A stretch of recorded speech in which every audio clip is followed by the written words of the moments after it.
Mensu, a useless young man who is nothing more than a fake awakener, has abilities that can't help anyone. While others hunt monsters and are praised, CO must analyze monsters in a world where the strong survive and the weak die. Of course, on the livestream, he also showed off an incredible monster fight and then pointed out that the one who almost killed him was the guy who nearly finished him off, so he didn't hesitate to strike CO in the stomach. He turned away and even looked down on him, saying he's just a useless nobody. But no one expected that the low-level monster ant would go berserk and start a chase, causing everyone present to panic and scatter in fear. As he ran, Dune frustratedly thought of a plan, accidentally dropping his sword and cursing inwardly before picking it up again. Fortunately, the villain aimed directly at CO and didn't hesitate to kick him down. Before fleeing, Doshon couldn't help but show a cruel smile. Seemingly realizing this dirty trick, CO grits his teeth and curses the opponent. That bastard with the sharp teeth of the giant ant rushes toward him at the door of death. Siu seemed helpless and thought about his mother being in the hospital. A word from her briefly awakened him, and he bravely drew his sword to face the ugly, painful giant ant. Someone else, before risking everything with it, suddenly shot past and made him collapse to the ground. Oh my. A handsome young man in a red cloak appears, stunning Sio. Not stopping there, another brave figure emerges, like the pursuit of Hung Ho summoning magic. Seeing the two keep clashing repeatedly, Sio's eyes widened in surprise. Amidst the brutal chaos of continuous slashing and fighting, the handsome young man suddenly uttered some strange words that made Sio even more confused. When the chaos finally settled down, he hadn't even escaped it before being hit with a second shock after accidentally stepping on a phone with a lit screen, and he had no idea what was on it.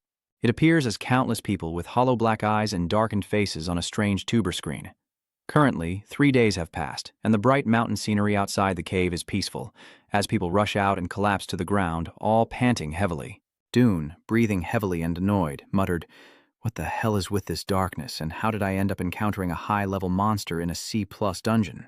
The team members are grateful. Thanks to you, we're still alive. Using superpowers as bait was definitely the right choice. Kang Dion, a B-level hunter, is truly formidable. He was quite pleased to hear that. After all, I didn't name the team Raid Everything for no reason. Of course, we had to be prepared for situations like this. Just then, Sio suddenly appeared from behind and called out Cheon. That bastard really made him lose his composure, just as Dokhan was about to turn and ask himself, "Why you?" So his fist suddenly swung in, but he quickly reacted by using his elbow to strike the opponent's arm forcefully. Dune keeps hitting Siu in the face with a mocking tone. "So did you forget you're just a pawn? I don't know how you survived, but that's enough." He got punched in the face until he spat blood. While Donan wore a very sinister smile, "I'm too lazy to find a new editor." Siu has now responded, "Are you serious? You think I would work with a bastard who just tried to kill me, right?" Donan remains calm, resting his elbow on his shoulder and relaxed. "You're the one who knelt and begged, crying that you needed money to treat your sister. I've helped you as generously as I could. Don't take me for granted. You owe me. Know your place." Siu directly pushes the guy's hand away. His eyes show determination. "If you can't accept that, then don't ignore it. From now on, that will be my motto because you live like a damn dog. I don't know if this will be useful. Do you have any idea how many people would react if I leaked this video I recorded?" You sigh arrogantly and reply, "You know I could kill you right here, right now." You furrowed your brow deeply. "Yeah, that's right. I might die, but you'll go to jail and lose the career you've built. So, do you want to try?" He shows no fear at all. Instead, he grins slyly. "Listen, if that video shows up anywhere, your little sister won't have a moment's peace." Siu temporarily does not respond. While Don turns his back and gives the order, "We will look for a new editor." "What are you guys doing? Pack up and leave." Watching his back as he leaves, he grits his teeth and says, "If you try to mess with my sister, you won't imagine the consequences." Cut to Siu's room where he's sitting at his desk and exploring the phone he found, which is linked to the GTU channel of the god. NewTube is a free website where everyone can upload videos. Among all the channels, the most famous one is the Hunter channel. However, an account named Holy Person commented that the sword I got from Facebook, I will try to use it on Lucifer. Another account named Odin responded with a very long reply. The gods from mythology, legendary heroes, and mythical beings. Siu sat quietly observing, feeling speechless.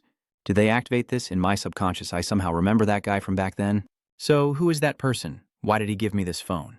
Everything is so confusing.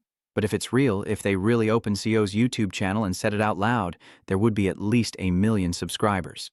So he reached out and tapped something on his phone to check it out. It doesn't look too bad. Maybe I should try it once. Curious, Sio clicked the red button next to the video. A status window popped up asking him to watch and learn. Seo widened his eyes in surprise after seeing that the system message said he had subscribed to Julian's channel.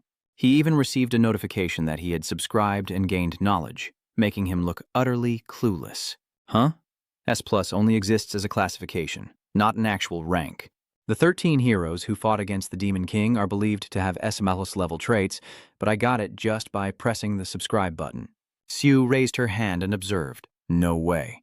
If it were real, I should feel something, but nothing has changed at all.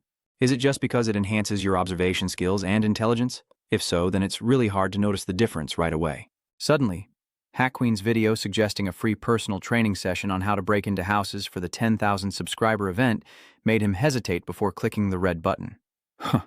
Oh, subscribing to this channel might make a difference. Immediately, the system reports multiple messages confirming the superhuman strength SS. Seeing this ranking, Seo slams his hand down on a nearby electronic device in shock. SS rank? When I looked again, that device was already shattered to pieces. You don't believe your eyes again. What? Did I really get the SS rank ability? The system keeps updating the proficiency level as if it's connected directly. Sue sat on the bed, staring at the phone. Oh my god, I got an SS rank trait just by clicking register. I quickly held my head and shouted, I don't understand what this high heal thing is. And that, you're thinking, also increases your S+ proficiency by 0.1%. Sue picks it up, purses her lips, and contemplates, proficiency? I need to reach 100% to fully unlock Heck Queen's personal training ability, so I didn't hesitate to click and watch the video. From the scene, countless people look stunned as the large pillar is suddenly lifted effortlessly by someone. Following that, the cheers of Heck Queen An Dung carrying the big pole echoed. That's right, it's truly amazing. This leg workout equipment, in just a moment, he stood upright, causing the surrounding earth and rocks to shake. Hin raised the pole high above his head, confidently speaking with formidable strength. Amazing!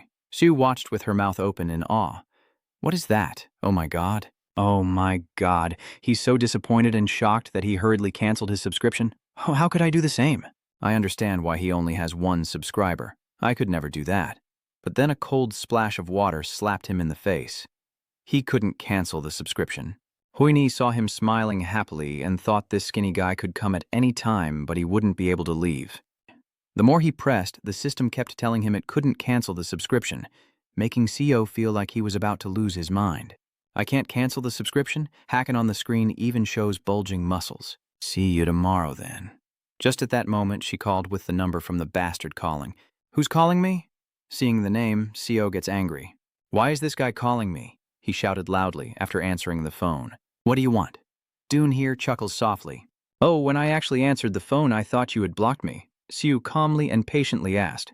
I asked what you want. The arrogant guy, you have nowhere to go, right? Hearing that, he got annoyed and shouted back.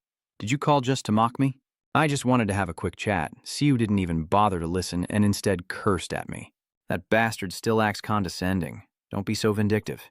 We've always worked together before, but the person on the other end still maintains a harsh attitude. What do you want? Just say it. I don't have much time.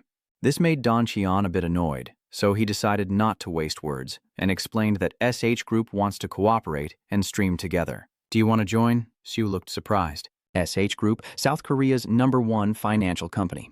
Recently, the granddaughter of the corporation has awakened 2 S-rank traits of a hunter.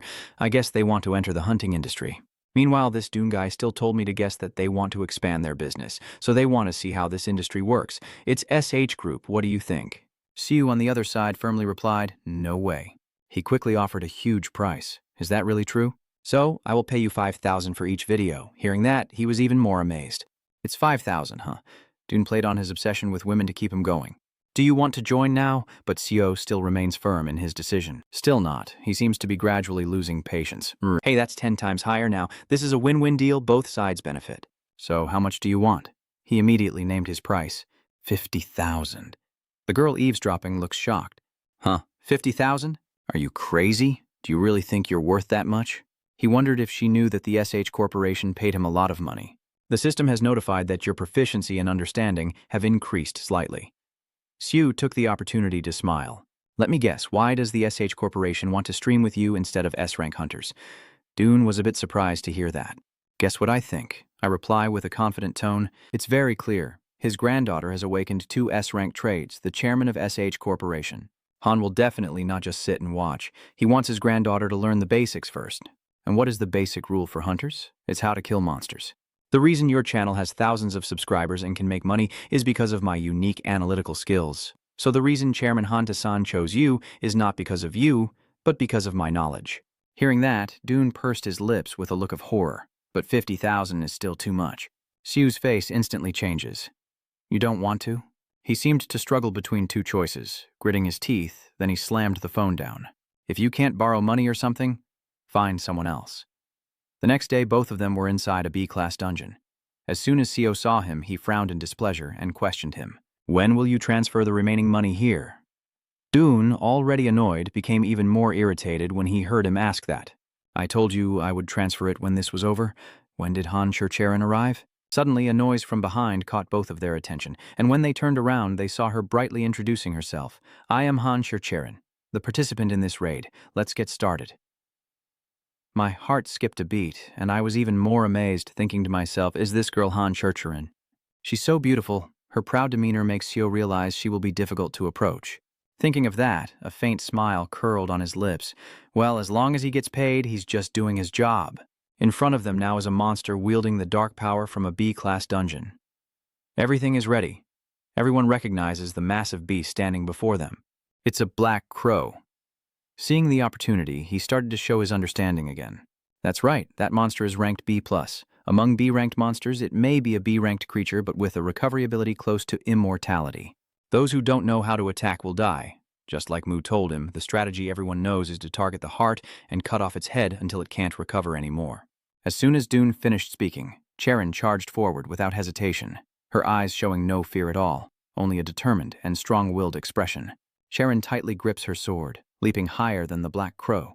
Her swift, decisive moves leave it stunned, unable to defend as the sword pierces straight through its heart. But as time went on, Charon's sword pierced even deeper. Then she suddenly drew her sword and decapitated Ho before turning her face away to the side. Both of you men see this scene and suddenly don't know what else to say, but she remains indifferent and responds. It's easy. Dune immediately took on a flattering role, laughing loudly at the thought that he could easily destroy it after hearing the explanation. Just as expected from an S-rank hunter. Yet Charon only glanced at him, the blood-stained sword still raised, and chuckled softly without a smile. Are you flattering me? At this moment, Siu secretly notices the dark aura and can't help but wonder with suspicion. But that sword, in the end, he took the initiative to ask, that must be Lan's weapon I heard about. How much is that sword worth? Since Lan is considered the strongest artifact, Charon also estimated it to be around 20 billion. While Don was horrified by the 20 billion figure, Sio's eyes suddenly lit up as if he had found gold. 20 billion? Anyway, I still feel it's not enough, so I suggested going deeper.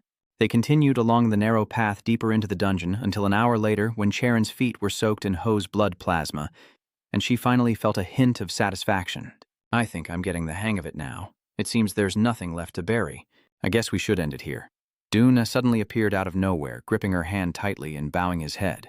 You did well. Yeah, I'm leaving now, but my mind is full of worries and plans, thinking this could be a good opportunity with a hunter from the SH Guild escorting me. But he couldn't do anything, and was about to be robbed by that bastard Mensu. Clearly understanding Don's sneaky nature, he quickly realized that was exactly what he was thinking.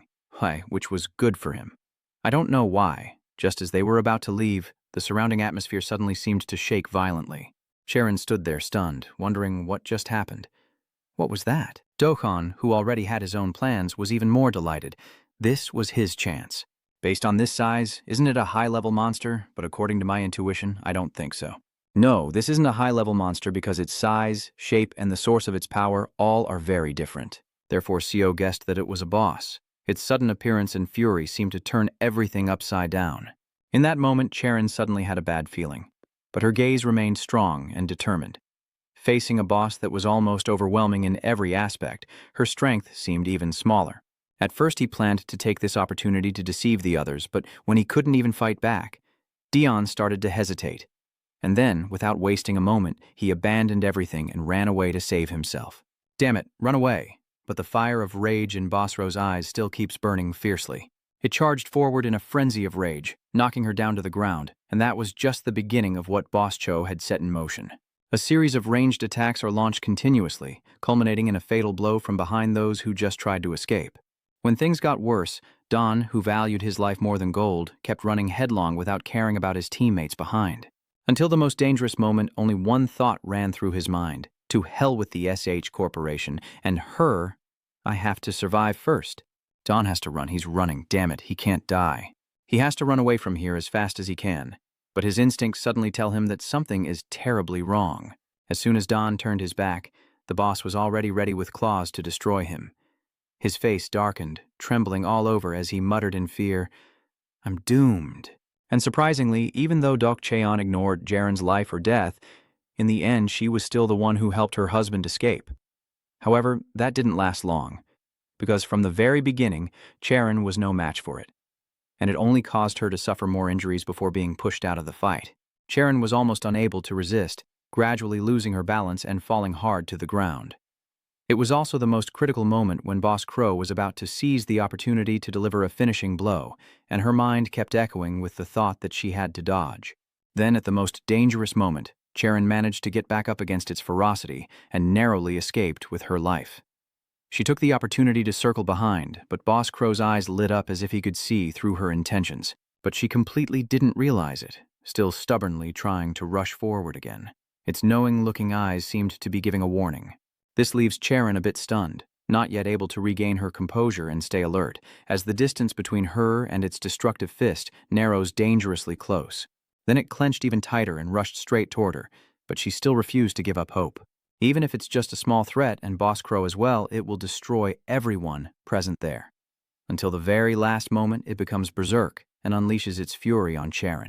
Still, she tries to fight back with extreme fear and her unwavering will. The truth before her eyes makes Seo realize that we cannot defeat it. Even if she is Han Cheren, even if she is an S-rank hunter, she is just an inexperienced rookie. The true power is too overwhelming and overpowering for us to win.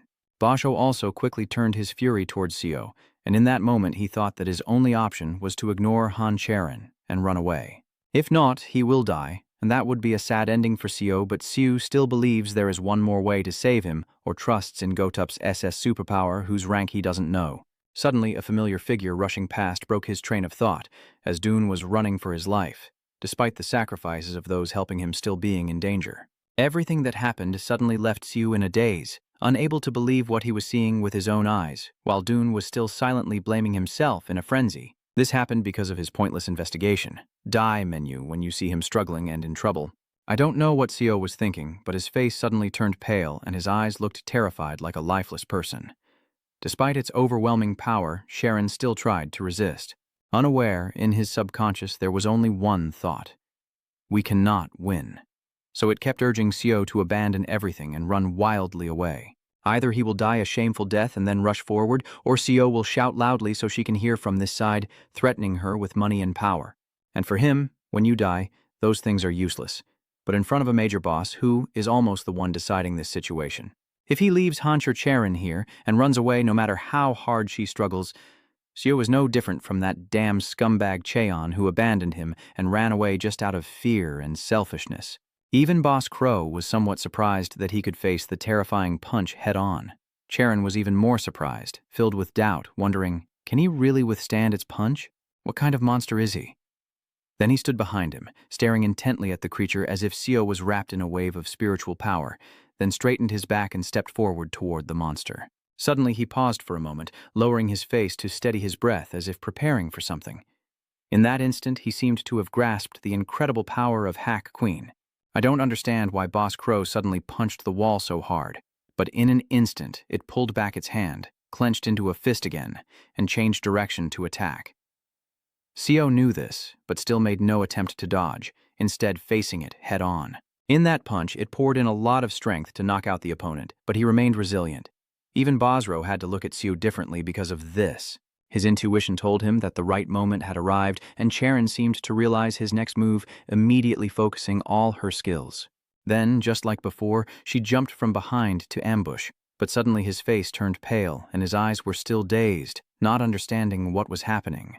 This time, she managed to pierce through his heart, just like she had done before. Not stopping there, Cheren continued to advance, stomping on it with incredible speed, then performing graceful flips in the air before landing safely on the ground.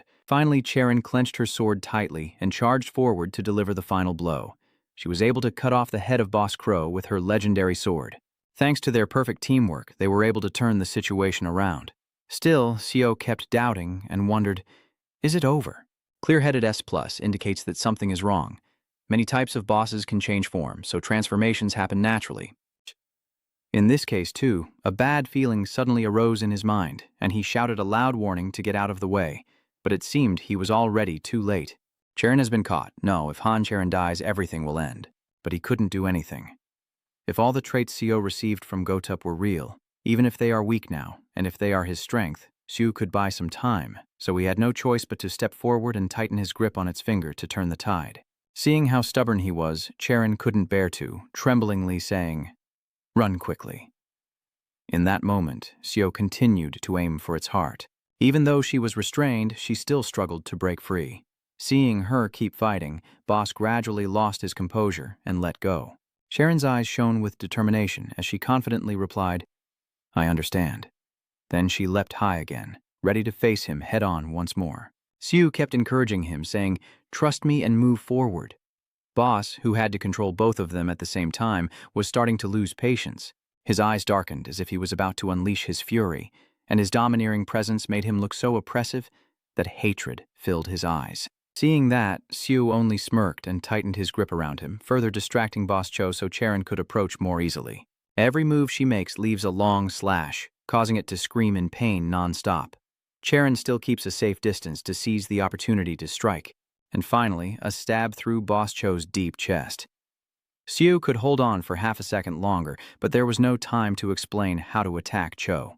Therefore, he had no choice but to urgently inform Charon that Cho has two hearts. Her shocked expression surprised him because Seo believed she would detect it with her sixth sense. Because only then can this battle truly come to an end, but that determined look seemed to make Seo ignore everything. No, she has to rely on her sixth sense to find an opening to attack it. Only then can Charon take control of the battle and deliver the final blow. And this time, she seemed to have bet on her intuition. Only when its fighting ability weakened did Seo start to strike back. Now he stops, his whole body once again enveloped in a powerful killing aura, and dies, then puts all his strength into his fist. His skill has been temporarily enhanced, and he is now facing Basso head-on. His eyes no longer held the murderous intent they once did, as he dazedly watched Seo rushing toward him.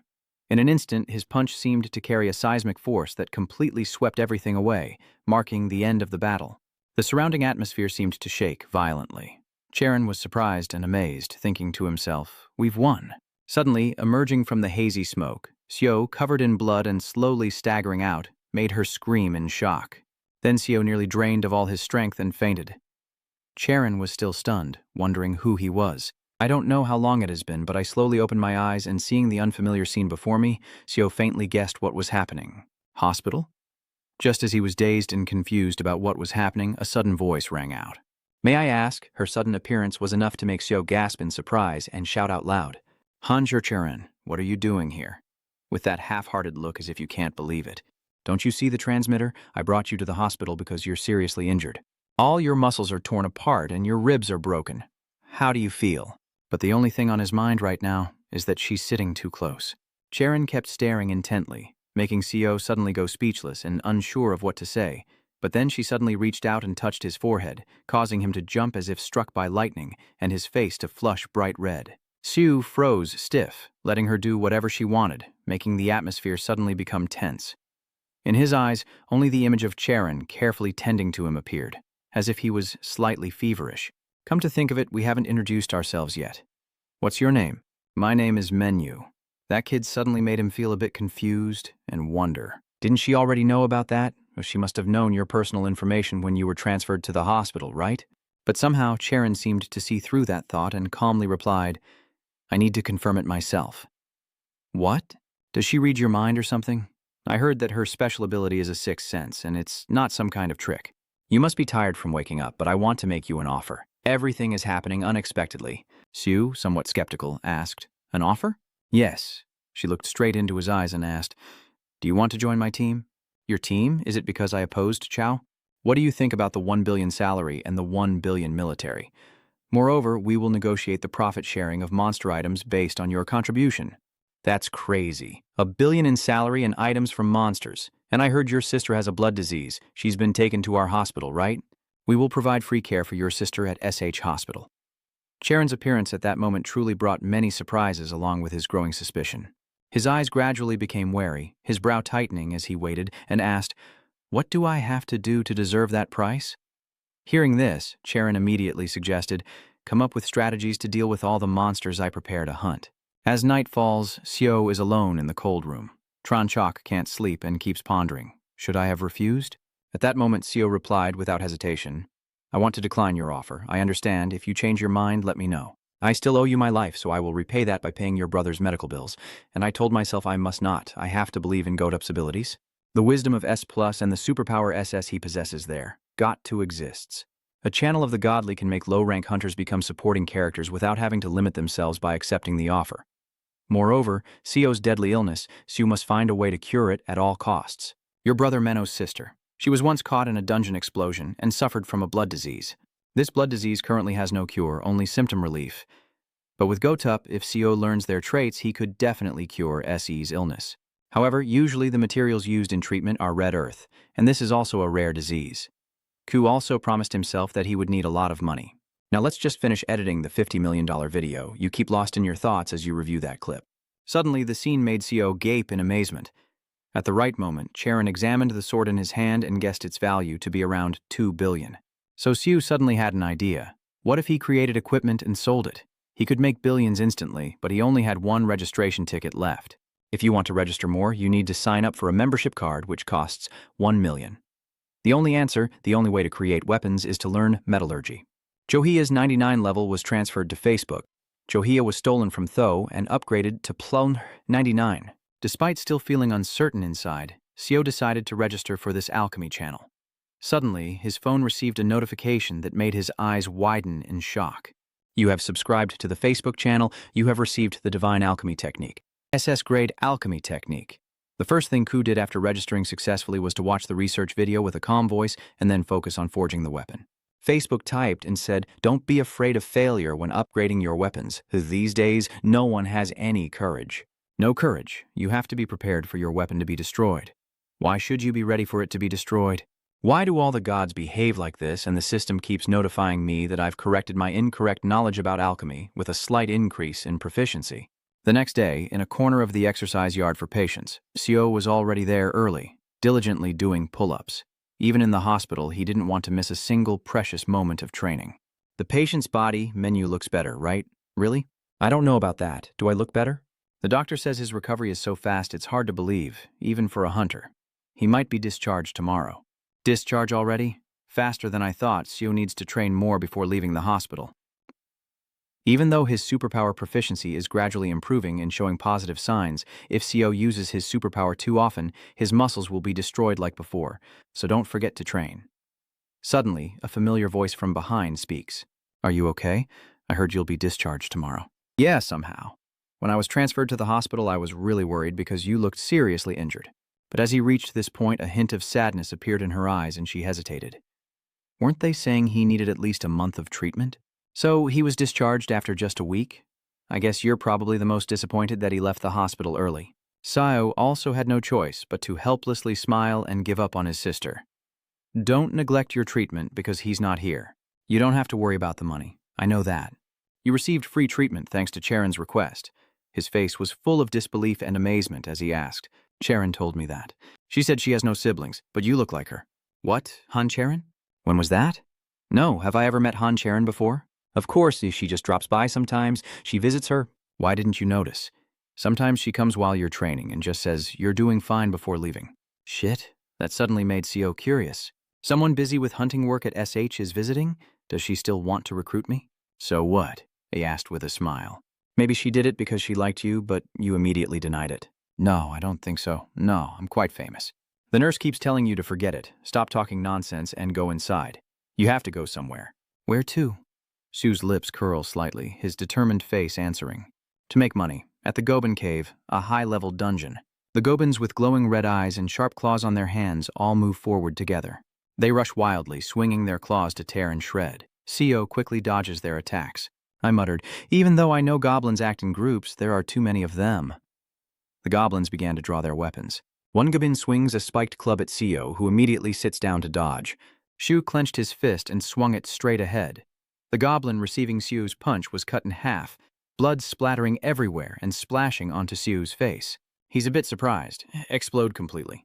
Maybe I'm stronger than I thought. The goblins, seeing my friends torn apart, start to fear, and Trantru dares not advance. Shu's face darkened as he stepped forward, shifting his head like a warrior preparing for battle. He grins excitedly. Let's fight. Seo approaches a house in the forest. The goblins, who were defeated, are thrown to the ground and piled up by Seo. How much do you think you can make with this? The other person responds irritably, nitpicking. What are you doing? I told you to bring the materials, not the saw. Now I will teach you how to smelt ore. I believe the man frowning at Seo is the master of the San Huang smithing clan. Look closely. To not only use his strength, but also dedicates his entire youth to studying alchemy. And 20 years later, when he's 40, having good materials doesn't mean he'll easily create A or S rank gear. Now he's a talent and has awakened a passion along with A-grade dexterity. Seo stares in awe at Penang practicing alchemy, his mouth agape with admiration. Ban Chuang turned to hand the hammer to Seo. I've shown you already. Now it's your strength too. Seo took the hammer and smiled happily. Yes. Ban Kuang stands behind Seo, arms crossed, watching him closely. He said his name is Meng Su, right? He didn't ask me to forge equipment or treat him as an apprentice. He didn't even ask me to join his club in exchange for the fee. He's the first to want to borrow my workshop. I allowed it because I was curious about what he intended to do. Just look at how he's holding the hammer. Today, people think alchemy is a simple skill like in the games, but it took me 20 years to get here, and yet that kid keeps staring at his phone. He probably watched a few videos on YouTube and thought it was easy, but he was wrong. Suddenly, a flash of light burst before his eyes, making Pan Wang's eyes widen in shock. The sky today is clear, with gentle sunlight shining on the house. Kim Soo, with fiery red hair tied up on both sides, carries her luggage on her back. I'm here, uncle. Bakwang sat on the chair holding a sword and glanced at Seun. Is that you, Seun? You're joking around, of course. Who else would come to this hot workshop besides this beautiful girl? Ban Hoa looked serious and said you could tell someone else. There's no need for you to come here yourself. Seun smirked and said, Hey, I'm working with Korea's best blacksmith. So Wang, that's why I had to come here myself. Ban Kuang sneered at her, just as expected from a merchant. Now you even know how to flatter? Seun retorted. What flattery? I am Kim Seun, representative of Seun Company, the best trading company for goods. Anyway, this is the material I mentioned earlier. As for the price, Ban Kuang didn't wait for you to finish and interrupted. It's wrapped in cloth over there. The sword is sharp. Check it carefully. Seun still drunkenly continued to explain. We have decided to supply equipment to the SH Corporation. Can you please be quiet for a moment? I'm in the middle of a conversation. Super Unun shouts and yells. Sue is excellent at alchemy. Sue gave up. Fine. Seun glanced at the pile of swords in the box, quietly wondering. That fool, what is he doing? She picked up a sword and said sarcastically, What is this? You call this a weapon? Ban Kuang then seriously asked her, What do you think? Seun criticized without hesitation. The sword is rough and cracked. Who could possibly use this? Ban Kuang calmly said that. But what if it was made from goblins and cows' bones? Seun was surprised and wide-eyed. What do you mean? Bang Shuang immediately responded to her. Anything else? The worst materials, and this was made by a beginner today. Seun sneered. Are you also going to take on an apprentice someday? Pan Wang's face grew more tense. I also made an offer, but hearing that it was his first time working with metals, I couldn't believe it. Ban Kuang recalled the scene earlier where Seo was passionately and professionally forging, skillful as if he were a seasoned expert. Finally, he revealed a painful truth, saying, I have never seen anyone make weapons from such materials before. He still refused my offer to become his disciple. Seo was stunned. What? Her gaze turned serious as she looked at Seo. He was still completely focused on his work. Super watches Seo closely as a beautiful sword has been forged.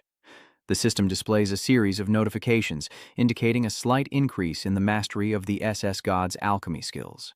After reading the information, Seo forced a stiff smile, equipped with junk. I succeeded in creating a weapon, but how could I dare to sell this? A nun standing behind Seo asked, Are you planning to sell that sword? My name is Kim Seun, representative of Seun Company. Seun Company? I've heard before that they focus on the hunter industry and prioritize trust and reputation. As a result, this company is quite well known among hunters. Sue smirked and said, I only care about the best items in Korea, so if you want to sell it, I'm willing to buy. Hearing about the money, he was clearly pleased. So, how much can you pay? Unun very calmly said, I can see through that. 1 million. Then, after negotiating with Seun started forging weapons like crazy. In that house, a cheer echoed throughout the forest. Seun jumps up happily. That's great, our Seun company has officially signed a contract with the SH Group. Siu smirked confidently. I did pretty well, didn't I? Seun was so excited that he kept praising Seo, not just doing pretty well. From meeting the delivery target to having perfect equipment, we would have been in big trouble without you. Seo, it's all thanks to you. Seo, if there's anything you want, just tell me and I'll do everything I can to get it for you. That's right, check your account. Seo picks up his phone to check. What is it? All right, a transaction notification appears. Sun Company has a balance of 284,42,000. Seo looked at the number with a hint of disappointment. I received 2,800 already. It's less than I expected, with a confused and questioning expression. What, 2,800, huh? Check again. Seo was stunned. What, 10,000, 10,000, 100,000 million? A workspace filled with tools and prosthetic hand models. Seo sits on a chair, holding his phone. On the phone screen, Seo mumbles the numbers 10,000, 10,000, 100,000, million. He raises his hand to his chin, thinking he might register for GOT membership to save C. The system displays Hoa Da, a legendary doctor, Hippocrates, the divine physicist, and an ancient legendary physician. Known as the father of medicine, Hel Jun, the greatest doctor who created Eastern medicine and is considered the root of Eastern medical science. The scene shifts to a battle with 3 of Fong's characters under mysterious blue light. It costs 300 million worlds to register all 3 of these. But given my current situation, I can only choose one of the 3. Sue sat on the chair, arms crossed, lost in thought. Sue looked quite annoyed and growled, then suddenly snapped and slapped him across the face. Whatever you want, Sue's finger presses the red button as sounds emanate from some house. Banchuang seems to be high and can't do anything anyway. The material is very brittle and hard to polish, so just keep the gloss at the lowest level. He added that although the material is very brittle, the main processes are still carried out, but those processes require absolute precision. Seon suddenly burst open the door and shouted, I'm here. Ban Kuang, seeing her appear, immediately complained, Son, why do you keep coming back? She replied, I'm here to see Mu. So what? He then turned his gaze to her and said, You're here? Super Anan, I'm waiting for you. Wait for me, Snoon. I have a document here that I can give you to get what I need. Is it feasible to get these things? She happily smiled as she took the paper from his hand. All right, of course. She took the paper from him and opened it, looking surprised. The glowing mountain of rocks, the giant ear tree, the 100-year-old pine, the 100-year-old velvet flower, the soapberry herb. Seeing her expression, Seo cautiously asked, Is it hard to find them? Super replied, I can get them, but it will be expensive. And C immediately asked how much it costs. When he heard the price she mentioned, he was stunned, around 300 million. But I can lower it by 20 million. Inside, he had a reason to need them to improve his mastery of divine medicine through the members.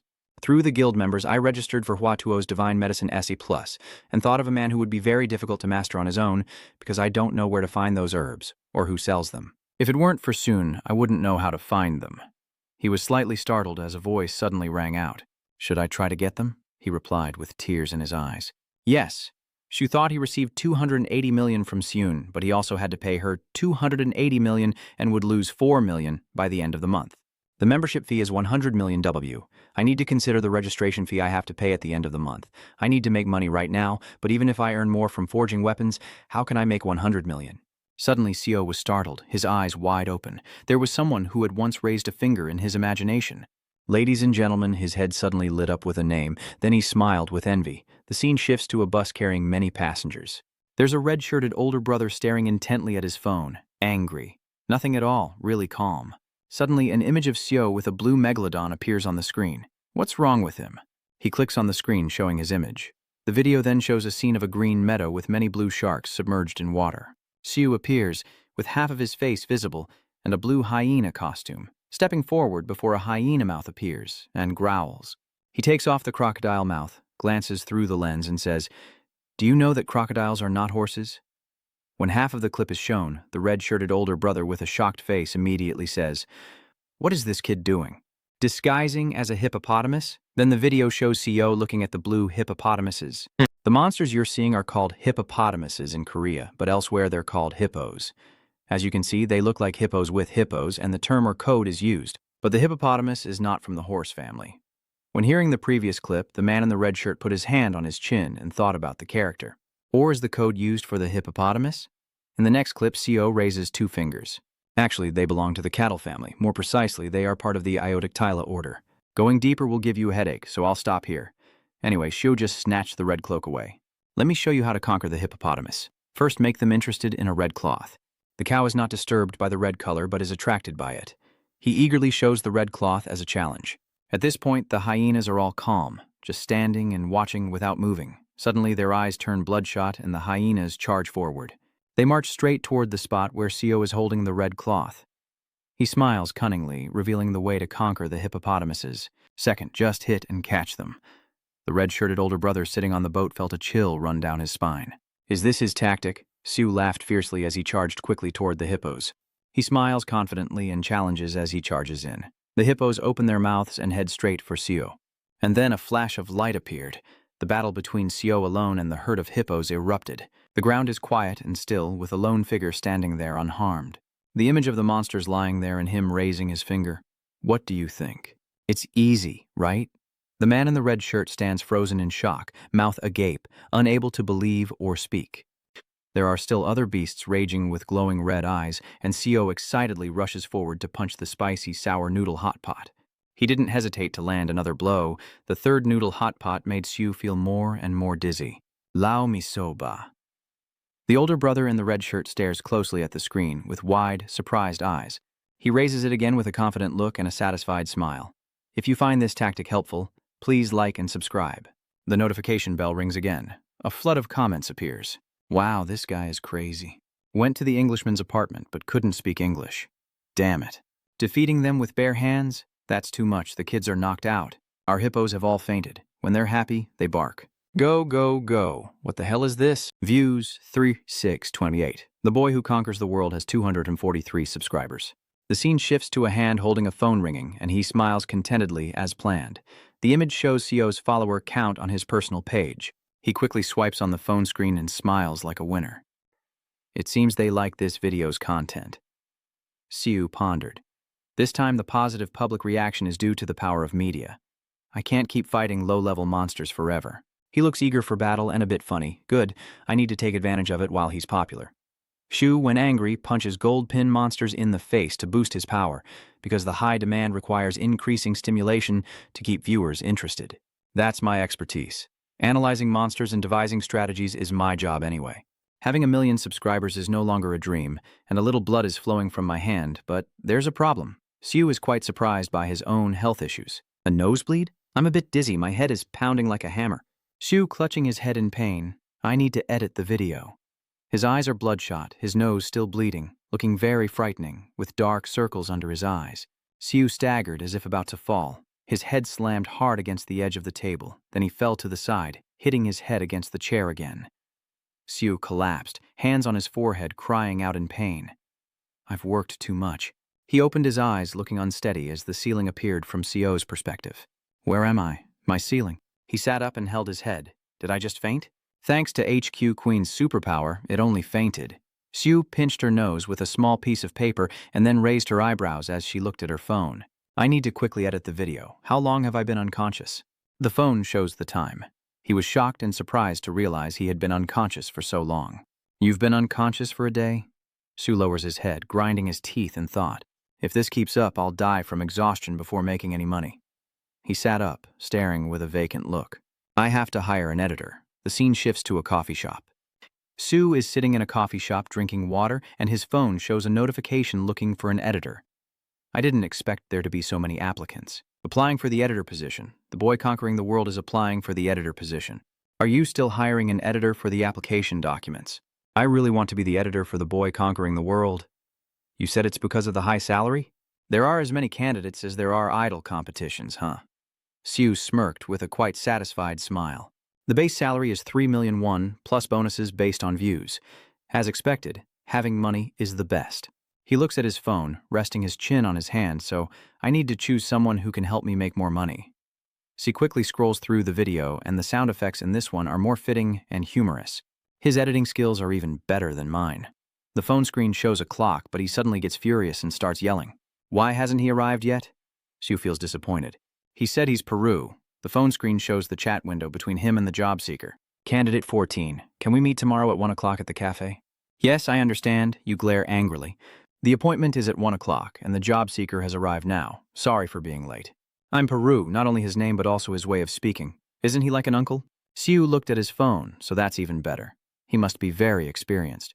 Are you texting the job applicant? Where are you right now? Where are you? Siu with a very serious expression.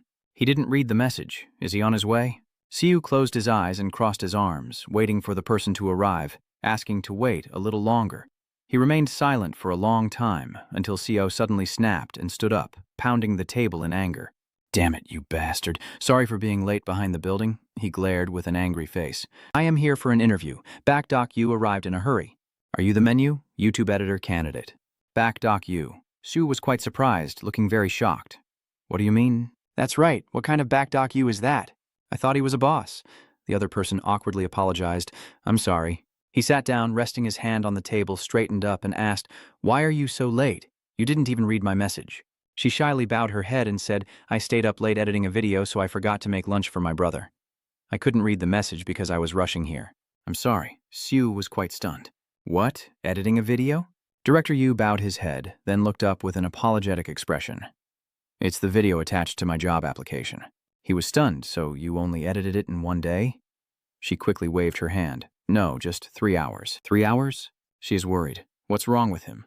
He said. Officer P.U. She was so scared her hands clenched tightly, as if about to explode.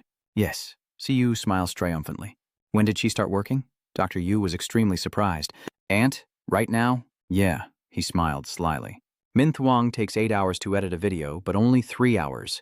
If it only takes 3 hours per video, how much money can I make? Thinking about it, Siu eagerly proposed a condition of at least 2 videos a week as stated in the announcement. There are times I upload 3 more videos, but of course I will pay her extra for overtime. He extended his hand as if inviting, while she was trembling and about to cry, asking for help from now on. Siu smiled and greeted the editor, who bowed her head so hard that it hit the table. I will work really hard. Someone suddenly interrupted the conversation. What the hell is going on? It's a dungeon explosion. These people rush out like the wind. The dungeon explosion? The crowd is fleeing in chaos. The dungeon explosion has occurred in the district. Confirm the results. It has been identified as a C-grade dungeon. Nearby residents quickly evacuate. Director Yu shouts at CO. Boss, we should evacuate too. He smiles like a victory right in front of Editor Dogue. You said you can work right now, right? She exclaimed in surprise. What do you mean? Siu subtly smirked mischievously. He hands her his phone. Take this and follow me. Dr. Gu looks worried. What's going on? Boss, where are we going? Siu clenched her fists with determination. Where do you think we're going? Just going to make some money. Doc, you and I are heading forward. The crowd is moving backward. What? He just told her to film. Film. Gu was surprised. Huh? Yes, she was holding the camera in fear of the scene in front of her, where a group of Gulpin appeared. While Siu kept shouting and running away, a Gulpin with glowing red eyes charged at him. He charged straight at the gold bins while Sayo delivered kicks and punches to break their faces. He smirks and says, Hey everyone, please like and subscribe to the channel. And don't forget to ring the notification bell. Siu smiled as he wiped the green bloodstains off his face. Let's start making money. A helicopter is hovering overhead with dozens of people in black suits and goggles rappelling down from it. It's dangerous. Everyone evacuate into the building. If you keep standing outside... Suddenly, a severed head of a blue monster, Goldbin, flew out, causing the guards to stare wide-eyed and gape in shock. What is that? The guard frowned. What the hell? A young man is frantically fighting and slashing at the Goldbin monsters. The young man is standing on the body of Goldbin, holding up a victory sign, while Sio smiles happily with bloodstains on his blue face. If you enjoyed it, please like and subscribe, and turn on the notification bell. What the hell is this? Gabo Reform sees the security guards frozen in place. But isn't it true that a C-class monster could crush a head with just their hands? Jum, the guy conquering the world just does interesting things. Is there a problem with that? But this video was edited quickly. A series of comments started to discuss the strange event. Why is he famous? Director Yu thinks he did edit the video, but he doesn't understand. But one thing I'm sure of is that I'm a crazy guy on YouTube. She's devastated, holding her head in her hands, lost in thought. Will I become like that? Behind Daku, my 2 younger siblings are happily eating fried chicken. Hey sis, the fried chicken is so good. The 2 younger siblings are eating fried chicken and smiling, calling you to join them as they talk and spill crumbs everywhere. We left a few pieces for you. Let's eat together. The little girl waved her hands, wanting more fried chicken. I want to eat that. The little boy is trying hard to stop the quarrel and prevent the girl from eating more. He already ate one. This is for her. She smiles brightly, encouraging herself because she still has 2 younger siblings. That's right, work hard, at least for my little siblings. Siu's morning was spent forging something. Siu smiles proudly as he admires the sword he just forged, a weapon made from the ore obtained from the dungeon explosion. Unlike before, it's made from C-rank monster materials, so I guess we can expect that, right? A series of blue notification boards appear, showing the status and increased power speed. The blue notification panel appears, showing a clear increase in speed. He looks at his phone, displaying the notification. Free equipment worth it? Siu smiles as he looks at his phone, with his rank advancing but mastery still increasing by 1.4%. The way it increased so much is impressive. Soon, wearing a big backpack, smiles brightly as he looks at Siu. Your equipment quality has improved. Bangkwang was surprised to see you forge a sword that is both beautiful and of such a high level. How could a newcomer who has been learning for less than a month create something like this? Siu said with a sly smile. I still have a lot to learn, she smiled brightly and said to Siu. Siu, do you also want to sell this? He smiles and gives a thumbs up to show his agreement. Of course, I know how to sell it for the best price, right? She offered. Leave it to me. She looked at Siu with wide eyes and said, You've been looking better lately. He was surprised. Really? She is describing how Siu used to be often tired, sluggish, and lacking energy before. He was always exhausted back then. I thought you were a zombie, but now you look more like a person. You're pinching your own cheek. Ever since D-Dogu edited my videos, I have more time to sleep, even though I'm still busy, and I remember the miserable look on his face when he had little money but still had to pay Park Dog for editing.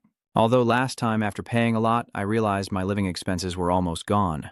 Making videos isn't the editor's job, so I should pay her more. He clenched his fists in anger as he remembered being beaten in the past. Korun, the half-blood. He smiles contentedly as he looks at his phone.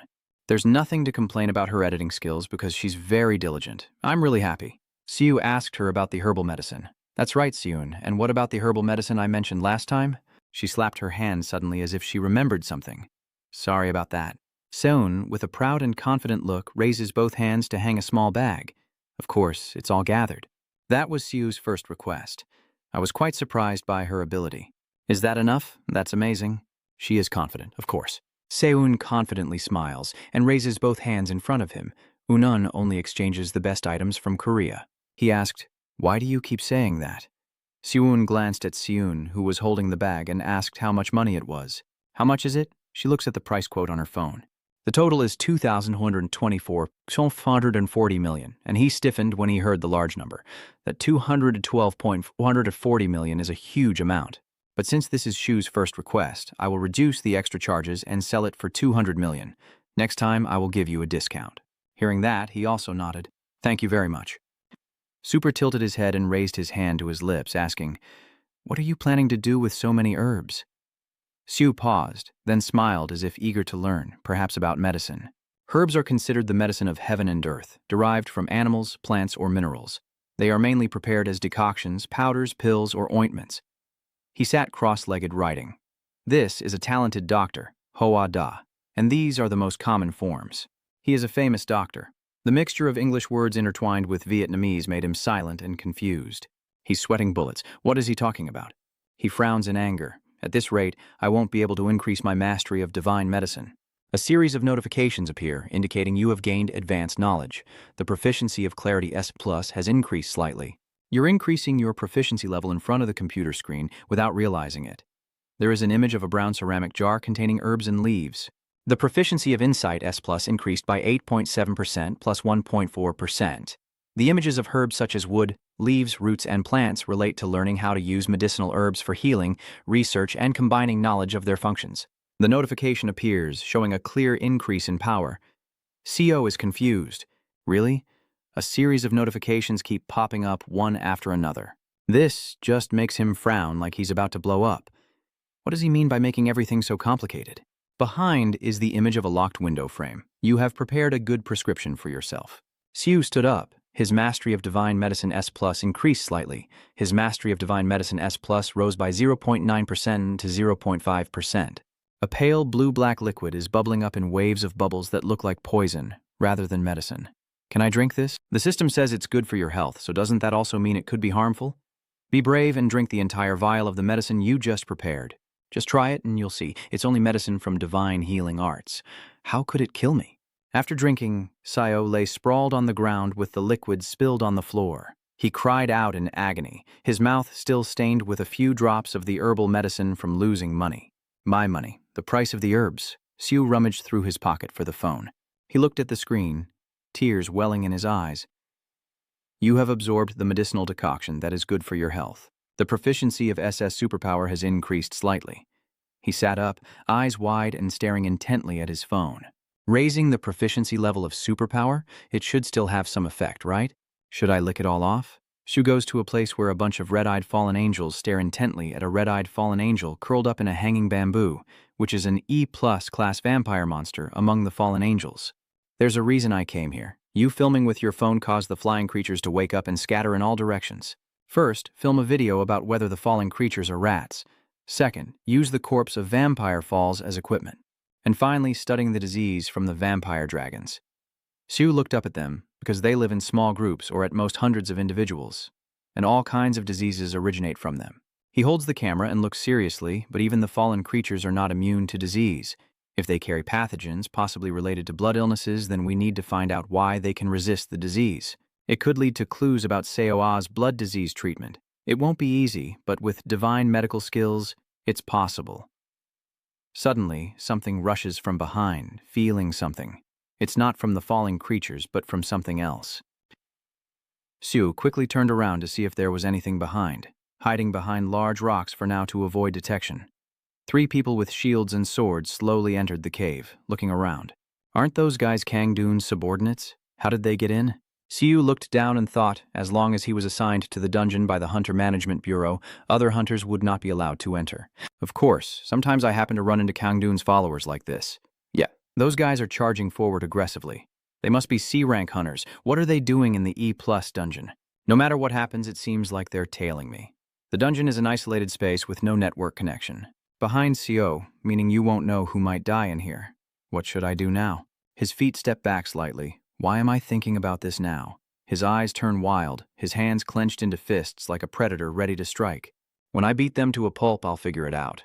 The image of the hanging upside-down bamboo tree. Are you sure that bastard menu is the one who came in here? Ina tilts her face seriously and looks carefully around. I'm sure. I saw him walk in with my own eyes. He was holding a sword, looking around carefully. Minchon, holding a sword, stared intently at Kangdon's younger brother, Duduna. C-class hunter Jay Minchon, I saw him too. Kimju frowned and turned around, but why can't I see him anywhere? Did Minchon respond to why na? Is he dead? Kimju with a cunning face. All right, that bastard is an awakened one with no traits, weaker than even an enforced rank. Where does he get the confidence to enter this dungeon alone? Although it might be good for us. Jimin-chan walked away with a faint smile and said, I don't really know either, but he's smart. He probably planned to deal with the fallen demon and the dragon. Kimju, cunning as ever, held his sword and shield aggressively and said, what can a non-attribute do anyway? Daegun frowned after watching his video. It seems he doesn't rely much on his tactics. Jintron scoffs, do you really believe that? As he walked, he softly continued, anyone can deceive others by editing videos. That's really impressive. He walked away swinging his sword and said casually, this place is more like a graveyard than a dungeon, huh? Kim Dew smirked. Maybe so, their faces paled as an object whizzed past. You appeared behind him, startling him, but where exactly are you? Kim Ju seems scared. I can't sense him. Suddenly Super appears beside me, smiling. I didn't think you guys would talk behind my back like that. He appears stunned and turns his back to them, saying, and I hope you won't answer. They panic and are terrified. Where did he come from? Are you planning to fight us? Kim Du angrily charges forward. What is this idiot doing? Sue kicked the sword away and punched him hard, sending him flying into the wall. Do you think I'm going to do anything? He stomps him down to the ground like this. Siu smiled as he kicked Ju hard in the head. Anagai, panicking, tightly grips his sword and shouts loudly, damn it. Min standing beside him also shouting and insulting him. Damn dog. Suddenly, a lightning-fast move passed by, knocking him away and causing him to crash hard into the stone wall. In a flash, he turned back to look at Minat, sweat on his face, and softly muttered, damn it. Ina immediately looked scared, reaching out with trembling words. Wait, I will tell you. No matter what he says, Shu still boldly steps forward with a powerful stretch of his arm. I will tell everything. His face darkened with fear as he listened to his deep voice. Now what? Siu smiled, exuding a terrifying coldness, wanting to believe those guys. His limbs still intact, time flies like the wind. Now Siu calmly bends down and asks Yuna while he is kneeling before him, "So this kid taught me a lesson I'll never forget." Yuna hesitated. "Yes," Siu asked further. "Made me lose face?" His face was no longer intact, covered in swelling and blood from his mouth. But Wai Na forced herself to answer no. "That's right." Siu looked down with curiosity and asked further, "But why did it do that? Why is Kangdun interested in me?" Wai Na replied with an incomplete answer. "I don't know." Siu's clenched hand made him so scared he almost cried. "I really don't know." Hearing that, I could only sigh. He squinted slightly and asked where Nakang and Cheon were. His trembling response came from the other person. Siu suddenly cut him off. "Forget it." At that moment, Seo looked over at Kim Ju lying face down, and Mintrong slumped from the punch earlier. "These guys are done." Ina looked up at Siu in confusion. "What do you mean? Aren't they already dead?" He answered firmly. "I haven't killed them yet." Siu instinctively turned his back to him and softly spoke to Sangdo-chan. Ni mumbled submissively, "Yes." Every word Seo says is filled with emphasis. "Next time, it will be your turn." Suddenly, Seo quickly turned around, grabbed his cheeks, and said with a smile, "You find it hard to even speak to it, huh?" In the darkness shrouding the surroundings, various sounds echoed alongside agonized screams, as Ju appeared before Dohon, one after another. Minchon and Yuna are in a state beyond repair. Siu slowly appears from behind with a greeting that makes them both extremely tense. "It's been a long time since we last met, about a month, right?" Kim Ju immediately shook his hand repeatedly as if trying to deny something. "It's just a misunderstanding. A simple misunderstanding." Jin-chan, standing behind, quickly added that Menu ordered us, we were forced. After putting his arm around Yuna, he gave a thumbs up and praised him. "Your plan to lure Kang-chan was pretty good." He shook his head vigorously in denial, trying to show his innocence. "No, I was forced." Siu doesn't care about Du and just stands there smugly, demanding to kill your dog, Sang-du Cheon. "Don't worry, I will make it happen." As soon as Du managed to say a few words, he quickly lifted his leg and ran away from here. Even Min and Kim Ju ran away cowardly without looking back. "Sorry, Do-chan." Siu watched Do-hon calmly and asked with a mocking tone, "Now it's just you left, isn't it?" He put his hands on his hips, shaking his head happily. "That's why you should treat them well. I don't understand how you've mistreated them so badly that you ask me to kill." Do-hon stared directly at Seo and asked, "Why does a low-level hunter like you have such power?" He calmly replied, "I don't really know either." Siu changed his attitude and got back to the main issue. "Let me ask you one thing. Why did you do this to me?" "Why should I tell you?" He sneered and looked at him indifferently. "Of course not." At this moment, Siu's foot suddenly moves at an extremely fast speed. He clenched his fist tightly and aimed at Dion, while the other quickly reacted by raising his sword. Siu's hand gradually moved closer to Do-hon, with his words half-spoken. Still, his punch was blocked by the shining sharp sword in the guy's hand. A cloud of dust rises, heightening Sio's provocation towards Don. "I don't really trust those with intact limbs." Suddenly his eyes darkened with a fierce look, then a quick thought flashed through Sio's mind. It has changed, but after all, he's only a B-level hunter. Then the guy swung his sword at his head, but luckily Seo reacted quickly and dodged. Dune managed to dodge that? Seo quickly rolled back to his original position, staying far from him. Daicheon watched and praised that your quick reaction was better than I expected. He spoke confidently in defense, but inside he felt a bit relieved. But then Seo also steadied himself and continued to attack, with thoughts flashing through his mind. Your move with your attack. Honestly, I'm scared. A single punch could break a sword, but it seems I still lack the skill to block a blade. Its sword move is very fast but simple. I can completely dodge it. Suddenly I remembered the time I worked under Kang Do-chan. I was treated like a slave and beaten just for trivial reasons, recording how Kang Do-chan killed monsters countless times with a camera. I have watched it hundreds of times, constantly analyzing its habits, tendencies, and behavior while editing videos for it. Now the blue system panel appears in the middle of the battle, announcing an increase in clarity to S+ proficiency at 9.2% plus 0.5%. Do-chan keeps focusing on slashing at Seo without stopping. The two clash, showcasing relentless offensive and defensive techniques, and once again the sword whizzes past him, making the thief grimace in frustration. He was sweating all over, secretly thinking about how Seo was anticipating every move. What? Can it read all my thoughts? No, I'm just a level E hunter. Even though it was only a low-level E rank, the unexpected punch from someone only a hunter at E rank could do made him shout and slam his forbidden sword into the ground to stop the shockwave, as he bowed his head in disbelief at what was happening. No way, no way. He thought about the image of himself using his power with a very tense expression. I confirmed the power of the menu through the YouTube video, but I can't admit it. At this moment, he quickly raised his sword, revealed his strength, and shouted, "Mensu, I will kill you." The sword in Dochan's hand then emits a bright blue light that spreads around, and seeing this, he suddenly looks worried and stammers as he speaks to the man. "Hey, don't go that far, you bastard. Are you really going to do this?" Xiu's expression flickers rapidly, and a smile lingers forever. Since it's come to this, I have no choice but to fight with all I've got. I told myself, turning my body slightly to the right to unleash my power, knowing my muscles will tear and burst. I can't hold out much longer.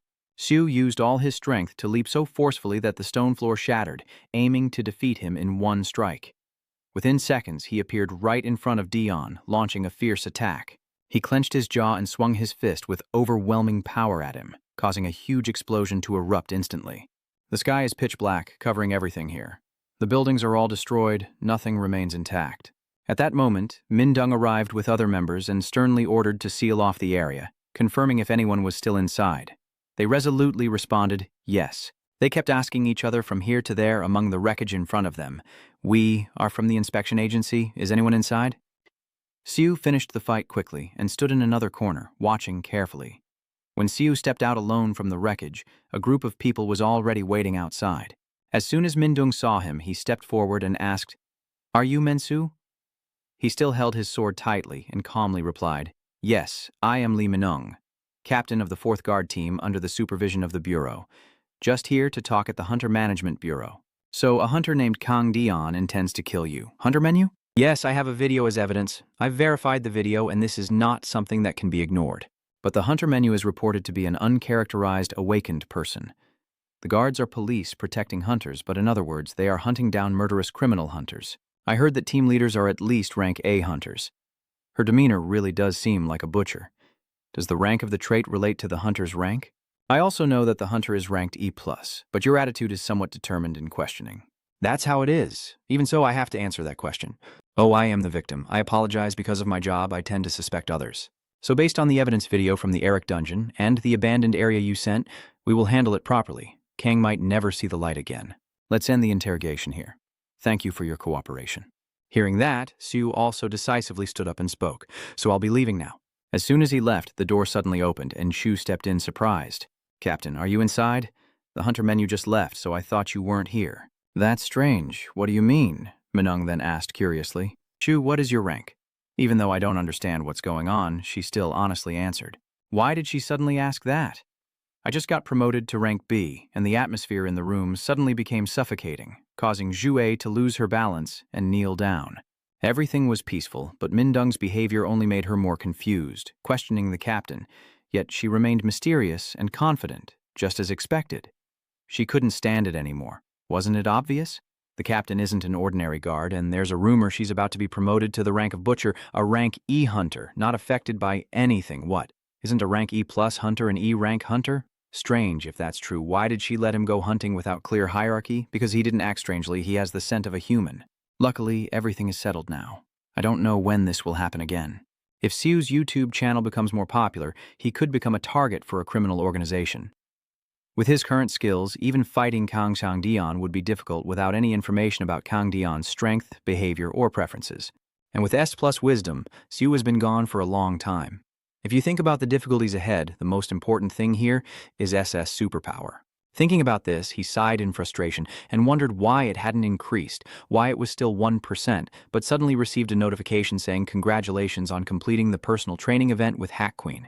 Xiu couldn't help but be amazed. That's crazy. Did he really win that event? Hack Queen is the #1 subscriber. What? Is his subscriber count still just 1? A faint smile played on his lips. So winning this event is a good thing, right? The next day, a surprised voice suddenly echoed inside the training ground. What? Are you a human? How can a human be in my channel? Doesn't it have any effect? Dad, that's not it.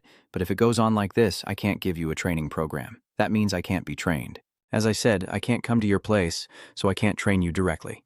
Xiu suddenly started to doubt everything. Thinking it over, how did he connect with GT? The blonde guy handed him the phone, and the white-haired guy was fighting him. However, even though I can't correct your posture, at least I can teach you not to worry. Let's start now, just like breaking the bull's horns in one strike. Because I can't afford to lose my precious subscribers. Let's begin. My subscribers. Looking at your body through the camera, your body's balance is completely off, especially the muscles in the back. The muscles at the back, you mean, are the back muscles, right? The muscles at the back are the muscles on the back of the body. And the back muscles you mentioned are just part of it. This is the lat muscle. The rear part is the trapezius, and the triceps are the back of the upper arm. You have learned about perfect muscles, and your mastery of super strength has slightly increased. There are many types of muscles in the back, and as you have seen, because they are all behind, you can't see them yourself, which leads you to forget their importance. However, those muscles are extremely important for the body's balance when making a daring decision. That alone made Seo widen his eyes and exclaim, "What the hell? That one? It's called Divine Martial Arts. I created it. Divine Martial Arts? It's nothing. I combined all my fighting techniques into one and reorganized them. That's what I used to defeat Hydra. I hit it in the middle of the head and killed it in one strike. Anyway, the muscles behind are very important in movement. The lower structure is the foundation that supports everything. What do you think would happen if the foundation collapses when building a skyscraper? Of course, the building would collapse, right? That's what Hacken also emphasized. It's the same with the body, so if the lower part collapses, that will happen. You have mastered the physical knowledge related to super strength. Your super strength has increased slightly.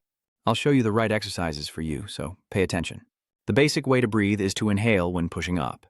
This training session is more normal than you think, but you don't care about breathing methods and just breathe out. Siu looked grim and was out of breath, but still managed to ask, "Why is that?"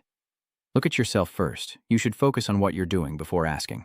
So, I obediently replied, "I understand. It's also the moment when the system continuously notifies that the superpower training is complete and the proficiency level has slightly increased.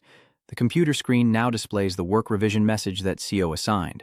North Commander Yu helplessly sighed, thinking to himself that he was a good person but a little crazy, and wondered what kind of strategy he would come up with next. The scene of the video begins with a small cave entrance. Hello, subscribers of the world-conquering young man. This is the world-conquering young man himself. The boy conquering the world, the cave behind you is the lair of the vampire dragon. Why are you all here and not me? It's time to create new content for the Conquering the World Guy channel. A speed rate if she chooses the editing part here and adds sound effects. But Do still wonders why he's filming in the Vampire's Fall cave, because vampires are abundant there and live in low-light conditions, making it very difficult to shoot a speed run. But this is how he attracts attention. After investigation, the current record is 58 seconds set by Asana Craftsman from the Fire Mage channel. Today, I will challenge that record, the speed rate into the vampire's lair by the boy conquering the world. Starting right now. I will adjust the timing in this part. Is he practicing gym? He excitedly announces to everyone. The challenge party. Afterwards, he was already prepared to take action. Even though she knew the video would be shocking, she still widened her eyes in confusion as she watched it. Director Gu looked at the computer screen with suspicion, wondering if a collapsed dungeon was really possible. I should have gone hunting for materials, but the raid is already over. In the end, she was still stunned, silently wondering what she was watching, but he is still a good person. Over here, Sue checked her device and sighed in satisfaction. So many views. By the way, Han from the Fire Mage channel with 41 million subscribers commented. But still, Seo understands how panicked she would be to hear that her record has been broken. Hua Fapsu's comment has already created an effect, but if we work together, 1 million views are within reach. Calm down. At a time like this, Seo needs to post more provocative videos with his current superpower proficiency at 2.01%. After training with Heck Queen, has his proficiency surpassed 2%? You can destroy the vampire cave with just 2% if it increases further. Suddenly, a bold idea popped into Seo's mind. Divine martial arts, right? Try asking him to teach you that. No, if you teach me during training, Heck Queen's answer will still be no. But I won the event, right? Those two are different. How so? Personal training is one thing, and divine martial arts is another. The name has already changed, and besides, for someone new like you, building muscle isn't the only issue. No, because divine martial arts is a method tailored to my strength. Without the superpower I'm using, you wouldn't be able to use it. Siu still refused to accept it and asked back directly. But I am using your strength, after all. Are you using my superpower? That's right. You're training me, right? He still couldn't believe it and kept insisting on asking. This is just personal training, not learning superpowers. Hearing that, he suddenly felt a bit strange and asked, What do you mean? But I have already learned superpowers. For Hein, this is completely impossible. Even Su himself begins to doubt and wonder. Isn't the divine trait something he could learn on GTU? The two things you learned are not Hein's superpowers. Wait a moment. Then you suddenly become silent as if secretly contemplating something. Then Su remained silent and directly demonstrated the superpower he had learned to verify it. Even after witnessing it firsthand, Heck Queen still couldn't believe her eyes. How can someone so unbelievable do that? Did you learn superpowers because you subscribed to my channel? Is it the same for other gods as well? Yes, it is. Seeing his expression, Seo carefully asked, "Is it strange?" Of course, that's crazy. You get divine power just by subscribing to their nonsense channel. But it really made Heck Queen fall silent because he just witnessed it himself. Wait, come to think of it, how did you manage to connect with GT? You are completely human, with no gods. Right now, he keeps wondering in his mind, humans have no gods. Siu also seems to be starting to remember some past events about a mysterious young blonde man. Perhaps the reason for everything is because he opened up the possibility of that matter. So Siu decided to tell Heck Queen everything. The two people he met seemed to come from GOT2, but could former GTU members really come here? You said you couldn't come here, but you also said this space, and your space can't touch each other. Moreover, your account is a management account, right? That's correct. Maybe one of the two people you met is a manager. Do you know who the GTUP manager is? I know a little, but you still can't gain the power of the god just because you have a management account. Is that so? If that's the case, the managers have already become gods of the gods. You really have gained my superpower, so accept me as your disciple. No, not at all. Siu looked confused and asked, why does he just calmly reply, it's complicated. I have already learned superpowers. Those two things are different, and besides, training is already troublesome enough. And you want to learn divine martial arts too? No, I just took the opportunity to probe a little more after seeing Hack Queen's determined attitude. So let me ask you, what are subscribers considered in GoTup? You can think of them as an element of divine power. Siu quickly guessed part of the story, that the more registrants there are, the higher the divine rank becomes. He wasn't entirely sure, but basically, the more the better, right? That's why he trained him, even though it was troublesome. In other words, besides muscles, the only thing that interests Koch Quinn is the registrants. That's why he wants to try negotiating once. So what if I get 100 subscribers then? If I help you get 100 subscribers, teach me divine martial arts. How do you plan to do that? Aren't you even coming here? Why don't you trust me this time and smile mischievously as if everything is part of the plan? As expected, with Sio's help, HC Queen's channel seemed to turn around in no time. He was even so grateful that he bowed and swore. Here you are, my lord. From now on, I, Hack Queen, will be your loyal subordinate. Go on. I'll tell you some interesting ideas. Really, master, but you have to teach me divine martial arts. Oh my god, how could I possibly refuse? What does the number of subscribers mean? So you can think of it as a kind of worship. Our divine presence is formed from the faith of others, so the more people know about us, the stronger it becomes. And your sister in your heart is also becoming more and more contemplative. The divine presence increases along with the number of followers. Is there really such a thing? Anyway, you have to teach me divine martial arts. I'll show you right now. Master, we can just talk normally before. All right, let's get started. So what's the first thing you need to do to learn divine martial arts? Siu's face was full of anticipation. At last, the moment he had been waiting for had arrived. Hein immediately began training and insisted that Sio needed to strengthen his muscles first. Practice seems better than theory, especially when muscles in the brain are more important. Suddenly, as he finished speaking, a pain exploded inside Sio, making him cry out in agony. My head. In the world of Hack Queen, the surrounding atmosphere seems to freeze. Every move he makes is incredibly powerful and spreads throughout the space. Everything happens so quickly that he helplessly clutches his head and thinks, what is that? I can't keep up with Hack Queen's movements. What is this? Pressure. And then I received a notification. You have experienced Hack Queen's divine martial arts. The mastery of superpower has increased significantly. Your mastery only increased by 0.1% each time, now up to 1.1%? And your SSS rank too? At that moment, he appeared and explained everything. But as you saw, you couldn't bear it. I warn you, your soul theft is still too weak. If you use divine martial arts in this state, your mind will be destroyed. So you must train your mind first. In other words, the muscles in the brain represent the level of the soul. You need to train your mind more, meaning you have to strengthen your mind to withstand divine martial arts. So you should have said that from the beginning, right? I don't really like talking, but I still learned, didn't I? Usually that's not possible, but I think if it's you, maybe it is. Given your situation, I think it's possible. My situation? Because you are absorbing our power, Sosio thought that if you could absorb the power of the God of Mind, it could support Jesus' terrifying strength. Buddha Confucius. I introduced to you the Confucius channel. The person made you feel a bit skeptical and asked, "You mean Confucius?" That's right. Sue's spirit suddenly sank, thinking to himself, "Do I have to register as a member and pay that huge membership fee?" That is a huge fee, but after checking the balance, Seo could only sigh helplessly. He only has 153 million left. Yeah. Huada's channel is 100 million, right? 1 billion a month. With this much, there's no profit at all, isn't that right? I wonder if I should do this or not. At that moment, Sun suddenly approached with a smile and waved.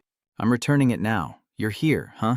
Then she immediately took out an item. "This is the neck tendon you need." Sue suddenly felt something was off and cautiously asked how much. She said 1 million, right? But she only smirked and laughed, and in the end, your 113 million disappeared, just like that, leaving only over 40 million. But Seo still forced himself to swallow his tears and say thank you. Thank you for using Seoun's product, but Seo, what are you planning to do with the tendons? I'm planning to forge some equipment. Equipment? That's right. As an A-plus class monster, he couldn't hunt it himself. If you want to learn divine martial arts, you need 1 billion, which means Seo has to use good materials to forge good equipment and sell it. You can also focus on equipping yourself. But suddenly feeling helpless, he wondered when he would be able to craft his own gear. Money is his eternal enemy, so let's start now. Then Seo took out the tools and was ready to speak. Let's get started. Then he focused again on his work. Sue's demeanor also left Panwang feeling stunned and amazed. What brought her here? But Seoun seemed to be extremely surprised. Neither of them could believe what they were witnessing, mouths agape in horror, while Seo remained completely focused on her work, not taking a step away. Throughout the process, the dazzling rays kept shining brightly and eagerly, and finally the equipment he designed was completed to the amazement and shock of both of them, with his mastery of divine alchemy significantly improved. Even though he's exhausted, it's still just junk. Yeah. Bakwang was stunned when he saw Seo's achievement. How did you do it? Wow. Suddenly he turned to smile and asked Seoun, how much can you sell this for? What? You want to sell it? With such an item, it's beyond my ability. No customer would be able to buy equipment of this level. This made Seo feel disappointed and discouraged. If you can't sell it, what can you do? If you subscribe to Confucius's channel, pay the membership fee for Hoda's channel and the medicine fee for SE. So I have no choice but to rely on Seoun. Don't be too pressured and just sell it for me. It's just trash. Trash? She felt somewhat relieved after hearing that and agreed immediately. Since you're entrusting it to me, I will do my best. If you're feeling down, you'll give it to me. Right, Uncle? Can I use your name? My name. Yeah, I'm thinking of putting this item up for auction. Auction? Just like that day at the auction when you hosted and introduced everything yourself. The next and final item has finally appeared. Even Master Seipan Wang cannot create or endorse this item. This statement immediately caused a buzz among everyone. Isn't Master Seipan Wang the blacksmith recognized by Aolan? The atmosphere grew even more tense as the host announced that the item we introduced was a pair of high-quality gloves. These gloves are made from the tendons of the neck, making them extremely durable, so you don't have to worry about them breaking. Don't be surprised because it's made from nape tendons. An A-class monster's analysis revealed that it can enhance the wearer's strength. That news alone is enough to raise a series of questions in the hall. Can it really enhance the wearer's strength?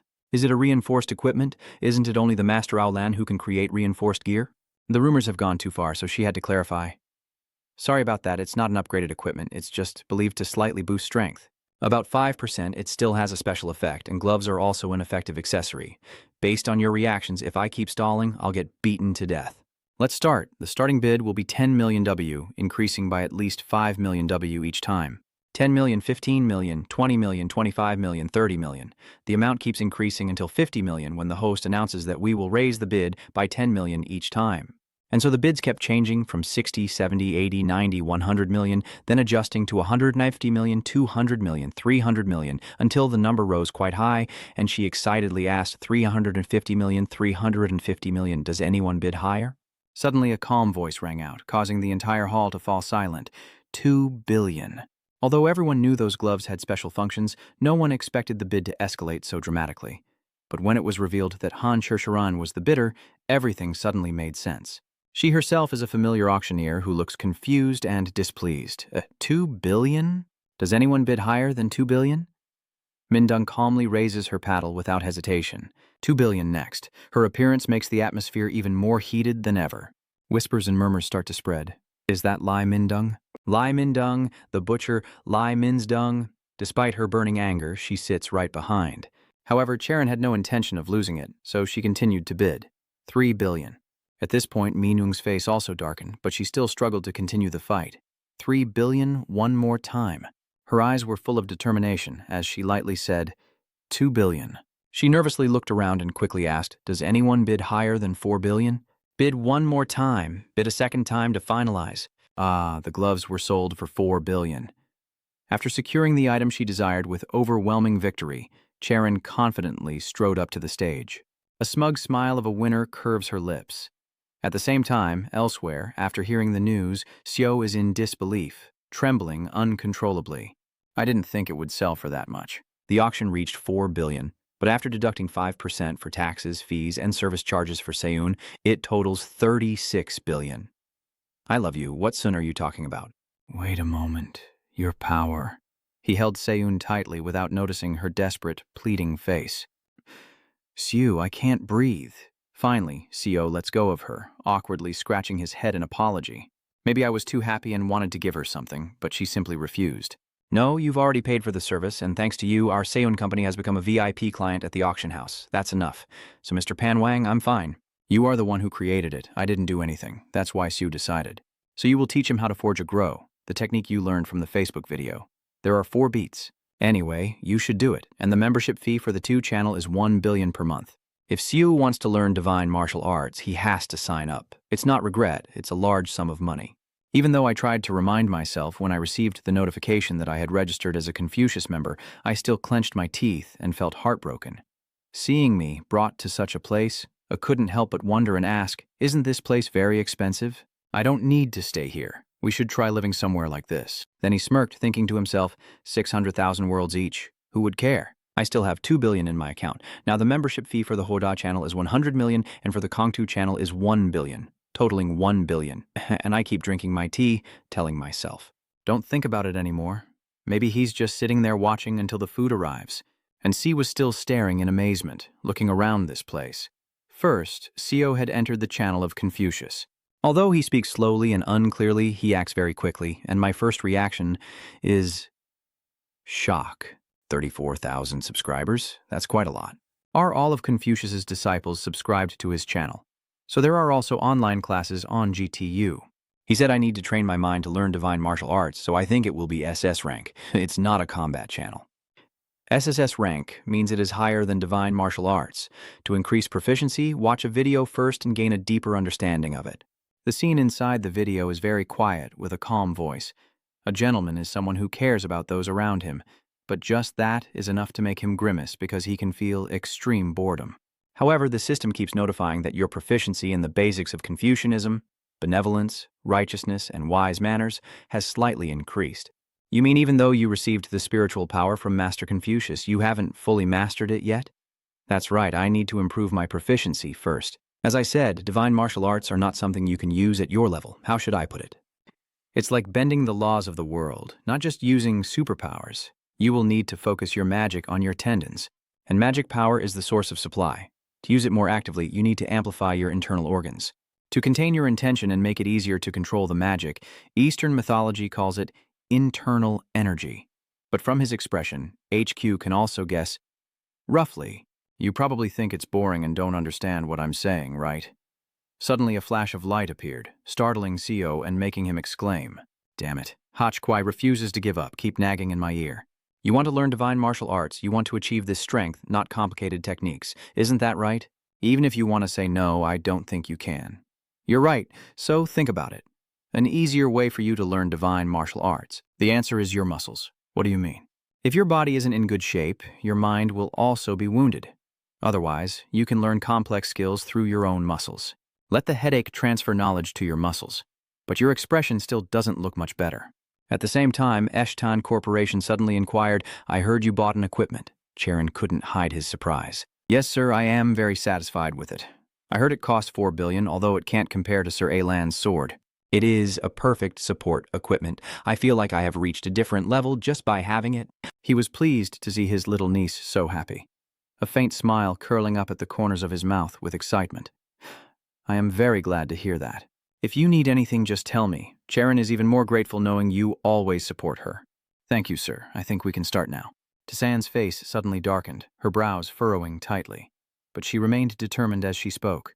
launching a surprise attack on the E-ranked dungeon. I don't know how long has passed, only Sio's exhausted sighs remain. He collapses onto the ground, tired, thinking to himself that he can't keep up anymore. The divine martial arts, he must learn them thoroughly. Then he continued to open his phone, focusing on studying it. Everything started to blur, making him feel empty, and he wondered, am I really capable of improving my skills like this? He silently recalled in his mind if there was a way to avoid a battle he could never win, and Confucius simply pointed out, there is. By never stopping that battle, those words seemed to boost Sio's fighting spirit. Hein was once human. He was a hero who overcame gods in human form. Isn't Heck also trying? Isn't he also facing difficulties? Isn't he also a failure? Divine martial arts, a power that can make you doubt, but once you attain it, it's no longer just martial arts. More than anyone, Siu always knew he lacked talent, so what he needed now was relentless effort. In an instant, he seemed to regain the fighting spirit that made the entire space feel like it was spinning. Siu remained completely calm, focusing entirely on each movement to perform at his best, and the effects were immediate as the system notifications appeared. The suppression will spread throughout your body. Your mastery of kindness, integrity, and wise manners has increased. You have mastered the divine martial arts of HQ. The continuous notifications of increasing stats make Sio feel as if a surge of power is flowing through his body. Finally, he has mastered Hin's divine martial arts. The joy came so unexpectedly that Sio was still stunned, standing there in a daze. The system kept sending positive signals, and he happily started calculating how much it would cost to rent a private training room. Dr. Gu sighed tiredly and began working on his computer. She stood there in a daze, staring at Sio's screen request, lost in thought like in the previous Vampire Fall video. The fire mage broke her boss's record on her channel and reclaimed the top spot. A terrifying record set in 11 seconds. The raid ended right from the start. Click to download the video, and I also realized he's still recording videos with the same content. Hello to the viewers of the Conqueror of the World channel. I am the one who conquers everything, the guy conquering the world. I heard that the Fire Mage channel just set a new record of 11 seconds, which is impressive. That's why today we will try to conquer Fire Mage Yu Han Dok Yu like a lightning strike, with that phrase still ringing in my head. You might be wondering why I suddenly targeted Yu Hana. If I really aimed for her, I would have been roasted to death. I can't do it without proper preparation. That's why the strategy I shared with you today is the way to conquer Yu Hana's top position. Enough talking, let's get started. Then Siu also begins to act. At first he raised one leg high as if carrying the weight of the air, then delivered a deadly strike, channeling all his force into it. In the end, only darkness and screams remained. Her computer screen also went black as if losing signal. She quickly remembered something and hurriedly clicked to check. Wait a minute, he sent me 2 videos. But the content inside left her stunned and wide-eyed in amazement. The continuation of the previous video shows Kan An raising his leg to prepare for a move, then stomping forcefully on the ground with great power, a mysterious energy piercing into the earth, causing the camera to tilt and finally collapse. The scene turns chaotic along with Xiu's clueless remark, now thinking about it. I can also train in the dungeon, right? Only Doc Gu fell flat on his face, doubting life and asking himself what on earth he was watching. Her hand trembled as she reached out to check again. Wait, the video is only 4 seconds long? Director Yu was completely stunned, unable to believe his eyes, while CO on this side was happily checking the data. Thanks to divine martial arts, the viewership and comments skyrocketed. If he keeps earning 100 million worlds like this, it won't be just a dream anymore. Suddenly, he scrolled and saw a comment on the channel, which made him suspicious and realized that Hanshrin's raid had failed. At this point, everyone in the comments kept discussing it, but he just sighed angrily, thinking it was just a rumor. However, the rumor was increasingly confirmed when someone discovered it had been published in the news. Siu, du kong muatin hong sung phang hingo du hoila thartu. Roi tu kiem chung thi therorang chern that by trong vies dort kich ham goods, s. Trong kikach fong vian kong angung kong kich do hoi thong tin. Even though I read the article, I still wonder how she failed. Then suddenly I throw my phone onto the bed and remind myself not to care because I don't have time for her. I'll be busy enough. She'll find a way. At the same time, on the top floor of SH Corporation, as soon as she stepped in, Mina spoke first. Oh my God, look who it is. Sharon's face was also calm, her cold eyes responding. Hello, Director Han Mina. It's been a while since we last met. My child, are you doing well? Her eyes examined him thoughtfully, smiling as she inquired. What are you looking at? Are you on your way home after meeting the chairman? Yes, I think I should go see him, and Mina agrees with that. Then he sighed and recounted that the chairman had called for a meeting. The company is in chaos now. Not only is the capital declining, many investors have withdrawn, but it's not your fault. It's because we hoped too much. You can go now, or you'll end up meeting them. Every word Mina said felt like a dagger stabbing into Charon's self-blame. Until no one was around, she still stood there dazed, and Co softly smiled and asked, "It's a bit bitter, right? This is definitely a real punishment. Anyway, I feel great that my mastery of divine medicine has improved significantly, because it's easier to take than last time. After learning gentlemanly skills, all of Co's attributes have increased. Not only divine martial arts, but also super wisdom and divine alchemy. Wisdom increases the most because it relates to other attributes. The gentleman's skill is truly an SSS-Rank ability. SEOA's condition has definitely improved. Her expression makes him secretly happy, thinking it's working. If he keeps improving his divine medical skills, he can definitely cure Co. The problem is the money. The registration fee to pay for the membership of Hoada and Confucius, the 1 billion yuan I currently have, is enough. It would be great if I could sell this medicine, but it can't be sold recklessly without a license. So C immediately thought of asking Siun. Suddenly, a noise outside the door made him alert and ask quickly, "Who's there?" Then I saw this person politely ask, "Are you Menzu's house?" Then introduce himself. "I am Han Charon Kangmin's secretary, waiting for your reply outside the door." As soon as he entered, he straightforwardly stated that the lady wanted to launch a second assault on the dungeon. Hearing that, Sue also understood that Hancharin wanted to retake the dungeon and needed his help. So he asked directly, "Do you want me to make the plans?" "Yes." Moreover, what exactly happened inside the dungeon? Minji J had no choice but to bow her head in helplessness and reply, "I'm sorry, but I don't know the details either. She only told me that your support is extremely necessary. The lady boss wants to go herself, but due to many eyes watching, please forgive us. Can you talk to her?" Sue just slightly curled his lips, thinking to himself that he could sense it. The sweet scent of new tup and the dreams of numbers were what he could gather. Even just glancing briefly at the SH Gym Hunter Guild headquarters, Seo still recognized that she was wearing gloves he had made. Jaren looked very focused, as if no one outside could disturb her. As soon as she saw him arrive, Minji hurried over to call her, but Seo raised his hand to stop her, saying there's no need to go any further. Then he pondered deeply. Training with such intense focus would surely bring great results. He had been like that himself before. However, he still felt a bit awkward and was about to speak, but Seo calmly replied, "I just need to wait a moment, but with Jaren, a rare opportunity might arise." Throughout the process, she maintained intense focus and executed powerful moves, causing beads of sweat to fall gently, while he silently observed from afar, analyzing her movements without any systematic approach. Is it because Seo's knowledge increased after gaining the S+ Enlightenment and Divine Martial Arts? She's just swinging her sword wildly. Furthermore, I also heard that Charon has never studied swordsmanship. One of Han Charon's attributes is his talent with the sword. But she only fights with her sword based on instinct. I feel she could also use super strength like me, but she hasn't learned divine martial arts to utilize it yet. Relying only on instinct in swordsmanship will eventually reveal its limitations. If she learned martial arts, she would surely improve dramatically. Could the only way for Hancher Charon to improve be to become a disciple of a sect? Thinking of this, he suddenly smirked and wondered, but what good would it do Hancher Charon? Anyway, the SH Corporation wouldn't allow Hancher Charon to become a disciple of a sect, so she would no longer be a member of the SH Corporation. Family background isn't always an advantage. Anyway, with Hancher Charon's level, she can probably continue learning martial arts from Gotup. Suddenly, Seo saw King Atho, the legendary knight of the Round Table. What if King Atho makes him choose? Then what should he do? The owner of the Holy Sword Ban Mio, 2 words expert on dragons. Xfit slays the first dragon man. Hang Wu, a man who can fight 1,000 enemies alone. I will make you sing. Hang Wu, you caught Liu Bang and made him sing the Han national anthem.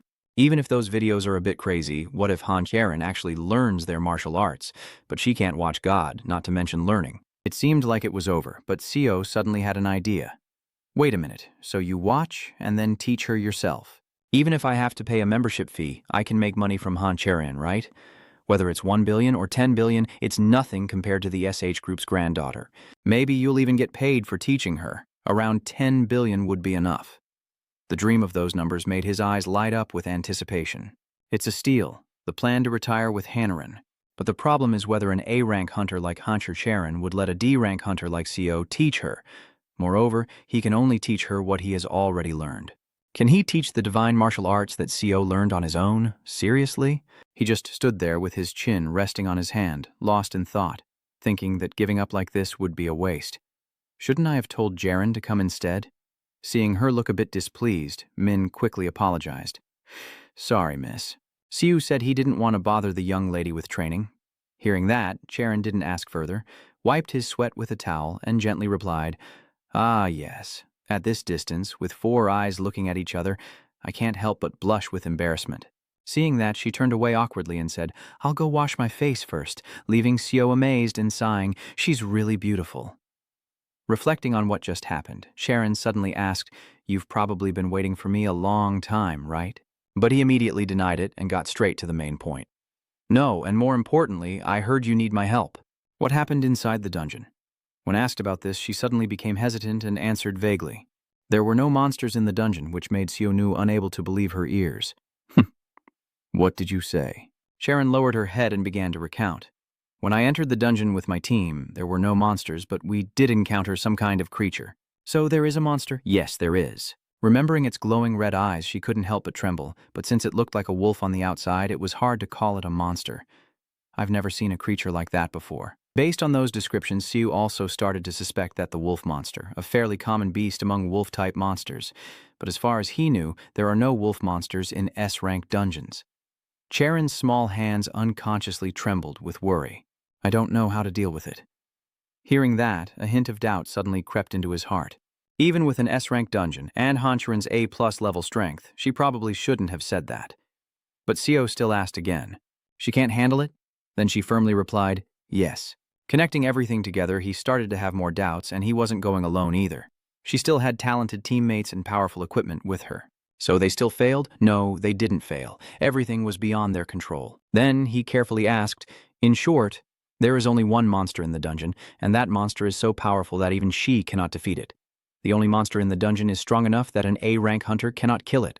The dungeon level is determined based on the total mana inside the dungeon, so it's almost impossible for the level to be decided by a single monster.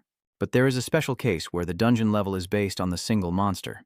After connecting all that information, Sio suddenly frowned in amazement when thinking about mutations. In other words, a different concept of mutation is a super monster. A monster that possesses all the mana in the dungeon. If they encounter it, it's completely understandable that they cannot deal with it. The super monster is already dangerous, and since it's an S-rank dungeon, I honestly think you probably encountered a super monster. It's completely unfamiliar to Charon, leaving her confused and at a loss. A super monster. This is the first time I've heard of it. I think it's best to leave this dungeon behind. There's no reason to challenge it again. It's not that important, and this could be life-threatening, yet Charon stubbornly refuses to listen. No, I have to do it. Can you tell me why or not? It's not just me who's in trouble. However, Sue also gathered a lot of information earlier about the failed raid of Hancharon and how the SH Corporation faced turmoil. I heard that billions disappeared within minutes after the article was published to prevent the stock price from falling further. Her eyes were filled with determination, as if there was no way out anymore. I have to fix my mistake. Hancharon must successfully raid the dungeon as soon as possible. Of course, this is a life-and-death situation, but billions are willing to risk their lives too. A level S super monster that has never appeared before will be difficult. Then Sio slowly spoke. I understand now, so I have a condition. And then he foolishly smiled and made a proposal. I hope you can let me film and upload it to YouTube. But while I was still daydreaming about NTube, he kept negotiating and asking for 10 billion. Sue looked straight into her eyes and confidently said, I can't offer a lower price. In the end, everything went smoothly, with a deposit of 1 billion. I should have asked for more. Who would have thought she would agree so easily? This is enough to make him feel satisfied. Forget it. I shouldn't be greedy. 10 billion is already a lot. Besides, this monster has never appeared before. Sue isn't sure if he can come up with a solution. If he asks for too much, it will just add pressure. Anyway, with his S+ comprehension reaching 24%, that's enough to analyze the S-class supermonster. Oh no, Sue had to interview with a crowbar. According to the agreed plan, the next day both of them were in the S-level dungeon. As soon as they arrived, Charon insisted, I will lead the way. Hancharon let him into the S-level dungeon on the condition that she go with him. In fact, this is extremely dangerous, and Sio didn't want to be alone either, but he had to see what was inside to come up with a strategy. And he also possesses superpowers and divine martial arts. Even though he's not confident he can defeat S-level, he still believes he can survive and escape from here. Everything around him made Sio more secretly alert, but it was all part of his plan. Sure enough, the atmosphere was completely different from lower-level dungeons. But Charon suggested they go a little further in now that it was getting dark, with only the bright moonlight illuminating their way. Siu suddenly found it strange when she was so absorbed in staring at the gloves that she seemed lost in thought. Aren't those gloves a bit too small? It's a bit loose. Seeing that, he immediately suggested without hesitation. Let me adjust it so Charon will be amazed and exclaim, "Oh, I didn't know who would wear it, so I made it to fit my hand." Even though it won't fall off, it must be pretty uncomfortable, right? The gloves started to shrink, fitting tightly around her hands, making her even more amazed and stunned. Then Sio started to chuckle mischievously and casually said, "Just consider this as a bonus service." "Why do you have this feature?" "Because I am the one who made these gloves." "Why is that?" The person recognized by Master Shan Wang said, "I don't know about that part. I was just working at the same forge as him." Suddenly, while the two of them were still joking and chatting happily, dark, murderous auras suddenly appeared, rushing toward them.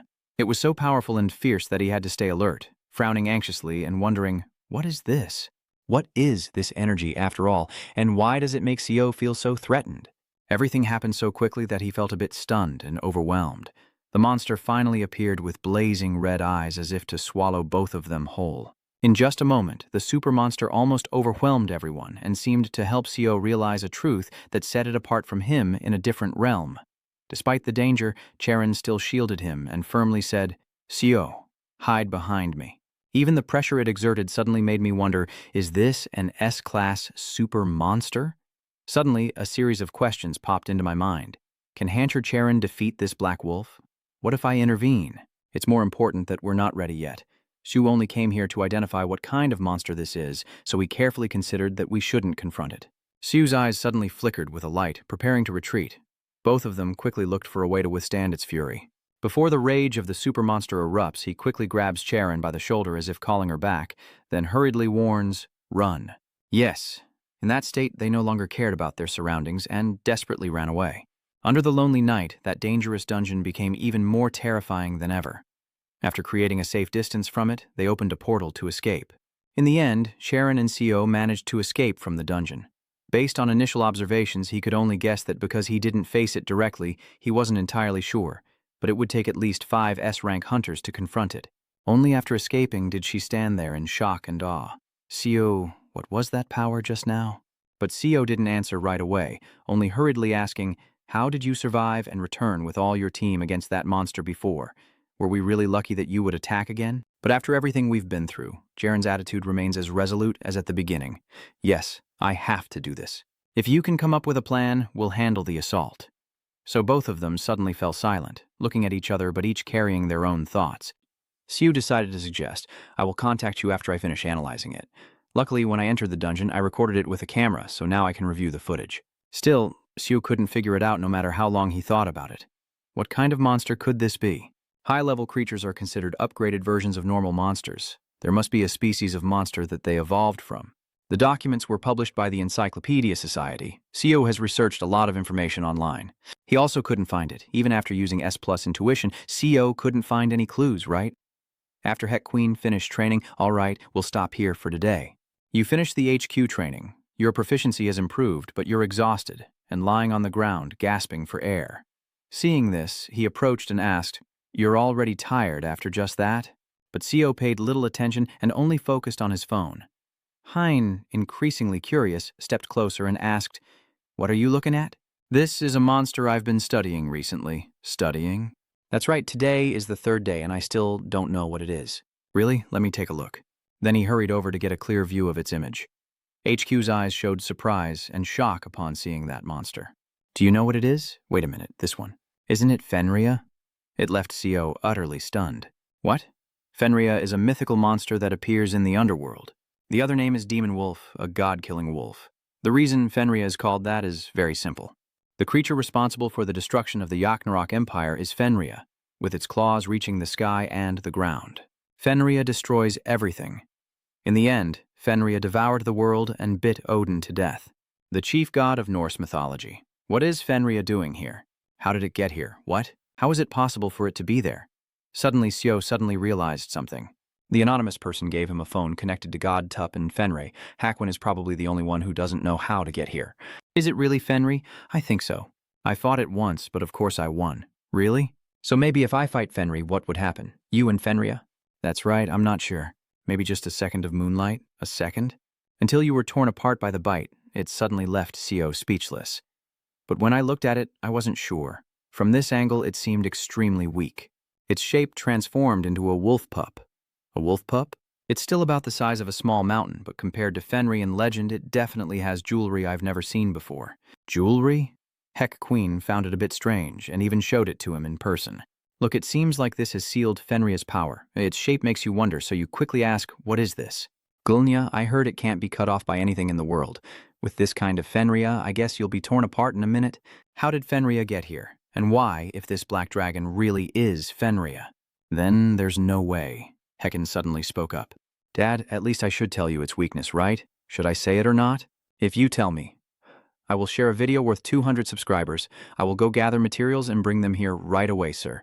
The main SH area waiting near the dungeon. The reporters still can't believe they asked why you didn't give up on this dungeon, how you decided to come back and retake it. But Sharon remained silent and walked straight into the waiting room. It seemed like everyone was already there. Let's go. Sue is also ready to start the machine. Hello. Hello to the subscribers of The Boy Conquering the World. Who is he? Just someone. His channel is called The Conquering the World Boy. I guess that's his nickname. The Boy Conquering the World. I don't think that's a popular channel. What is Uber doing here? I heard he's the one who came up with the dungeon raid strategy. Strategy? Fight that wolf? What nonsense are you talking about? We don't know. I just heard about it too. He looked at Sue with admiration, but I felt even more resentful inside. The support conditions for team members are terrible, and they even brought a tuber along. Captain Hancher Charon is really reckless.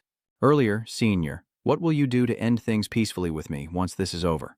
Stop talking nonsense and get ready to enter the dungeon. Everyone is now inside the S-Rank dungeon, and you're still enthusiastically filming, leaving everyone speechless. Everyone, we've entered the S-Rank dungeon. I guess you can already feel it. This enormous energy, is he Mew? Making such a noisy video at a crucial moment like this. What if the Black Dragon hears it? It made him both angry and frustrated, but he could only sigh and endure. The surrounding atmosphere seemed suffocated by an invisible force, suddenly making him feel anxious and unsettled. That super monster with the power of destruction has truly appeared before them, and just that is enough to push their minds to the limit. Even Charon wondered if activating the reset was the right choice. She will lead everyone to their death. Yeah, Cherry shouldn't ask for help from an S-Rank hunter. She can't ask for help from an S-Rank hunter. The raid isn't a simple matter. This is the stepping stone for SH Corporation to enter the hunting industry, so she must carry it out with the strength of SH Corporation. The SH Corporation must become famous for its own strength, but Seo was not worried and continued chatting. Everyone, that's the legendary monster Fenria, also known as the Wolf Demon. Fenria is a mythical creature that only appears in legends. What? Are you asking if it's really Fenria? Despite its overwhelming power, he calmly replied, I'm not sure anymore. I think we have to fight to find out. Aren't I the one conquering everything in the world? The boy conquering the world? Even if it's Fenria, the wolf that almost rules the world, it's nothing. Suddenly, Sue turned to ask if she was ready, catching Charon off guard and confused. It was also the moment he began announcing the first strategic move of the Fenria invasion, accompanied by his immense power surging uncontrollably, leaving her somewhat unprepared. In just a moment, Sue amazed Charon again and again with surprise after surprise. He used his combat skills to leap into the air, catching Fenria off guard. Since when did he do that? But it also growled back, constantly showing anger to threaten his spirit. Just watching this scene from afar was enough to make her worried. He shouted a warning, "Watch out!" Its upper claws stretched up to the sky, and the lower claws touched the ground. I don't know when Seo disappeared, and even he was a bit surprised, asking himself, where did he go? In that moment, he suddenly reappeared out of nowhere, rushing towards it like lightning. Sue's fist clenched with overwhelming power, as if ready to deliver a fatal blow. And finally, sensing the right moment, he struck with all his might into its body. Everyone in the hunter team was also terrified and wondering what was going on. The battle between Seo and the top supermonster Fenria became even more intense and suffocating. After all that, it still stood there unscathed, as if nothing had happened, leaving him feeling helpless. Damn it, Seo landed a direct hit, but it was still fine. He could only force a wry smile, thinking how annoying it was. But Heck Queen said this move would be effective. However, things happening in the dungeon don't seem to be going very well. In just a moment, everyone united their strength, firing continuous fireballs, while Seo had to retreat to avoid Fenria's direct attacks. Charon couldn't wait any longer and hurriedly ordered, We have to act now, yes. Then she quickly charged forward to fight and support the team behind her. During the battle, he kept trying to stay highly focused. But Fenria's power is truly terrifying. Damn it, could that wolf be? This Fenria is the real deal. Siu suddenly recalls the conversation with Hekwin. With this kind of Fanry, it probably only takes a minute, right? 1 minute until you get torn to pieces, and I can't help but curse. A minute is even more than you can hold out. Less than 10 seconds. Hakon's strategy is useless. It only works because he's a Hakon, but it's still there. Grebnir is the chain that binds the mighty wolf Fenria, meaning those shackles that restrict its movement are not impossible to break. The situation isn't so bad that we can't win. Sharp blades have been swung in the cold, endless night. Charon charged into battle but couldn't land an attack. Most importantly, although known for her exceptional swordsmanship, she remained silent and highly alert during this renewed assault on the dungeon. Fenria's strength is truly on a different level, so they can only attack with coordinated team assaults. Being all there made Charon feel relieved, and at this moment she was not alone. Fireball, so we have a magic hunter, be careful. The continuous direct attacks pushed straight towards Fenria, almost engulfing her in a sea of flames from which she couldn't escape. But they still kept firing fireballs and shouting as they endured. This time it didn't dodge at all, directly opening its mouth to swallow, leaving everyone stunned and confused. Once again, it caught the fireball in its mouth. The entire team suddenly looked bewildered, raising their heads to observe Fenria's strange power. Even after witnessing it firsthand, they still couldn't understand, and wondered, does it really eat it? He saw that but still tried to boost everyone's morale. Don't back down. Siu also stepped forward to announce the next plan, preparing for a full-scale attack. If you look closely, you'll see a cuff being placed on its body. You figured it out too, right? Then she looked at Charon to respond to his words. Her eyes became more determined than ever. In just a moment, the two of them finished their discussion and prepared for the next step together. As Charon swung her deadly blades, the whole team immediately poured all their strength to support her. Siu also steadied his emotions, reminding himself to stay calm and focus all his senses. In this way, he summoned almost the absolute source of his power. Facing their attack, Fenria's eyes grew even more furious than ever. Seizing the moment when it was unprepared, he quickly charged forward with all his strength to face it head-on. Hoping to end this brutal battle, Fenri saw Siu rushing over, almost like he had gone mad, ready to strike with his sharp claws. The distance between them was closing rapidly, just a breath away, and he had enhanced his abilities by using an additional super-strength skill. Siu gathered all his strength and delivered a deadly punch. Although his fighting condition was still very good, he began to feel the effect. And so, Siu silently made his decision, and now he would continue to attack. But an unexpected event caused him to pause. A swift, decisive attack left Siu no time to dodge, and the direct hit caused him to fall to his knees in pain. Looking at the wound on his body, Siu silently thought this was too dangerous. If he had reacted a moment later, the attack would have torn his body apart. Suddenly, a suspicion arose in his mind. Wait, he wasn't sure. But just before it entered his body, it hesitated for a moment. That gave Cherry the chance to deliver a deadly blow to it. As Fenria hesitated to fight back against Siu, she seized the opportunity to act. Although he still couldn't explain it, he was certain it couldn't kill him. But why? Fenria roared in pain after being hit, furious and overwhelmed with rage as blood kept flowing from the deep wound, and in that moment, Siu had to stay calm and remind himself to seize the opportunity immediately. Next, he takes advantage of his swift and free movement to prepare to charge forward. Facing the legendary monster in history, Siu's expression remains as calm as ever, without a hint of fear. His quick and precise movements allowed him to land a direct strike on Fenria, a blow strong enough to make it feel the terrible pain spreading through its flesh. Siu still did not retreat, facing its sharp claws, quietly calculating. Now he seized the opportunity to pull hard on Fenria's GPN chain. That alone was enough to make the eyes of the super monster turn in horror. Siu still desperately held onto the chain to control its movements. Fenria roared in furious pain from the discomfort caused by GPN, but his whole body also erupted with immense power, ready to face it head-on. In that moment, Siu pulled the rope with all his might, causing Fenria to sway uncontrollably. Everything happened so quickly that Charon was stunned, but he still held tightly to his sword.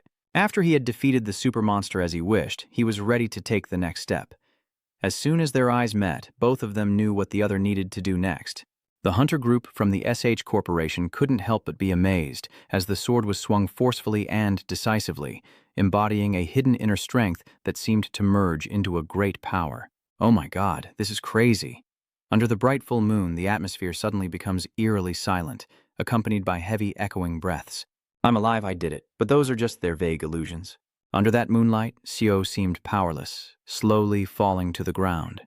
Everyone witnessing this began to tremble with fear and worry, and suddenly, dark, smoky auras started to surge uncontrollably through the night.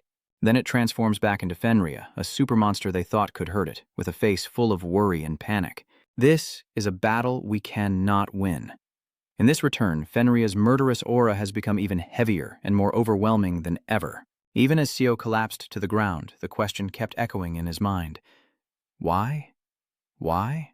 Fenria linked to Gnia will definitely be sealed away, but it remains the wolf demon that devoured the world. The wolf species that once killed gods. Fenria is Fenria. With his current level, attacking it is not surprising at all. Sue keeps thinking and still finds it strange. Sharon increasingly felt the danger and hurriedly warned everyone to run and take Sue with them. This suddenly made him remember that this situation was similar to when he was in the prison cell. She also saved team members like this. No matter how hard we try, we can't beat Fenria. But why is that? That moment of seemingly ultimate despair suddenly made Sio realize everything. Finally, he understood everything. I can't believe he's only just realizing now. Sio even blamed himself, saying, I'm so stupid. This has been unreasonable all along. Then hurriedly asked, Hey, can you move or not? He looked at his unpredictable expression and became even more confused. What are you doing? Sio quietly moved to where Charon was risking her life fighting Fenria. His steps gradually drew closer to the monster, causing her to doubt and call out to him, Mr. C. This test turned out exactly as predicted. It didn't attack. It only looked at him. Sharon kept shouting loudly, What are you doing? And warnings kept ringing around him. Are you crazy? Run away now. But he still stood there silently. At that moment, the distance between Fenria and Sio was just a hair's breadth apart. He just silently chuckled. It was unreasonable from the start. I don't know about a team of S-rank hunters, but right now attacking it was pointless from the start because there was no chance to win. That's why Sio found it strange. Why are you still alive? How did everyone manage to survive and come back? If no one died, it makes everyone question what's really going on. What do you mean? You still don't understand? If Fenria wanted to, it could have killed us all already. No one here could have survived to come back. So how are we still alive? It spared everyone. Sio realized that the reason Han Shirin and his team could survive was because it didn't want to kill people. In other words, it's saying that it ran away because it didn't want to hurt anyone. Of course, even you find it hard to believe, but if you think about it, Fenria has never attacked first. If it were an ordinary monster, that would be impossible. There was a time when Fenria destroyed Asga even after it was born. It was abandoned. From the moment it was born, it had to endure hunger and loneliness. But it was resilient, never giving up and trying to survive. Has the rumor about Fenria's birth spread widely? The god of Asga has come to find Fenria. I heard you're very strong. Can you remove this string? Fenria isn't even resisting the gods. That felt like an invitation for it. To have fun after always being alone. It feels like I finally have a friend. Seeing Fenria's abilities firsthand, they burst into excited laughter. Oh my god, even Tho couldn't cut it. Fenria was happy because it felt like it had become friends with a god, but the other gods didn't see it that way. The gods feared that power would bring about hell, so they created Grepnar to bind it forever, and that's exactly what happened to it. Fenria thinks there's some misunderstanding here and suspects something. If you can't break it out and the gods won't release you, you can bite my left hand. A god named T personally visited it and earned Fenria's trust. While everyone ignored Fenria, T was the only god who looked for it and brought food because it was in a desolate land. Because it is a friend, so Fenria was sealed by GBIA and couldn't escape. As expected, the gods didn't release it, Sinai and T also ignored it. True to his word, T placed his left hand into Fenria's mouth. His apologetic face opens his mouth. Fenria, I have disappointed you. Even so, Fenria didn't want to meet T's hand. It didn't want to do that. However, the gods, fearing Fenria's power, stabbed a knife into it and made it unable to close its mouth. Fenria has to endure the chain until Ragnarok happens. No one to share her companionship, still alone in endless pain. After Ragnarok, Ragnarok's fury overwhelmed Fenria, and it began devouring the world and destroying the gods. Yet, Fenria still did not kill T? Because even though its mind is filled with rage, it still remembers the one friend who cares for it, the friend who feeds it. Fenria has always considered T a friend, probably because of its innocence and foolishness. In legend, Fenria is not just a wolf, but a bloodthirsty demon wolf. But right now, Sio can assert one thing. Fenria does not want to hurt us. Hearing him say that, the others immediately asked, What are you talking about? Are you really trying to get us to believe that? Charon stepped in to interrupt. But we still have to eliminate it. If we ignore a sealed dungeon and it breaks, there's no way to save everyone. Even if the dungeon explosion doesn't happen, there's no guarantee that Fenria won't harm everyone once she leaves the dungeon. Everyone around also followed suit. No one listened to CO at all. We will retreat and report back to the guild so they can send high-level hunters to help us, Charon said firmly as he turned around. I give up on conquering this dungeon. Seeing that no one wants to fight anymore, Sue silently thought, Hancharin is right. To prevent a catastrophe, we must kill Fenria. I don't know why it's here. Could Fenria have been abandoned again in mythology, with the apocalyptic force called Dragnarok, severing GPIA? Fenria escaped from GPN, but for some reason it was chained back to GPN. Could Fenria have been abandoned here? This dungeon was used as a barrier to trap Fenria, so it couldn't escape elsewhere. Just like in mythology, it was abandoned right from birth, so it might die alone here. It also explains why the dungeon level is S. Looking at the ominous entrance, he thought to himself, the dungeon's own mana was imprisoning Fenria, not Fenria's mana. The power used to trap Fenria when she was weak is rated as S level. Seeing his hesitation, Charon had to speak up. Let's go back. But CO didn't want to do that. I can't accept leaving Fenria here alone and doing nothing. I can't do anything for Fenria with my current strength. If we just leave like this, everything will be over. Fenria has no intention of harming anyone. Even if, when we return, it might kill a few people, right now it's not chasing after us. Because it's foolish, just like in the Age of Myth. Once we leave this dungeon, everything will be over. The more he thought about it, the angrier he got, grinding his teeth. Even Fenria couldn't withstand a group of S-rank hunters.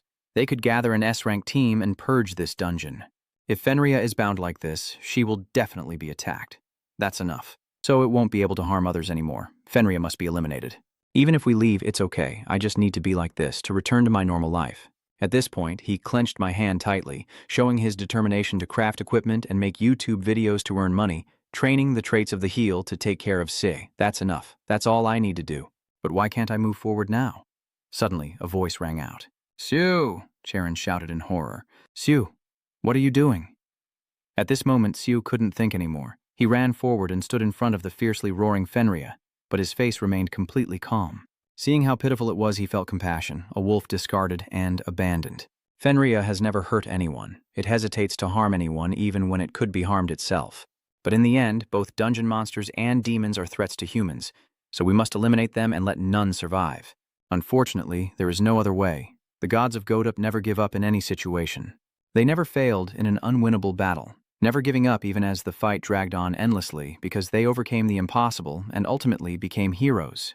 If there is no way out, he turns back, smiles at them, and says, I will destroy this dungeon and then create it myself. Charon quickly shouted after hearing that, Sio, what do you want to do? No one can stop what you want to do. Siu begins to unleash all his strength. The problem is that this dungeon is a barrier imprisoning Fenria, a threat if it is broken. If I break this prison, breaking the prison means breaking space itself. Only the gods can do that. How could I possibly do it? He closed his eyes tightly, feeling the surge of power within him, still dangerous to unleash at this level of strength. But I can't stop. I won't stop. Cutting off my thoughts, Super opened his eyes wide with a dazzling glow, like rivers that don't drink their own water, like trees that don't bear their own fruit. And a gentleman would not act for himself. It sounds like a true scholar. I can only laugh because no one would admit it, and I wouldn't even make a dime from it. But if you're not angry even when others don't acknowledge you, isn't that the true strength? A true gentleman remains calm even if the world does not acknowledge him. At this point, Sio feels even more proud. I don't know much about being a gentleman, but today I feel like a pushover or a fool, but for some reason I just want to be a decent person. Not just for myself, but to be kind to those around me. I don't know why, but those thoughts suddenly came to mind after watching Confucius's video and seeing Fenria's injury, so Sio immediately summoned Heck Queen, the martial saint technique. Fenria's child was also startled. Sue is silently recalling that Heck said that the holy martial technique is not just for fighting. It's like bending the laws of the world. It's not just about using super strength. And space is the fundamental law that creates the world. Suddenly, a blue light burst forth powerfully. Siu steps forward and delivers a powerful kick that shakes the heavens and the earth. His eyes blaze with an endless energy that engulfs the surrounding space. Siu continues with the Dragon Strike stance, surrounded by streams of blue light, his overwhelming power causing everything around to tremble. An endless power shines across the sky. As a strange phenomenon appears, the sky begins to crack, and pieces start falling down. Sharon was stunned, unable to believe what was happening. Sue, after using his power, had fainted, but he was still alive. But the source of the magic power Co created is still there. When she turns her head slightly to look, she sees Fenria has already stepped in front, and the iron beneath her feet has shattered, fully freeing her. Sharon hurriedly caught Seo, secretly thinking she always knew he wasn't a fake awakener without special traits when she saw him in the dark dungeon. What kind of terrifying power is this? It collapsed the entire dungeon. Now is not the time to be impressed. Sharon glanced over and saw Fenri looking at them. Then she helped him leave.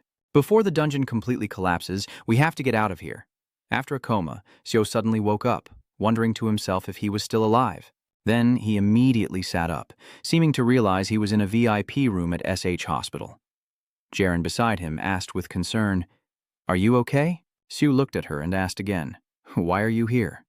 "Miss Jaren, as you can see, I am also a patient.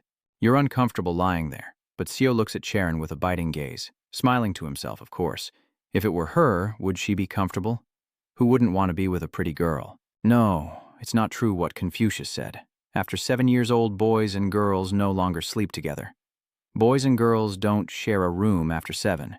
So after thinking for a while, he shook his head, trying to dismiss that thought. What am I even thinking about? Suddenly, Sharon spoke up. "You don't want to know what happened." He began to recount in detail that before the dungeon collapsed, Jaren had taken me outside after I fainted, and after many treatments, I woke up. I was right, wasn't I? After hearing that, Jaren was a bit surprised. Seeing her reaction like that, he also quietly understood that he was right, and she didn't like it. Yes, as you said, the dungeon has collapsed, and it is finally considered a successful raid. Now on the TV, Honchurin from the SH Hunters Guild finally conquers an S-rank dungeon. Luckily, he suddenly remembers Fenria. Then she turned to Charon and asked what happened to Fenria. But Charon only coldly replied, "I don't know anymore. If you're talking about that wolf. I saw it leave somewhere because the dungeon, which was considered Fenria's prison, collapsed, and luckily it was able to return safely to the divine realm." She continued, "I am not revealing what happened inside the dungeon right now. I also asked my team to keep quiet and officially announced that we are the ones who conquered the dungeon. But if you want, we can change it." She means she will change it to "I am the one who conquered it." Yes, that's right. Just let her be the one to conquer it. After hearing that, Sharon was a bit surprised and asked him, "Is there a reason why you're hiding your power? Hiding your power?" "Me? No, it's nothing. If there's a problem, I just can't do it anymore. Although I didn't plan to hide my strength, given the situation, it is necessary for the SH Corporation to acknowledge me as an S-rank dungeon conqueror. That's why I want you to be the one to conquer it." "Miss Charon?" After hearing his explanation, Charon still hesitated, but seeing her like that, Seo also secretly guessed that she was probably doubting her own abilities. She is worried whether announcing it like that is okay, even though she doesn't have the ability to conquer an S-rank dungeon.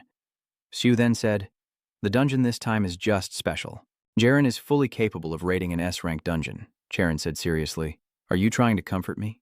"No, I'm just telling the truth." Then suddenly, the two of them fell silent, looking at each other. Charon smiled slightly. "Thank you." Sue also responded happily, "Well, that's enough." That's what she wanted to say. "No, I want to ask one more thing. Do you want to work with me? That's crazy." He picks up his phone to check the notification board. The notifications appear one after another, showing all skills increasing in percentage except for 1.3% per day. He exclaimed in amazement, "It just increased by 13%? Divine martial arts only increased by 0.01% per week, but this one jumped 93%. Is there anything else? The proficiency in clarity and the gentleman's composure also increased a lot thanks to Jianglong's spear. So far, everything I've uploaded to YouTube has been about destroying dungeons. Old memories come flooding back, but this time what I'm destroying is the dungeon's space. Because the dungeon collapsed on its own. This is how I ended up. Just like when I faced Hu, I fainted as soon as I used my power. Compared to my past self, mastering divine martial arts is a huge step forward. When will I be able to use it fully? I just want to try it once. I never thought Han Charon would accept right away. That morning, a voice rang out. "Take me to him." "Yes, thank you for your effort in this raid. The chairman is not very pleased." Sharon was sitting in the car muttering to herself. Lucky she was. Suddenly, a voice startled her. "What did Seo say? Sorry, what?" The man driving the car asked her, "Did he refuse again?" Jaren also responded, "That's right." The driver asked, "What did he say this time?" Jaren also responded enthusiastically, "Well, what you said is that gentlemen work alone and don't follow the group. On the other hand, only chickens form gangs. What? She said with a smile. That's why, compared to colleagues or teammates, he tends to cooperate like this time. He asked if I wanted to learn swordsmanship. Swordsmanship? Taisi suddenly changed his attitude, looking confused. Wait, does that mean Seo will teach the young lady swordsmanship? I admit he has special abilities, but isn't he just an awakened rank? That's why I said I would give it a try. So I think the reason they came to see the chairman is because I need to pay for the tutor. That afternoon, Sue was sitting on a chair looking at his phone. He secretly thought he didn't know which one was the best. The Heavenly Breaker Sword of King Xiang Yu. The Dragon Slayer. The Dragon Sword Technique of XF. The founder of the Wudong sect, or Zhang Sanfeng's Tai Chi sword. I think these 3 swords suit Hanchurin best. Among them, there must be a sword technique that Hanchurin likes the most. I should show her so she can choose. At this point, Seo's face brightened up. I will have to pay the membership fee, but it's not a big deal. From now on, I'll also receive monthly tutoring fees of 10 billion G. We should just check the membership fee. Looking at the phone screen, his eyes immediately light up.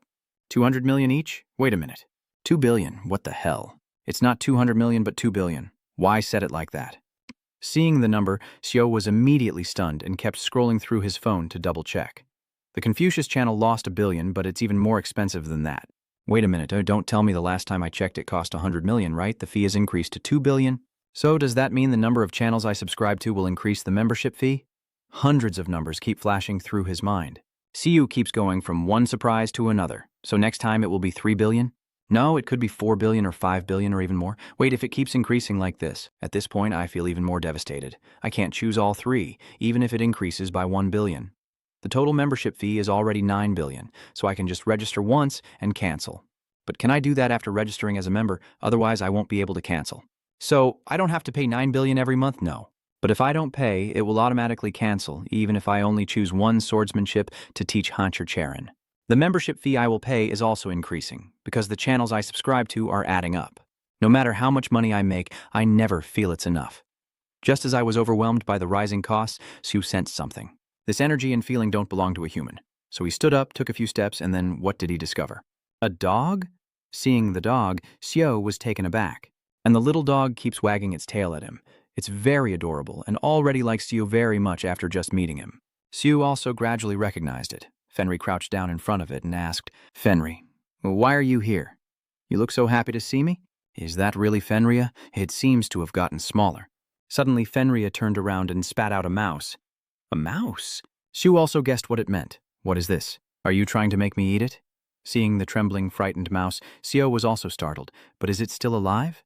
Hearing that, it suddenly stood up and dashed away like lightning. Seo asked in amazement, Fenrir, where are you going again? Seo silently wondered, what the hell is this? Suddenly, the lion-headed team leader appeared to scold him.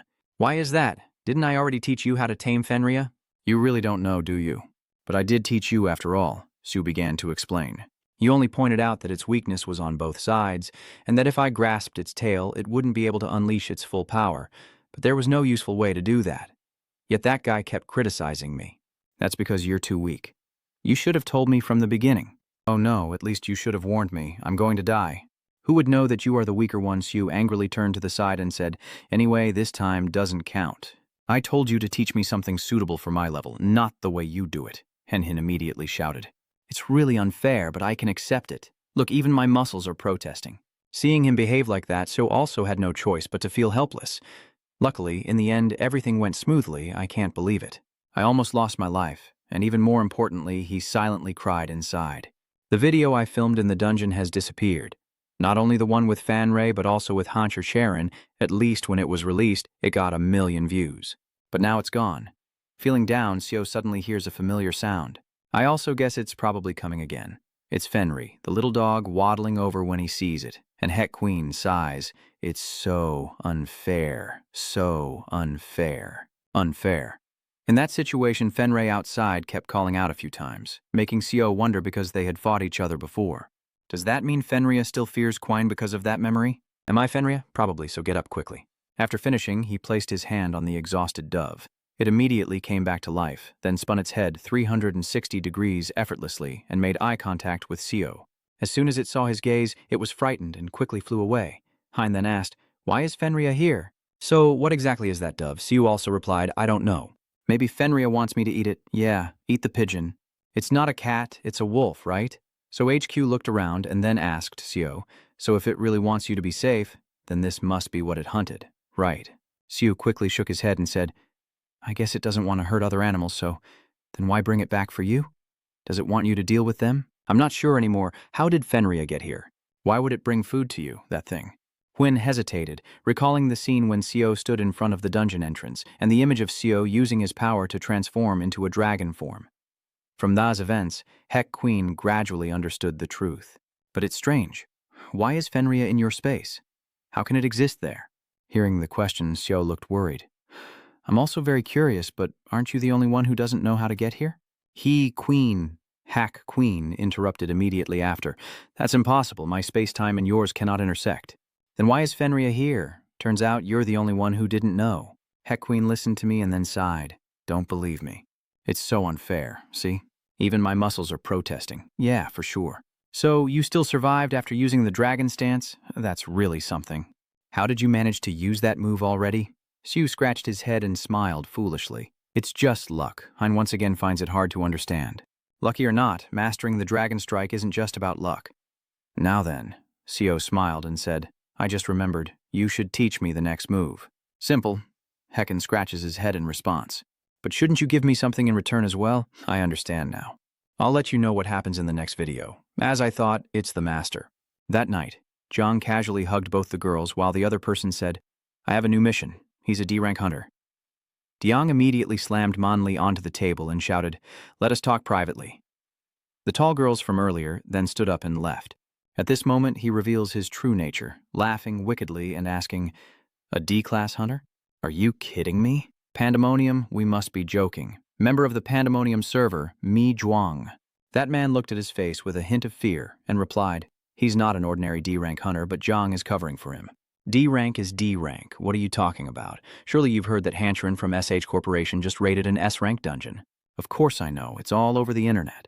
That matter is related to him, that D-rank scoundrel. I don't know the details, but it seems Menon is the one who helped Hanchur Charon. So what about the mission? I just need your confirmation. How you handle it is up to you. The most important thing is that this is a VIP mission. Hearing this, Duiquang quickly took a sip of his drink and replied, VIP, sorry, but I can't do it.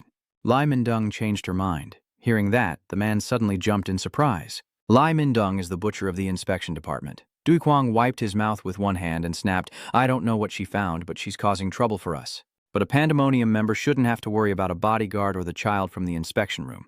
If that damn woman catches them, even I won't be safe, you idiot. Moreover, the new branch manager has already been assigned in Korea. I don't want to cause any more trouble, the man hurriedly said. What? The branch manager? Could it be a SCEA member?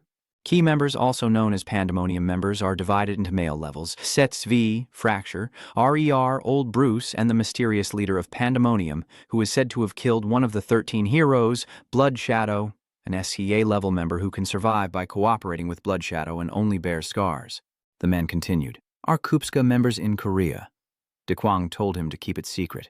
Then he continued to leisurely pour wine and take a sip in front of the masked man. Seeing him so relaxed, the man spoke up. We will handle the inspection department for you. Huh. We will also help establish Pandemonium in Korea. In other words, we will help manage the new branch to secure your position. That's my proposal, so this is your chance to impress him. After hearing that, Yang laughed smugly. You're not just a VIP, you're a VIP, huh?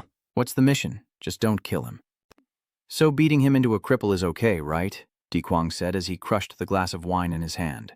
Siu checks his phone and sees that super strength and divine combat skills have only slightly increased in level. Seeing that, he sighed. Training in this weak state definitely slows progress, but at least there's some improvement. Suddenly, in a flash, a rabbit was lying unconscious at Sio's feet. A rabbit? Siu wondered to himself. Could this little one be hunting on the mountain? How could it possibly bring back a rabbit like this in the middle of the city? Siu silently smiled as he looked at it. It's been a few days now. It will probably stop soon. The next day, Fenria brought him a deer, and the following day, it was an eagle. How could it catch these animals later? Is it planning to bring the bear back to the sky? The next morning, just as the sun was rising, he opened the door to the infirmary and was surprised by what he saw. What is this? Is it really a bear? Looking at its adorable face, I just can't bring myself to scold it. The child's expression seems to be saying that he really hopes the owner likes him. Siu's sweat dropped and said, I guess I need to come up with some special measures to end this situation. This weekend, Seo Aya, I'm back. Si immediately asked Seo, are you okay? Seo happily replied, it's fine now. It's not a serious illness. If we hadn't taken Han Sharon to the hospital when she was devastated, she might have died there. Isn't that more important? Hey, how are you doing? Are you taking your medicine regularly? You won't stop taking your medicine just because I'm not here, right? I told you that already. Why did you speak up? I won't do that anymore. I also take traditional medicine and never skip a dose, right? When hearing about traditional medicine, why does A suddenly clutch his stomach and look nauseous? Just thinking about it makes my stomach react. Seeing that, Seo quietly smiled. It seems she's still having a hard time recovering, huh? It looks like I need to improve my mastery of the Y-Than technique. So he casually said he wanted to ask me something. What did he ask? Do I like puppies? Why are you suddenly asking about a puppy? Look, it's a puppy. Did you bring home a puppy, brother? Shu scratched his head and smiled shyly after being caught. I thought you would be angry, but as soon as you saw the puppy, Sai immediately looked delighted. It's so adorable. Shu suddenly shouted, watch out. Why are you so confusing? Turning to ask, huh? Why? Because it might bite. Come on. Even if it bites, it's not a big deal. Then he quietly smiled. Oh, it's just because I don't know. If it really bites, the world will be doomed. So why did you pick it up and ask me what this puppy's name is? Fen, if you haven't named it yet, can I do it? Of course, go ahead. So she gave the puppy a very adorable name. The name is Breaky. How about it? Breaky? That's right. You don't like it? No, of course not. Ha, your naming skills are still as good as ever. Blackie, you like this name, right? Hey, look, Blackie likes it too. Seeing them like that, Seo also sadly pouted and just sulked. Fenria, you really like the name Blackie. How did you learn to live in the human world so quickly? From now on, the little one's name will be BY. As Sa hugged Bai tightly in joy, seeing this, Seo also felt more at ease. I think that name will be a good start for this little one. Too ironic, Bai. The next day at the lowest level training room of the SH Hunters Guild headquarters, I apologize for the delay. Sharon sitting across from Seo, her voice filled with sadness. First, I need to settle the contract as promised. Subtracting the deposit, that leaves 9 billion, right?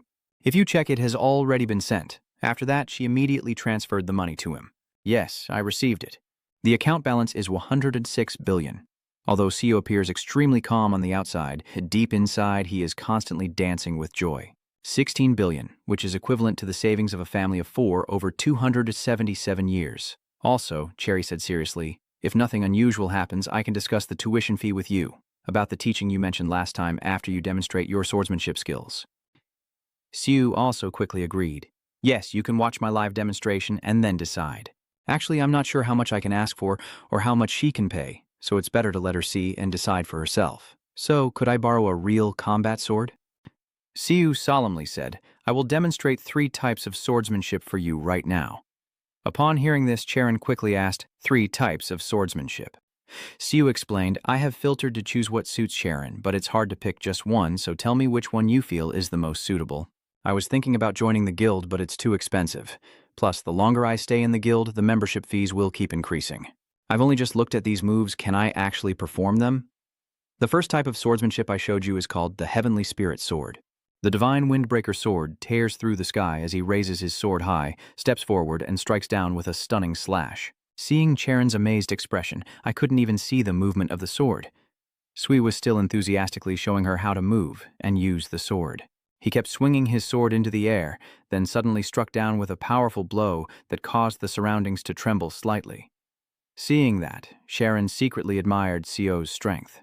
His movements were now incredibly fast, unlike before when he swung the sword slowly, but the pressure from his attack was undeniable. Meanwhile, Seo continues diligently instructing. And next, I will show her the Dragon Slayer sword technique, the sword technique used by the first Dragon Slayer. Wherever he swings his sword, a blue light appears, and Seo's stance is incredibly firm, with a serious expression on his face. Then he strikes straight ahead. Charon looked at his sword strike in confusion. How is this possible? Seo turned and said, What I am showing you is called the Tai Chi sword. The Tai Chi sword Lunenghi swordsmanship was created by Zhang Sanfeng, the master of the Wudang sect.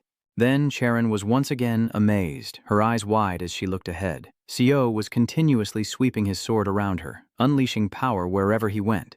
Each sword move blends seamlessly into the next, creating a breathtaking display, while Seo exudes confidence, continuously demonstrating his masterful swordsmanship. Charon suddenly grits her teeth and says, All of this. Seo looks at Charon and smiles, asking, These are the 3 sword techniques I can teach you. Which one do you like the most? At that time, the Hunter Guild headquarters hadn't been destroyed yet. The young man sitting in the car with a scowl said, "I can't even tell if they're going out or not. What the hell are they doing in there, I wonder?" Meanwhile, Zhuang was lying back, looking extremely relaxed. I guess Mijian Xiu helped Han Sharon with something. He looks pretty strong. It seems like he's learned quite a bit. So, should we keep watching? At this point, he suddenly hesitated, then licked his lips with a satisfied look. That Xiu guy, did you notice he has a little sister? After hearing that, the young man turned to question him. If we cause trouble outside of our mission, it will be a problem. If the investigators find out about this and that Elmendung was involved, but Zhang is very pleased, don't worry. The people behind the council will handle it well. If we just play around a little with his sister, it won't take much time. Think about it. That bastard will come crawling to us voluntarily as soon as he finds out we kidnapped his sister, so go and get her back. I want Xiu's sister. In the training room, Sharon's face turned so pale that Xiu had to call her name repeatedly. Miss Charon, Miss Charon. Charon, startled, replied, That's right. Which swordsmanship style do you like the most? Vo listened to him speak, then suddenly lowered her eyes, hesitating about that. But Xiu quickly handed her the sword. If you find it too hard to choose, just try it yourself. Is that okay? A second later, Charon began practicing the sword moves Xiu had just shown her. Indeed, she was very talented, and her sword techniques were not inferior to Xiu's. Xiu watched her practice silently, thinking that there was nothing different in her movements, but something still felt missing. After finishing, Charon took a breath and turned to ask him, Am I missing something? Xiu also smiled and replied, Try the other magic sword techniques too, I must have it. My pension. Hein called out to Xiu. Of course, she couldn't keep up with him. How can an ordinary person imitate our power? Xiu's face hardened as he replied. But I can do it, and I have been learning the Saint martial arts since that day. Lord Hin is because you are able to use our power. What is the difference here? Heck Quinn thought for a moment before continuing. So when you first asked me to teach you about martial saint technique, do you remember why I said I couldn't back then? But Xiu quickly waved his hand to dismiss it. Yes. You said it was because that was too troublesome. No, it's not about that. You said you would only teach me the martial saint technique if I knew how to use superpowers. And you said my mental state has been broken, right, Hein? His expression grew increasingly strained as he kept explaining the issue to Xiu. No, that's not mine, just like you need a foundation to learn divine martial arts. The same goes for the techniques of other gods because that woman has no foundation, so of course she can't imitate them. So, the fact that she can follow your movements shouldn't be underestimated. The reason I can use them without registering as a member is because I think you are an exception. And you say you have no special trait, but you have truly awakened. Yes, but why are you suddenly asking that? Hecken pointed straight at Xiu and said with a confident voice. I think that your lack of a trait is actually your trait. I told you that last time. I told you that you can't gain the power of the gods just because you subscribe to their channel. More precisely, this means that a new existence cannot overwrite something that already exists. What you call a trait is the uniqueness of your existence. It is what prevents your current trait from being overwritten by anything else. Because that action is no different from denying your very existence. But just like writing anything on a blank sheet of paper doesn't matter. Your existence does not possess uniqueness. This means you can learn the traits of other gods without any issue. I think that's the only way to explain this, and isn't that also why you can access GTU? After hearing Queen speak, Xiu also had a change of mind. He pondered for a moment before asking, does this mean that no one else but me can learn skills from GTU? Maybe that's really the case. As Hin finished answering, Xiu immediately had another thought. It seems he can't accept this truth. Does that mean I can't teach Han Sharon either? My pension is actually worth tens of billions of coins every month. Seeing your face look so down now, HQ pointed and smirked confidently. But if you teach her what you created yourself, it should be fine, right? Moving to Xiu's house, a stalker standing in front of his house wondered, Is this the house of that bastard? He didn't say much, quickly reached out to open the door, forcefully pulled it open, and then calmly stepped inside with a sinister smile. As he entered, he saw Xiu's sister sleeping. Is this his little sister? He immediately had a wicked idea. Because we still need to lure that bastard Xiu out to deal with him, I guess it's okay to get a little rough with this girl now. I was sure I didn't sense anyone else in this house before, but now I feel like there's someone else here. Someone with a murderous gaze fixed on me. When I turn around, I realize it's just a dog. If I teach her, will she understand? That's exactly what I mean. Although mortals cannot learn our martial arts, if you learn them and teach her yourself, there should be no problem because not everyone can learn and understand our power. The more I talk, the more Xiu looks confused. In the end, I still taught her martial arts from God. So, her learning and understanding what I say is correct, right? Which made Hecken keep explaining repeatedly to him. However, among the sword techniques you mentioned, if it's the Tai Chi divine skill of Zhang Sanfeng, the story might be a little different. Zhang Sanfeng's Tai Chi divine skill is an extremely important concept in martial arts, and I even find it useful when developing my own martial saint techniques. If you subscribe to Zhang Sanfeng's channel, you will probably be able to learn the Tai Chi divine skill. After learning it, you might be able to create a martial art based on it. Teaching the divine's martial arts directly is impossible, but if you can create a new style based on what you've learned and teach it to her, there won't be any problem because what you're teaching is martial arts, not divine martial arts. In short, you will act as an intermediary. Does that mean if I learn the Tai Chi divine skill, I will be able to practice saintly martial arts naturally again? Exactly. After hearing that, he silently reflected that creating a new martial art wasn't easy, but he was sure it wouldn't cause any additional problems if he did so. Anyway, thank you for letting me know about this. You're welcome. Anyway, since you're so grateful, Hein suddenly coughs a few times and asks Seo, when do you plan to give me the content video you mentioned last time? Seo also took a deep breath and replied, I'll handle this first and then tell you right after because what I'm about to say is a bit complicated. Hin happily shouted, of course, go ahead. So, how can I teach Hancher in martial arts based on the Tai Chi divine skill now? But when he reached the front door, he saw a strange object and immediately sensed something was wrong, so he hurried inside. What's wrong? Luckily, she was still sleeping soundly and nothing bad happened. Seo let out a deep breath, feeling relieved. How is she still sleeping? Anyone looking at the ground would see that the strange guy had been taken care of by Bucky. Who is this? Why is he unconscious in my house? Could it be? Sue immediately knew she had done it and bent down to pat her head in thanks. Breaky, you said you protected him? Then looking at the guy lying sprawled on the floor, I silently wonder if I've never seen him before. Judging by his energy, he's definitely an awakened person, not an ordinary one. I don't know why he broke into my house, but I doubt he has good intentions. Sue immediately picks up Breaky, smiling warmly at the little boy. Thank you so much, Drecky and I are sorry, but can you watch the house for me for a while? Sue suddenly tensed up, his expression hardening as he faced the intruder from earlier, who was now slowly regaining consciousness. Where is this? Are you awake? As soon as he saw you, he shouted out loud, Seo, how did you do this? Sue was a bit surprised after hearing that. The first time they met, that guy knew his name so well. Does he know my name? Now I will ask you a few questions, and all you need to do is answer honestly, the other guy suddenly said with a sinister smile. Crazy idiot. Do you think you can keep me here with this? As he finished speaking, he broke free from the ropes. Sue didn't stay still either. He went over and grabbed his shoulder. Just as I thought, you didn't come to my house with good intentions, did you? At this moment, his whole body suddenly lit up brightly. Hearing his scream, Seo couldn't bear it and quickly covered his mouth. Then Seo continued to strike, his voice now sharp, saying, Shut up, if Sao A wakes up, forget the questions, I will kill you first, and immediately punched repeatedly at the unknown guy. I'm not the kind of person who trusts the words of those still with all their limbs and brains. That night, when those thugs heard the sound of steel, they gradually realized what was going on. Seo gradually approached them and forcefully threw the guy down. His face was filled with anger. Seo's voice rang out, Where are you? Mi Huangxiu looked angrily at the crowd, repeatedly demanding, Where are you? What's wrong with that bastard? Looks like that guy has completely lost his mind. Do you know who Miang is? Unless you want to die, get out of here now. But Seo kept his cold expression and kept asking him where Mi Wang was. Hearing him stubbornly call out Zhuang's name over and over, he clenched his teeth in anger and said, This bastard needs a beating to wake him up. But before I could do anything, Seo suddenly lifted me up with his hand. I asked you where he was. He was caught off guard by Seo grabbing him and immediately showed fear. Let me go, you bastard. How dare you? Before he could finish his sentence, Seo punched him hard, sending him flying across the room. The little followers around him looked scared, just by a glance. What the hell is going on here? How dare you? Do you know where you are? You look pretty confident with your skills, huh? But get ready to take a hit. After finishing, they rushed forward to fight back, but it seemed those thugs didn't stand a chance against Seo. He just needs to lift his foot slightly, then leap high into the air and deliver a powerful punch straight down at them. His glowing fist is so strong that rocks and debris scatter everywhere. The gang of thugs also quickly backed down in fear, one of them stammering, Where is he? But at this moment, Seo was busy fighting each one, delivering punches wherever he went. The bystander trembles as he looks on.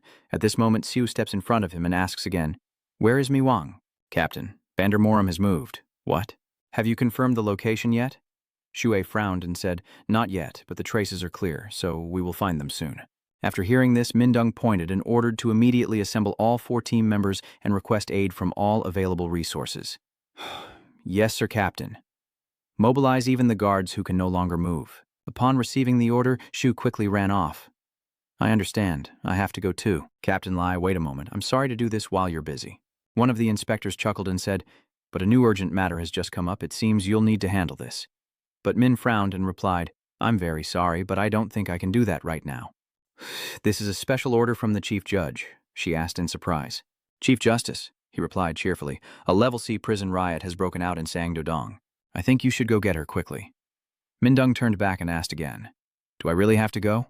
Please send a different team. I hear you requested backup, so can I refuse that request? Moreover, I don't think the Chief Judge will agree.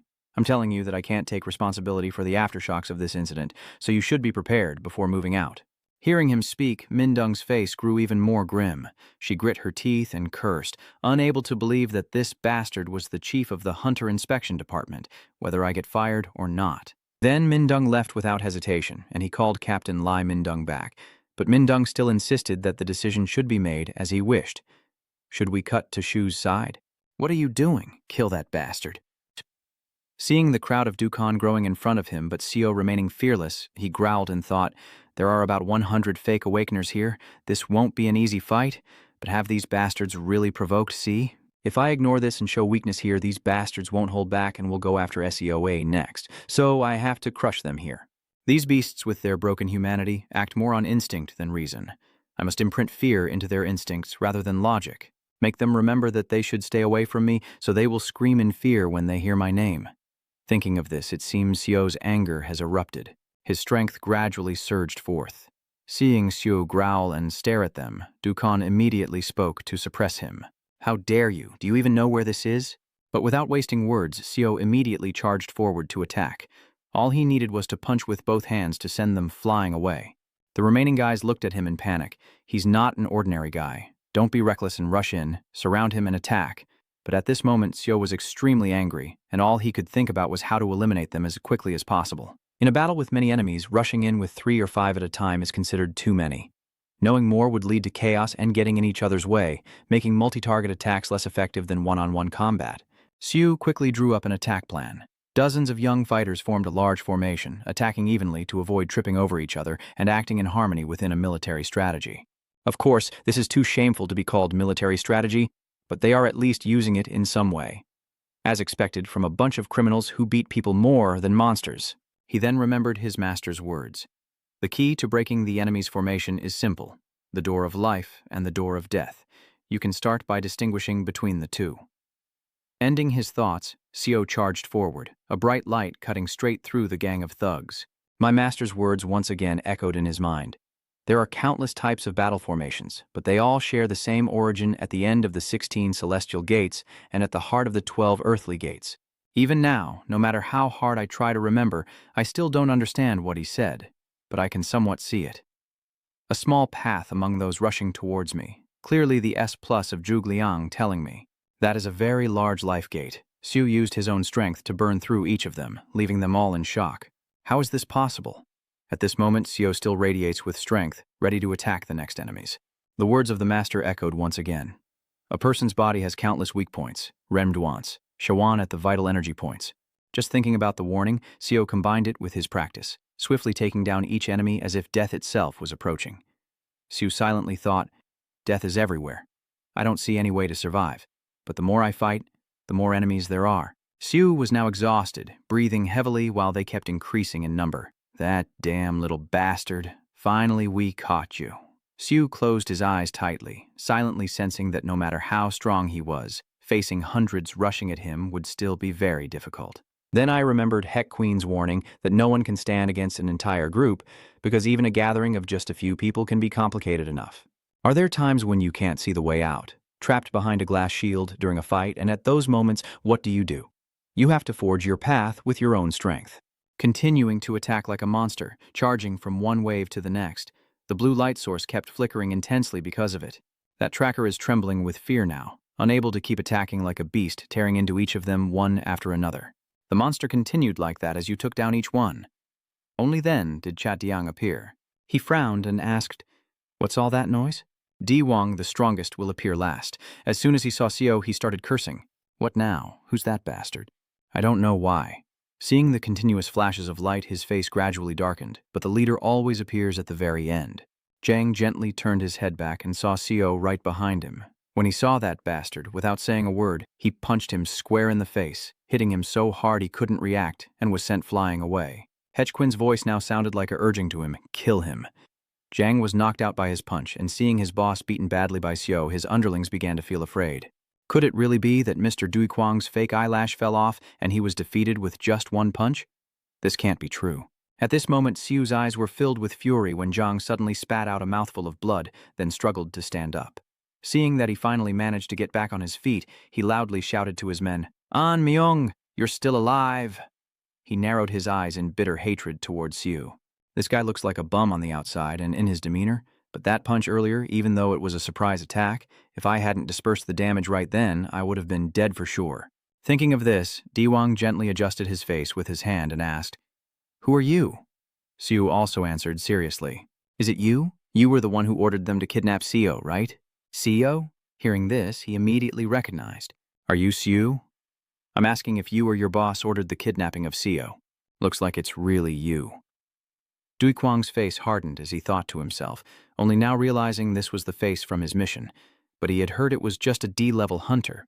I really can't believe those upper-ups, but it seems Seo has lost his composure, and his voice is getting sharper.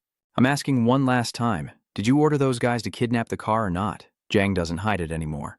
He smugly replied, "It's me. So what?" Then he secretly judged Seo. "I know you're not just a low-level guy as described in the mission, but that's as far as it goes." As Yang finished speaking, a bright streak suddenly cut across again, and it was Seo, rushing with all his might to throw a punch at him. A loud crash sounded. Although Seo's punch was incredibly powerful, Duiquang was still able to block it with one hand. His speed is no joke. He smirked to himself, thinking he had focused all his senses, but in an instant he still couldn't keep up with his movements. This isn't just no ordinary opponent, but that's as far as it goes. Your strength is still nothing compared to mine. Suddenly, another loud bang sounded, and Diong smirked, saying, "I think you have some kind of ability related to strength, right?" Without waiting, he transformed, his body becoming even more muscular, muscles bulging and rippling. Right now, he's in a chaotic state of fake and genuine. Myung Duiquang's voice rings out confidently, "But yours is just a cheap imitation." After finishing, he forcefully slammed Seo's head into the ground. Seo was knocked away by Zhang, but luckily he was able to stay on his feet. His eyes now shining brightly, Wang raised his hand in a challenge. "You bastard."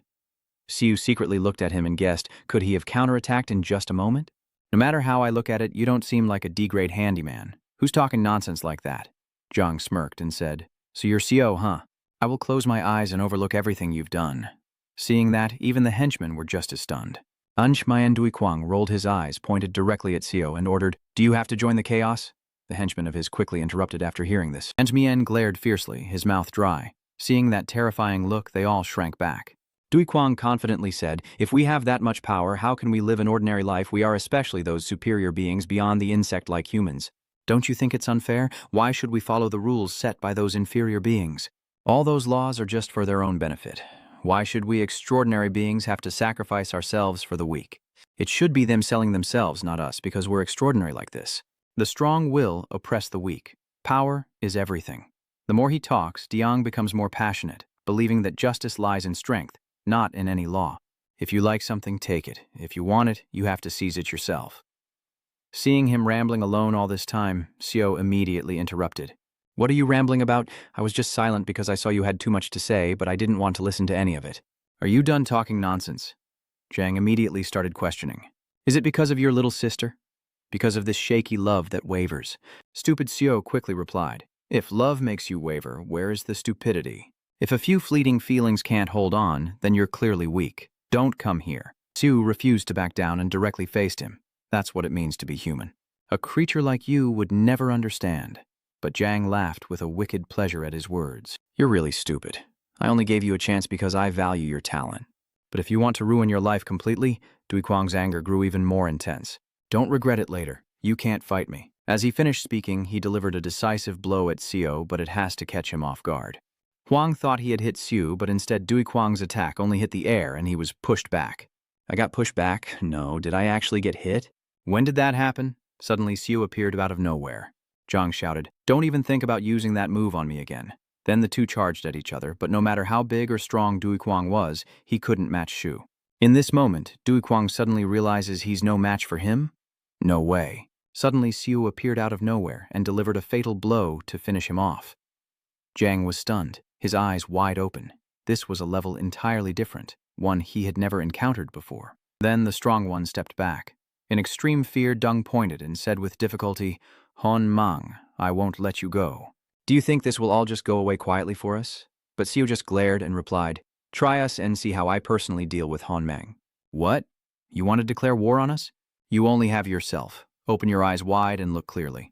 After finishing, he turned and walked away. Facing all the eyes on Xiu, he once again launched an attack to send Diquang to heaven. Seeing that he was about to fall apart, Diquang tremblingly said, "This is not an illusion, but something beyond human limits that no one can reach." Xiu took a deep breath and then kicked directly at Zhang. A blue dragon also emerged from his move and charged straight at Zhuang. The battle between Xiu and Zhang ended, and at the same time, Minung arrived. "The team leader has arrived. How is the situation?" "About that." One of them spoke up and said, "I think you should just consider yourself one of us now. We arrived to see everything already like this." "Is everyone unconscious?" The girl with the hair beside speaks up. "Not everyone is unconscious. What should we do now?" Mindung frowned and said they had already verified their identities. Mindung raised her voice and said those who are unconscious should wait until they wake up, then confirm afterwards. At the same time, check if anyone has a criminal record for murder, rape, assault causing bodily harm, or psychological trauma at level 2 or higher. If so, eliminate them immediately. Seeing Mindung's expression, everyone responded obediently with, "Yes, sir. I'll help everyone here, yes." She now walks over and stands in front of Duiquang's body, deep in thought. Myung Duiwang is a low-level practitioner of chaos. All 4 of our inspectors charged at him simultaneously, making it hard for him to win. Now, facing each of us one-on-one, he might not be so easily defeated. So, who is it after all? Meanwhile, Xiu was sitting in a corner, starting to acupuncture himself to treat his wounds. After finishing the acupuncture, Xiu let out a sigh and wondered when he would start to feel better. Then he chuckled to himself. Chulong's powerful kicks might be a bit much to use on humans, but compared to the strength he used in the Fenria dungeon, this time he managed to control his power. If I had played one more move like that earlier, I would have been dead for sure, but I can still control the divine power to some extent now. After this battle, not only will my mastery of the divine power improve significantly, but other attributes will also follow, so I still have a long way to go. As Shu thought, he opened his phone to check the proficiency chart, which was indeed increasing day by day, and that guy is really strong. He's nothing compared to him. A battle against a global crime organization, huh? That guy will definitely pop up in front of me again. But I can't just let them get away with this because they dared to lay a hand on Xiu. I remember what Zhang's younger brother's friend said when he was caught. He said they received a request to fight me and had shifted their target to C to lure me in. If Breaky hadn't come here then, Xiu would have quietly stretched and remembered to watch the house, so that little guy is probably still working hard now. Then I should reward him a little. Let's cut to Ozagon's side. He sat in the office and started questioning the staff. Myung had been thoroughly beaten. Who could have done this? The employee's face hardened as he replied, "A level D hunter. A D-rank hunter." After hearing that, he gritted his teeth. A level 1 assassin who has fallen to a D-rank hunter. How could he lose? The information is still unverified, but it seems that Oduan suddenly erupted in rage. "Did you just give me that unverified information?" "It's because of the inspection department." After a moment of anger, he gradually calmed down and asked seriously, "How is the inspection department?" The staff member, having been hit hard, stood up with difficulty and replied, "So you mean the mastermind is that bastard Shu?" Actually, before this incident happened, Myungjiang had received a mission and the target was Xiu. Since this occurred while he was on the mission, Xiu hadn't been caught yet, right? Yes, usually a spirit master, a level 4 craftsman, can take down a transcendent enforcer. At this point, he thought to himself that even if Xiu was his ultimate target, it must be just a coincidence. Accusing the culprit is even more justified by the inspection department, and that mass murderer Lai Mindung is more capable of doing so. The staff member continued. The lucky survivors are still shaken, but they all show a clear reaction when hearing Xiu's name. Oduan asked, "How did he behave?" "Extremely panicked. It seems that this fear has been deeply etched into their minds." As he spoke, he kept pounding his hand on the table to show his anxiety. All the evidence points to that little guy. Could it be he's not actually a D-class but just pretending all along? And while in hiding, he single-handedly destroyed both the chaos and the underground world in this Seun area. After all, that guy is also the target of our organization's mission.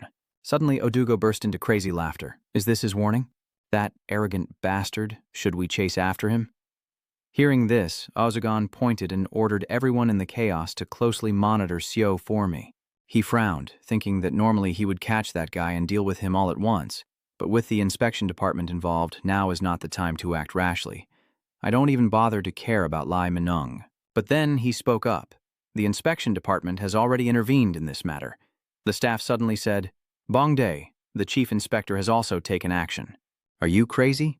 Do you think just because you're talented you can do whatever you want? So, why don't you just sit on my head then? Not following orders and hurting so many people. Mindung bowed her head and apologized, but during the identification process we found that they are all notorious criminals. But he kept criticizing and even dared to argue with me. Even if they are criminals, they wouldn't be able to commit crimes at that moment. And do you understand what that means? What you did was murder, not self-defense. This time you've gone too far. Facing these accusations, I can only bow my head and say I'm sorry, but he refused to let it go and took off his uniform. Hearing the director give such a stern order, the others also spoke up, and the director, seeing they were defending Mintrung, quickly interrupted. Are you all planning to take them off completely? The captain is just doing her duty as a guard.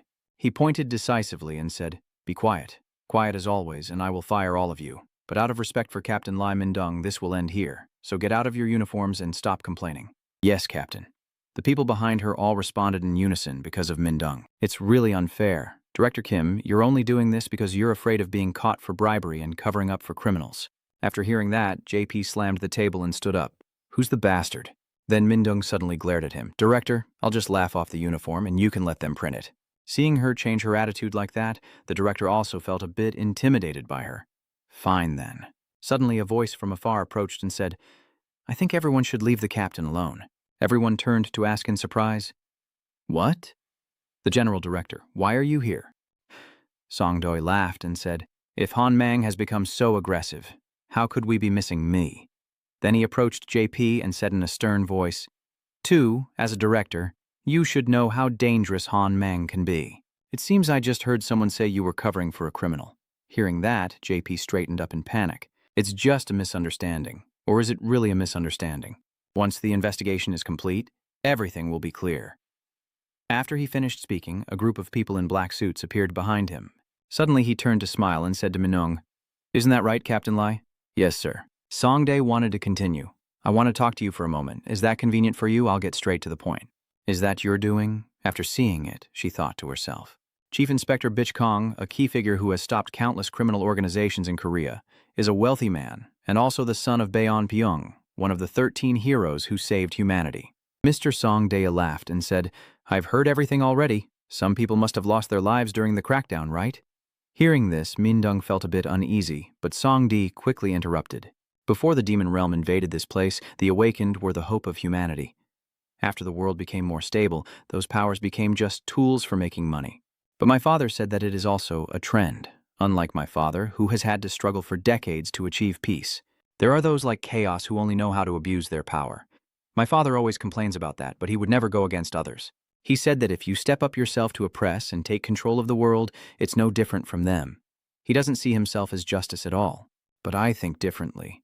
I believe that even if it's not justice, you can still pursue justice as usual. He smiled happily and said to Mindung, Of course there must be a certain boundary, but once you step into the mud, it's hard not to get dirty. I'll ask you again. Someone must have lost their life during the crackdown, right? At this point, her face shows some difficulty before she responds in a soft voice, Yes. Then Mr. Songdae asked, Do you know who did it? We checked all the security cameras around the area but still couldn't determine who left or entered the scene. Someone is still conscious but has already gone insane.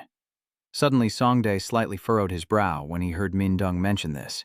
Turning crazy? Mindung nodded in response. More accurately, because she was so scared she couldn't think straight and kept repeating a name. The S-Rank hunter? No, not S-Rank, but D-Rank. And the person Mindung is talking about is none other than Seo. The next morning, Seo brought food for Bai. He gently asked if it was good, Mon, and it immediately showed a cute expression in response. Sao A just woke up and rubbed her eyes. You're up early? Seo saw her and happily asked, Did you sleep well? He silently thought that luckily he had fixed the door handle in time, or C would have found it strange upon waking up. The SS God's alchemy skill level increased. Looking at the door handle, he once again thought to himself that luckily The alchemy of the gods has no limit to the number of items it can create. These kinds of things can happen at any time. Even though Moon is here, something still might occur. But then Seo opened his eyes in shock. Should I build a new house? If I build a new house with the divine SS's alchemy, it could either be a breakthrough or attract unexpected intruders. That house could also keep COA safe. The question is where to build it now. Since I need to treat COA's injuries, I can't be too far from him, but I already have 10 billion. Should I buy the house I'm living in? After thinking for a moment, he told Seo Moon to go outside for a bit and meet him again later. But while Seo was walking around, he bumped into Songdae. He spoke softly. I have a question. Are you man? Hearing someone call his name, he immediately turned around with a frightened expression. Who is this? I've never seen him on the news before, and it's none other than Songdae. Looking at him, Seo suddenly turned pale. What is the chief inspector of the inspection bureau doing here? Could it be that he came because of what happened in the underground world yesterday? From the bureau's perspective, this is a very serious case. I should be more careful in my actions, but I lost my temper because those bastards messed with C. Still, having the chief inspector come here in person isn't good. This is just my guess for now. Nothing is certain yet. Don't rush things. Sai calmly responded, Are you Mainan? Were you the one who disrupted the underground world yesterday? After turning someone into this, Songdae suddenly lost his temper, his eyes blazing red, as he stared fiercely at him for answers. And you still enjoy it too much, huh? Seeing how angry he was, I also understood quietly, damn it, he knows everything now. Compared to Myung, he's on a completely different level. I can't win. He's planning to kill me. I have to run now. But CA is still here. If I run away, I don't know what will happen to her. Even Mong is here, but he can't beat Songdae, so I have to stay put. Suddenly, Songdae pats Seo on the shoulder and asks if he wants to become a guard. Although his face looked friendly, I still felt a constant unease inside me. I couldn't believe my eyes when such an absurd thing happened again. I didn't expect him to ask if I wanted to become a guard. What is the average salary for a guard? Anyway, they are civil servants, so their salaries aren't high, but I heard that skilled guards can earn from a few $100 million to several billion gold a year. That's more than enough. Considering the monthly membership fee, even hundreds of billions wouldn't be enough. But why did he make the proposal to me? Watching Songdae's back walk away, Super secretly speculated. I just refused, and he left immediately. If that's the case, then why did he come to me? If he came because of what happened yesterday, then this is probably part of an investigation. But what's the point of knowing? Focus on your own work first. After clearing his mind, he immediately went to see the landlady. The landlady also greeted him warmly. What are you here for? Siyuan, he responded. It's nothing important. I just want to talk about the house I'm staying in. Are you planning to sell it? The landlady asked back, surprised. Why are you asking that all of a sudden? Don't worry about it. As long as you're still here, I won't sell. The house prices are also dropping, profits are increasing, and lending rates are rising. Why are you suddenly saying such things? I'm living here, so I have no intention of selling, don't worry. Seeing that she misunderstood, he chuckled and gently corrected her. That's not what I meant. I mean, I want to buy it if you're planning to sell. After hearing that, she was surprised and asked, Do you have enough money to pay? But Seo smiled confidently and said, You know, you're a fake awakening, so your aura is quite strong, and you've saved up quite a bit. So you're planning to buy this house back. The homeowner immediately clapped and laughed. Oh my, congratulations, but why don't you move to another house? This house is quite old now, so living here is pretty difficult. I hesitated because I'm quite attached to it. If you want, I will sell it to you for 150 million, which is cheap too. I know that's enough, but building a house isn't simple, you know. So just think about it. Seo nodded softly and said, Yes, I want to buy or build a house for my younger sibling for safety, so if necessary, I will spend up to 1 billion. Hearing the number he mentioned, the landlady's expression changed from friendly to panicked at 1 billion. After that conversation, Seo immediately boarded the train to return. He told himself that building a more complex house than he thought would be necessary. Why are there so many administrative procedures? Switching to registration, permits, and so on. It takes months to get the license, and I have to go get those documents myself. Lately, I haven't had time to upload videos to YouTube, and many people are asking, oh right. I also need to prepare for Master Zhang Sanfeng's martial arts class. At this moment, the system screen appears, showing the membership fee for the Zhang Sanfeng channel is 2 billion per month. You have subscribed to the Truong Tamfong channel. Xu's account has a total balance of over $70,000 W. After subtracting 1 billion to W for building a house, I only have 65 billion W left, and just the membership fee alone already costs 31 billion to W per month. Seeing the money keep decreasing, Xu's face grew gloomy. His own money. Now that things have turned out like this, you should go ask her yourself now. Sharon went to the Hunter Guild's lounge and told him, making him wait for a long time. Seeing Sharon, Seo immediately broke into a smile. She's getting more and more beautiful every day. Now is not the time for those things, Sharon asked. What is your tuition fee? I also respond seriously, I will teach twice a week, so the tuition is 10 billion a month. What do you think? I thought you would object, given how expensive it is, but no. Sharon simply replied softly, I understand now. And now, the one panicking is him. Wait, how can she answer so quickly? 10 billion is nothing compared to SH Group. If I had known, I would have asked for more. Sharon continued, that's exactly the amount I was going to suggest. My grandfather won't accept more. Because of this fee, I won't pay it all at once, but in monthly installments. So even though G laughs and seems friendly on the outside, inside he's secretly thinking that 120 billion a year is nothing to the SH Group. I have a favor to ask. A favor? Siu started to act cute in front of Sharon to ask for her help. I'm thinking of building a new house, but the legal procedures are more complicated than I thought. Are you planning to build a house? Yes. Hearing this, Sharon hesitated for a moment before confidently replying, I will help. Thank you. Although she's quite quick and sharp, isn't this a bit too fast? The system flashes again, notifying you that you have created a device you had considered using at least once. The SS God's alchemy skill level has increased, and seeing the system panel, Sue's face couldn't hide his amazement. A device he would consider using at least once, and I used better materials than when I made the gloves. Surprisingly, Ban Chuang suddenly appeared and said, Did you practice while we were meeting? I didn't expect it to be able to create something like this.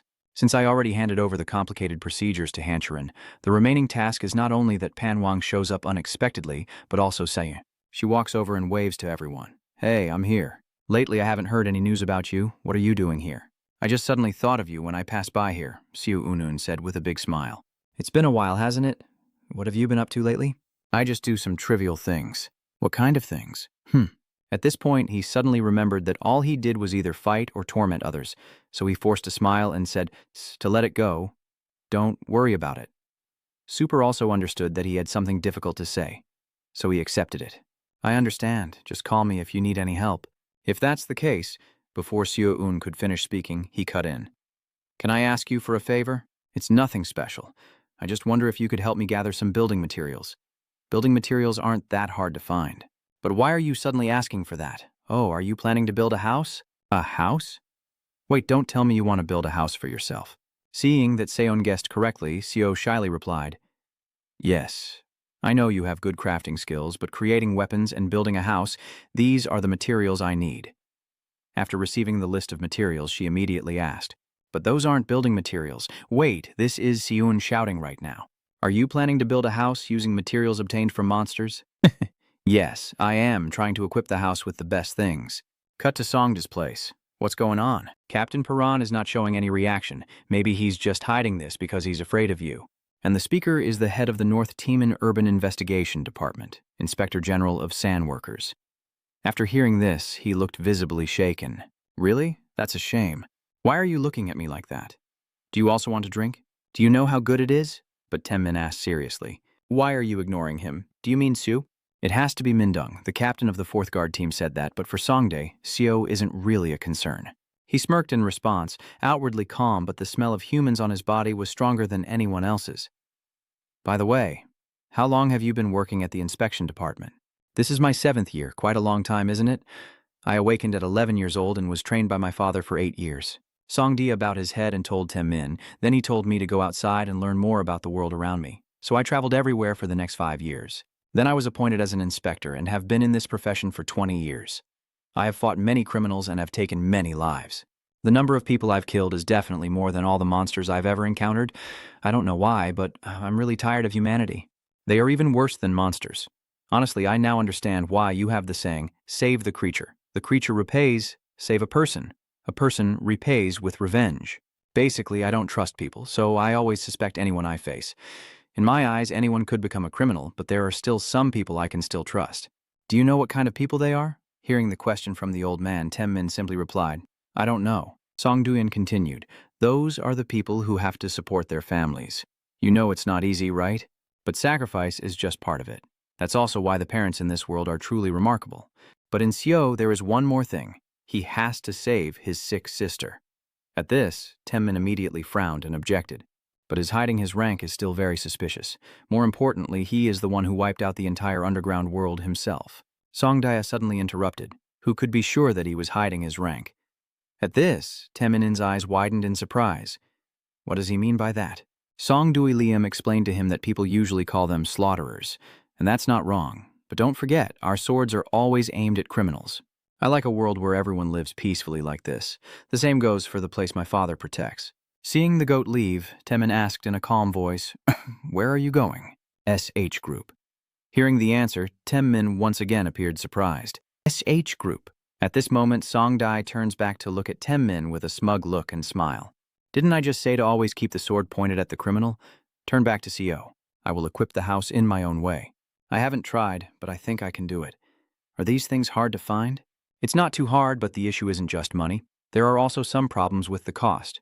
The materials needed, like the core of the golem, the scholar's armor, and other ingredients, require hunting monsters at least from level B to A+ level. These monsters are not easy to hunt, and these are all materials used by hunters, so it's hard to gather enough of what you need. CO is right. It's unlikely any hunter would be willing to sell them. He chuckled awkwardly and said, Oh, really? But it's not impossible. You just need to add more money and you'll definitely get it. It's probably 3 times the market price, so in total, it will be over 3 billion. Hearing that number, CO was struck by lightning. 3.3 billion. It's not too bad since Jaren's tuition is covered, but collecting the money is really difficult. Because the amount is so large, CO had to sit down and carefully ask for it. Lowering the standards is fine, but since this house will be assigned to SEOA, it can't be built just for show. After thinking, he turned to Seun and said, So, whatever you find now, just help me look for it first, okay? She looked reluctant but still agreed to help. I will try my best. At this point, Siu silently thought that the biggest problem was that no hunters were willing to sell. Wait a minute, so I can grind it myself, right? All the monsters I need are at level B, but I'm only at level D, so there's no way they'll let me hunt level B monsters. Should I start upgrading my hunter skills? There are 2 main ways to do this. One is to succeed and have your skills recognized, and the other is to undergo testing to level up as a hunter. Originally, there was only the first method, but after the reality of reincarnation appeared, a second method was added, involving either reincarnation or awakening again, which can be divided into awakening a new trait or enhancing an existing one. No one knows for sure if this is happening, but recently reincarnation has become quite frequent, meaning I can adjust my hunter level through reevaluation with the current traits. At this moment, Sio opened the system panel to check the stats inside and smiled smugly. I can't waste any more time. The next morning, a voice rang out. I will be back soon. Is the sun rising in the west tomorrow? Mina approached Charon and teased her. It's been a while since your granddaughter visited. Charon cheerfully replied, Long time no see, Director Han Mina. It's been a while since I last saw you. You've been busy lately, haven't you? But thanks to your efforts, the company is stable and I just focus on my work. The pharmaceutical company is stable because of your hard work. After hearing that, the director Mina lifted her teacup and replied casually, You still haven't changed at all, have you? So, how long do you plan to keep calling me director? Charon suddenly lowered her head and replied, I only came to see the director today, not your sister. Seeing her expression, Mina secretly smiled and thought, She's so silly. When she was young, she was very cute. But my brother abandoned her to a corporation where the Trung bloodline and our family are sworn enemies. Charon's parents died when she was young, so she was always forbidden from many things. Mina looked at Charon with a compassionate gaze, and her attitude also changed. If it weren't for her brother, her father, I wouldn't have survived, and I wouldn't have made it this far either. I didn't help Charon much before, but now it's different. So what do you want from me? Charon quickly said, I want to build a house, so can I borrow the name of SH Construction Company? Mina frowned and asked her, Do you want to build a villa? No, I just said I want to build a house. At this point, Mina suddenly froze. So she doesn't like her current house? No, it can't be. It mustn't happen. She forced a stiff smile and told Chairman Back from SH Construction that if they didn't have a subcontractor, the building would be completed faster. Charon once again spoke up. I'm not the one who needs to build. Can you lend me your name? At this point, Mina had nothing left to say and looked at Charon with a pale face. At the Xi'an Branch Hunter Management Office, a young man just came out, muttering to himself, Am I a forced level? There's no way, Siu also thought to himself. Among the 100 people retaking the test, all of them believed they wouldn't end up at the bottom. It just can't be. It's truly unbelievable. I also hoped to get an SRA rank ability after awakening my law resonance during the dungeon burst, so I was very confident in the awakening test. but I only received a useless ability rank. I am just an ordinary person, not even at the lowest tier. But now everything has changed. The voice of the official from the management office calls out, "Next candidate, please come in." Without hesitation, he stood up and went straight in for the reevaluation, which is the process of determining an awakened person's traits through a scanner. Step onto the footprints in front of you and start calculating. Please stand still. During the test, Shio quietly remembered that he now had more than 6 awakening traits. He closed his eyes, thinking that the management department or the whole world would soon be in an uproar, so he didn't want to undergo the reevaluation at all. The more attention he drew, the more dangerous he would become.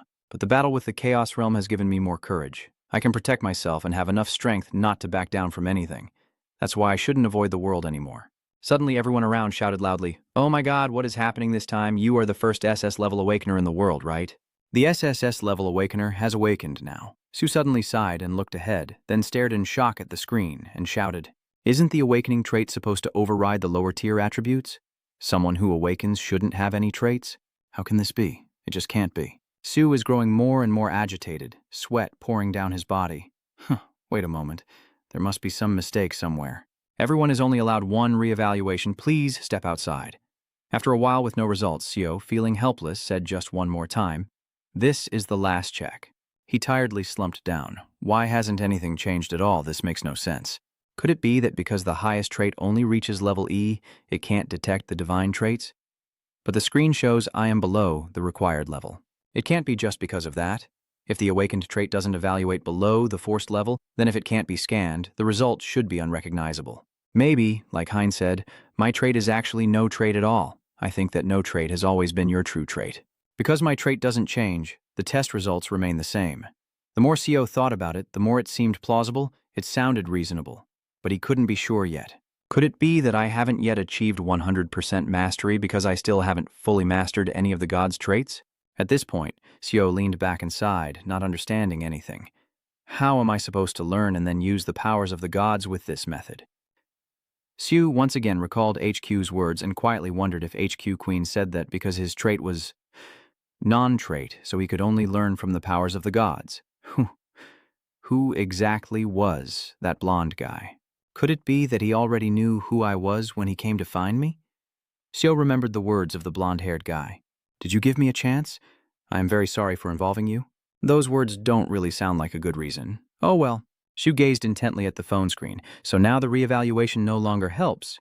To level up, I need to farm dungeons to complete achievements. I'm currently at level D, but need at least level A. How long will this take? Lately, I haven't uploaded any videos to YouTube either, and suddenly a sly smile crept into his eyes. There is a solution, a suitable plan for my current situation. Songdaya also smiled and replied, "I must thank you because although it was unexpected, I was still warmly welcomed. Of course, the chief inspector and the speaker are the director of Kanguch Corporation." He pointed and asked him to sit down. "But why are you in such a good mood to visit me today?" Songdai also sat down and then started discussing business with Kangok. "Isn't your SH group the backbone of Korea's economy? I just want to have a friendly exchange with the director of such a powerful corporation to learn more." Songdia always speaks politely. "I remember you being a remarkable talent in Korea's security industry. But to run such a large enterprise is just strength enough. You also have to satisfy your superiors and calculate profits and sales. At the same time, you also have to stab your own relatives in the back." From this point on, Songdia's attitude changed completely. His eyes grew more sinister. "I am the chief inspector, but I have no intention of meddling in other people's family affairs. Honestly, I don't care whether the SH group wants to overthrow Han Charon or not, but Sui, I think you know this guy, right? Does he already know everything?" Hearing this, Konguch also turned cold, his face pale as he silently judged. Could it be that he already knows about SH planning to expel Hancharin and our use of chaos to investigate Seo? So he helped Hancharin clear the dungeon? This is definitely a warning that he won't stay quiet if we get involved with those troublemakers again. But this is Bongdae. How can he be so proud and reckless despite losing? Bongjae is the son of Bonpyong, one of the 13 heroes who saved humanity. Sending thugs to pressure the inspection office is just a small matter. But Big Xian Pyong is someone even we can't and shouldn't mess with. Why is Big Xian Jae protecting that punk? Konguch's attitude is increasingly showing his frustration, but Songdi keeps pushing him. "I don't need to know why you know that name or what you think of him, but if it's a family matter, handle it privately within your own family." "All right then, I'll take my leave now." With that, he turned and walked away. That morning at BDU's office, she bowed her head and clasped her hands, pleading, "Boss, it's okay if you don't pay me this month. Please don't fire me." Hearing her, Sio's face froze. "What are you talking about? You don't want to take the salary?" Backdock Yu hurriedly explained, "Wait until our channel grows more, then you'll get paid." But Sio still didn't understand what she was saying, looking terrified. "So what does she really mean? Are you planning to shut down the YouTube channel?" At this moment, Sio felt extremely confused. Why am I here? He wondered if the reason was that he hadn't uploaded any videos lately and then sat down to talk things out clearly with Bogu. But she said she wouldn't accept a salary. How is that possible? Bogu also responded quite honestly. "Because the working conditions here are the best for you. I'm also kind, and you haven't achieved anything yet." After hearing that, Sio also couldn't help but chuckle at her innocence. "I told you from the start there would still be a fixed salary for you. And I haven't planned to close my YouTube channel either. I came to see you today just to discuss new content." Backdock Yu only just realized now. She shyly responded, "Really? So from today on, let's continue helping each other." Siu looked at his phone and smiled, reminding her that she just remembered, "Today is payday too, right? I just sent it. Remember to treat your siblings to a meal later. When I was little, my dad would stop by to buy chicken for me after work. It was so good that for my siblings and me, you were like both father and mother." Hearing these words, Bakdaku suddenly lowered his head and softly called out, "Let's go. You. Siu was just as surprised by her words. "What do you mean?" "Just call me by my name." Bakdaku suddenly panicked and hurried to explain. "It's not that I mean you're much older than me and you're also my boss." Despite this overly aggressive attitude, Siu just smiled and replied, "So PDU, you should do the same to me. Just relax. You can call me just bro if you want. I'll try my best." "But what was the new thing you just told me?" "That one?" "The Siun Branch Hunter Management Department of the Hunter Association." The receptionist glanced at Sio and silently realized who he was. This person is someone who awakened a few days ago without any special traits, right? His name is Siu, isn't it? After thinking, the receptionist happily asked, "How can I assist you?" Sio quickly replied, "I want to see the ranking evaluation standards. Do you have any hunters yet?" "I do." "Your current rank is D, right?" Hearing that, the receptionist's face suddenly fell. "A D-class hunter with sub-F traits? This mission will be tough, maybe even impossible." Maybe his limit is only up to that point, but effort alone can't surpass talent. After a moment of checking, she spoke to evaluate the promotion criteria. You need to complete at least 200 D-rank dungeon runs to reach C rank. Since you usually do 3 runs a week, it will take over a year. After reaching 200 runs, as you requested, we will give you a dungeon to evaluate your rank. Do you have any questions? "No, I understand everything." After listening, Xiu smiled and replied, "I wonder how many dungeons I have completed so far? Currently, I have finished 16 level D dungeons, just 184 more to go." The two of them started to exchange with each other. "If you're planning to go into the dungeon again today, let me handle the paperwork for you.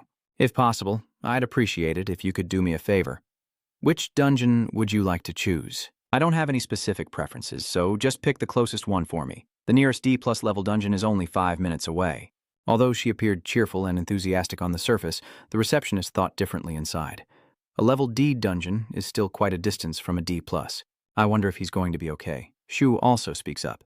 "So please show me the way there." She didn't hesitate and immediately pointed the way for him to cross the intersection. "Just go through the 2 alleys and you'll arrive. Thank you. Good luck." After this place, Sio will continue to the next destination. The receptionist there also politely asked, "How can I help you? Sio, why are you here?" Suddenly, the receptionist looked a bit worried, returning in less than 10 minutes. The D-level dungeon might be a bit too much for him. Seeing her staring at him in shock, Xiao quickly spoke up and asked, "Sorry, but walking back and forth is quite inconvenient, so could you please tell me the locations of all the nearest D-level dungeons?" His words left the receptionist frozen for a few seconds. Then she returned to the PDU area and asked him again, "What was the new content you just mentioned?" Siu pointed and smiled proudly. "It's the journey to become an A-level hunter, all in 1 month." After hearing that, Bosku broke out in a sweat. "What do you mean?" "A rank A hunter." But Sio was very proud of that and also used it as guidance to become a rank A hunter. "So could you please give me the locations of all the nearest D-level dungeons?" "About 50 should be enough." At the Seon Branch Hunter Management Office, a frantic staff member ran in shouting loudly, "Boss?" The senior immediately turned back and asked, "What's going on to cause such a commotion?" "Did the level E dungeon get destroyed or something?" The staff member replied, panting. "The dungeon cleaner has returned." After hearing that, he immediately straightened up. "What did you say? How many dungeons has he completed?" 10 or 20, he just passed the 150th, it's ridiculous. Wasn't he just an illegal fake awakener with no special powers when he was evaluated 2 days ago? They even re-evaluated him. But shouldn't I report this to the inspection agency? He could be an illegal fake awakener. At this point, the staff member suddenly shouted, "Boss, the dungeon cleaner requests to be promoted to the truck level." After hearing that, he turned pale, looked back, and wondered to himself what's going on. The condition for a C rank is to clear 200 dungeons. Didn't he just surpass 150 a moment ago? Then immediately ordered to send the report to the inspection agency. I will contact them right away. At the Hunter Inspection Bureau in Seonshu branch, the officer stood straight and reported that our team received a cooperation request from the Management Bureau. Xu Jiang, trembling, said that a hunter had jumped from level D to level C in just 3 days, and they wanted us to investigate this Miu hunter. Who is he? They asked us to consider it. Hearing this, Minung immediately realized that the hunter was Miu, holding a stack of papers and quietly contemplating. Usually, such a case would be considered a reawakening. In that case, undergoing a reassessment is standard procedure, but in reality, he leveled up through missions, so a reevaluation couldn't possibly happen. There is only one possibility left, that he is stronger because he used illegal methods like dark magic. Is Xiao really someone like that? While talking, Mindung suddenly looked over and called Arena. Arena entered and replied, "Yes." Mindung immediately asked her, "You know about fake awakenings that gain power through dark magic, right?" Arena agreed and replied, "Of course I do." Then it immediately starts to become problematic. Unlike normal magic, dark arts operate on a completely different concept. Magic uses a second type of mana that connects the laws of the spiritual world and the dimensions. These laws are similar to the third or fourth dimension, rearranged to create magic. A fireball shoots from the beginning, and 2 lightning bolts strike from the sky, all relying on the arrangement of those laws. The key point is that magic involves rearranging the laws of the spatial realms. After hearing that, Mindung sighed and asked her to get to the main point.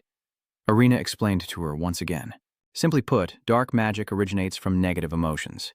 The emotions of joy, anger, sorrow, pleasure, love, hatred, and desire are usually called the 7 emotions. Dark magic develops by burning negative emotions. The more passionate their hearts, the stronger their dark magic. But the brighter their minds shine, the faster it will disappear. The fate of those who seek power through dark magic has been sealed. In the end, they will lose their humanity and become monsters that only know how to kill. Hearing that, Midung frowned and asked, "How can you tell who they are? You just need to look at them and you'll know." Arena once again rambled on, saying there's no need to learn magic because that person is somehow very unusual. And she would think the same, right? These words from Arena should make Minung reflect. I have spoken with the director of the Inspection Bureau and met Miu privately. He even suggested that he become a hunter. The director personally recommended him. Mindung's expression shifted from contemplative to more cheerful as she smiled and told Shu to inform the management office not to worry. She understood. Then he immediately reflected on the name Miu. At this moment, Xiao received continuous notifications from the system that you had created a low-quality magical metal proficiency byproduct. The proficiency in divine metal magic has increased slightly. After reading, he wondered if the other defective products are completely different from the equipment. Thinking to myself, I realized that the quality might be significantly lower than the equipment made from the materials I am gradually understanding. The first item I created was labeled as an environmental disaster, but at least this one is just a hallucination. Haven't I made progress already? Anyway, there's still time before I level up to a hunter. Before Soon brings back the building materials, I should improve my proficiency so I can build a house during this time. I wonder if she's lucky enough to gather enough of the required materials. Suddenly, a voice from behind him said, "I'm back." Hearing that, Xiao smiled and said, "You're right on time. Sioun is behind you." She walked over with a bright smile and asked, "Xiu, you're here too?" Xiu turned to ask back, "Miss Sioun, have the building materials I requested arrived yet?" Hearing this, Unun's face suddenly darkened. "It's going to be difficult to get. I have to ask my brother for help, but it's still going to be tough." "Does Soon have a sibling?" Hearing his surprised reaction, Seun was just as astonished. "Haven't I told you? Kim Jun is my younger brother. He's just turned 20 this year. He's an illusionist and a rookie hunter. I asked her to gather those materials. After hearing that, I secretly thought those weren't ordinary materials.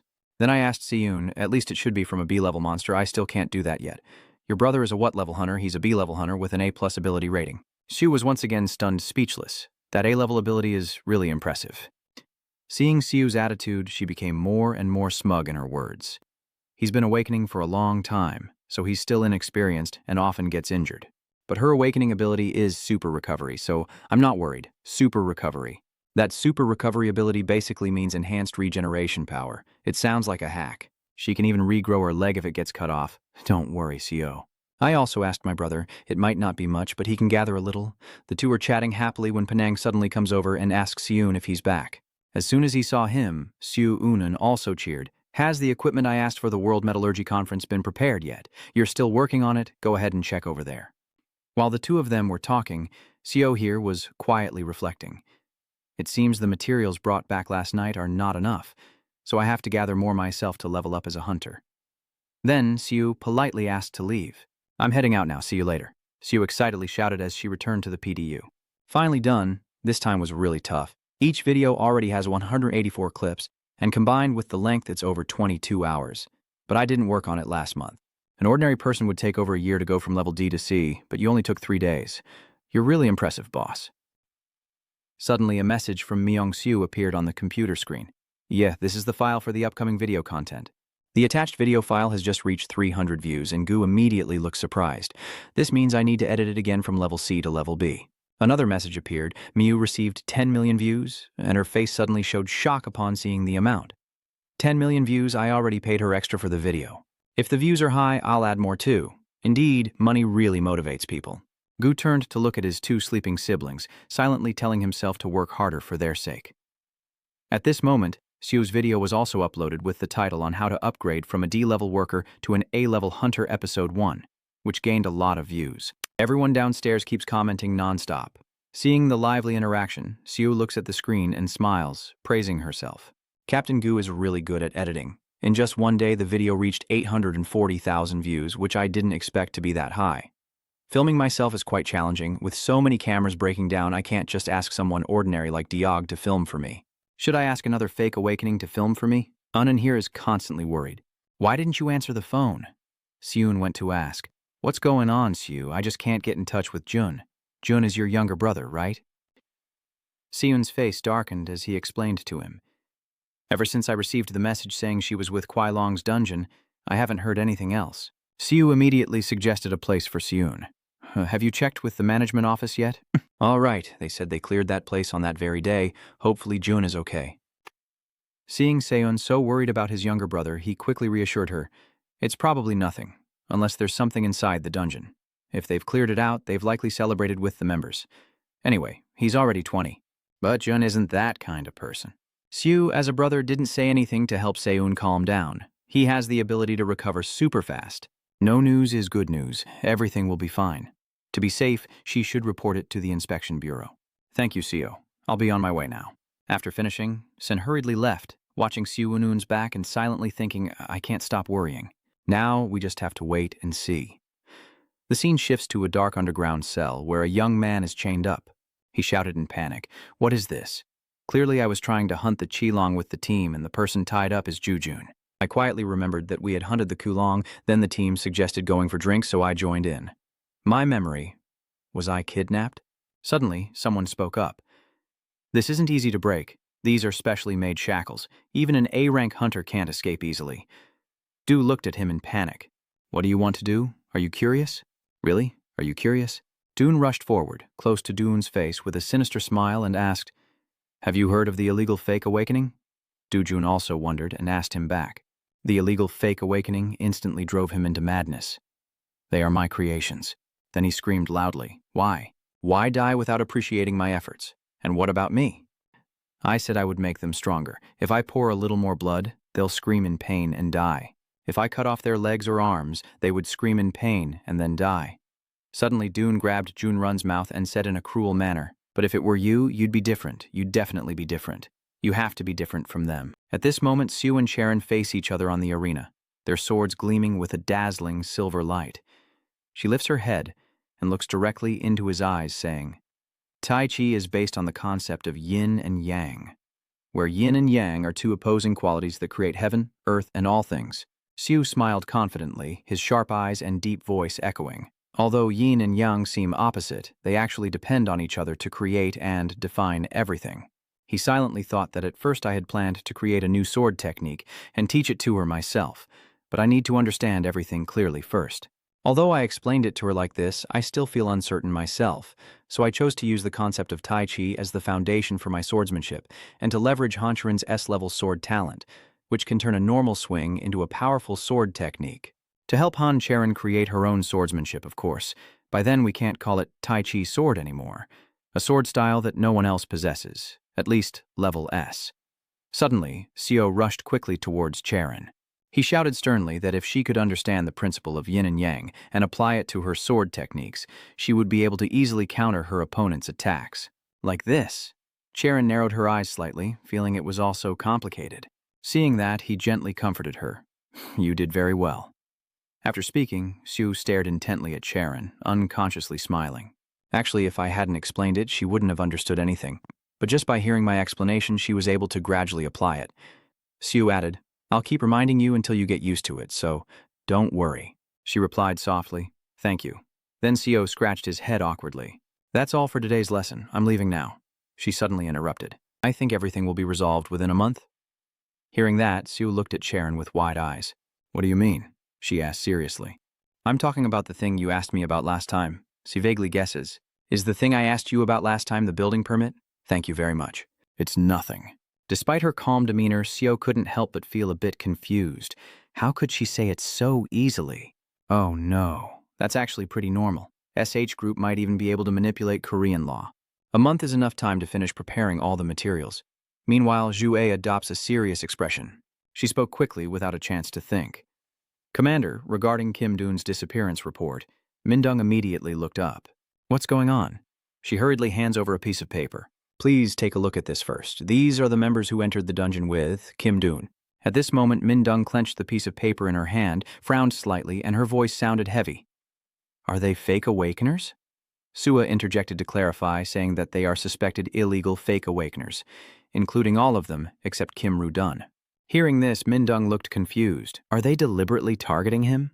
Why is that necessary? She then added, I heard that his trait is super regeneration. Kim Joo-jun's trait is super regeneration. People say that even if his limbs are cut off, he can still regenerate. She suddenly said sharply, so before Mindung could make a guess, Shu-A replied seriously, I think they are trapping Kim Doon to conduct experiments on the human body. He turned back to Seo and sighed helplessly. No one was answering. Is he training? I was planning to tell him about the content of the video, but the more I think about it, the more confused I get, and I haven't been able to contact him these past few days because I've been so busy. I even ignored his personal training calls. Thinking about it, he sneered and said, Don't tell me he's angry with me. When he contacts me again, I have to tell him about the content of the video I mentioned earlier. At that very moment, a monster resembling a flame appeared right in front of him.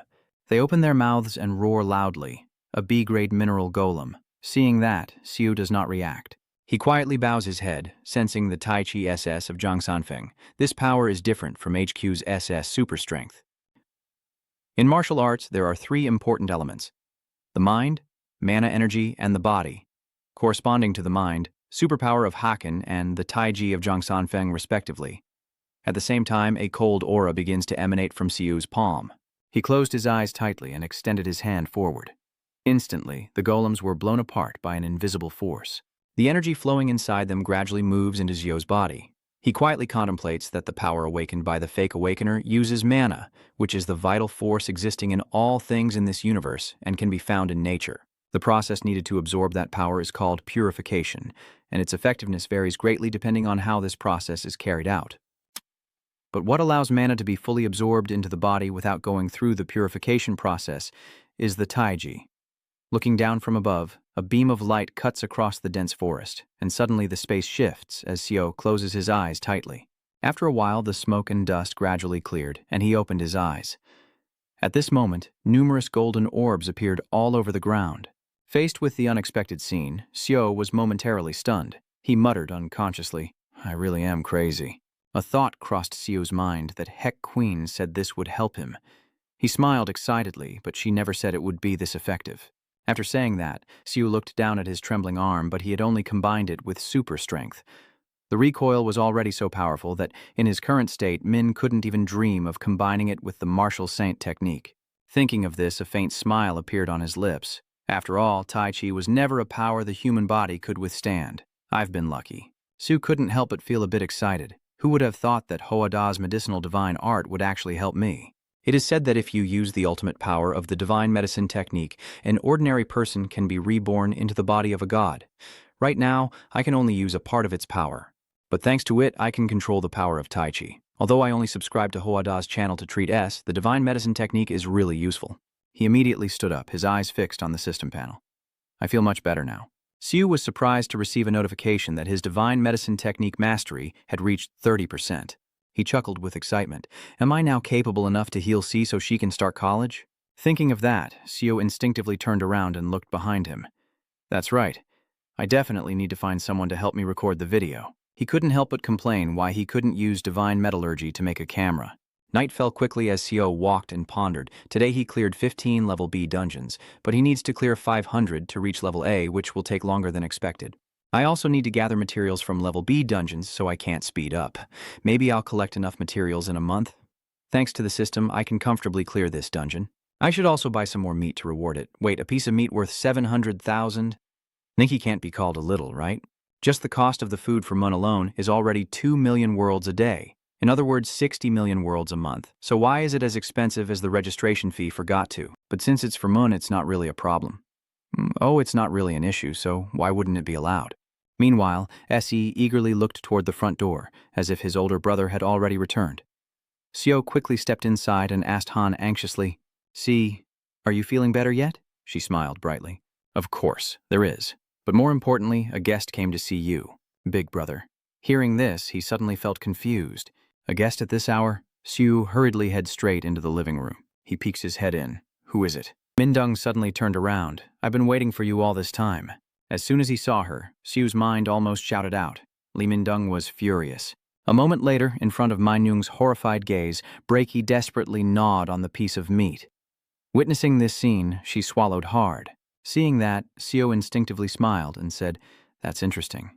I thought she was a cold person with no emotions at all. But it turns out she can also make such a face." Then he suddenly asked, "Why did you come here? What is this super suspicious behavior? Why does she look so surprised?" Mindung awkwardly cleared her throat and said, "First, I want to apologize for coming to see you so late, but I came here because I have something to discuss with you about Kim Doon."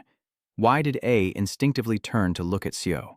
At that moment, he stood up suddenly, and judging by her expression, this doesn't seem to be good news. Let's go outside and talk. Outside, Sio widened his eyes in shock and almost shouted, Kim trembling. Was kidnapped for human body experiments? Faced with the question, Mindung hesitated and then confirmed that possibility was very high. Before awakening, he was an individual with no special traits and had participated in various legal experiments, but his body still suffered damage and encountered many issues. If legal experiments are already like that, then how much worse are the illegal experiments on the human body? Even with super regenerative abilities, they are still vulnerable to mental damage, so we must find him as soon as possible. But then he looked directly into Minung's eyes and asked, "Why did you come to me?" Her eyes slightly narrowed, her voice sounding extremely heavy. The parasite. There is a device that helps block identification, often used by criminals. Even if recorded on camera, this device can erase all traces and eliminate the chaos type used. Even S-rank hunters could be fooled. So our inspection bureau currently cannot determine the chaos's location.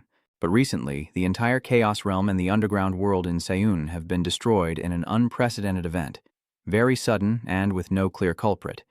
Every disappearance has a critical window, and if kidnapped after that window passes, the chances of survival are almost zero. But the family of the missing person doesn't think so. They believe their loved one is still alive and will definitely return someday. As a protector of the Inspection Bureau, saying this is quite embarrassing. On this side, the super-strong heart avoids causing fluctuations. I never expected Lai Mindung to go this far, even though she has no connection to Kim Do-jun. Maybe my demon intuition partly understands her feelings. Shame, pride, and regret of a protector responding to a plea from a person. After a while, Mo Siu quietly mumbled and then stopped. He looked seriously at Mindung. "Why are you inside the house? Can you stay with him until I return?" And Sio didn't forget to remind her. "Can you help me out?" Breaky pounced and barked. As he finished speaking, Sio slowly walked away, pondering silently. Based on information from Lim Mindung, this is Kim Doon's side mission for the final hunt. Long Kwai's side mission was carried out 3 days ago. After hunting with the group, they went out for drinks, and the last place he appeared was at a bar. If you want to find traces or scents, you should start investigating from there. But honestly, even if there is still a scent, I've already gone quite far. So the reason I'm here is because I feel that Becky doesn't just know how to sniff. The fact that it found me at SH Hospital, same as before, whether it's traces of power or some kind of magic wave, is unclear. But if I'm not mistaken, those things will appear more here than in the tavern. At this moment, Brecky suddenly sniffs in a certain direction. It turned to face him and barked loudly. Seeing that, Seo immediately understood. He quickly signaled, "Let's go." The scene shifts to a bloodstained room where continuous moans echo and Jot Chun's voice can be heard. You. He excitedly brought the saw closer to Dujun. This is just too perfect. Meanwhile, Dujun's face had already turned pale, and he couldn't help but feel a shiver. How much longer do I have to endure this? Will it end just like that? Or will it never end? I can't take it anymore. If I close my eyes now, I will be free from this pain. Seeing that, Jot Chun quickly said, "Hey, don't die. If you die, I'll have to corner your sister for experiments." Hearing this, Du shivered and trembled. "She is my only family," he stammered. "Don't touch my sister." Rotron didn't care at all and confidently replied, "If you die, I'll have to do it then. Maybe you and your sister share the same bloodline and powers." Hearing this, Du trembled even more. He weakly said, "My sister has no special abilities at all." Seeing that, he opened his mouth and let out a savage laugh. "You have to try to know." Du clenched his teeth and silently made up his mind. I have to try. I can't let him touch her at the same time. Help Troll cut down the saw blade mercilessly. After a while, Du slowly woke up. I wonder how long it's been. He narrowed his eyes and looked ahead, then reassured himself. I can't die here. If I do, my sister has to protect her. I must protect her no matter what. I can still endure. Just then, the wall behind Dune exploded. From behind, the sound of footsteps echoed slowly, and Seo suddenly appeared, glancing at Kim Dune. You really care about yourself a lot. Then Seo suddenly realized that his condition was terrible. His entire body covered beyond the limits of super regeneration. His ability was not low level, but it had long exceeded the limit. With this condition, not to mention the body, his spirit is probably already broken.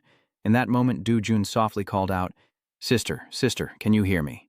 And Seo almost regained consciousness, quickly pulling out the syringe box. "Not yet, maybe there's still time, so please hold on a little longer." Kim Dune. Later, Dune kept her eyes tightly closed, her eyelashes trembling slightly, then she struggled to open her eyes and weakly called out, "My sister is still okay." He smiles happily. It's a good thing. He's showing signs of recovery now. At that moment, Jose Chan suddenly appears and shouts, "Who are you?" "How did you find your way here?" "This is my private space. My own. Only mine. Just mine. Only mine." Pieces of scalp keep falling from above. Seeing this, Seo turned his head away and let out a groan, suddenly opened his eyes wide with bloodshot eyes. A chill ran down his spine as he looked down at bodies of various shapes and sizes, not only Kim Joo-jun's, but also others. Thinking of this, Seo erupts with fury. Is this really something humans have done? Immediately after, he angrily turns to question. "Why did you do that?" Jot-chan almost went insane, shouting wildly. "I'm just asking who you are." Then Jot-tron fell silent, trembling all over. After a long pause, Jot-chan continued, "You're not an ordinary person, are you? Is that right?" Not normal at all." Du was trembling as he tried to persuade. "Run, get out of here quickly, hurry up." Doc Chan chuckled softly. "You're not normal at all. Not normal means you have special abilities, right?" I said, "Isn't that right? Of course it is. I wonder what kind of ability you have, and how I should experiment on you." A suitable attribute for farming. This ability allows the user to merge different species into a unified entity. However, the user who has the shaping ability is extremely self-loathing because of such a weak attribute. Driven by that unstable mindset, they did something they should never have done. He not only began experimenting with shaping numerous attributes of other pseudo-awakened beings and combining the abilities of monsters into a single entity, but also conducted countless experiments on himself. Causing the troll to appear with the form of a monster, he roared, "So what kind of experiment will you create now?" Faced with the terrifying scene, Dune once again urged, "You have to run now." At this moment, a series of tentacles lunged straight at Seo. In that moment, Seo was fearless. He stood still, contrary to expectations, and quickly raised his fist. He insults him, disgusting. As he finishes speaking, Seo steps forward, clenched fist raised on this side. Du's eyes widen in shock. What the hell? How is this possible? All I see is a pink hole appearing on John's body, with pieces of flesh continuously falling off, then suddenly tentacles on his body start to drop. Witnessing this scene, Seo is momentarily stunned. Recovery? No, that's not simply what you would call recovery. After a long moment, Jot Chun asked in a strained voice, "What are you?" He stared intently at him, a smirk curling at the corner of his mouth. "Are you going to become the perfect test subject? You must have superpowers, right?" But you're still just an ordinary human. An ordinary human, huh? And as for me, I am different. I have risen above the mundane. A weak human cannot touch me. As soon as the words were spoken, Rot Troll suddenly threw a massive punch. Seeing the danger, Dune panicked and shouted, dodging away. Meanwhile, Rot Troll burst into excited laughter. It's too late now. Suddenly, an explosion erupts and dust covers his face. On this side, Dujun clenched his eyes tightly, biting his lip to endure. At this moment, Seo calmly blocked the punch with one hand, muttering continuously, "No way you can withstand this." But this is the power born from the OG species. There's no way this could happen. Immediately after, Seo didn't say a word and shoved him away. Seeing that, Yose Troll almost went berserk, screaming desperately. How? How is that even possible? Meanwhile, Seo quickly rushed over, glaring at him fiercely. What kind of monster are you? Run couldn't help but marvel. How could he possibly defeat that monster? No, the monster is really just... Seo moved gracefully, and after a while a series of meat scraps fell to the ground, muttering to himself in his throat, "No, this can't be. How can an ordinary person, how can a human be this powerful? You must have been born with this talent, right? You were born with this talent from the moment you came into the world. I despise people like you. I hate people like you so much that I want to kill you for Hada. Those bastards with power always act like that. They always act as if they are above the world." Seo's gaze lingers on Jose-chan. "You coldly speak. Is that why you cause trouble like this? Is it because you want to become stronger?" He immediately retorted. "What do you know? How could you understand the pain of having to kneel for anything because you're useless? Do you even know what it's like for the weak to survive? As someone born strong, you'll never understand. How can you imagine how hard our lives are? Those born talented and with strength from the moment they are born, whether talent or power, do not acquire it through hard work. You just happen to be born with it, and then you tell people like me that we're weak because we don't work hard enough." At this point, the troll roars in anger. "Scoundrels like you are nothing but a bunch of troublesome bastards." In the final moment, he roared wildly, "I will kill everyone like you." At that moment, Seo suddenly lowered his voice. "I am the same.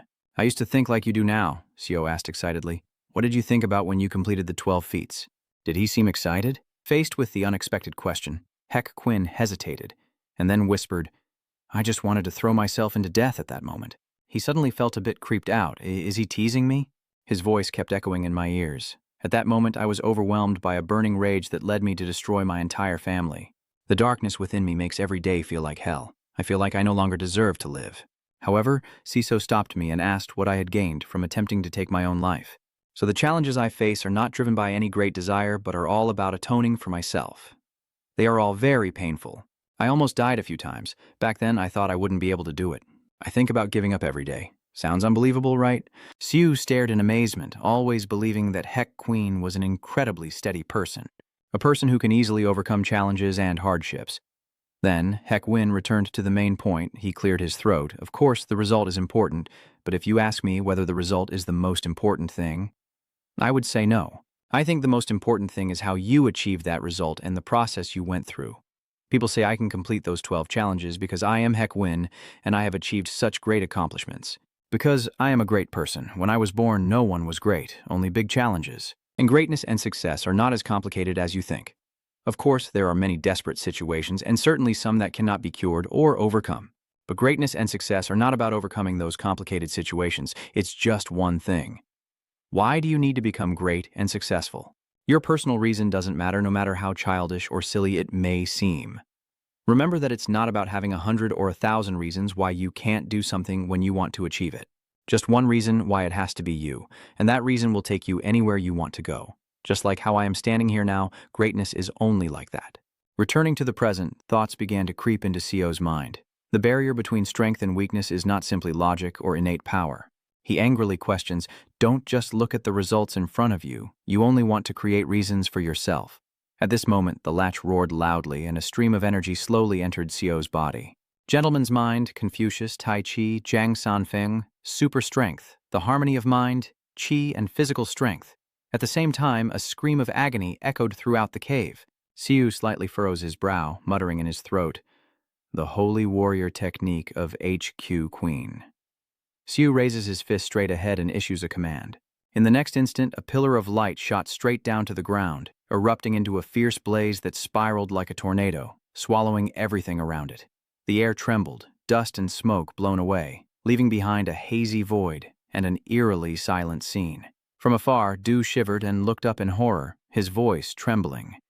In an instant, everything here had been erased. At the same time, Seo clenched his trembling hand and softly groaned. It hurts so much. Actually, I didn't intend to use the divine technique containing the duality because of its huge counterattack, which made me scream wildly at that moment. You don't know anything. You don't understand those pathetic feelings. You don't have to beg for everything because you have no talent at all. Hearing this, he sighed helplessly, but it was all just useless chatter. Then Sue lowered his head and looked down, a faint smile on his lips, but it still works, doesn't it? Usually I would have fainted by now. After a while, Dune turned around and let out a soft groan, causing him to instinctively turn his head. Are you able to move? Huh? Yes. My body seems to have recovered a bit, but I can't move because of this. He said even S-rank hunters can't break this, so how can I break it? Sue calmly grabs the chain, then lightly dusts his hands off, his gaze shifting to Junjun. Are you able to move now? He couldn't help but feel a bit confused. Huh? Okay. Du-run forced a smile. I'm sorry, but who are you? Sue sighed to himself. Now he finally asks, huh? He quickly introduced himself, saying, I am your sister's friend. Hearing that, he curiously asked, your sister's friend? Are you her boyfriend? Sue quickly corrected himself. I am a friend, her son. Really? He pretended to be dissatisfied and asked what benefit he would get from lying to you. Upon receiving an answer, Dune anxiously asked further, so is my sister okay? Is she all right? Shu calmly replied. She's not doing very well. She worries about you every day. Can you listen to the rest of the story from your sister? I may look fine, but I really have no strength left to say anything because my regeneration ability isn't as good as someone else's. Hearing this, Du-jun remained silent and said nothing more. He struggled to stand up, his body bent low. Thank you so much for saving me. Seeing that, a faint smile unconsciously appeared on his lips. Siu turned to look at Dune and gently reminded him, let's go home. A few hours later, Du was almost stunned by the horrifying scene. He gritted his teeth and asked, so what about the ignorance of trolling? The man hesitated for a moment, then bowed his head and said, I think he is dead. We couldn't find any trace of his body, Du asked coldly. So that means even space has been destroyed. What about the research resources? He quickly replied, we did our best to recover, but all the important resources have disappeared. Hearing this, Jugon lowered his head and clenched his fists, as the plan to mass-produce human weapons by combining the traits of the awakened was revealed. The plan to create monsters by combining their genes, Pandemonium's research that took years to develop, all ruined in just one night. Duan's eyes quickly scanned the cave, finding no sign of the stabbed sword. He growled in fury, not Bitch Song Day. Then who could it be? The man hurriedly warned, the branch manager. The inspectors will be here soon. You better get out of here now. Duan turned around and roared, vowing to find the bastard responsible for this at all costs. In a different turn of events, Xu suspiciously asked, do you already know everything? Mindung seriously guessed, I think she already knows you're a hunter. She also knows about the YouTube channel you're running. I won't go into details, but I have a vague suspicion that you're indirectly involved in this accident. I think I need to tell her that even though I, a guard from the inspection room, came to find you, this is nothing serious, and even though I know you probably have a reason for not telling your sister that you're a hunter. Siu lowered his head, and his heart suddenly ached. I didn't tell her because I was worried her condition would worsen, but I never expected she would know everything. Long ago, Star A has always supported me silently without me knowing. Actually, it's not just me protecting SE, every child also protects me from behind. Mindung didn't forget to praise her. She's a good girl and very smart. Siu looked a bit embarrassed. That's right. She suddenly responded. You are also a very good older brother, unlike my brother, which made him feel a bit surprised. Do you have an older brother? She honestly replied. I have a 14-year-old brother. In my mind, he hasn't aged at all. Because trolling is a fake awakening with bonding abilities, it seems he can steal traits from other awakened beings, and even the monster's envy, and attach them to himself. Hearing this, Seo looked suspicious. Could that really be true? He unconsciously remembered that Hein said that trait was unique, and that was why one person couldn't overwrite another person's trait. Mindung clenched her teeth and her eyes became serious. If you're talking about that ability, then it really might be possible. But then he could no longer maintain his true identity. Pandemonium planned to mass-produce illegal fake awakenings using that ability. If that plan isn't stopped, I can't even imagine the number of future victims. I won't speak for the inspection office, but you suddenly bowed your head. I truly, from the bottom of my heart, am grateful to you. The inspection department conducted a wide-ranging investigation into Pandemonium's mass production plan of fake awakenings. However, since this was a catastrophic accident, it must not be disclosed to the public or the media to avoid causing panic among the people. Seun's younger brother, Kim Joo-jun, also returned safely, so the incident was concluded. A few days later, Seo continued his monster hunting journey to gather energy. He stared intently at his phone screen and smiled. It seems like I used my divine martial arts proficiency all at once, but in the end, how many cameras did I break? And the replacement costs will definitely be higher than my YouTube earnings. C let out a sob, wondering if anyone could record me. Luckily, the memory card is still intact, so I can still use it to make videos. I excitedly talk about my achievements, as the upcoming tournament and the brutal dungeon challenges are really intense. Finally, I managed to conquer one of these dragon turtle shells. Super secretly came up with a plan. Using it as building materials is no different from real dragon scales. It will probably take some time to gather all the building materials and even become a master builder. Just at that moment, a familiar voice rang out. It's me. Hearing the familiar voice, Seo instinctively turned around. Kim Do trembled. How did you know where I was? How come you've recovered already? He honestly replied. The management office told me. He was momentarily confused. The management office. Do suddenly pulls out a piece of paper and keeps muttering to himself. I didn't hear directly from the management office, but they gave me a list of cleared dungeons and said there were no more dungeons left because they had all been conquered. Seo exhaled softly. So, you went to find all of that? Dojun nodded casually. I was so exhausted I thought I was going to die.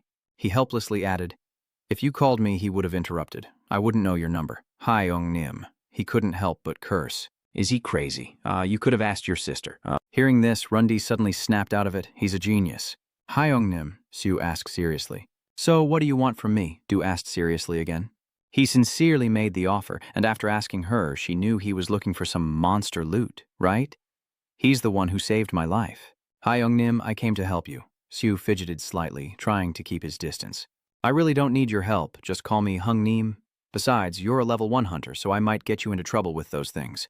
He's begging now. You don't need to share the profits with me. Sue's eyes immediately lit up. He quickly asked, what? You're offering to help for free? He continued, I heard you've also helped my sister a lot. Wait a moment. Then why don't we go on the expedition together before you make a decision? I have taken control of the Turtle Dragon Dungeon. Hearing this, Seo suddenly turned around. The Dragon Turtle Dungeon, he was momentarily confused. The Dragon Turtle Dungeon is famous and people fiercely compete to conquer it, right? Run clenched his fist with a determined look. Let's punish them together. Give me a chance to prove my abilities. And of course, all the loot belongs to him now. Seo remained silent, thinking to himself that Kim Joo-jun probably wouldn't give up easily since he handed over all the loot, so I don't lose anything either. Then he bent down and took out a round object. Seo almost snapped out of it. Wait a minute, Kim Doon is a B-rank hunter and his special trait is A+ super recovery. Even if he gets injured, he can recover on his own. If something bad happens, I still have the holy medicine, so I don't need to worry about him while he's fighting. He suddenly stepped closer and gently placed his hand on his shoulder. Seo smiled and asked, do you know how to use a camera? Amid the lush green forest, a fierce blue light erupts, tearing through the quiet space. At the center of the explosion, Seo steps out, his cold eyes and clenched hand radiating energy. From that punch, sparks erupted like thunder, shining with destructive power. With a single blow, the ground shattered, and the giant scaled enemy was knocked back. He turned to look and seemed less tough than I thought. It's not about breaking toughness, but completely eliminating it. How should I put it? There's even no sense of collision. Last time I used the demonic power of the Extinction Fist, I didn't realize. But when hunting the Long Kwai, I understood that the true power of Tai Chi is the ability to return everything to nothingness. Tai Chi has nullified the inherent toughness of the Long Kwai, which seems fitting for a superpower. No wonder Heck Quinn recommended it to me. As soon as Seo touched the object, it suddenly shattered. He was momentarily startled, forgetting to control his power. Right at this moment, Seo, are you still filming normally? Duon looks ahead. Did he really kill 20 Long Kwai in just 1 minute? What? At that moment, Seo calmly explained, the base salary is 10 million W, but you won't get extra bonuses based on views, but don't worry, I will add hazard pay and allowances. Hearing this, Runjun looked annoyed and loudly declared, I will do my best. Sir. The scene shifts to a simple house inside, and Director Gu looks surprised. Did the boss hire a private cameraman? Run just smiles excitedly and says, I'll handle it, I'll stop them. You think you can defeat me that easily? This camera is the mission he assigned to me. I will protect it with my life. Before the terrifying footage, Director Gu trembled and asked what it was. while Du also trembled and looked desperate. "Don't worry about me, go quickly," Seo said with a look of disgust. "What are you doing?" He sincerely expressed, "I'm truly honored to be your cameraman," she muttered to herself. "Maybe I can re-edit this, video a bit." After a while, the wooden door slowly opens. Seo smiles faintly. "Vosun also came to the bed?" She quickly replied, "Well, actually, I heard from Jujun that you've been teaching her a lot lately." Hearing that, he waved his hand awkwardly and said, "It's nothing special. I'm actually the one who's been helped by him." A thought crept into his mind, no longer worried about things going wrong. First, he scheduled the dungeon harvest for monster slaying. Then, he transferred it directly. He takes care of all those little things. At the same time, Soon's cheeks flush red. She shyly added, "I was so flustered last time that I still haven't thanked you for saving Jujun." Seo replied unexpectedly, "We're all family." Sewon instinctively shouted, "What's going on?" Seeing that, he slowly stepped closer. "What's wrong?" She hesitated awkwardly. "Without family," Seo quickly explained. "He is her younger brother. I mean, Jujun is a relative of yours." "What are you thinking?" Seo quickly said.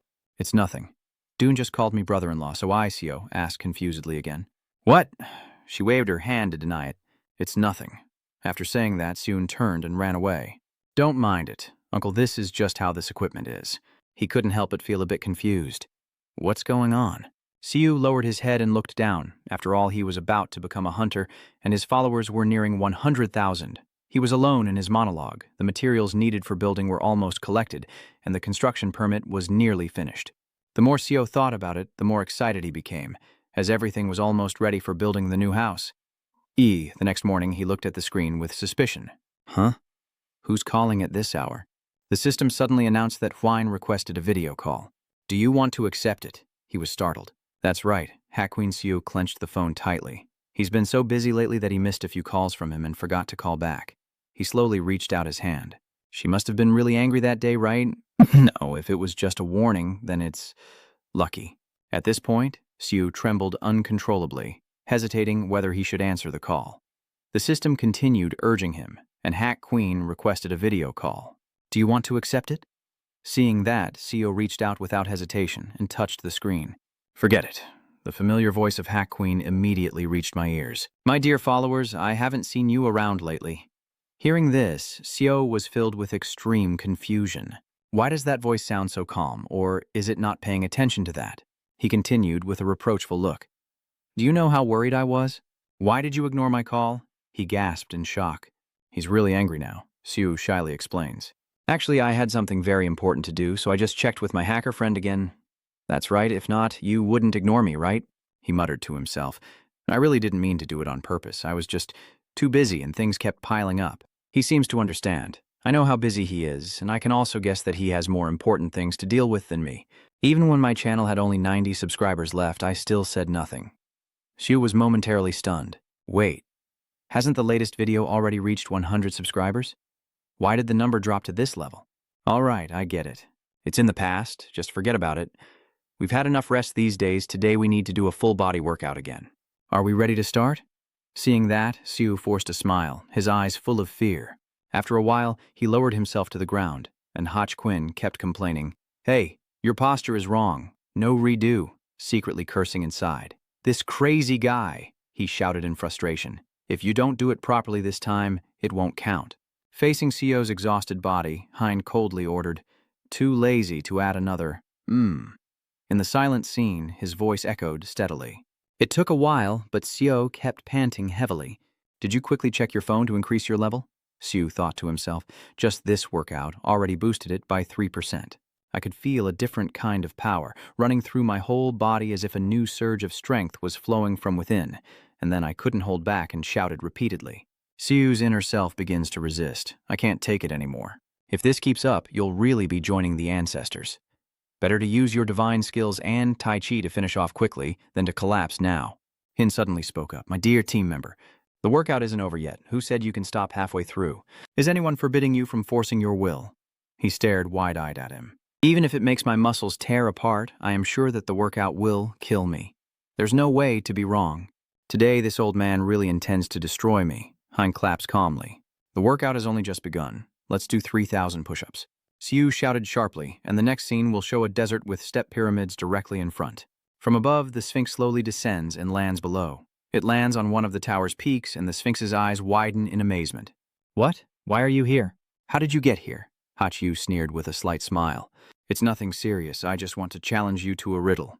The Sphinx trembled violently. Is he suspicious and asking the riddle again? He smirks and nods in confirmation. That's right, but just solving riddles is pretty boring, so Hachiu suddenly changed his tone. So let's add a new rule. Hakwin wondered. A competition with the Sphinx? Sue explains that you will have to challenge the Sphinx with a riddle in the true sense of the word. As far as I know, there is a video related to the Sphinx channel, and the first subscriber to solve the riddle will receive a full day's meal ticket with the most beautiful woman in Egypt. Cleopatra, by the way, no one has won yet. He asked insistently, do you see that no one has answered successfully? Hein honestly replied, I do see it. But is it really feasible? Sue sighed softly. There's no reason it wouldn't be right. Riddles are just riddles after all. Heck, Quinn objects, you can't think like that. He repeated, do you know the god Thoth of wisdom? Even he lost to that Sphinx. After losing to Udip a long time ago, he became obsessed with riddles. This surprised Seo. What? Really? Then it's even better. If we can defeat him, we will surely bring down his aggression. Hein's eyes lit up. Do you know how to defeat him? Sue honestly denies. Huh? I don't know. What's the point of disappointing him? Sue waved his hand and said, how can I win when even the wisdom of Thoth? You have the power of all chi but still lose, huh? Heck Queen's face darkened with anger. Next, do 5,000 BP moves, but my goal isn't to win, right? Heck Queen looked confused. What do you mean by that? Isn't that a competition? Sue laughed. That's right, but we don't need to win. What we need to focus on is attracting everyone to our GTU channel. Hein confidently suggests adding a new rule, which makes the Sphinx suspicious. A new rule? He nodded. That's right. Hein suggested that each wrong answer results in a strike. What's wrong? The Sphinx looks so scared, it's pale. He stammered. Do you want to take my life? Your move isn't an ordinary attack, is it? He sneered. So then, you ask 2 questions, and I ask 1. Is that fair enough? You can hit me unilaterally if you answer all my questions, or are you the famous Sphinx afraid of getting them wrong? Unable to help, the Sphinx reluctantly agrees. Fine. He excitedly jumps down. This is my chance to take down that muscular pig. The lion said contentedly, you chose well, Sphinx. Then go ahead and say my 2 lines. He continued. All right, the first riddle. I am born from water, but I die when I go into it. What am I when I leave the water and live? He answered calmly. A whale? The Sphinx interrupts and answers with salt. Seeing him stand still, Hin wondered what he was waiting for. He doubted himself, wondering if he could really beat him up. Would he tear me apart to death right after I hit him? He urges him to hurry up. We've already promised to follow the rules of the game. The Sphinx helplessly closes his eyes, no longer caring. A deadly blow was struck immediately after. Hao Kuei spat blood, annoyed as he wiped his mouth. Damn dirt. The Sphinx trembled and hurriedly reminded him, you promised this was the rule of the contest? Hui nonchalantly spat and said, who said anything? What's the next question? He thought smugly. He really couldn't fight back. Perfect, without hesitation. The Sphinx continues, no matter how many times you change your clothes, they never change color. He quickly replies, black. He sneered and answered the shadow. Then a sharp blow struck him instantly. This time I truly fought back. In an instant, the strike caused a seismic shock. Hin's blood was flowing profusely. He asked, are you trying to test my strength? The centaur forced a smile. Yes, no matter what question he asks, as long as you answer correctly, it's fine. Hin, burning with anger, asked, do you know about centaurs? When a centaur is pregnant, which belly of the Sphinx swells up? He hesitated for a moment before seeing the expression on the Sphinx's face turn blank, and he teased, not knowing? He quickly intervened. Stop, I am thinking. The centaur quickly fell into chaos, with the upper body of a human and the lower body of a horse, both capable of pregnancy. So, which one is it? His tone was commanding and imposing, but was it correct? He quickly denied it, secretly terrified, thinking to himself, there's a riddle I don't know? No way. He tilted his head slightly and said, you have to guess now, it's your turn to be hit. The centaur immediately despairing, I will die. I will definitely die. What is the answer? He calmly answered, 1 hit. The Sphinx broke out in a cold sweat. What? Hach Kwai repeats, didn't we say that if we answer a question wrong, we'll get beaten? He's furious, but why isn't anyone giving the answer? He shrugged and said it was just a riddle. Seo watched the whole exciting story and burst out laughing. But I never said there was an answer. The Sphinx hurriedly ran away. Please spare me. Have mercy on me. I don't want to die first. Hach Kwai smirked and said, If you hadn't wanted to fight me first, I would have spared you, so Hin would fight fiercely and decisively. Using the second technique, superpower destroying the heavens, Hein immediately transformed into a fierce tiger and unleashed a massive power. The notification sounds, "You have witnessed the perfect martial saint technique of HQ." Shu chuckled foolishly. "So that's real martial arts?" The system alert sounds repeatedly. Hakwin's mastery of the divine martial art has slightly increased. You realize in amazement that just watching has increased your proficiency. Anyway, I've already received a significant number of views. The number of subscribers has also increased from 90 to 783. It seems everyone quite enjoys watching this. At the same time, a conversation echoes through the SH Corporation building. She has read it all, yes. Secretary Nam reports that Miss Charon asked for help to assist that person named Mayang Siu. Mina is confused. Mayang Siu, she realizes. So the girl I'm helping is because of this guy? What is their relationship? The secretary honestly says we cannot determine that exactly yet. But Han Jaren and Mayang Siu meet 2 to 3 times a week. Mina's face changed color. They are meeting, he added. They even meet privately inside the SH Corporation building. This makes her tremble. Just the two of them, Charon is meeting a man, the child. Even with many stars and second-generation heirs of corporations approaching, I'm not interested at all. My granddaughter is meeting a man? Am I the kind of person who can't just sit still? Meanwhile, HC Queen bows respectfully. Thanks to the date and time, I now have 1,000 subscribers. Sir, I am very grateful to you. Please forgive me for my disrespect earlier. Siu chuckled. 1,000 subscribers? An additional 300 in one night? He said to stand up. Hakwin regrets. I was a bit resentful towards you earlier. Master, how could I dare to lift my head after committing such a sinful act? Sioko looks a bit uncomfortable. If you're sad, you'll understand too. Because I arrived late even though I promised to teach you, so stand up. HQ immediately got angry and bowed his head. What are you saying? Your being busy is understandable, sir, and it's my fault for not waiting and rushing you. He helplessly intervenes. That's enough. So what happened to the Sphinx then? You didn't really kill him, right? He was satisfied to answer that he didn't die.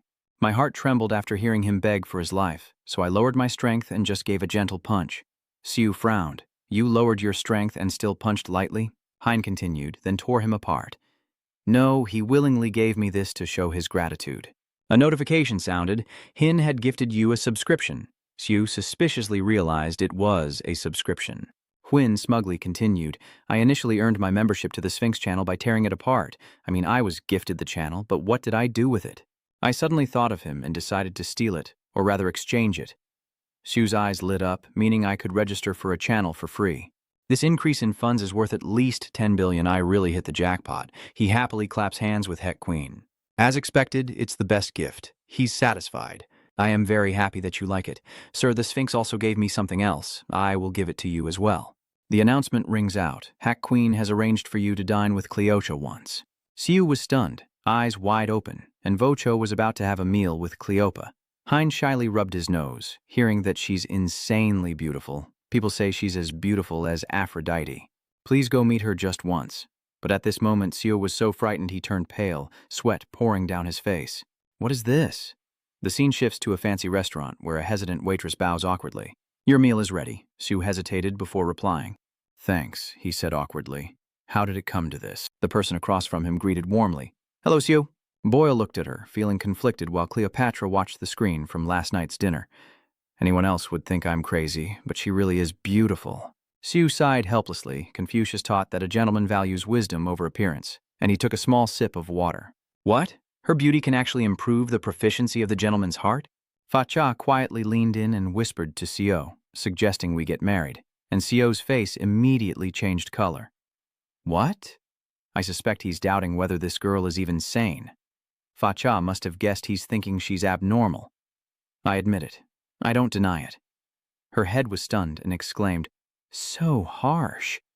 Siu cleared his throat but said, Didn't I say earlier that a gentleman's heart is clever? She just teased him, but he took it seriously. I didn't expect him to think so seriously. You're a bad guy, Siu, she said with a frown. I'm just telling the truth. Fa Cha slightly bowed. You're the first person to treat me like this. Usually men would say they would sacrifice their lives for me. He thought to himself, of course. Seeing her adorable smile, who wouldn't want to sacrifice their heart and soul and do whatever she asks? Once again, she chuckled and suggested, Let's get married. Siu was speechless. Why are you coming back to this question after all? He bluntly asked. Are you joking with me? Father Pooh denies it. I'm telling the truth. Sue continues. Then I have even more reason to refuse. You find it hard to understand and wonder if I'm not your type? Do I look unattractive to you? Sue emphasized. That's not it. We just can't meet in person. Facha immediately asks, does love necessarily require physical contact? Sue hesitated and turned away. Not exactly, but I think some level is necessary. Actually, it takes a lot more than that. Facha was curious. But I don't have any desire for you, right? Sue admits, I just haven't been tempted yet. If love comes into play, I'd be willing to give everything up. Suddenly she froze, and Facha exclaimed in shock, I really fell for him this time. He silently thought to himself, she's talking nonsense again. You guessed that I was just thinking you were talking nonsense again, right? Sue replied. So you can't even indulge me when I tease you with nonsense? He couldn't refuse. The announcement kept ringing out, making Co worried. His skill level was improving again, and it was from the virtuous heart, which usually improved very slowly. He had to be careful, or else everything would go wrong. He hesitated to speak, saying, I am still just an ordinary person and cannot meet you. Cleopa Facha shrugged, looking nothing like an ordinary person, especially since he has been resisting my charm all this time. Or is there some problem there? Co said irritably. Can we end the meal here? Sorry, I was just joking, but what if you could become a god? He was stunned. What? What do you mean? As I said, I am immortal. The calm father replied, I know, but I was once immortal too. If you become a god, we can meet then. Actually, even if you don't become a god, there's still a way for us to meet. This statement made Seo even more overwhelmed. What do you mean? I said what I said. If you're not a god, I can still meet you. More precisely, I can come to see you in person. He asked back in disbelief. Is that really possible? As far as I know, different space-time eras usually can't interact with each other. That's how the agreement usually goes. Shu's face darkened. It was supposed to be impossible? So there is still another way then? She hints. Isn't it true that you've already met someone? The person from Got To. You frown. Do you know that person? She leans close to your ear and whispers. That's a secret wink from Dad. You shouldn't keep asking about women's secrets. Is there an outside conversation going on? Is you inside this restaurant? That's right. The male secretary reports that he ordered for both of them and ate alone. What should we do now? Mina is stunned. Going alone to order for both of us? I heard Sharon cares a lot about him, so I came to see what kind of person he is. Of course, Sharon can handle things on her own, but when a girl falls in love, her reason often falters. This person seems formidable, but does he dare approach my beloved granddaughter? No, I have to meet him myself to assess him. She nervously ordered to go. Let's go. Understood. Sue looks pale over here. A secret? Keep going. But I tell my husband everything, even the number of moles on my body. He seriously reminds you. Stop joking now. She couldn't accept it. That's strange.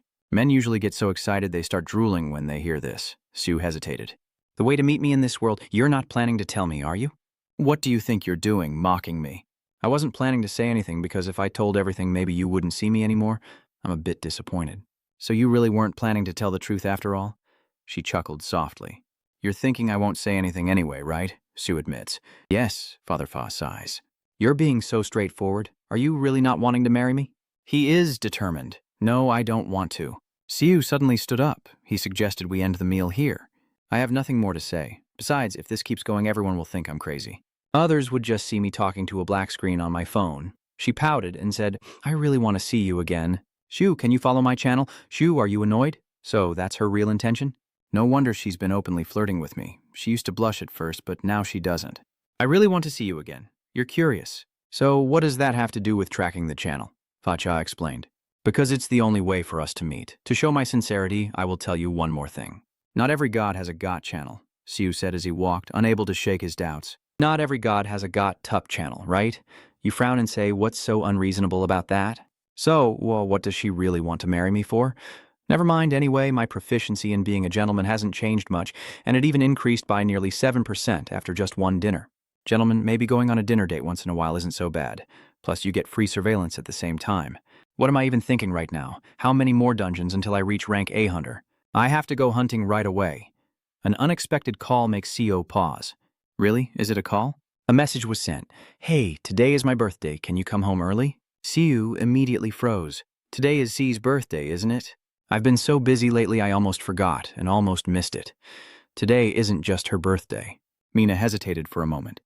Going from the restaurant to the cemetery again? The male secretary is confusing, but does the director really have to do this himself? She seems a bit uncomfortable. What do you mean? He wondered. I know the director wants to learn more about that person, but is it really necessary for him to go meet them in person? Mina suddenly felt a little sad because he was connected to Charon. The male secretary understood and said, "I will wait here. The director can go into the car and rest." Mina coldly waved her hand and said, "No need. He will come out soon." "Hey, do you think we can find a place to talk?" Anyway, talking in a cemetery isn't really appropriate. Remember, we will only talk. So don't show any unpleasant attitude. The secretary received the order. "Yes, I will remember. An emergency alert suddenly sounds, indicating a possible dungeon outbreak within 30 meters. Repeat, there is a possible dungeon outbreak within 30 meters. Everyone, please." Mina was stunned, eyes wide open. A dungeon outbreak? 30 meters, she guessed correctly. Could it be the increasingly urgent alert, confirming that this is an explosion at the 8th basement level? "Everyone, please move quickly into the building and hide immediately. Why did AA tell you to stay silent and wait here? Do you understand?" She was pleased and praised. Becky must be very smart, right? "It really listens well. It would be great if we could get it inside." "We have to introduce it to the parents." Sue agrees. "Yeah, because now it has become a member of the family. Let's go." S. Saoe's voice choked with emotion in the funeral home. "Our parents have arrived." Seo silently watches her. "I was thinking today is So's birthday and also my mother's Memorial Day. The day my mother passed away is a day I will never forget no matter how hard I try." Because even when going out to celebrate Sue's birthday, she was caught in a sudden dungeon explosion and passed away. So A suddenly asked, "What is it? I want to ask you something about the day my mother died." Sue was surprised. "On the day she died." She continued, "Do you remember what she said when she held us as the dungeon was exploding? I don't know if you remember, but for some reason I feel like that was something she had to tell us at all costs." He suddenly paused. "I remember now. It's a moment I will never forget no matter what happens." Sue forced an awkward smile. He also couldn't remember. An urgent announcement suddenly sounded.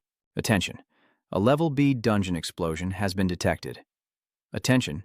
Dungeon explosion. A phenomenon that occurs when the dungeon's magical power becomes imbalanced and results in two main consequences. First, the dungeon collapses, causing monsters inside to spill out. But as long as they can be dealt with, it's not a big problem unless it's a level-allowed earthquake. However, the real issue is when the dungeon explodes and the explosion spreads outside.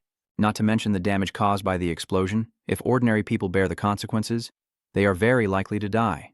Even if they are lucky enough to survive, getting sick is very common, and it's rare for them to awaken by resonating with external magical power. Mina exclaimed in horror, "What is exploding in the dungeon?" The announcement is becoming more and more urgent. "Everyone hearing this broadcast, please evacuate into the building immediately." Mina and the others hurriedly fled. They quickly stopped at an empty room, Mina gasping for breath. From afar, a man is rushing over in a panic, his face showing clear signs of despair. Unfortunately, the dark aura has caught up and quickly caused him to collapse to the ground. The man cried out in pain. Mina quickly looked away to avoid it. It's too late. A familiar figure suddenly passed by her. Mina was startled to realize it and called out loudly in shock. "Come back here. It's too late to save him now." But Siu stubbornly carried the man on his shoulder. He was in pain and groaning, but he couldn't stop. He hesitated for a moment before unleashing a massive magical force with dark energy rapidly approaching. Siu gritted his teeth and said, "Damn it, it's too late to get him into the building now. What should I do?" The immense power drew closer, and he decisively threw a punch, but the magical barrier was unaffected. Siu, tense, remembered that Tai Chi is a process of creation and transformation, following natural laws, which are the core of nature and the laws of flow. Everything in the universe can change, as it comes from these two sources, nothingness and existence. The pressure of these two elements has created the world. Because the magic power of the dungeon is also a part of the universe, it must also conform to the harmony of nature. In an instant, Sio had seized control of that enormous power. The crowd exclaimed in amazement. "What? Is it gathering the explosion? I'm doing my best to resist it over here. I can use Tai Chi to gather the energy of the explosion, but I still can't neutralize it. Its power is leaking out, and it's too dangerous this way." Siu suddenly shouted "BY." The little dog immediately rushed over. It instinctively handles that strange dark energy. Breaky steps in to protect the unfortunate man. Siu quietly thought to himself, Thanks to Breaky, I no longer need to worry about magic leakage. But the problem is this." He cried out in pain for a moment. "I can't hold on much longer. I have to accept it. Can I endure the explosion being contained within a B-level dungeon? I need a power that can contain the force of the explosion. With my current strength, I won't be able to endure it, and I might die." But if it were me, Siu painfully remembered Breaky. In an instant, he regained his composure. No, what am I even thinking? Seo shouted fiercely. Soon the explosion was completely extinguished. Mina was stunned into silence. Oh my God, could that really happen? C hurriedly runs over from afar. He hurriedly ran up each step, then suddenly knelt beside Seo, causing her to burst into tears. How could you do that? Don't die. Stay here with me. Shu forced a smile. Why? Didn't I ask you before if you remember what Mom said before she passed away? CA sobs and stops her. Don't say anything else, I don't want to hear it anymore, please stop. Sue briefly looked sad as she recounted that her mother told her not to worry back then. Mom is fine. Isn't today your birthday? Mom hopes that every birthday brings you good luck. She will never let you see this day as the day she died. Mom is sure, absolutely sure. Mom is fine. Mom really is fine because today is my beloved child's birthday.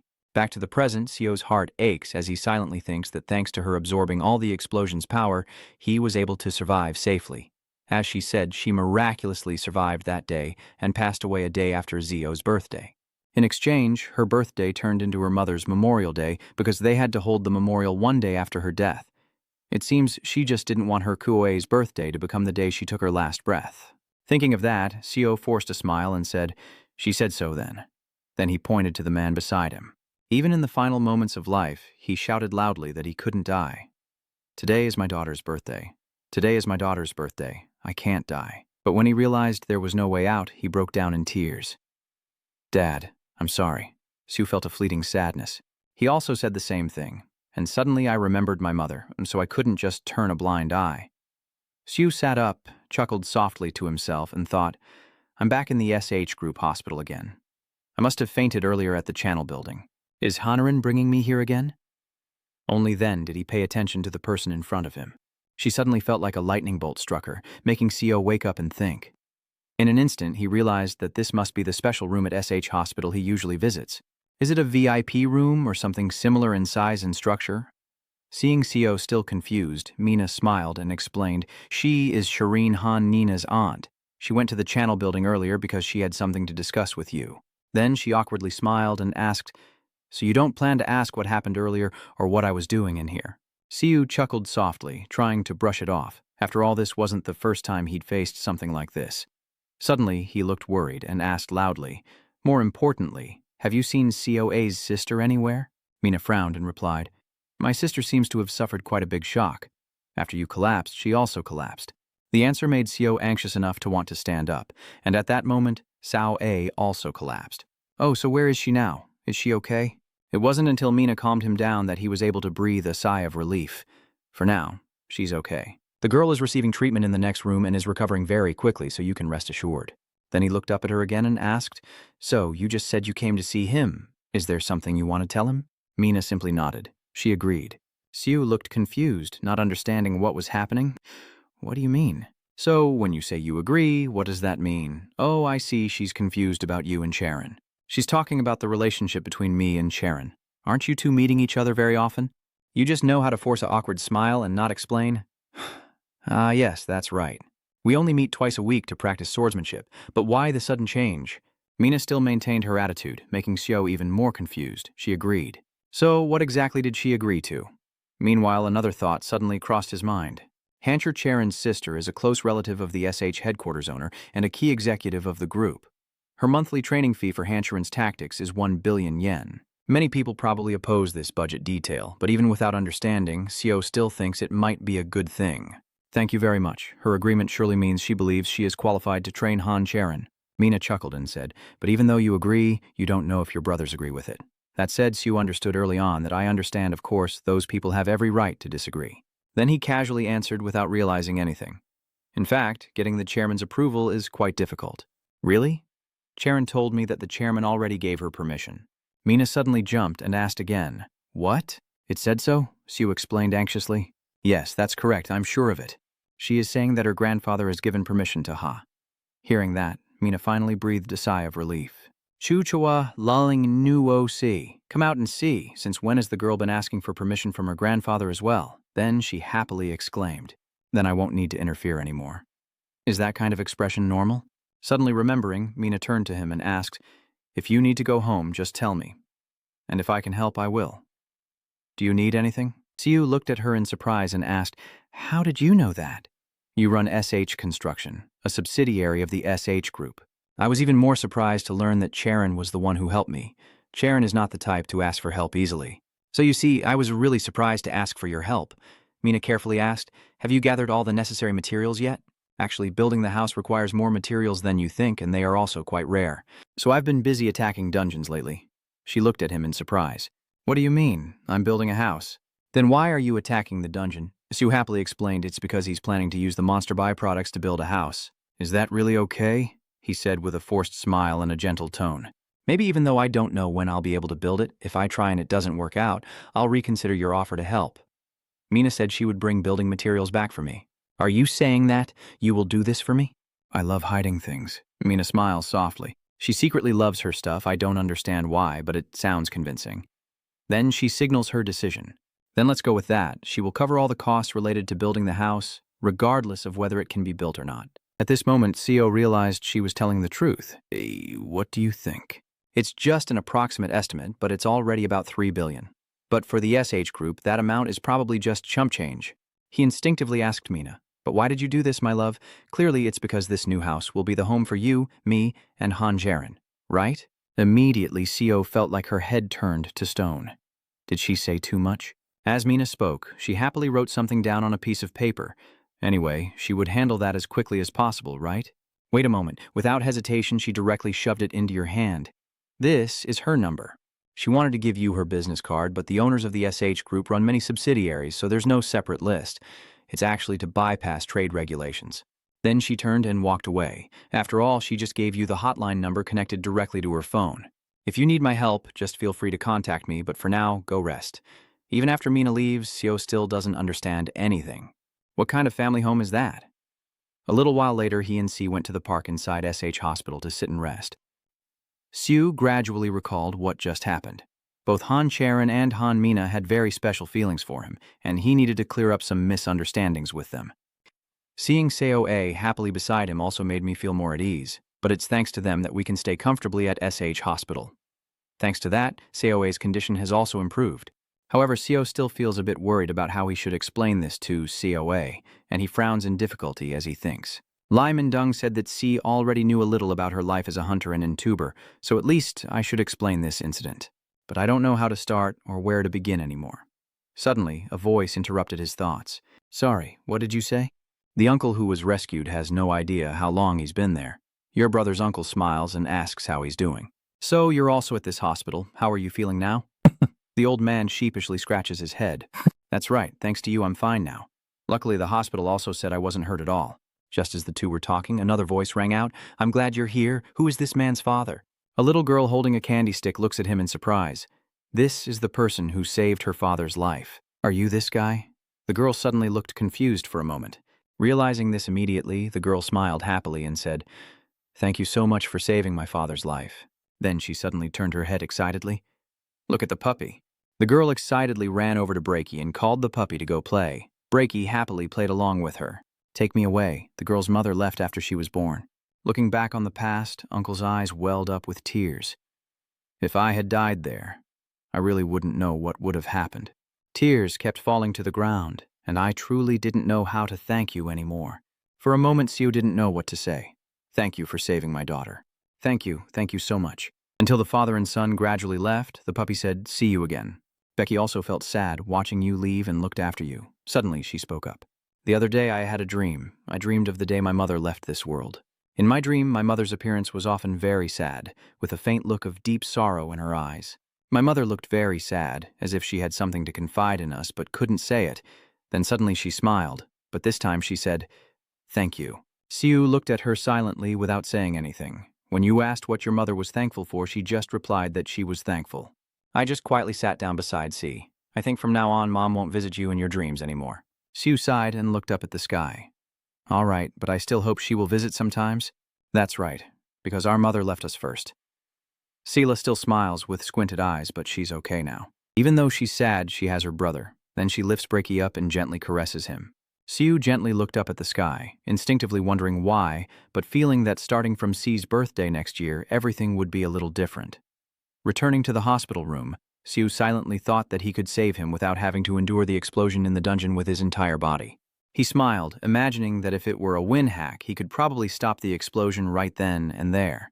Suddenly, Seo sat up straight, remembering that even S-rank hunters might be able to do that.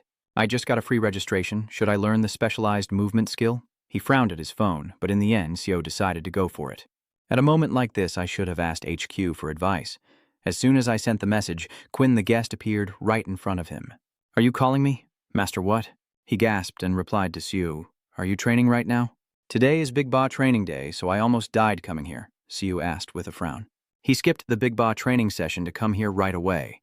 Luckily, I helped him film the Sphinx video. How many reps did he do? Hin bowed his head and replied, Maybe lately I've been focusing on making videos, so I've lost some muscle. It can only lift 34 million tons. Suddenly, Seo carefully recalculated. Isn't 1 million tons equivalent to the energy released by a 1 million ton TNT explosion? So, Haken's lift releases the same amount of energy as 34 million tons of TNT? That's hard to believe. Hein was still happily showing off his muscles. Maybe I called at the wrong time.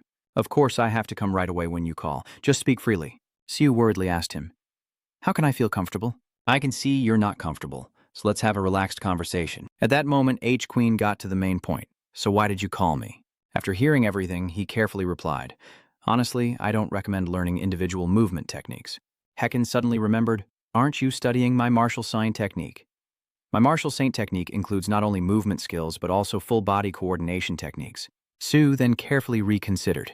If he learned additional movement skills, it might disrupt the system of the martial saint technique. If I can't give up the martial saint technique, I probably shouldn't learn any more movement techniques.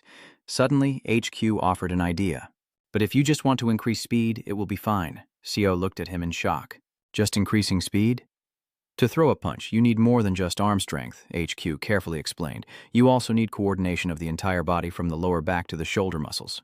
Simply put, if you learn the skill, it will only make you faster. Not only does it not affect the system of martial arts, but it also enhances its performance.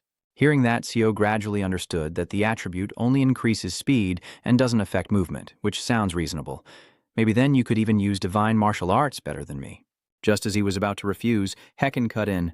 No way that's possible. No, mastering all the attributes of the gods will improve your techniques. Seo became even more anxious when thinking about the possibility of having to train like crazy. I think this is worth looking forward to. Really? I can't even imagine it. He just has to find another way. But I wonder if there's a speed god out there. I can't think of anyone. Seo frowned, thinking to himself, I didn't know what skill I would learn before registering.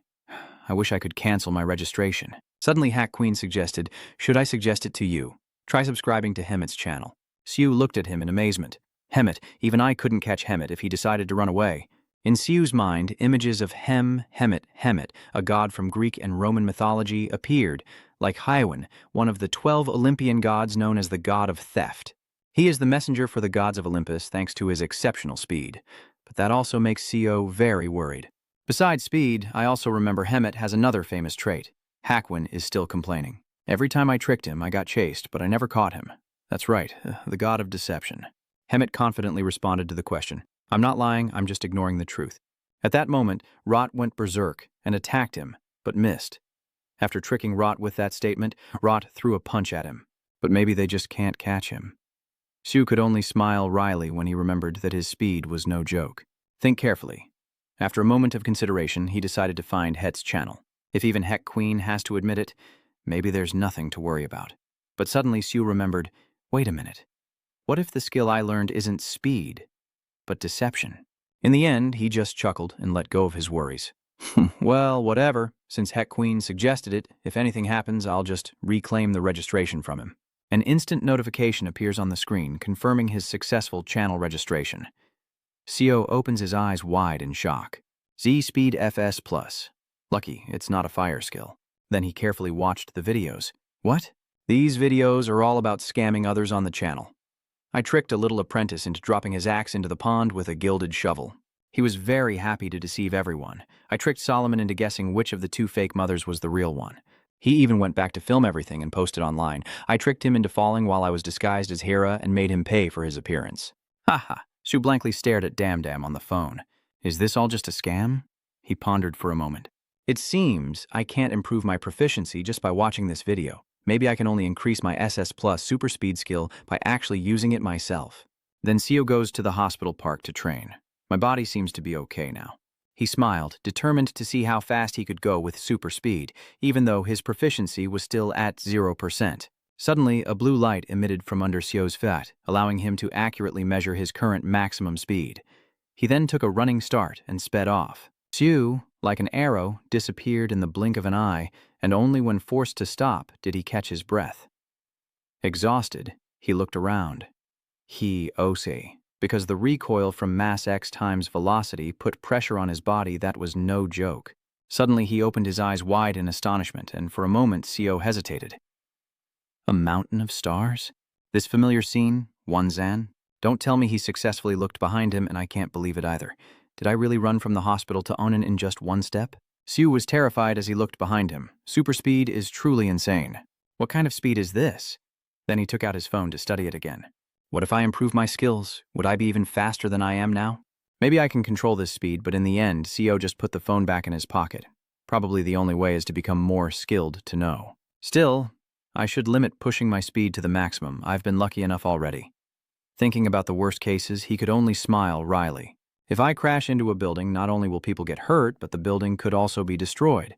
With Scene's land prices, how could I afford that? Super Yu frowned and looked up at the sky. I should train my super speed in the dungeon and then appear like that. Then he and Du headed to the dungeon, where monsters were already waiting in a row. Level B plus demon dog monsters, some of the creatures from the demon world that once invaded Earth. Seeing them charge, he shouted loudly, "Big brother!" The hungry demon dogs eagerly rushed toward Seo, growling, trembling as they faced the monsters. Even he cannot match the supersonic speed of the demon dogs of the demon world. The supersonic speed is not yet at sound speed, but is comparable. However, Seo defeated one with a single strike, and when another charged at him, he grabbed it and tore off its wing.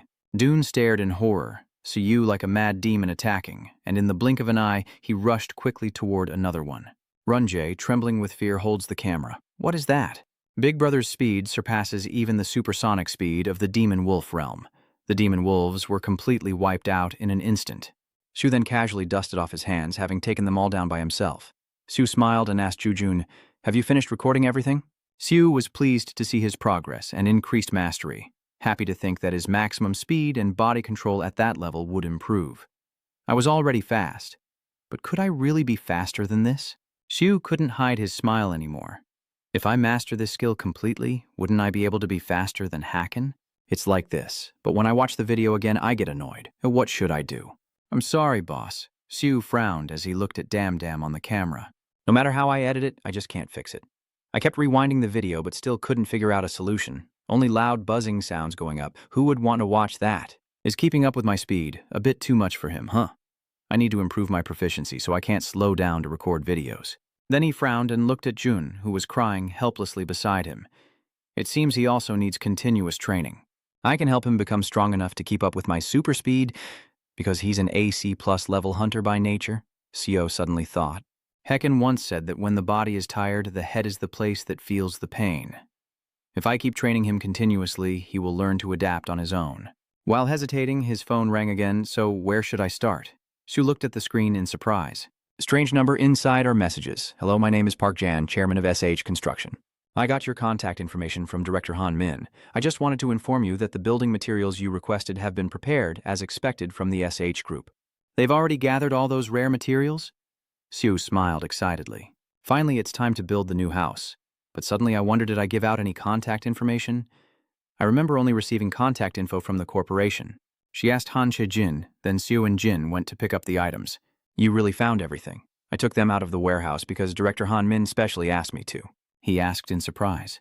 From the warehouse? Although the company isn't at the point of needing it yet, we've prepared the materials in advance so we can start building immediately when the time comes. Jen seems to pay close attention to Seo's plans. No wonder you all managed to gather them so quickly. I heard that you want to build a house using only monster byproducts, right? He carefully reminded me. The plan is that using materials derived from monsters will definitely make your house more durable, but building a house requires more than just strength. But Seo just smiled and replied, if we can't build it, we'll just change the plan. Huh. Does he even know how much those materials cost and think he can just swap them out? Jen couldn't help but tremble with anger, having put so much effort into gathering those materials. I am so proud of myself and confident that I can meet any building requirement, but judging by how this guy looks at those materials, I can confidently say he has no knowledge of construction at all. However, thinking of Mina makes him feel more at ease. If it were Director Hanmin, then she truly would be incredible. Although going down to the construction site wasn't necessary, she insisted on doing so to learn and work directly. She was proud of the cement smell on her body and proved it by personally going to the site to supervise directly. In the end, he still chose to help Seo. After all, has he ever built anything before? This is my first time. I've also prepared my own equipment. But your answers keep driving Jen crazy. Just swinging a hammer around doesn't count as building. It is art and creating an environment where people can live and work, build factories, contribute to society and humanity. He patted his head in frustration, but this random guy suddenly appeared out of nowhere, saying he wanted to build a house with just a hammer in his hand, and I couldn't help but curse him out. After thinking it over, Jen had no choice but because of Mina. It seems his name is MU. I don't know how he got to know Director Hanmin, but from the way she desperately asked me to help him build a house. Maybe she not only wants to supply building materials, but also teach him about construction. Have you drawn the design yet? Just a rough sketch. Have you decided what type of land you'll build the house on yet? Basically, yes. Jay emphasizes seriously, architecture cannot be done carelessly. For architectural designs, the first step is to determine what type of land the house will be built on, based on civil engineering knowledge. At the same time, he also explained to Seo that psychology depends on whether the environment is green, clean, beautiful, and comfortable, and also on the purpose of use. In the end, no matter how beautiful and glamorous the house looks on the outside, it becomes useless if the occupants don't feel comfortable. Jen spreads his arms as if enjoying himself. In the end, the design process must also consider the occupants' feng shui and spiritual factors. Suddenly he became overly aggressive, then combined technology and mechanics into the design, with each process of elimination, replacement, and applying feasible ideas into a real building. Then Juyen suddenly pointed at Seo, explaining that architecture is a field that integrates processes and follows a sequence developed by humanity. It seems I have underestimated this matter. Seo just scratched his head in confusion. Didn't he say earlier that he had already made the design? Yes, then he also showed the design to John. Show me, please. Thank you, sir. Looking at the design in front of him, Jay sneered inwardly and thought, what do you think, sir? Do I still need to ask that question? A rookie in the field should already know it's worthless. But when he looked closely, he was stunned and asked loudly, what is this? How can you draw such a complex design? Impossible. I've worked in this industry for decades, but I've never seen a design as perfect as this. This design is enough to blow away all the industry knowledge so far. Du Duyen still looked stunned and asked, aren't you claiming to be a hunter? I also have a YouTube channel. Is your YouTube channel about architecture? No, it's about my work as a hunter. In the end, he could only reassure himself. It's okay. The design is just a design, simply a simulation of what's in his mind. Jen shouted to Signal, let's start building right away. Turning imagination into reality is a whole different matter. The theory sounds good, but let's see how he puts it into practice. Sue stretched and said loudly, then I'll smash it here. Instantly, a destructive blow shatters everything into pieces. After finishing, Sue simply brushes off the dust on his shirt. Day, on the other hand, couldn't understand it even more. Can the house really be destroyed, as Tu said? Not stopping there, Sue gently lifts a nearby iron bar. Can an ordinary person lift such a huge piece of iron? Suddenly Seo remembered. That's right. Hephaestus told me I need to dig the ground first. He immediately lifted his leg. The blue dragon curled around him, waiting for Seo to stomp down so it could unleash a massive earthquake. Jen frowned in fear. Min Ka was sure it was the person who told him to dig the ground. He stared in horror at Luong Xu's shadow, not telling him to break the earth. For the first time, Juyen witnesses the terrifying power that leaves him stunned. I knew hunters had super strength, but is this even a power a human could possess? Sue, focused on building, didn't notice John's expression. Now the digging is finished. The giant iron bar in his hand was easily thrown into the air with a single flick. Seo stood still, quickly placing all the iron bars into position. I think I'll head home now. As soon as Jen, feeling helpless, leaves, Jun enthusiastically runs over. Big brother, I'm here to help. Yun, can you help me move those materials? He happily ran over to the iron bar. Of course, big brother, but Jujun's strength couldn't even budge it. It didn't even move. He frowned angrily and said, all right, let's see if I can lift you, or if I'll run out of strength first. At that moment, the other blades trembled violently, and Dune, trapped underneath, cried out in agony. Siu hurriedly ran over and asked, what's wrong? Why are you being pressed down? He just took them off while complaining, honestly, what kind of rookie hunter is this? So weak. I think you should train your body more. He was trembling with pain and lying on the ground, unable to get up. Are you injured? Let me take a look. At this point, Seo also realized how serious the situation was. So much heavy material? From the shoulder down to the ribs, the right half of his body is completely shattered. But recalling Jujun's abilities, he just sighed. He's not seriously injured. Use your super recovery ability, stop acting and crying out loud. I'm not acting, I can only recover. But the pain still exists. I think I should go to the hospital. Siyu frowned at him. What hospital are you talking about? Just use super recovery, I can't do it this way. If you're so cramped up, using super recovery, then suddenly he pulls out a needle and stabs it into the back of his neck, trembling. So, why didn't you say so earlier? How do you feel now? He opened his eyes in shock, saying, I can now use super recovery. Big brother, how did you do that? I just need to acupoint your blocked meridians to clear the congestion. Acupuncture points and meridians, that sort of thing. In the end, he left Jun lying there and continued with his work. I'm going to keep building the house. You just lie there and recover. But suddenly Seo stopped, turned back and asked Rujun. Yun, wait. If your legs are numb and they get broken a few times, it's okay, right?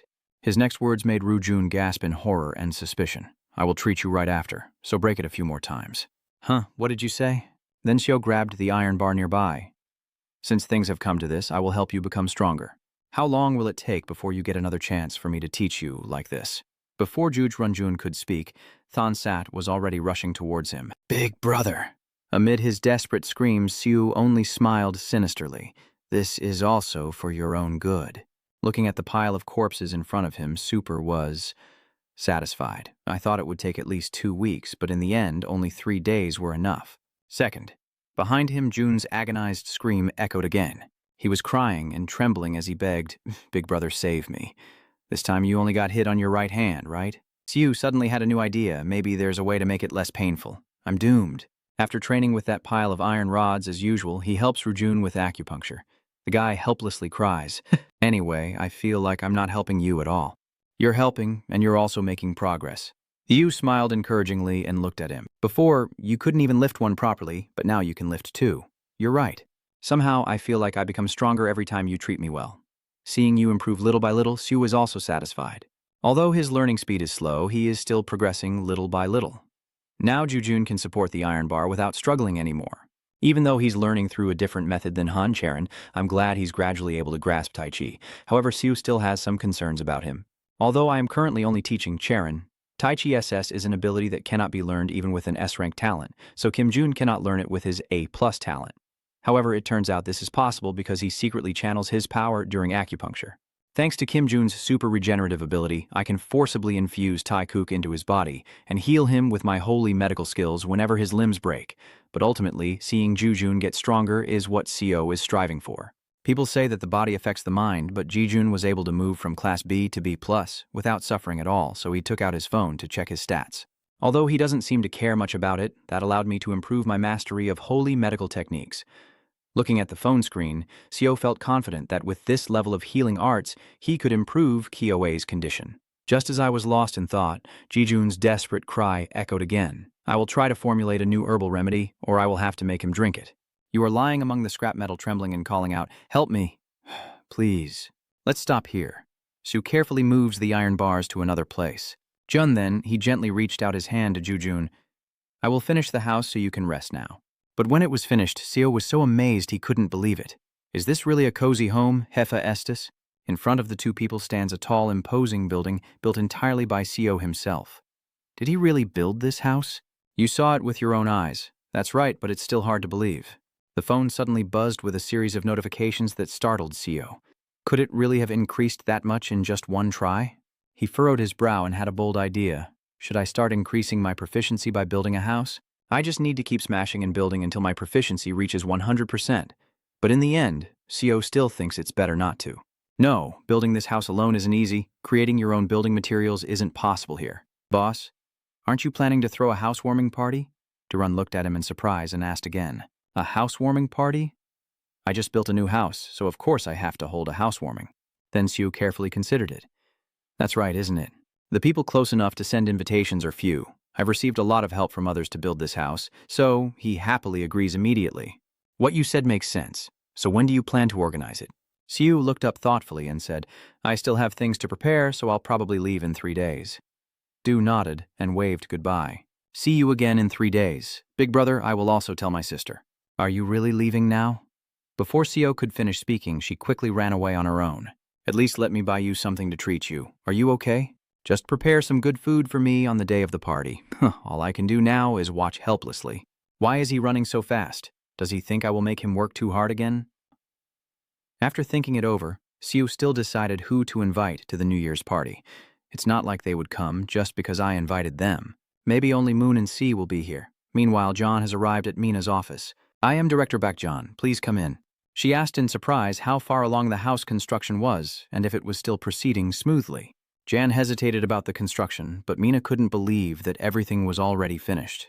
Excuse me, is it really finished? Although it's hard to believe, Jen has to confirm once again that it is truly all finished. Actually, he didn't even need any help from our SH construction company. How is that possible? Mina looked at him in amazement. Are you saying the house was already built? Didn't you say the construction only started 3 days ago? I stammered, not knowing how to explain. He kept carrying building materials with his bare hands, and Mina, watching him spin around, couldn't understand anymore. Throwing it into the sky and crushing the ground as if it were a piece of tofu. And what the hell are you talking about? In the end, Duyan could only bow her head. Honestly, I don't really know either. Mina was speechless too. What exactly did he see? On the other side, Seo was led to the new house by Siu. Do you like it? She happily asked him, I like it very much. Is this really our house? Really? CA happily looks around. The ceiling is really high. The living room is spacious too. There are so many rooms, it doesn't feel like our home at all. Seeing her like that, Seo also felt at ease. Man, isn't this place amazing? Does she really like it that much? Suddenly, Seo turns her head to look at him. Hey, are you saying we're going to throw a housewarming party? You've also invited a few people. She immediately grabbed Seo's hand and pulled him along. Then let's go. Where are you going? To buy food to treat the guests, right? Sue looked at her in surprise. Why me? Are you planning to cook? Will it be okay? You're really good at cooking, but Seo just smiles to reassure that everything's fine. That's enough, I can do it. Only then did Seo notice and decide to go. It's probably because SH Hospital takes good care of her. Her skin looks better and she seems to be doing fine. Before leaving, she didn't forget to call Becky, and your brother too.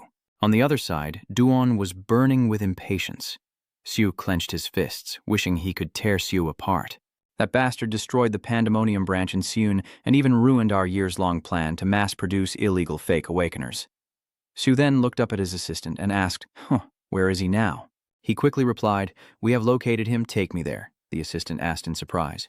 Yes, branch manager, do you mean you will go in person? I urged as I chased after him. Please be careful, or the holy inspector will find out. This is too dangerous, and it's the second time. But all I see in Dugon's eyes is anger towards Seo. He grits his teeth and says, Sue's name is on my list now. Lead the way. Suddenly another person interrupted, saying, please, leave him to me. Branch manager Bukchan smiled and said, why use a sword to kill an ogre just to go kill an Oark? However, Jugadu approached him. He's no match for you, so to make sure nothing goes wrong, I will handle him personally. Bukchan smiled slyly again. If you say so, I'll take your word for it. He didn't realize he had just provoked a madman and kept talking, saying, it seems there's a problem with the school. As soon as he finished, Bukchan immediately approached Duan and whispered, what's going on? It turns out the police inspection team's hounds really have sharp noses. Before he finished speaking, he was hit with a punch. I will forgive you, Dugo glared at him. For your prank this time, I apologize, Bukchan, clutching his stomach in pain, explains. It seems the school has overstepped. Bitch Seondi has been paying attention to find a suitable person to serve as a sacrifice for the resurrection. Duan's face suddenly darkened. Beach Seon-jae from the school tried to stop him, but he personally stepped in. Bond's words only made him more insane, that's why I came to see you. Branch manager, the only one who can stop him is you. The illegal fake awakening training plan is also a stepping stone for what the school has prepared. Tuan can sense that he is being followed. If it involves the school, Blood Shadow is probably watching too. Suddenly, he pats Bukchan Myung-jang on the shoulder. Jang has also fallen to him. Du frowned and gave instructions. Can you do it? How can you compare us like that? But immediately, he was enchanted by Duan and could only obey. Just leave it to me. The branch manager returns home, utterly speechless with amazement. Oh my God. He looked in amazement at the lavish feast before him. Why did you cook so much? Aren't we expecting guests? It should be at least hearty, Sue asked worriedly. Isn't it too much? Better to have leftovers than not enough. Just then, Breaky came over with a bowl in hand. Mun, you must be hungry. But on second thought, Sue decided to overlook its eating capacity. Wait a moment. If this kid finishes everything, what will I have to serve the guests? I'm sorry. The Mun House. Seeing Brecky looking down, he quickly found something else to comfort it. I'll get you something else. Why are you turning your head to look at me and asking, when will they arrive? Sue checked his phone and replied, I told them to arrive at dinner time. They should be here by now, but suddenly the phone blared an emergency alert. An unauthorized entity is approaching. An unauthorized entity is approaching, but it's actually a sign that the guests have arrived. I think they've arrived. Sure enough, Dojun's sisters are already at the door. Big brother, we're here. Sue shyly looked at the two of them. Why are you carrying so much? It's your housewarming. Why can't we bring anything? Sun looked around in surprise.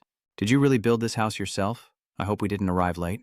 No, you two arrived on time, Dune whispered softly to Sue. Luckily, I thought I was going to be late. My sister kept making a fuss earlier. Seeing that he still spoke without control, Soo-hun angrily swung his fist, while the sister kept fussing, saying she had to dress beautifully to go to the big house. When did your sister say this? Then she smiled and tried to explain. Don't mind what he said, he's just drunk and confused. Sue could only smile awkwardly at the chaotic scene of the two of them. You hit me because you're embarrassed, right? Why aren't you shutting up yet? Spirit Coa suddenly appears and interrupts. Hello, it's a pleasure to meet both of you. I am Sue's younger sister. Seun looked at her in surprise. You are Sue's younger sister. Yes. But before Seun could finish introducing himself, Jujun quickly interrupted. Nice to meet you. Your sister's name is Kim Seun. You and Seo are very happy to meet you. He looks at Seo with sparkling eyes. He is Seo's most trusted assistant. How about Kim Jun? Yes, it's a pleasure to meet you. At this moment, Seun suddenly noticed Brecky standing beside him. Her little puppy happily chased after it, but Brecky ran away too cute to handle. Shu could only smile helplessly because he knew very well what it was thinking. Come to think of it, Mun also ran away when he first met Seo. At this moment, Seun suddenly remembered that Seo's brother Panong said he couldn't come. Maybe he's busy participating in the competition. He smiled and replied that he also called to inform me. This must be a very important seminar. C carefully remembers calling it a seminar, but in fact it is a forging competition gathering blacksmiths from all over the world. That's not wrong. There's also a prize for the winner, Seo asked in amazement. The prize for the winner? So he was very determined to showcase the skills he learned from you, Seo. The more Seo Unun talks, the more excited he gets. Each prize is different, but I heard that Master Aolan will personally present the awards. Hearing that, Seo also feels very excited. Will Master Aolan be presenting the award? Should I join in? No wonder he's so determined. Now there's another report of an unauthorized entity approaching. Wait for me for a moment. Be careful when you open the door. Ah, she's trembling all over. John is surprised, mouth agape. What? How do you know I'm coming? In her surprise, Seo only looked around to see if anyone else was there. I have my own way of doing things. Are you going alone? What about the others? My mother said she had something to do and couldn't come. Then he led her inside. I wish something could happen. Ah, I'm nervous. Hello, Seo AI, it's been a while. How have you been lately? Seoa and Jian then start talking together. It's been a while since we last met, hasn't it? Over a year. It's been so long, Seun suddenly asked in surprise. Seo, are you planning to invite all the housewarming guests on the same day? Seo looked at her, a bit surprised and confused. Should I really do that? I have no experience organizing housewarming parties. Seun hit his head in frustration. No, of course he could. But what can I say? An unauthorized entity is approaching. Wait for me a moment. On the other side, the investigators are still conducting their investigation. That damn gang? Taemin frowned in anger. What are they doing here? I didn't expect them to target an entire village. Donggun reports carefully. Our team has finished the search. Is there anyone still alive? Hearing that, Taemin could only grit his teeth in anger at the evil dogs. Then Donggun told him about the unusual point. How did the search turn out? Was anything unusual found? We found one thing, for some reason. The entire village is made up of men. Taemin asked again in surprise. Not a single woman in sight.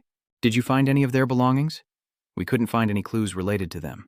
You know, it's because of Ozagon's interference. He remembered and frowned as he asked, We're lucky to be alive. Where is the chief inspector? He said he's chasing after Ozagon. Suddenly, Song Duyan appeared. You're here. Inspector General, you're back. Taemin hesitated and asked, What about Ozagon? He managed to escape. He's stronger than me. Suddenly, Song Dui staggered and fell forward. Inspector, he said, holding his head to reassure. Are you okay? I just feel a bit dizzy. Sorry for letting you see this embarrassing scene. But when Taemin raised his hand, he noticed blood plasma flowing out, and he anxiously supported him. Sir, I am fine. Please do not report this to the headquarters. Even wounded, Song Du remains determined. If news that the chief inspector was defeated by a criminal spreads, the people will be in an uproar. He trembled, trying to hold back the pain, so I have no problem at all. On the other side, Du, the branch manager, isn't doing much better. The assistant nervously stepped forward and asked, "Are you okay? How is the school?" He reports carefully that thanks to your intervention, the ceremony is proceeding without any issues. Did the inspectors from the bureau find any misconduct? The assistant bowed his head and continued, "Thanks to you, we managed to hide it successfully." Du, with half his face badly injured, silently thought to himself, "Bitch song. This is their first confrontation, but it seems the rumors have underestimated his true strength." Suddenly he laughed maniacally, but sacrificing his left eye to realize this was a costly price. "Siu is still attending to guests. She's here, go on." "Yes, sir. Hello, boss." Followed by Gu's two younger siblings. "Say hello quickly." "Are you well?" "Hello." Siu smiled warmly. "Welcome, everyone. Come in quickly." As soon as he stepped inside, the director exclaimed, "Wow, such a beautiful house." Then he turned to his sister and asked, "Can we buy a house like this?" "Huh? Do you know how much a house like that costs?" "How much exactly?"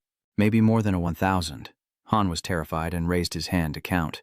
"How many chickens could you buy with 1,000 gold if it's more than 1,000? 1. 2. Then he turned to Sio.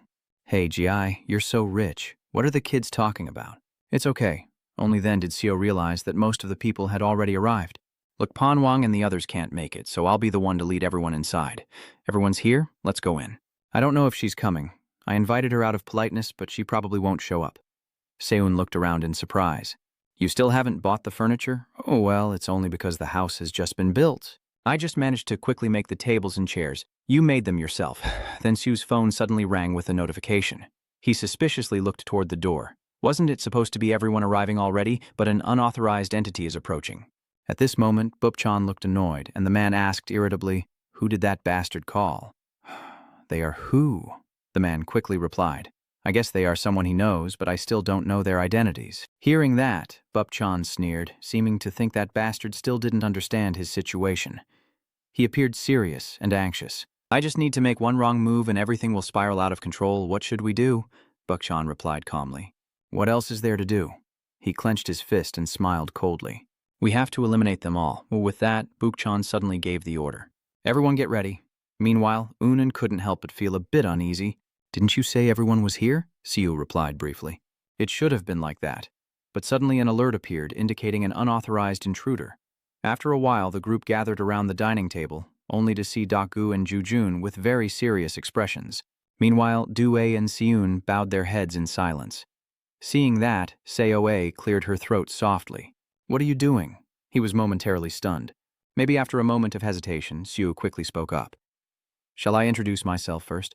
You all probably already know." "I'm Seo," she added quickly. "And I am Siumen's younger sister." Seeing that, Jian also politely added, "My name is Yang. I am the daughter of this house's owner. Now I am not anymore." Seun continued, "I am the representative of Seun Company, Kim Seun." He smiled brightly, "And I am her younger brother, Kim Jujin. I am also a cameraman, directly supporting Seo on this side." She looked awkward. "And I am the editor of the Boy Conquering the World channel. These are my siblings." The girl looks at him and says, "I am Kang Dok-zan." The remaining person obediently continued, "I am Kang Dok-han." In contrast to the group, Mindung showed a serious expression. "I am Lai Mindung. I am in charge of Team 4 at the Seun Investigation Bureau. Finally, Charon." She spoke coldly. "I am Han Charon, the president of the SH Hunters Guild." Siu couldn't help but feel a bit stunned. I only invited them out of courtesy. Who would have thought both of them would actually come? Maybe they're not as busy as I thought. After a while, COA chuckled, breaking the awkward atmosphere. "All right, everyone, let's eat." Hejian opened his mouth eagerly. "We get to eat, for real." Director Han smiled brightly. "I want to eat the braised beef ribs." Dr. Yu quickly intervened. "You kids can't do that?" Seeing that, Siu quickly stepped in. "It's okay, Du. We prepared enough food for everyone." Why does A nod in agreement? "That's right, I put in a lot of effort to cook this." After a moment, Dr. Huang couldn't help but marvel. "It's so delicious." John excitedly called out, "Sister, try this dish." Doc Yu looked a bit shy. "Then I will eat happily." Sao A saw that and urged, "Everyone, eat quickly." Right at this moment, Super Unan claps his hands and says, "Let's start giving housewarming gifts." Durun smiles faintly and says, "Let me reveal our gift first." He quickly took out a gift box and introduced, "We prepared that OG tendon." Super curious, he looked at Seo. Do you like it or not? I can't help but feel a bit excited. Exactly what I need, Miss Siyun, he thought to himself, as he also planned to start making his own equipment after finishing this house. But isn't having a housewarming a bit too grand? This one also has to be 100 million. She immediately waved her hand to deny. That's right, but this isn't just about moving into a new house. He looked confused, trying to understand what she meant. Du quickly blurted out, even though he didn't understand, "We prepared it to thank you for saving me last time." Hearing this, Big Brother Seo was even more confused, but Super Hun urged him on, "Just accept it." Next, Zion winked playfully, saying, "My gift might be a bit plain. Mine is study materials for the test and a letter of recommendation. CAA is probably about to enter university too, so I'll help you prepare for the exams. Study hard." Cece smiled brightly and thanked Ms. John, saying she would do her best. At the same time, Dr. Yu appeared hesitant. This is Seo staring blankly at her. "How's the camera?" Doc Yu continued with a trembling voice, saying that the camera kept malfunctioning and breaking down. Hearing this, he instinctively took the gift, feeling a bit confused. She probably remembers the words he muttered in the video, but she's not exactly well off either. Then Seo clenched the gift and smiled. "Thanks, Doc Yu. From now on, I'll shoot videos with this." Siu reminded Kim Duin, who quickly replied, "Yes, sir. I understand your serious warning. Don't mess it up." Dujun loudly declared that he would protect it with his life, and at that moment, Mindung lowered her head. Sorry about that. This is my first housewarming party, so I didn't know what to prepare." "Sorry about that, Sansio." Hearing this, he quickly reassured her that it was okay not to prepare. Her coming was enough to make him happy. Nevertheless, Mindung still lowered her head, her voice heavy as she apologized. At that moment, Charon softly whispered. After a moment of silence, she suddenly guessed could it be that she was going to give furniture as a gift. Siu's eyes widened in surprise. "Furniture?" Cherry quickly swiped on her phone screen. "Here, take the phone from her hand." Sio was momentarily confused. "What are these?" "Sofa Kara." Hearing that, Sun was almost stunned. "What? You just said sofa carafe." He looked confused and asked again, "What's wrong?" She suddenly shouted, "Let me see it for a moment." He was almost stunned. "Oh my God." "Sofa CF with Hri-Watan wardrobe?" Siu asks curiously. "Very expensive?" she quickly replied. "Not just expensive, each one costs several billion." At the shocking news, he jolted in surprise. "Millions? What kind of furniture costs several billion?" Super Hun whispered softly. "Besides, they are very hard to get. Each year, only 10 pieces are produced, and there are only 1,000 Hri-Wat cabinets in the world. They are exclusively sold to VIP customers of SH Department Store in Korea." Siu turned to look at Sharon. How did she manage to get them? She honestly replied, "Han Min, the director of the SH Department Store, is the one who personally chose it." Seon leaned forward and seriously explained, "If I were you, I would only choose one of the two, either the Kara sofa or the Hri-Watan wardrobe." He nodded in agreement. "I think so too." "Over here," Sharon looked confused. She raised her voice to question, "But they are all gifts for you." As soon as the words were spoken, the entire hall fell silent. Everyone looked at Sharon with surprised eyes. Meanwhile, Mindung jolted in surprise and looked at Sharon sternly. After a while, Siu finally reacted. He asked in confusion, "All of it?" "That means all the furniture here. Wardrobes, chairs, desks, robot vacuum, refrigerator, washing machine, dryer, dishwasher, TV, shelves, ironing board, bread toaster, drawers, display cabinets, bed, bedding, pillows, and an air fryer." She nodded to confirm it was everything. Hearing her answer, the people nearby almost gawked in shock. Later, Seo slammed his hand against the glass. He sighed in helplessness and said, "That's really from the SH Corporation. I didn't expect them to give me these as housewarming gifts. The world we live in is truly separate." Hearing that, Seo was startled and suddenly remembered, "This isn't a dowry, right?" A sudden thought crossed his mind. Why does Han Charon think we're dating? And why is the misunderstanding getting worse? Sue forced a nervous smile, not knowing what to think, but she would just misunderstand anyway. At that moment, he casually strolled down the street, and suddenly an alert sounded, indicating an unauthorized intruder. Sue froze in place. Is that Sean Wang or what? And then the screen continued to light up.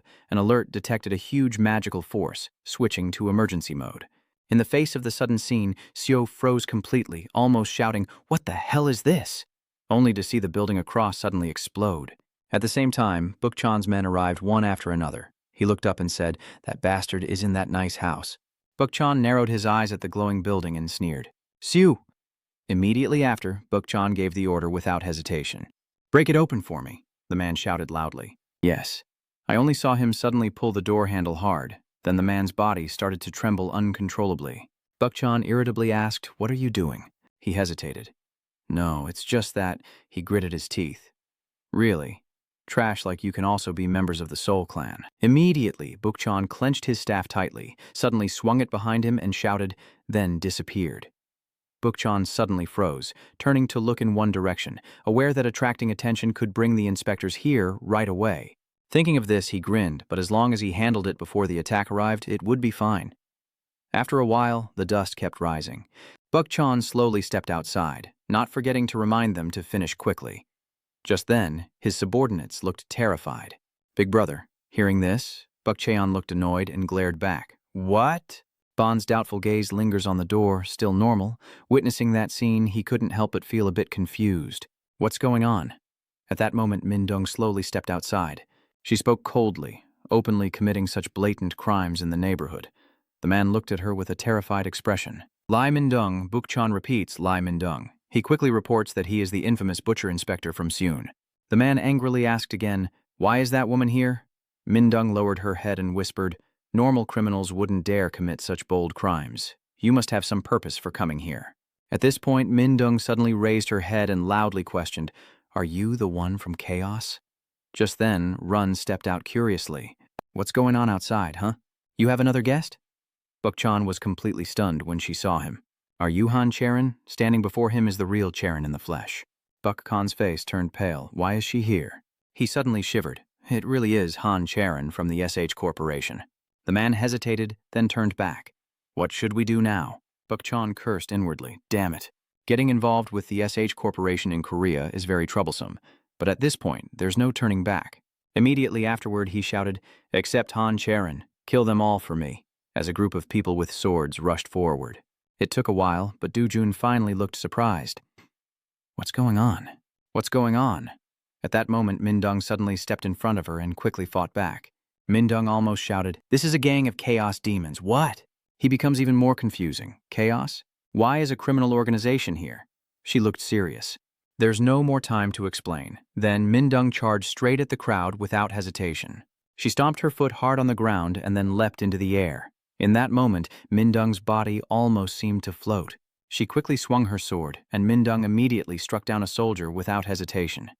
Faced with the horrifying scene, Dune was almost stunned. "Oh my God." Back to Mindung, she keeps swinging her sword, blood splattering everywhere. At the same time, Dune turns around and looks in one direction, only to see Charon coldly wielding her sword with a murderous gaze. In an instant, they were all defeated one after another. Amidst the pitch-black night, they screamed wildly. Bukchan stared ahead in fear. These guys only have 2 people and they still can't handle it? Well then, it's been a long time since I last fought. Suddenly, a pillar of fire shoots straight at Mindung. She quickly swung her sword in front of her to defend herself. After a while, the space became silent. Bukchan softly clicks his tongue. "Did you manage to block it? So it's just talk without any real action, huh? Let's see." He suddenly rubbed his foot against the ground, and immediately Bukchan wildly swung his stick. He taunts, "Can you handle this?"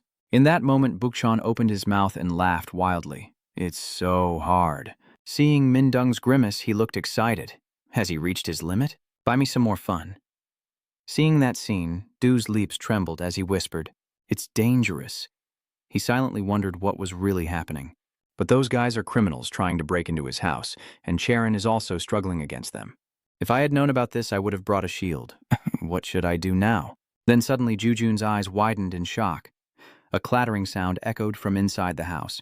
Run crouched down, picking up a plate of food, and looked down into the hole. "This is his table, so using it as a shield should be fine, right?" Suddenly Seun hesitated and softly called out, "Dujun." Then Seun asked Han worriedly, "Is something happening outside?" Dune sternly reminds, "You absolutely must not go outside. Remember that? You absolutely must not go outside." Turning back to the crowd, Charon coldly asserts dominance over them. At that moment, Dujun appeared with a table. He shouted out, and Bukchan immediately reacted, showing contempt. "You little punk." Then Bukchan coldly swung the man-than stick towards Jun. "Get out of here!" He bent down, coughing up fresh blood. "He's too strong." Suddenly, Bukchan charged in. Run was momentarily confused. Since when did that happen?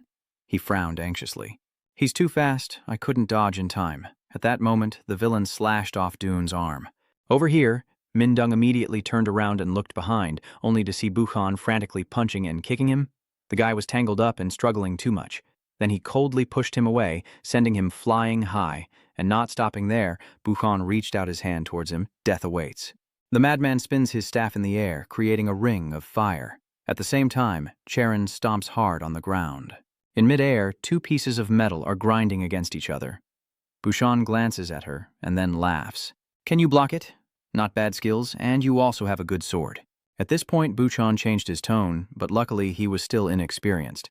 The S-Turbo acceleration ability made him a semi-mortal enforcer in chaos, affecting not only his body speed, but also his vision through hormones and his thinking and reasoning speed. When hormones and metabolism are accelerated, surrounding phenomena will be prolonged, and everything will be perceived more slowly. Buchan frantically calculates. If you reach the limit, you can easily surpass the speed of sound and move at your normal pace. Everything except yourself moves like snails. The only thing that can move is myself.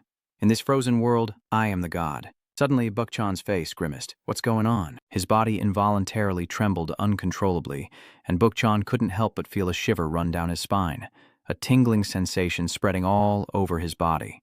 The warning bells keep ringing in my head. My survival instinct is warning me if I don't escape now, I will surely die. Right behind him, a streak of light suddenly flashed. Sensing something unusual, Buchan slowly turned his head, and before his eyes, a flickering flame appeared, and then exploded.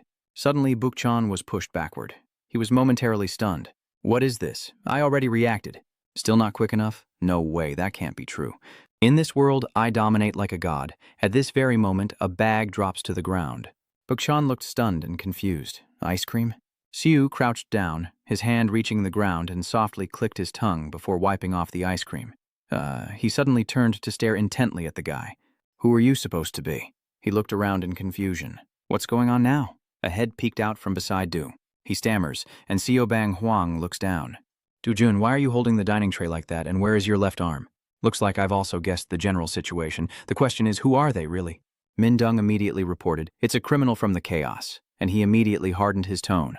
Chaos, I remember I warned you guys. In front of Xiu's body, his whole body was frozen stiff, and he almost shouted, it's not allowed. The golden aura is around me.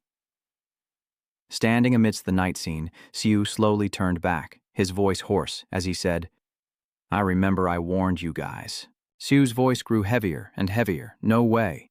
In that moment, his eyes blazing red with a chilling tone, the golden aura still surrounded me. Seeing that scene, a shiver runs down Buchan's spine as a thought creeps into his mind. This little brat must be Xiu. At that moment, Buchan vaguely remembered the warning. I can't fight it. Miang has already lost. Can I do it? The scene suddenly replays, and Xiu suddenly rushes forward, throwing a punch. Returning to reality, Buchan slowly stands up and continues. I knew you weren't an ordinary opponent when I heard Myeongjeong was defeated, but you will regret not killing me at the first strike. Then, Buchan pulls out a 1-meter-long stick. He grinned smugly as Buchan's face tightened up just before the fist was about to strike. He silently calculated that when only I reign like a god, only I can move. At this moment, Xiu's fist was almost touching Bon's face. He only saw him punch straight into the guy's stomach, immediately causing Bukcheon to spit out a mouthful of blood. Not stopping there, Xiu, with furious eyes, continued to charge forward. Faced with the unexpected scene, he couldn't help but feel a bit bewildered. How is that possible? How can he move within my world? Could it be that he tore through this high-speed world to enter? Thinking of this, Buchan's eyes widened in shock, and he immediately denied it. Huang's foot had been pushed into the corner of the wall for some time now, and he kept pushing back, unable to accept it. So Buchan mustered all his strength and swung his staff back at Xiu. In an instant, two streams of energy collided head-on. After a while, Buchan kept coughing and his mouth was stained with fresh blood. Buchan clenched the stick tightly in his hand, his mind suddenly in turmoil. He clearly used the spear to block. So what is this impact? At the same time, Xiu stomped hard on the ground, causing the entire space to almost shake. He said nothing as he slowly approached Buchan, who suddenly felt a chill run down his spine. No way. My world can't keep up with that guy's speed. On this side, Xiu has already stepped right in front of him, his eyes filled with murderous intent. Buchan furrowed his brow, wondering why this was happening so quickly. With a weighty, overwhelming power he couldn't do anything about. The branch manager is right, I really can't fight him. In that moment, Buchan couldn't help but feel a bit terrified. No, I'm really going to die. Seeing the danger, he had a sudden idea. I have to escape at all costs. Immediately after, Bukchan opened his mouth wide and shouted. At the same time, Sharon showed a confused expression, her eyes wide as she looked toward the source of the sound. Mindung instinctively turned around. What's going on? Dune could hardly believe his eyes, his mouth trembling. I can't keep up. The battle in front of us, can this even be called a fight? Turning back to Bukchan, his body was pushed backward. Bukchan looked at Siu in horror. Is this damn monster getting faster and faster? My speed limit has been reached. I'll push myself to the limit. Thinking of this, he clenched his fists and roared a deafening roar. Meanwhile, he quickly charged straight toward Bukchan. On this side, a beam of light suddenly streaked across the crowd. Then, unexpectedly, Siu slowed down, his fists still clenched tightly. Siu raised his head and looked up, his inner fury boiling over. Does it not matter what his subordinates do? Thinking of this, Siu involuntarily let out a long breath, and in an instant, the scene changed. The sky turned a bloody red, and his eyes had already shifted to a terrifying crimson. Behind them, the group called him Siu in unison. Mindung shouted in worry, "Don't kill him." I understand, but I can't guarantee it because right now I can't even control my own power. As soon as the words finished, Siu glared at Bon. Thoughts began to invade his mind. So far, I've only focused on speed and unconsciously limited myself to the concept of increasing movement speed. But after seeing how he uses his power, I realize I can not only boost my speed, but also expand the concept of speed to enhance all my body's abilities. Siu quickly reached a conclusion, and that power is no different from divine. He closed his eyes and silently recited the command, breaking the prejudice about speed and erasing the self-imposed limits he had unknowingly set. To expand the concept of superspeed SS further, the moon grew brighter and brighter at Siu's command. The evening moonlight descended, and the night breeze gently swept through, stirring the entire sky and earth. In an instant, everything in the universe gently passes through day and night, a world that we perceive as a full 24 hours. The world of 1.48 seconds, where everything turns upside down, slows down until even sound is frozen in midair, unheard by anyone. The world of 1.96 seconds, a high-speed world accelerated to the limit that humans can reach. The other side is a forbidden land for humans, but at that moment Siu opened his eyes wide and began to think carefully. With a speed of 2 meters per second, if it were the power of a god, Siu's face suddenly froze as he pondered. 1.75 seconds, the world is close. Then his gaze stops on Bukchan. I see. I only see him desperately running forward. Suddenly, Bukchan turns around and looks back. In a split second, Siu rushed forward quickly, his voice cold as he said, "Gotcha." On the other side, Bukchan was so terrified that he was trembling. This monster's name. The guy quickly swings his club up. Suddenly a stream of energy strikes straight through, and Bukchan is immediately thrown back. The madman kept shouting, and after a while, Siu calmly relaxed his wrist. Then he quickly checked his phone, a smile forming on his face. An increase of 8.9% in one go. Siu couldn't help but feel a bit excited, thinking to himself, could it be that he's touched the world of the assassin? So now he might be able to control super speed a little, which would help reduce harm to those around him. Just at 10% of maximum speed, and it's already this intense. If Head wanted to run, even Heck Queen wouldn't be able to catch him. I understand now why I have you, after all. When did Mindung start approaching him? Siu's gaze lingers on Bukchan, showing a look of disappointment. Although I didn't want to, I managed to save this almost dead guy. Hearing that, she forced a strained smile for him. He changed his tone, his voice filled with deep gratitude. It should be Mindung. Thank you for protecting everyone while I was away, Siu couldn't help but wonder. Lai Mindung, as a bodyguard, has probably gone through things like this many times, so it's not a big deal, right? Then he instinctively turned around. Are you okay, Rujdun? He scratched his head awkwardly. Yes, I'm fine. It seems so. He continued asking Han. His hand is healed too, right? After finishing, Siu slowly turned to look at Sharon. And how is she doing? On the surface, she seems fine, but this is probably her first time going through something like this. He instinctively glanced down, and it seems this shock is quite significant. Fighting monsters and fighting people psychologically are completely different, especially since this is her first time, and Hansharin is known as a rare genius who always appears cold and emotionless like a robot. But because of the shadow of the SH Corporation and her innate talent, no one realizes that she is still very young, both inexperienced and just beginning to mature. Thinking of this, Siu sighed helplessly. feeling embarrassed that things turned out like this at Aunt Tan's house. After a moment, he suddenly spoke up, "Thank you, Jaren," leaving her momentarily confused. Huh? Sue couldn't help but chuckle to herself. Why do you look like a little deer gazing up? Don't forget to mention that without you, Jaren, everyone would have been seriously hurt. As long as it's related to chaos, these kinds of things will keep happening over and over again. If she can't stand it, she should just turn away. Sue gently reminds her that running away is also a choice. His passionate gaze at Jaren reveals his thoughts clearly. Fighting to overcome everything is great, but sometimes not fighting is the path to victory. Confucius once said that when we decide not to do something, remember that it's not giving up or surrendering, but choosing to pursue a different possibility. The maturity of a gentleman doesn't necessarily come from doing more. Sue seems to become someone different, speaking in a low voice, emphasizing the effort to overcome everything and not letting emotions overpower oneself. In front of her surprised eyes, Seo continued to speak, saying that no matter what happens, Jaren is still the most important person, and in that moment, he instinctively clenched Charon's wrist. A moment later, Charon's face brightened. She smiled gently and said, "Thank you." Meanwhile, Sue could hardly take his eyes off Charon. He unconsciously smiled. Charon just hasn't been tempered in the fire of experience yet. As long as she doesn't give in or lose hope against these walls, one day she will surely become a hunter who surpasses all worlds. So until then, helping her grow safely is my role as her teacher. I'm still earning 10 billion a month doing that. Sue chuckled loudly, so I should be the one thanking her. Charon. Soon after, the Hunter Guild inspectors arrived and the housewarming party ended abruptly. Luckily, all the invited guests made it home safely without any injuries. Sue looked down and couldn't help but marvel those ruffians didn't even manage to break the entrance.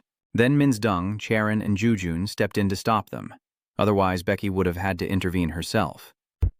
I really appreciate it, but I also feel guilty for them getting involved in this. At the same time, Mindung hurriedly asked about it. X, have you finished investigating their identities yet? She nodded quickly in response. Captain, all of them have been confirmed as members of the Chaos Organization. Each of their names is on the wanted list. The woman beside him froze. It seems this guy might still be alive. What should we do? Min ordered without hesitation. What else is there to do? Just kill him. Hearing this, Sue's face almost froze. The woman sighed after hearing it. I knew it. Temin looked seemingly indifferent. If we let him live, he'll just cause similar trouble again. So only innocent people should be sacrificed. Better to let us dirty our hands ourselves. The dissatisfied woman cut in, and the captain also said it had to be done, so he just took care of it. Yeah, that's how it has to be. Siu forced a stiff smile and said, no wonder the inspectors of the association are called butchers. Now I understand why. At this moment, Meaning returned to report that the person Seo caught was Bon, a practitioner of the Chaotic Realms segment level. If possible, could we verify Buchan's identity? Seo agreed without hesitation, since that's also part of the association's role. I was also deliberately letting him live so everyone could do that. At the same time, Kemen seemed to be indifferent.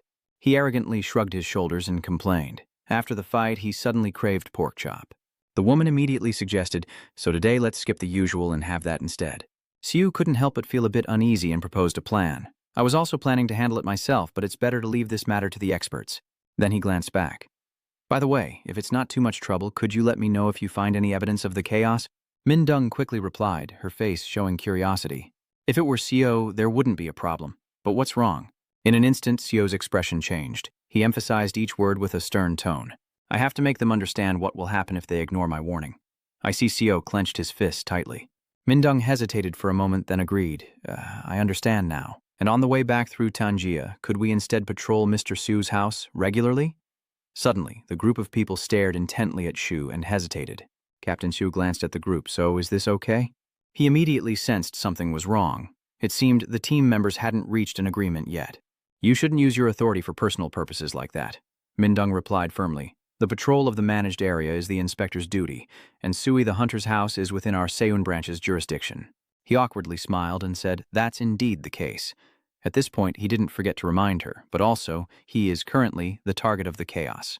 We have a duty and responsibility to protect citizens in danger, and like today, we might be able to catch the tail of the chaos. C nodded thoughtfully and agreed with understanding. So basically, if I stay close to everyone, the police might be able to catch the chaos. That's what you mean, right? Mindung didn't bother to hide and affirmed confidently, then looked Seo straight in the eyes as she continued. This is a housewarming gift. Seeing that, he politely responded, if you say so, then I have no reason to refuse anymore. Seo couldn't help but feel grateful. She was more than thankful, especially for the refusal. I built a new house, but there are still many shortcomings. The intrusion prevention function has been proven, but it hasn't been able to eliminate the intruders yet. With Breaky here, I feel a bit more at ease. But what if something happens? If there were a regular patrol inspector from the association, I wouldn't have to worry about the safety of the house with C anymore. After a while, Sue politely took Minung's hand. Then I'll rely on everyone, Miss Mindung. In that moment, she smiled brightly. Thank you. The hunter with the shovel was stunned by the unexpected scene, a bit surprised. I should be the one thanking you. But she also knows how to smile. Returning to the group, Mindung quickly gave the order. Now we will finish processing the scene here. Seeing that, Sue involuntarily smiles, his eyes focused on her. At this moment, his face suddenly grimaced like a monkey. Sue clenched his teeth tightly, his eyes fixed on his trembling hands. It seems my joints are all cramped up. He couldn't help but marvel. Book-chan, a practitioner of the segmental destruction level, is more formidable than I thought, knew even more than Midui Kwang, the practitioner of the complete severance level I faced before. It's a world apart. The level of the severance and the ultimate are just one step apart, but their skills are worlds apart. The spear Book-chan raised when fleeing was a weapon with a blade, yet I had to block it with my bare hands. Luckily, I've trained my body with superhuman SS strength. Otherwise, I almost wouldn't be able to use my hands anymore. If I had been hit by Book-chan's attack, I would be the one defeated, not him. Surely chaos will come here to take revenge, meaning I will have to face enemies stronger than Bon. After a moment of thought, Seo clenched his fist with an unwilling look. He questioned himself. Is this really my limit now? I can't keep fighting with my bare hands. Maybe I should start making my own gear now. The human body naturally has teeth, but not sharp, claws, but not strong, so the only choice is weapons. Harder wood than nails for stabbing, harder stone than bones for throwing. Overcoming physical disadvantages by seeking advantages elsewhere. Thanks to that, humans gained a superior combat advantage over most animals, hunting fierce beasts they once thought unbeatable. In the end, humans rose to the top of the brutal wild world, freeing themselves from the cycle of prey and becoming the ultimate predators. That's right, it can be said that human history is closely linked to the incredible diversity of weapons. Maybe so. Returning to Seo, he gazes blankly at the blazing flame.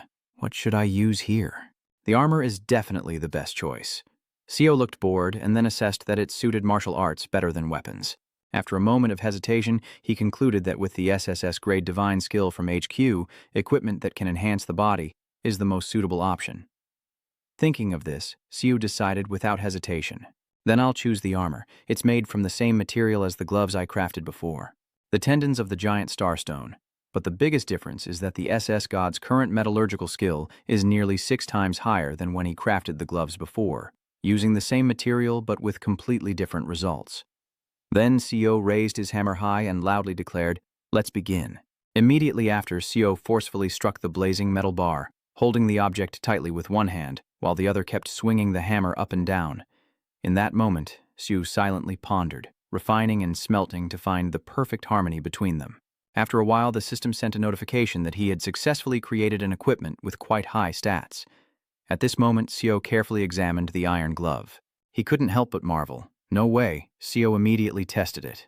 He immediately gave his assessment, judging the top-tier gloves that once sold for 4 billion to Charon as disposable items.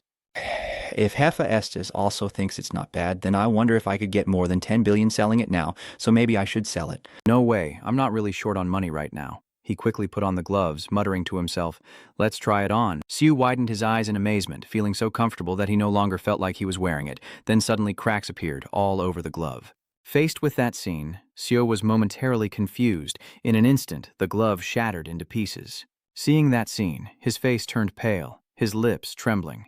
"Hey!" Seo looked down at the debris on the ground, almost shouting, and then transformed completely. The materials cost 100 million worlds. Are the 2 pieces of equipment faulty? Then it can't be a bad review, so why is that? Maybe the material is faulty? Sue's whole body trembled violently. The tendons of the giant Ursa Major are the organs that release its power.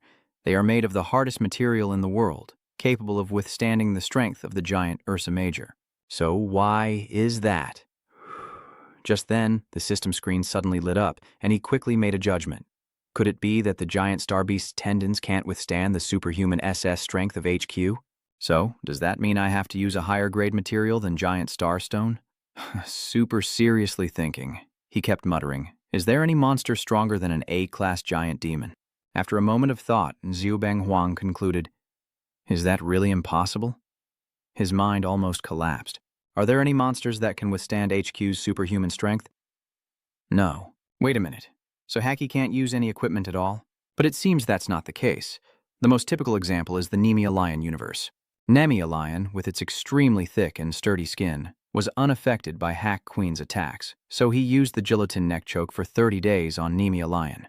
I don't know if that's true, but in the end it was torn apart and died. Returning to reality, Xiu looked up and muttered to himself, only his head remaining to become the universe. Hein was the one who told it that way. To create equipment that can withstand Hen's superhuman strength, it has to be as tough as a Nemia lion. It's not really a big deal, is it? But wait, how can I get it now? If I have it, how can I catch him anymore? So I have to fight with my bare hands for the rest of my life. The greater the power, the greater the responsibility. No wonder the workshop is so brightly lit. So you're here. He looked at Xiu in confusion and then asked, Han, are you making equipment? He turned around with a pale face. Yes, but I lost the cup. Ban Kuang looked surprised. What's wrong? Xiu turned to look, staring intently at the gloves before breaking into tears. Uncle, can you still use the equipment now? Nothing's wrong. Seeing that, he forced a smile and made a suggestion. I don't know what's going on, but to change your mood, why don't you try the equipment I made? After speaking, Pan Huang immediately brought the object in front of Xiu. He turned around in confusion and asked, Is this equipment made by you? Is it a sword? He couldn't help but marvel inwardly. You really are different, Xiaopan Wang. Your basic skills are already good. Now you're adding in some techniques from Hefa Estes that I taught you. Xiu grinned. That's good, Uncle. Ban Guang nodded in response. If you say so, then I feel reassured. He asked curiously, Is someone important asking you to do this? An S-rank hunter? He immediately denied it. No, this is a piece for display at this year's workshop. I blankly repeated the word conference. Then Xiu suddenly snapped out of it. Oh, the blacksmithing workshop we heard about last time. Xiu smiled slightly. Uncle Ban Kuang, you have a piece to display at the workshop. He smiled faintly. It seems this is a more important competition than I thought. Ban Zhang nodded in agreement. That's right, this is the most prestigious blacksmith competition in the world. If you participate, you'll definitely win the championship. Hearing this, Xiu was confused and pointed at himself. Can I participate? He hesitated for a moment. It's just talk, though. To participate, you need to join the World Blacksmiths Association. You need to have a certification related to blacksmithing and dozens of other necessary documents, and above all, you must have talent related to production. Faced with a series of information, Xiu put on a forced smile. So this isn't suitable for you. He suddenly felt embarrassed. Don't mention manufacturing skills. I really don't have any skills at all. At this moment, Xiu curiously asked for more. Oh, right. I heard last time there was also a prize for the winner, didn't there? Bakwang quickly replied. That's right, but I didn't do it for the prize. It's just for symbolism. Besides, the prize this time is useless compared to the products directly brought out by Master Alan, Penang replied, and he became even more confused. What? The prize from Master Alan is useless? So what exactly is the prize for the winner? He answered briefly. Orion looked at Xiu blankly and repeated. Ori-chan looked. Ori can shape metal discovered after the 5th Industrial Revolution. Due to its extreme hardness, it cannot be destroyed, so its usual form is just a rough shape rather than a finished one. After a moment of reflection, Xiu couldn't help but sigh. Truly useless. No matter how noble it is, it's just a pile of beautiful ore that can't be refined. I heard that Lord Aolan also couldn't forge Orihan beads anymore. Then he couldn't help but ask directly, why did he bring out something he himself couldn't forge as a prize? Bang Kuang chuckled softly. I told you, it was just a symbolic gesture. Hearing that, he crossed his arms and seriously pondered, gathering blacksmiths from around the world. I don't know how skilled blacksmiths are in other countries, but with this quality, he could try to win. Wait, the metal can't be destroyed because of its extreme hardness. A metal that no blacksmith in the world can forge. And that is why it is called the metal of the gods. I've seen the Ori forging process before. Jaya was forged by Hefa Estes from Ori Q, but if it's SS divine smithing techniques, maybe it can be done. It will definitely work. Hefa Estes has crafted countless divine weapons from Oriku. If I can get it, I don't necessarily have to have it. But I can't participate in the seminar, am I just going to give up like that? If I participate on behalf of you under your name, no, you wouldn't allow it either. But what if I help you win? After a while, Xiu could hardly hide his excitement and suddenly called out, Hey, do you want to make a deal with me earlier? While Uncle Penang was working, Xiu stood there and spoke up. No, Uncle, that's not how it is. You have to go along with me to maximize power and durability. Hearing that, Ban Kuang quickly adjusted as well. Like this? Then he slammed the hammer down hard. Seeing that, Seo grimaced and pouted. Come on, look here. Hey, I'm completely off here. He carefully guides Pan Wang. No, move it a little more inward. You can't see it? Not at all. That's because you're still only using your eyes. But it seems that after hearing this, Pan Wang's mind became confused and he frowned, asking, what should I look with then? Suan nodded and said, use your senses to read the metal poetry. Using your feelings, that's too difficult. It's just because you're not used to it. If you were just an ordinary person, I wouldn't have wasted my effort, but you are an awakened one. Just try this, take it. Can you feel it? I think I can feel it a little. This is the starting point of the thread.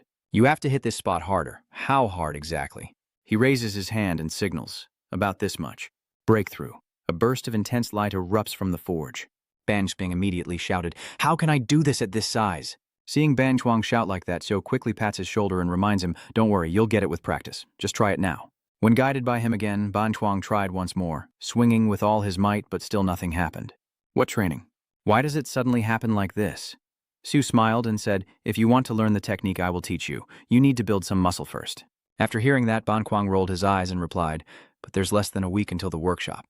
Even if I train now, how much more muscle can I build? Uncle, Seo explained again, if you take the herbal medicine I made, you won't have to worry about anything. So what do you mean? That's right, the blacksmith workshop doesn't do drug tests, right? After a while, Ban Chuang switched to doing push-ups, trying to keep his head up in sync with Seo's counting. After a while in Seo's autonomous zone, he finally gets to take a sip of water. Ban Chuang gulped down a breath and tensed up again. Seo beside him said, breathing is important, but don't overthink it. Just focus on the practice for now.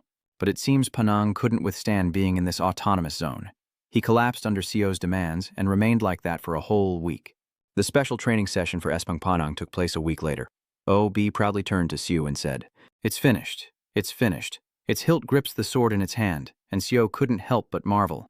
It's truly a masterpiece. It fits my hand perfectly, as if it was made just for me.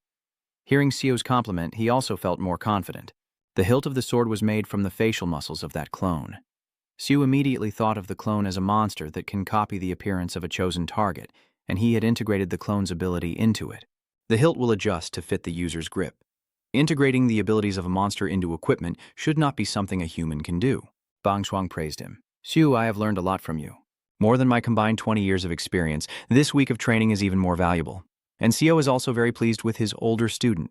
In just 1 week, Espang Panang achieved remarkable improvement. But the reason he could improve so much in such a short time is because he already had 20 years of experience as a foundation.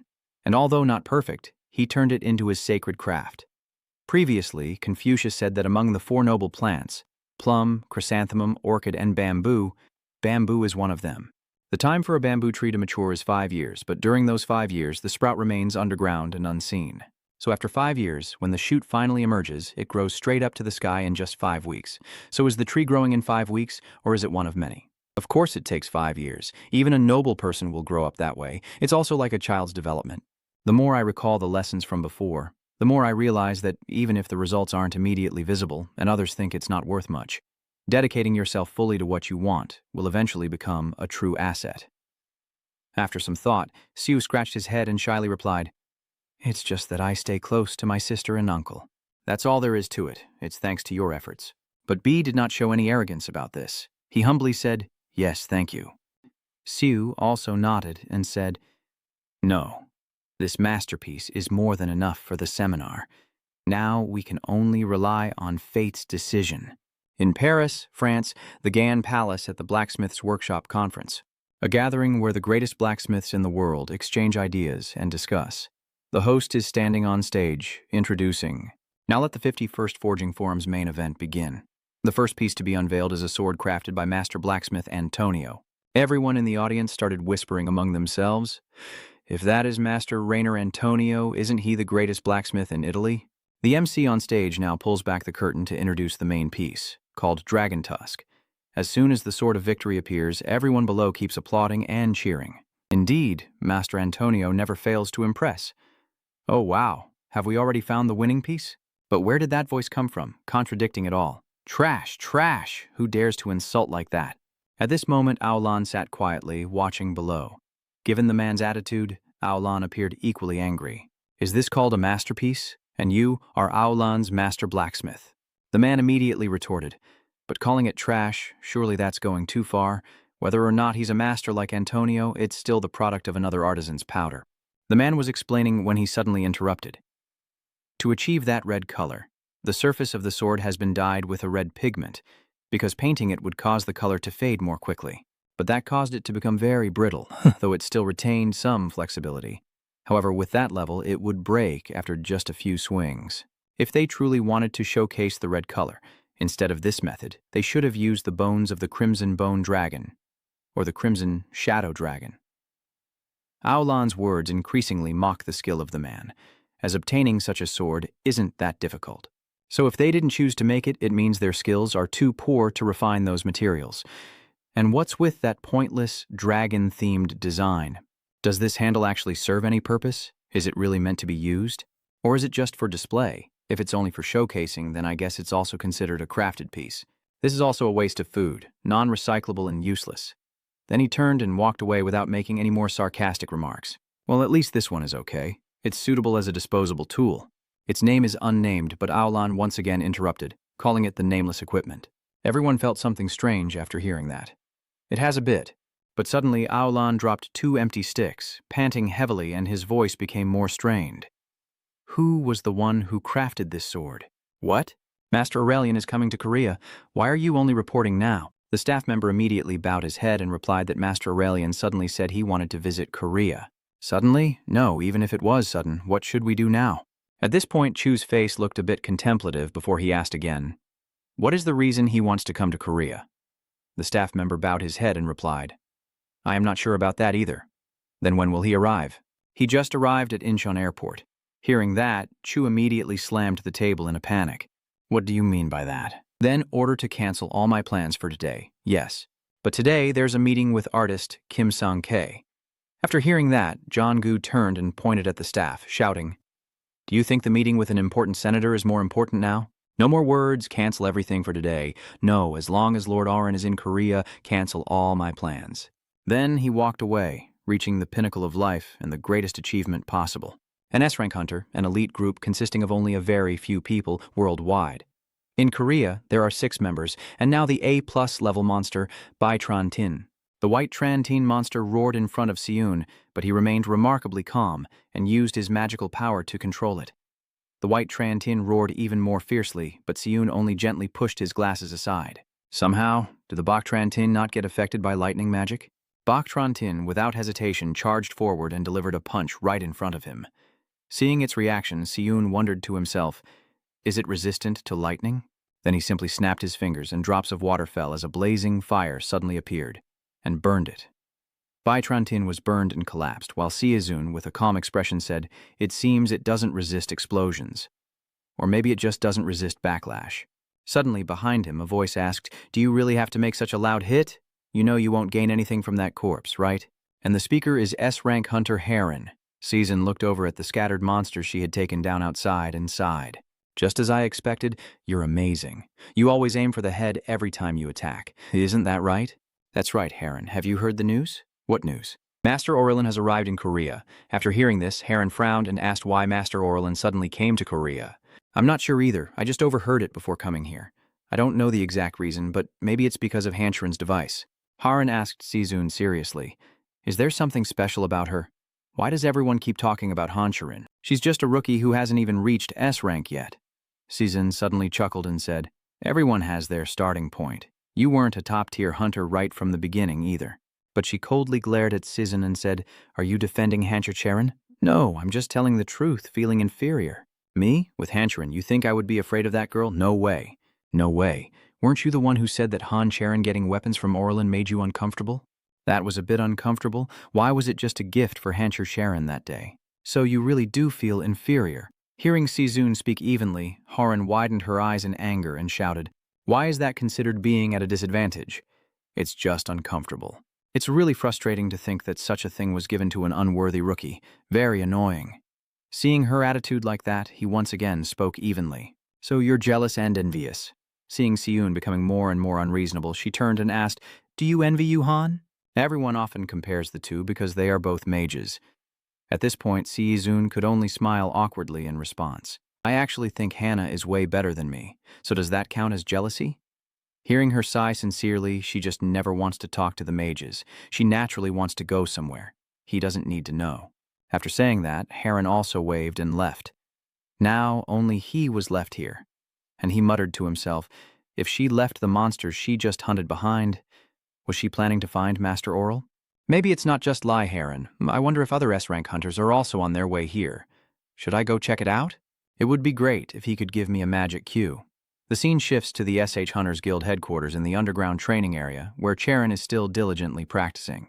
She kept rushing forward to strike at Sio. Seeing her decisive move, Sue silently marveled, it's getting a bit dangerous. Then she refused to back down and immediately launched her move. At this moment, two enormous forces collided, but Charon remained a formidable opponent for him. She kept fighting back with all her might, reaching the peak of the Supreme Tai Chi SS. In that dangerous moment, Sio was lucky to dodge her attack and then quickly used magic to overpower Charon. The powerful Hack Queen SS was knocked back and sat motionless, and Sio was a bit panicked when he saw her like that. Charon, are you okay? I'm fine. Let me see. Sio looked at Charon and felt a bit embarrassed. I'm sorry, I didn't mean to go this far. Her shoulder isn't broken, but it's swelling. Hunter Charon's final attack was so brutal that I accidentally used my HQ power. Although Min checked in the middle, the wound must be very painful. Seeing how much you care, Charon turned and said, I'm fine. I also fought with the intention to kill you, Sio. After hearing that, Sio chuckled softly because last time he defeated Bukon. Hanerin believed that no matter how hard she tried, she couldn't beat him. Is that really too much to ask? A once-in-a-millennium genius putting all their effort into targeting me? It's not easy at all. Well, this is still a tutoring session worth 10 billion a month. I guess I just have to endure it. Suddenly, the system panel appeared with the stats increasing. Charon turned slightly and whispered, That's interesting. Looking at Charon, Sio silently judged that she wasn't interested at all. But honestly, I was pretty surprised too. My proficiency increased by 3 levels in just one attempt, which is equivalent to disassembling and reassembling Lai Jun's limbs 1,627 times. Could it be because Hancharin has a martial body, a human body as a micropen, with each person carrying a universe inside them? Similarly, they have individual choices, also known as physical attributes. Among them, some individuals are born outstandingly superior, such as the Extreme Yin body, Extreme Yang body, 3 Calamities body, Overlord body, 5 Elements body, Lunar Yin body, 4 Divine Beast body, and Celestial Demon body. Among the geniuses, there is one known as the Divine Beast Physique, a body of martial arts, a body that harmonizes all cosmic energies, capable of resisting the power of Tai Chi. Thinking of this, he broke out in a cold sweat. No wonder Hanerin can control the power of the Tai Chi so well. It turns out she was born with a martial body. Healing Heron is also healing a martial body. Just treating one body is already an experience to learn from. Right now, Sio is bringing out the acupuncture box to treat Charon's wounds. Working hard is good, but overdoing it is not. I will pay attention to that. Then he asked, By the way, when is the S-rank evaluation exam? Charon replied while rotating her arm. In a month, the hottest topic in Korea's hunter industry right now is Hancharin's S-rank promotion. Exam. Hancharin from the SH Corporation. Will she become Korea's 7th S-rank hunter? Sio wondered silently. Amid what happened at the housewarming party and the upcoming evaluation, she's been working hard, but I can tell she's a bit too anxious. Then I turned to remind her, stay safe and take good care of yourself until then. Well, she's probably not going to listen anyway. That's enough for today's lesson. Suddenly, Charon spoke up and asked if he wanted to come with me. After hearing that, Sio was also a bit surprised. Where are you going with her? Haren's promotion exam is coming up. No, Master Aurelian is on his way. Sio broke out in a cold sweat, wondering why Master Aurelian had suddenly appeared. Then she noticed the system display showing Jia Cat Luong's intelligence stat as S+, and suddenly felt a wave of relief. Oh, that old blacksmith's workshop really won. Then Orichan's charm can't be beat. It's only been a few days since we sent it, but you estimate it will take at least 2 months to dismantle it. But if he came to see Heron, it was probably to check her sword before the S-rank exam. Hearing Jaren's invitation, he simply replied softly, I don't need to. Then just go ahead. Whatever. Master Blacksmith or whatever. I already have the SS forging technique, so it's just a waste of time. Master An. You're here already, and he's definitely the top-tier item of the chaotic branch in Korea. Peeing himself. In front of the SH Hunter Association headquarters, a man steps out of a car and speaks. It's been a while, Charon also responded. Yes, it's been a while. Lord Aolan, how have you been lately? He replied with a smug smile. An ordinary blacksmith's health isn't anything special. Even after all this time, you remain the same. We have prepared a meal for you." Hearing that, Sharon hesitated and said, "You must be hungry after the long journey. Let's go eat." But he raised his hand to stop him. "No need. I've already eaten. What's more important is that my eyes suddenly lit up when I saw that thing." He took out a shining sword and said seriously, "I want to meet the one who forged this sword," then began recounting Sio's journey and what he had experienced. "Ever since I built a new house, life has been pretty normal.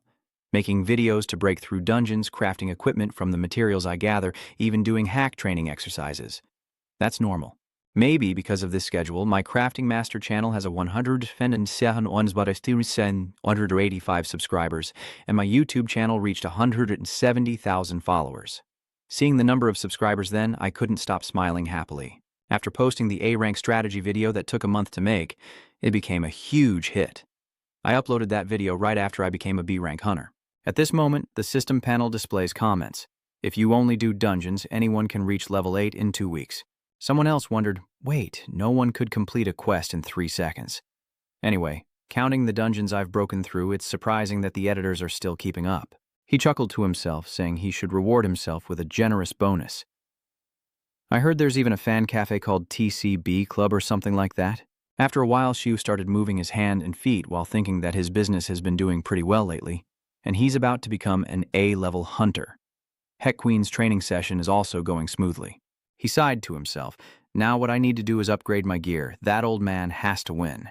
If it's his work, there's a chance, but he could also lose. Since it's already 4 p.m., isn't he coming to the workshop today? And maybe he's already left after training. I just hope he doesn't push himself too hard.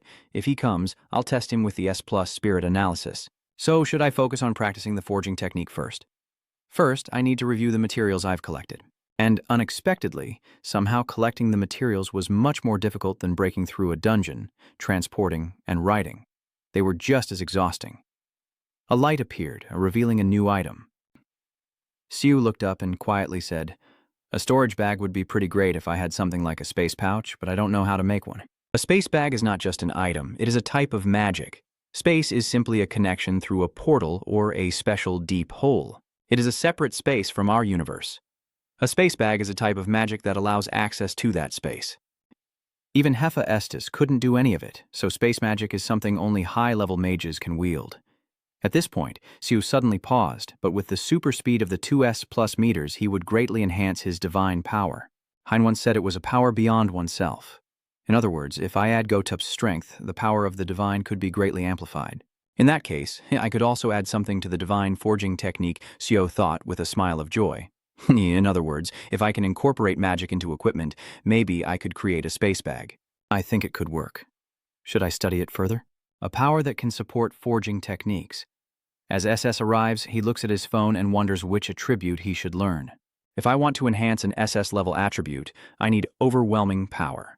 Suddenly, Siu had an idea, and he exclaimed unexpectedly, guessing that Osiris's wife in Egyptian mythology, the great mother of Horus, the goddess of magic Isis. If it's Isis, she would have enough power to support the forging magic. But I need to figure out which attribute to choose. It definitely has to do with magic, but I can't figure it out. Maybe I should ask Hecken, he only knows how to destroy magic. I should watch some Isis videos first.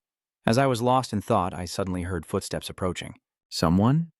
When I turned around, I realized it was Sharon. Siu turned to ask her, why is Sharon here? And besides Sharon, there was also the appearance of another person. Alan. As soon as he saw the two of them, he looked confused. Why are both Sharon and Sir Alan here? Seeing him look exactly like the one in the news, he approached Siu and asked why he was here. Siu simply replied, I work here. Really? Hearing you say that, she suddenly remembered something. Now she recalls. You mentioned it when you checked my gloves for an S-rank copy. Siu nodded and said yes, I really do. Then he turned to look at Master Alan and asked, forget about Jaren for now, but why is Master Alan here? Master Alan said he wanted to meet Master Se Pan Wang. Hearing that, Siu's eyes widened in shock. An imposter? Out of nowhere. Sharon, seeing his attitude, immediately spoke up. You forged this sword, and he said he is Master Se Panang. At this point, Siu suddenly realized that Master Aolan was the judge for the forging workshop. So he traveled all the way to Korea and even visited S's workshop, bringing back a piece from the contest, which means Oraculum, the old man, has won. And finally, we can craft equipment that withstands the power of Hack and SS. I can make tools now. Siu thought for a moment, then smiled and said, But today the old man isn't here. He's not here right now, so there's no way to meet him. Charon glanced at Si, who was asking if there was a way to meet him. Siu immediately fell into deep thought, starting to consider. The old man isn't feeling well now, but Ori-chan is smiling. Maybe he should rest, but Ori-chan smiles, and this is a special case. This will be a memorable moment for him. Ori-chan Kwang. Then he picked up the phone and said, "I will call him now," then turned to inform that he said he would come right away. He will arrive soon. "Oh, thank you. Lord Aolan wants to say thank you." Hearing that, Siu felt more at ease, turned around and left, quietly smiling to himself.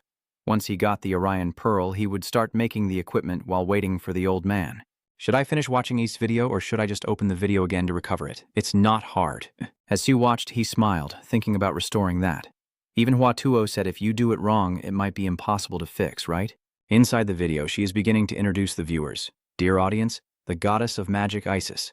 Are you having trouble with your reproductive functions? After hearing that, Siu's face turned pale.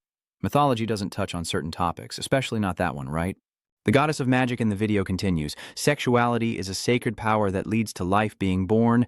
There's nothing to be shy or avoid. Losing your reproductive ability is really unfortunate, not just for men, but also for women. Honestly, I can see that I am also lacking in that aspect, so I understand your feelings very well. The reason is that a fish in the Nile River ate Osiris's thing, so I didn't get any rice or porridge with my husband. The more she talks, the more surprised Co becomes. He widened his eyes in surprise. Greek and Roman mythology are a mess 5 minutes before the disaster, but Norse mythology is 5 minutes after the disaster. Egyptian mythology is a disaster every 5 minutes, and it's giving me a headache. Iz raised both hands with a delighted expression and said, "That means Mai made one herself for her husband." Just like this. After finishing, she immediately put down her cane.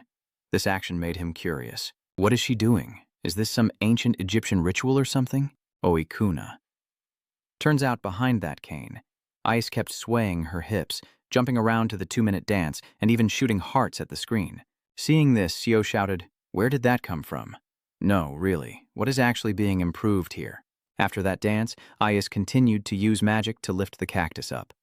Her magical power was incredibly strong, but after watching, Sio looked dejected and wondered to herself, "What did I just watch? Is this really something an ordinary person should see?" Anyway, what I'm sure of is that Isis has the ability to add special functions to enhance everything. Maybe she can even add a space function to her equipment. If she has the power to create that of Ori's, then this is entirely possible. Let's see how much the membership fee is. Suddenly, footsteps of someone entering from outside are heard. Sweating profusely, he entered to announce, "Aolan has arrived, hasn't she?" As the door opened, Ban Kwang rushed in panting, exclaiming in surprise, "I can't believe Master Aolan is here. This is really happening." Aolan greets with a bright smile. "I really wanted to meet you and congratulate you on winning the forging fair." Ban Kwang looked confused when he heard this. He scratched his head in confusion. "I don't understand what you're saying." "What language is this?" Charon proactively explains. "He is very much looking forward to meeting you, Mr. S. Panwang, and he congratulates you on winning the training seminar." Ban Kwang Bang Huang asked again, "So I really won the workshop?" Standing nearby, Siu smirked to himself. "So I really did win. Should I go back to the previous task now?" He quietly scrolls through his phone to check. Membership fee 10 million to 10,000. Sinai CO, huh? His face shows surprise. 4 billion? The membership fee for the Truong Tom Fong channel is only 2 billion, and this is double that? I wonder if Vuok is asking himself if this is correct.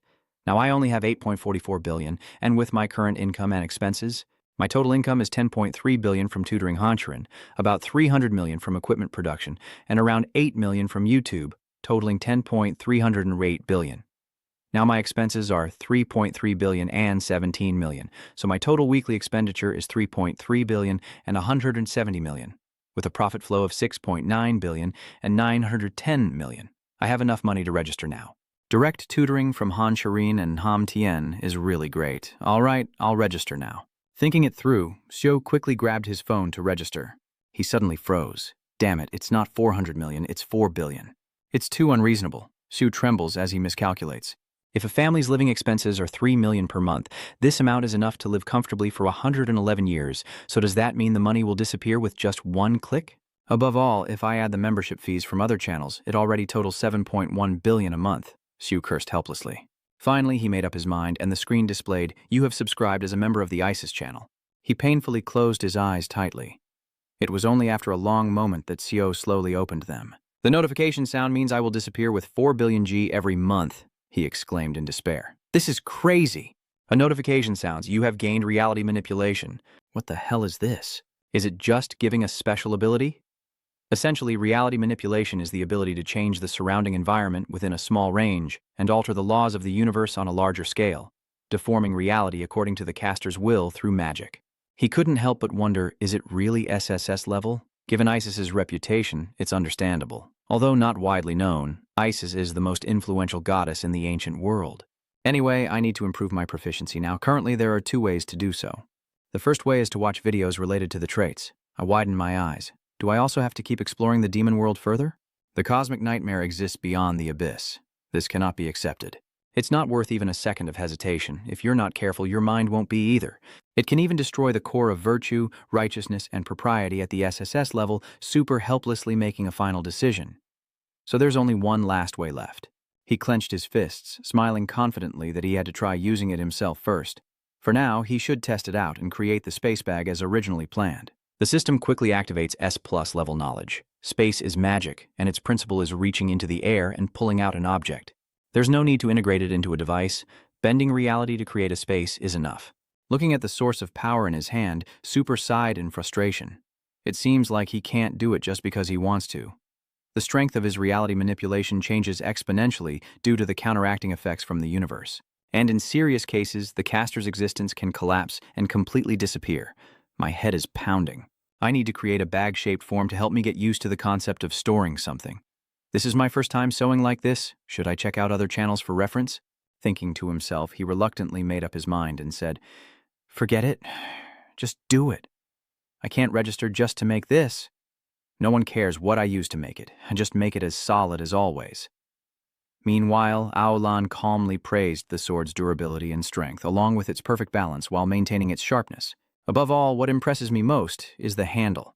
Every time I look at it, I am amazed. I guess it seems like the shape of the handle changes according to the user. How is that even possible? Aolan was momentarily silent and said, "Xiao Pan Wang's sword quality is truly the best, but I can also forge a sword of this level, or even better. However, the key is the handle. A handle that changes shape to fit the user. It's not an exaggeration to say that I came all this way just for this." He honestly said I used the face muscles of the twin creature. Charon translated. He said he used the face muscles of the twin creature. Aolan immediately frowned and asked, "The face muscles of the twin creature?" The old man was momentarily stunned and then understood. "So, does that mean a monster's ability has been integrated into the sword? Wait, can it really do that?" Since the introduction of new materials, a byproduct from monsters into the metallurgy industry, the field has made great strides with superior strength and quality compared to metals. But the use of monster abilities remains limited to physical properties that remain intact even after death, such as hardness. The abilities of monsters cannot be integrated into equipment. They disappear when the monster dies, and it cannot be extracted from its corpse.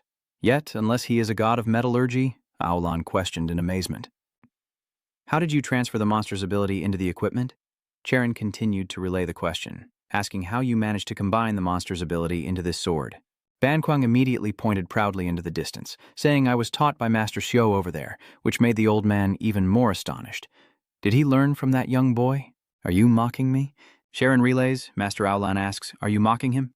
Banquang laughed and suggested, I didn't believe it at first, but since he seems to be doing something, let's watch a bit. Before this, Aolan thought to himself, I don't understand what's going on, but there must be a reason why Master Xiaopan Wang said that. The old man, slightly annoyed, he muttered to himself, it seems he's trying to forge something, and the key to forging is temperature. Only when heated and hammered can impurities be properly removed. But he's just standing there, staring. He has no basic knowledge of forging at all, which is truly unreasonable. At this moment, a strike was already coming down. Then came a series of rapid strikes. Aolan suspected that he was doing it on purpose. To perform cold forging, hot forging is used to improve the material's strengthening, making it easier to shape complex details. But because the temperature is too high, detailed shaping becomes very difficult, so for cold forging, the material must be heated above the transformation point. The transformation point is the temperature at which the material undergoes an abrupt change in physical properties from one state to another, while the cooling temperature is precisely below the deformation point. If the temperature is just a little off, it will break, and if cooled too much, it will harden. In other words, does he sense that exact temperature point just by touch? The old man refused to believe it. That's too unbelievable. That is impossible for human senses. But back to reality, Siu is rapidly swinging his hammer at Aolan's face. He's just doing it. I can't believe it. That level is beyond human capability, and level even I dare not approach. The system sounds a warning. You have created scrap, and the efficiency of the god-tier SS forging technique has increased slightly. Hearing this, his face immediately froze. Scrap metal like I thought, pulling fibers from it isn't easy at all. Anyway, as long as it's strong enough, that's fine. It's also soft. He hesitated. Should I add the space function now? But what should I do now? Do I need to dance like Isis? At this moment, Aolan suddenly appears and shouts loudly, which is completely unreasonable. At the same time, at Incheon Airport, a desperate voice rang out. What did you say? Master Aolan has already arrived at the blacksmith's workshop? Chu asked, confused. What is he going there for? He ordered. Move quickly because we don't know where he will go next. Tell the staff at the nearby management office to keep an eye on him. A fleeting shadow flashed by, and the stranger instinctively forced a smile. Ozugan, the leader of the Chaos faction in the Korean branch. Muntbom appears with a sinister smile, asserting that his role as the top leader is over. I will reclaim that position. Aolan exclaimed in shock, that's impossible. Siu nervously asked, can you let me go? Charon calmly explained that he was too surprised to notice, and apologized for the rudeness. Siu bluntly cut in and said, tell him I'm very busy right now. But Charon still tried to speak up. He wants to discuss alchemy with you, Siu. Siu coldly dismissively said that I didn't want to talk anymore. I secretly thought that watching Hephaestus's videos was even more useful. Charon kept pressing. He asked what he needed to do to talk with you.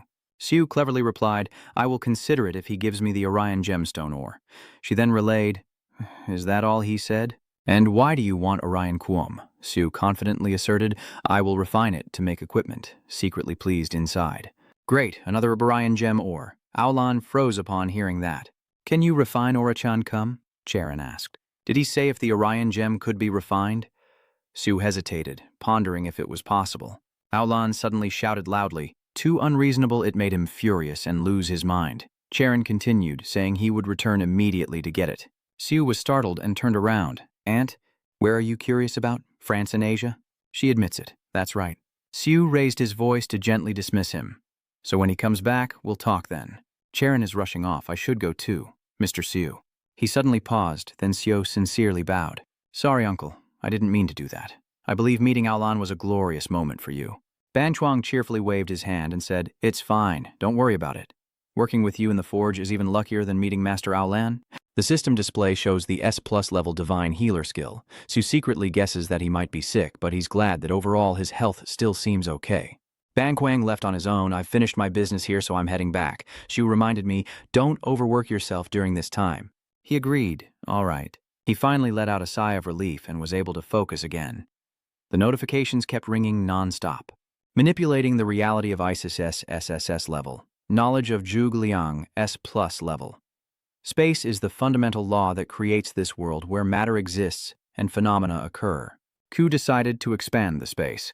An immense source of power quickly radiated outward. He froze for a moment, feeling the counterforce from the universe, as if he was about to be swallowed by this pull. Fight it. Siu gritted his teeth. He had to fight against it. Soon, the overwhelming power was contained within the bag. The notification sounds and the percentage indicators rise. Siu was exhausted, breathing heavily. He trembled, thinking this one was even more intense than Hin's training. It's not just a simple cheating ability. Siu wondered if nothing seemed to have changed on the outside. He slowly opened the bag to check. A strange light suddenly appeared. Siu exclaimed with great joy, I did it. He smirks proudly, looking as if it's as big as a football field. All the effort I put in was truly worth it. At this moment, a loud scream suddenly echoes. No way! Siu froze in shock and turned away annoyed. Who's that now? In an instant, Siezun appeared with a stunned expression. What is this? Siu asked suspiciously. Who are they? Under the sunset, the car speeds down the empty road. Chu was a little sad. I didn't expect Mr. Elan to have left Korea so early. This statement confuses Heron. Why did he leave so quickly? Just now, Siu honestly answered. Aolan has returned to France, which immediately surprised both of them. They're back. Heron wondered curiously. What does he need from that forge? She felt a little regretful, secretly hoping she could get his equipment this time. Heron looked at Season with confusion. Oh, right. Why did you act like that earlier? Was it because of that space bag? He denied that it was not magic. She asked again. You also use something like that, right? The sapperly Seun hunter looked puzzled as he questioned. How is that possible? Jogu finds it hard to understand. Is it really that surprising? Han replied. This is not just surprising. S-rank fire demon hunter Yu Han asserts that what is impossible is nothing. Then Season adds, a highly advanced science would be no different from magic. You've heard this saying before, right? Gu admitted, yes. He continued, magic does not deny the laws of physics. Han explained, people usually see magic as a supernatural phenomenon, which made Haran doubtful. It really is a supernatural phenomenon. She quickly mixed the two streams of magic together. Haran hesitated and replied because she was heating it with moonfire. The scene before her temporarily stunned her. Hannah calmly emphasized, I just hid the fireball with magic all along. She shrugged and said, magic is like that. Fire creates heat and water boils at 100 degrees. Using these unchanging laws, we rearranged the pressure law to make water boil even below 100 degrees. In other words, we exploit the laws of the world. Fire is not heat, but cold, and water never boils under any circumstances. The laws of the world cannot be changed by those definitions. Seun hesitated to speak, but that space bag had completely altered the laws of the universe. Haran glanced at Hannah. She just said it was impossible, right? She admits it. Yes, even if it's possible, it must never be done. The world would reject that existence. So how could that be possible then? Haran hesitated and asked, do you have authority, Vice Director? He answered honestly, not exactly. Hannah on this side seemed to remember something, more important than that person, feeling like she had seen him somewhere before. The phone ringing suddenly interrupted. Chugang asked, what is going on? A mournful voice from the other end of the line reports, Sir, Master Aolan just entered that high-rise building. The treatment has been successfully completed. But I apologize, Leader. I have been informed that your right eye cannot be restored. Duan insists it is just a scar. The supporter of the Chaos faction questions what happened to Bloom. The subordinate replied, it's not exactly special news, but the Hunter Inspection Room has halted all activities. He ordered a temporary broadcast to all members of the Chaos to avoid attracting attention to us. The subordinate suddenly hesitated. That, Sir Leader, do you know if Master Aolan has just visited Korea? Du continued. I know. A shocking news report emerges, suggesting that the chaos in the Gyeong area has caused trouble for him. His face instantly turns pale. The subordinate continued, it seems the incident is also related to Han Shurcharan from the SH group. Du, furious, asked what exactly happened. Du repeatedly clenched the chair's armrest. How dare any female dog? With the damage we have to bear, they still dare to cause trouble with the SH Corporation. He asked again. You said, cause trouble? What do you mean? The subordinate hesitated. It seems like they have cornered him. Jugam clenched his teeth in anger and said, Master Aolan truly is highly valuable. He is also a globally renowned figure. If something happens to him, attention from everywhere will be focused on Korea, so we left him alone to assess the risk. But how? He wondered. How could they do that? Breaking through Alan's defenses isn't easy. Especially Han Cherry hasn't even been mentioned yet. The subordinate explained, Alan's visit to Korea was a unilateral decision by him. So it seems the French side couldn't send a guard in time, and the enforcer level breaker, Monty Baum, acted directly. Are you suspecting that Monty Baum himself? He probably knows the situation in the chaos, yet he still acts directly. Is he planning to take my position? It seems I have been underestimated by him. The subordinate continues to report. Sir, there is one more thing I need to tell you. I think Master An and Mensu are involved. This statement immediately makes Jugon furious.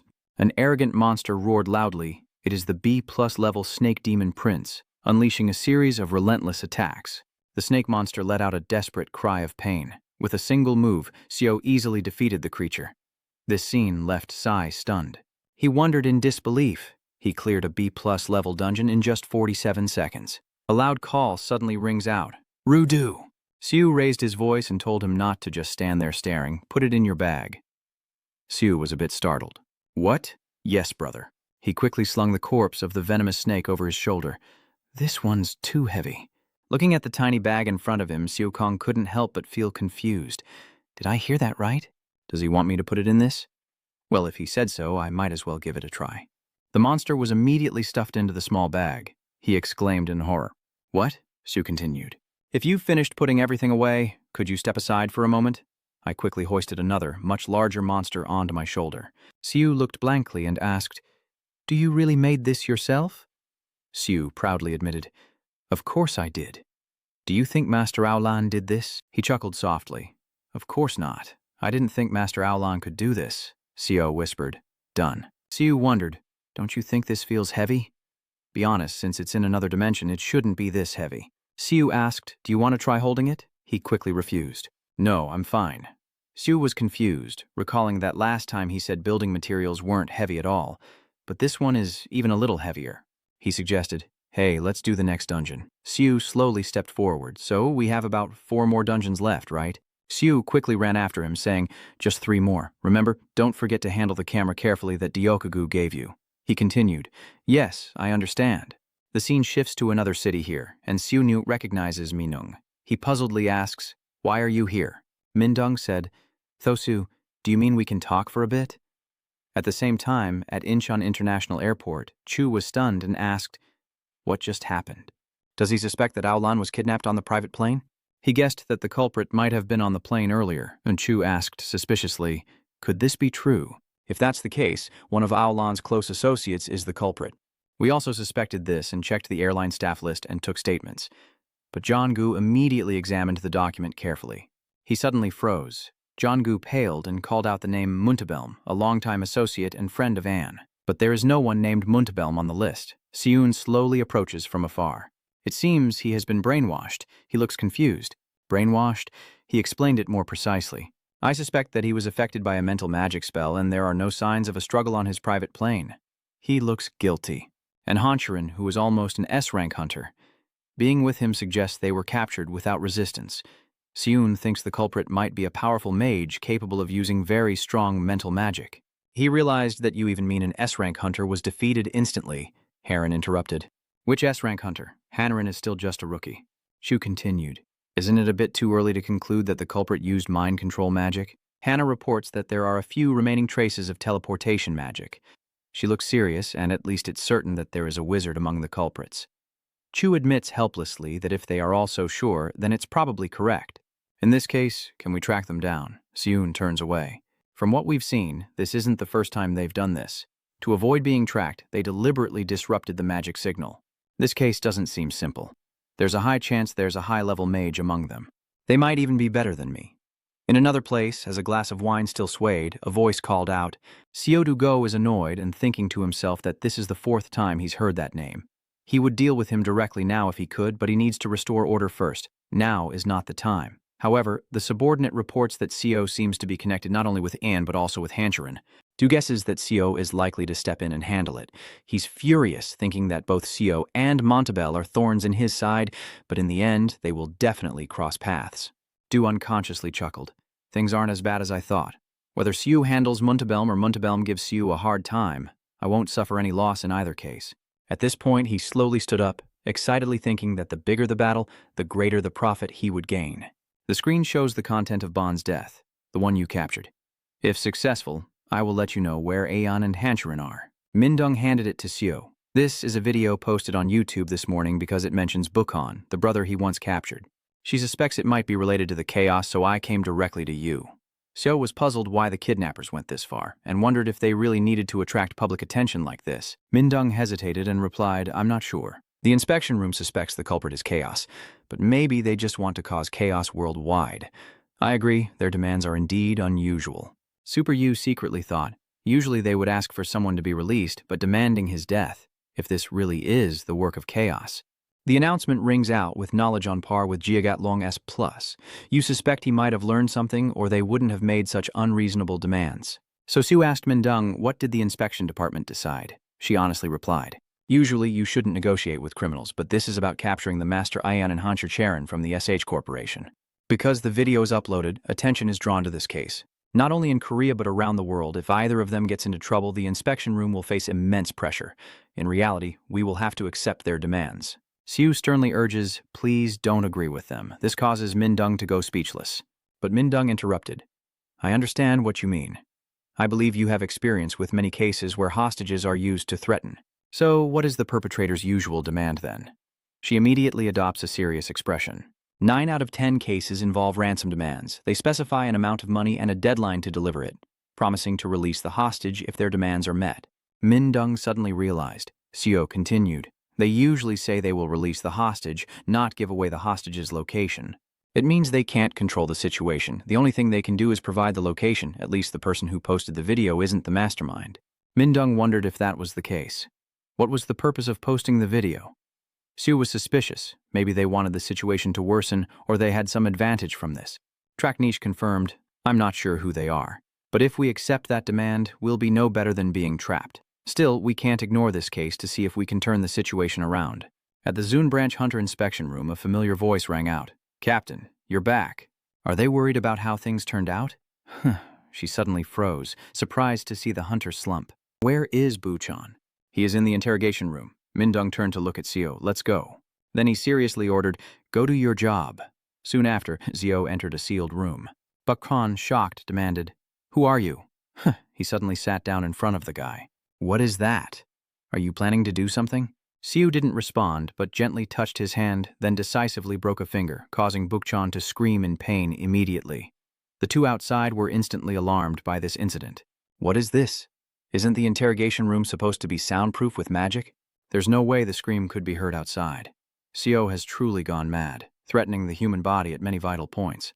Similarly, many organs can sense pain. Don't worry, you won't die.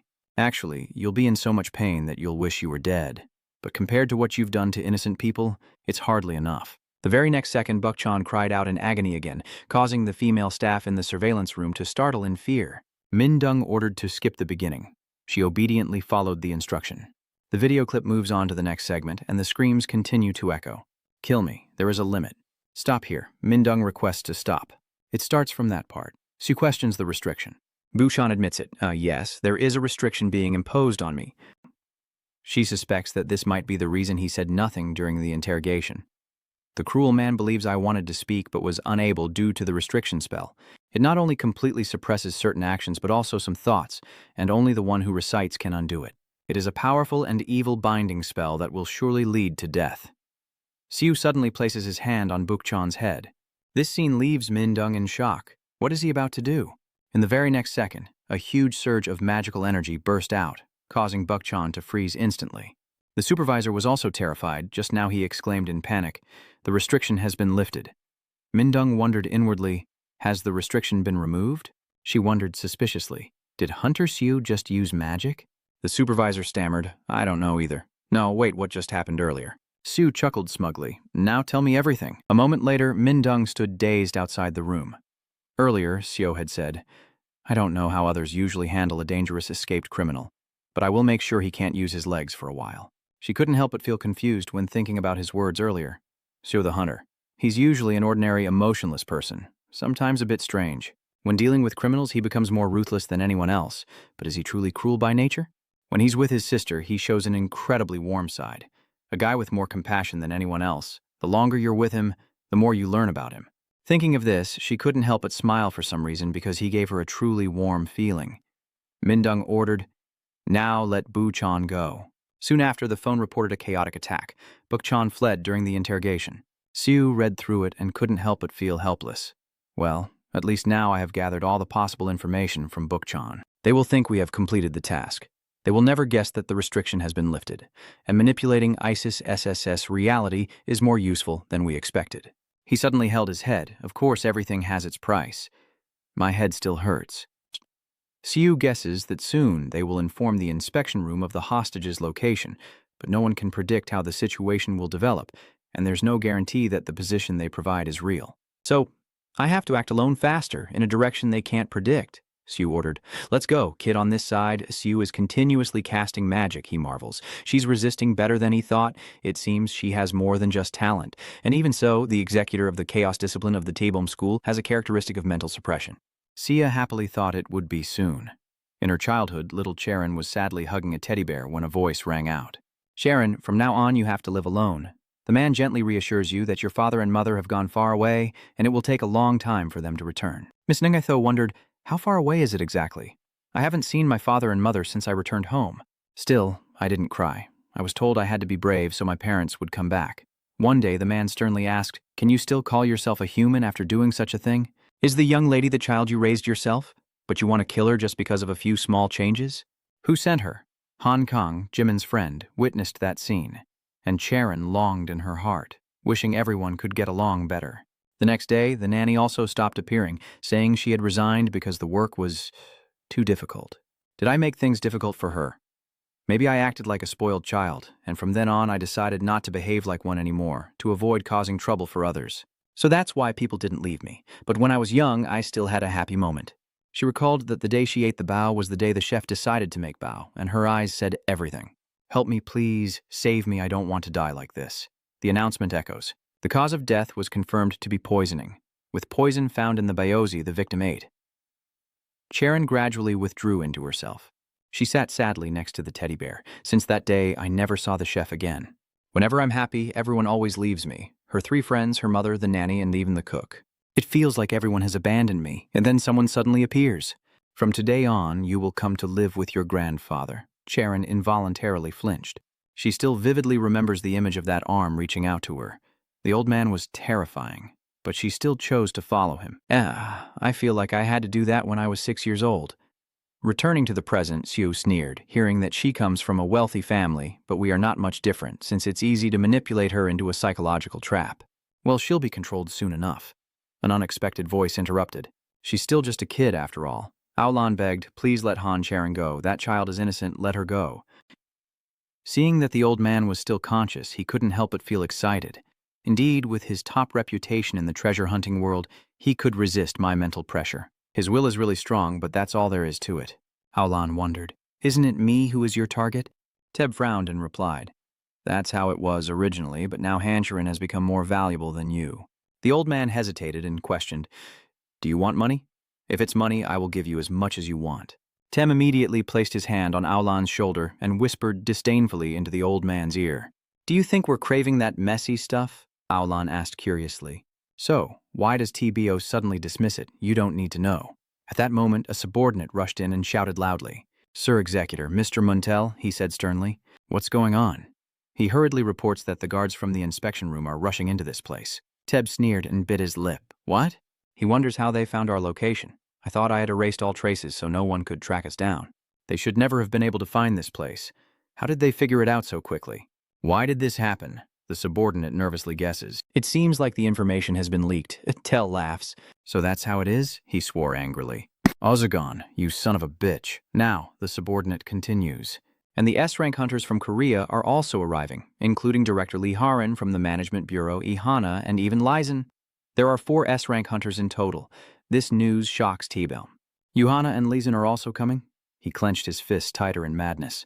The toughest opponent for a mage is another mage. There's no time to think anymore. We need to retreat immediately. Tom seriously ordered everyone to leave immediately and prepare to retreat. Hurry up, it's clear that the obedient subordinate is following orders. But in the very next second, the building suddenly shattered. Teb was stunned and confused. His base quickly turned into chaos. Amid the rubble, a powerful footstep stepped out. Super suddenly appears like a god, suspicious and questioning. Who the hell is this? I've never seen his face before. Did he come from the inspection room? I don't sense anyone else besides him. Are the people with him not here? He immediately asked, Are you here alone? Sue sneered and replied, Well, I'm single and happy if that's what you want to ask. Temlian Tyet scolded. You dare to joke around, huh? Do you understand where you are right now? He instantly cast a teleportation spell, summoning a large amount of magic power in an instant. Crimson Tom confidently declares that he will pierce through your entire body before this attack. Sue stood motionless like a wooden statue, seemingly unaffected by the opponent's attack, and with just one punch, Teb's attack was completely stopped. It was instantly destroyed in an instant. He exclaimed in horror. What? No way. Tim grimaced in fear. I can't believe it. He's just throwing punches. Is this still human strength? What kind of power far beyond human limits is this? He was panicked and stammering. This is impossible. I can't believe it. What kind of crazy energy is this? Tem wondered in disbelief. It's even stronger than before. He was momentarily overwhelmed with anger. No way. TB roars in fury. I will send you to another dimension. The illusionary space of dimensions is instantly created. Before the fight, Heck Queen warned not to get too involved with the mage. If it's already too late, turn them into allies. However, if you cannot turn them into allies, eliminate them as quickly as possible. Returning to reality, Sue fully understood. He resolutely raises his fist, the divine weapon of Hack Queen, and immediately unleashes the heavenly destruction fist. Originally, the Hack Queen's divine power could bend and break the laws of nature. In contrast, Isis's reality manipulation alters those laws, allowing anything you imagine to become real. Destruction and manipulation stem from two completely different schools of power, making it impossible to determine which is stronger. I used to believe that, silently so calculated that manipulating Isis's reality truly is an incredible power. But even if the rules can be manipulated and changed in the face of this power, everything is meaningless and will be destroyed without a trace. After the attack, the ground was completely shattered. Siu proudly calls out Hin An, believing it's no coincidence that he's called the strongest on Got-Tuk-Ha. Siu quickly activates his body, collapsing to one side. Tem, furious, grits his teeth. How? He painfully clutches his severed arm, wondering, how could such a power exist in this world? I wonder, T-Bomb recalled nervously, if I had just been a little slower. If I had foolishly chosen to block that attack, I could have successfully used short-range teleportation magic to dodge it with all my strength. And yet I ended up like this. Just being exposed to the energy waves was enough to put me in this state. If I had directly countered the attack back then, I would be dead by now. But Tom unconsciously laughed, quickly unleashing a huge amount of magic power. T-Bomb thought to himself, there's a saying that in misfortune, there is also luck. Siu sneered mockingly, holding the hostage a bit too much, don't you think? That made Tom furious and shout back at him. Siu excitedly believes that handling him will be quite difficult. Hotchkwai sternly reminds him to minimize direct confrontation with the mage, which makes Siu curious. Why is he hesitant to explain? Those guys are pretty tough to handle. What do they say again? They often do the unexpected. Hotchkwai emphasized, don't get too entangled with the mages. If it's already too late, turn them into allies. He clenched his fists and thought, but if you can't turn them into allies, then finish them off as quickly as possible. Returning to reality, Siu quickly understood that this was the meaning behind the phrase, to eliminate the mage as soon as possible. Teb arrogantly threatens, if you still have plans, do your best. He confidently states, I won't be the only one to go to the grave. Teb immediately launched an attack at An. Siu Tran-Tru silently decided to end it right there and used the destructive power of the Heavenly Annihilation Fist without hesitation. But with my current ability, the strongest moves I can use now are the demonic power of Annihilation Fist and the Dragon Form Kick, each once. If she pushes herself, she can do both twice. But considering the consequences, I shouldn't use it recklessly. However, with the super speed of level SS Plus at 2 meters per nanosecond and the power to traverse M's world, I am sure I can save them. However, that guy is a high-level mage who can control space. Space and time are two concepts that cannot be separated. To control space means he can also control time. Even when I move within a nanosecond, I can't predict what variables might occur. Without hesitation, Xiao Lao rushed forward. This time, it all ends here. Tem chuckled eerily. I don't know who you are or how you can wield such power. But this is the end. With that, he immediately unleashes his S-rank mental suppression. Tel confidently asserts her own traits. The S-level mental suppression will turn anyone within range with consciousness into a target and also serve as a powerful attack. Even with your superpower, you won't escape my mental domination. In an instant, he teleported to a strange dimension. Teb is amazed to realize this is his mind. Usually, a person's mind is very chaotic and irregular. So I had to stimulate his mind by following the traces of intense memories to suppress his spirit. But this time, after looking around for a while, he couldn't help but wonder why there was nothing here. Strange noises kept ringing out from behind, and Tebelm, startled, spun around to see Hin desperately lifting weights. Tebelm's face suddenly went pale, and I couldn't breathe. He growled angrily. I'm training here. Don't interrupt or he'll be trembling all over. He shouted angrily, Get out now. Tem will immediately suffer terrible pain. He was stunned and wondered what just happened. Teb involuntarily covered his face, but he couldn't remember, as if that memory had been locked away. What the hell are you? What are you? Suddenly an earthquake struck. Sizun asked in shock. What is going on? Hannah immediately became suspicious. Did someone come here already because of the fighting? In contrast, Chu fell into deep thought. The location we received from the chaos is top secret, so only those here know this information. A sudden landslide occurs, and he frowns, saying, I don't know what's happening, but for now, let's keep going inside. At the same time, T-Belm is desperately resisting. He kept casting magic repeatedly. Tebom was exhausted now, his face no longer full of vitality. Seizing the opportunity, Xiao quickly shot up. Did he think he could escape? A powerful punch was thrown in an instant. Tom dodged just in time, narrowly escaping death. He clenched his teeth in fury. Don't come any closer. Tom quickly shot out a series of spiderwebs, and Xiao immediately froze in recognition. Then immediately after, Mr. Duongchao's fist lunged forward, and he shouted in horror. This damn monster dog bastard. Tabel quickly summoned multiple clones. He angrily casts a spell to see if you can dodge this attack. I don't have any more time. Lepa immediately strikes down.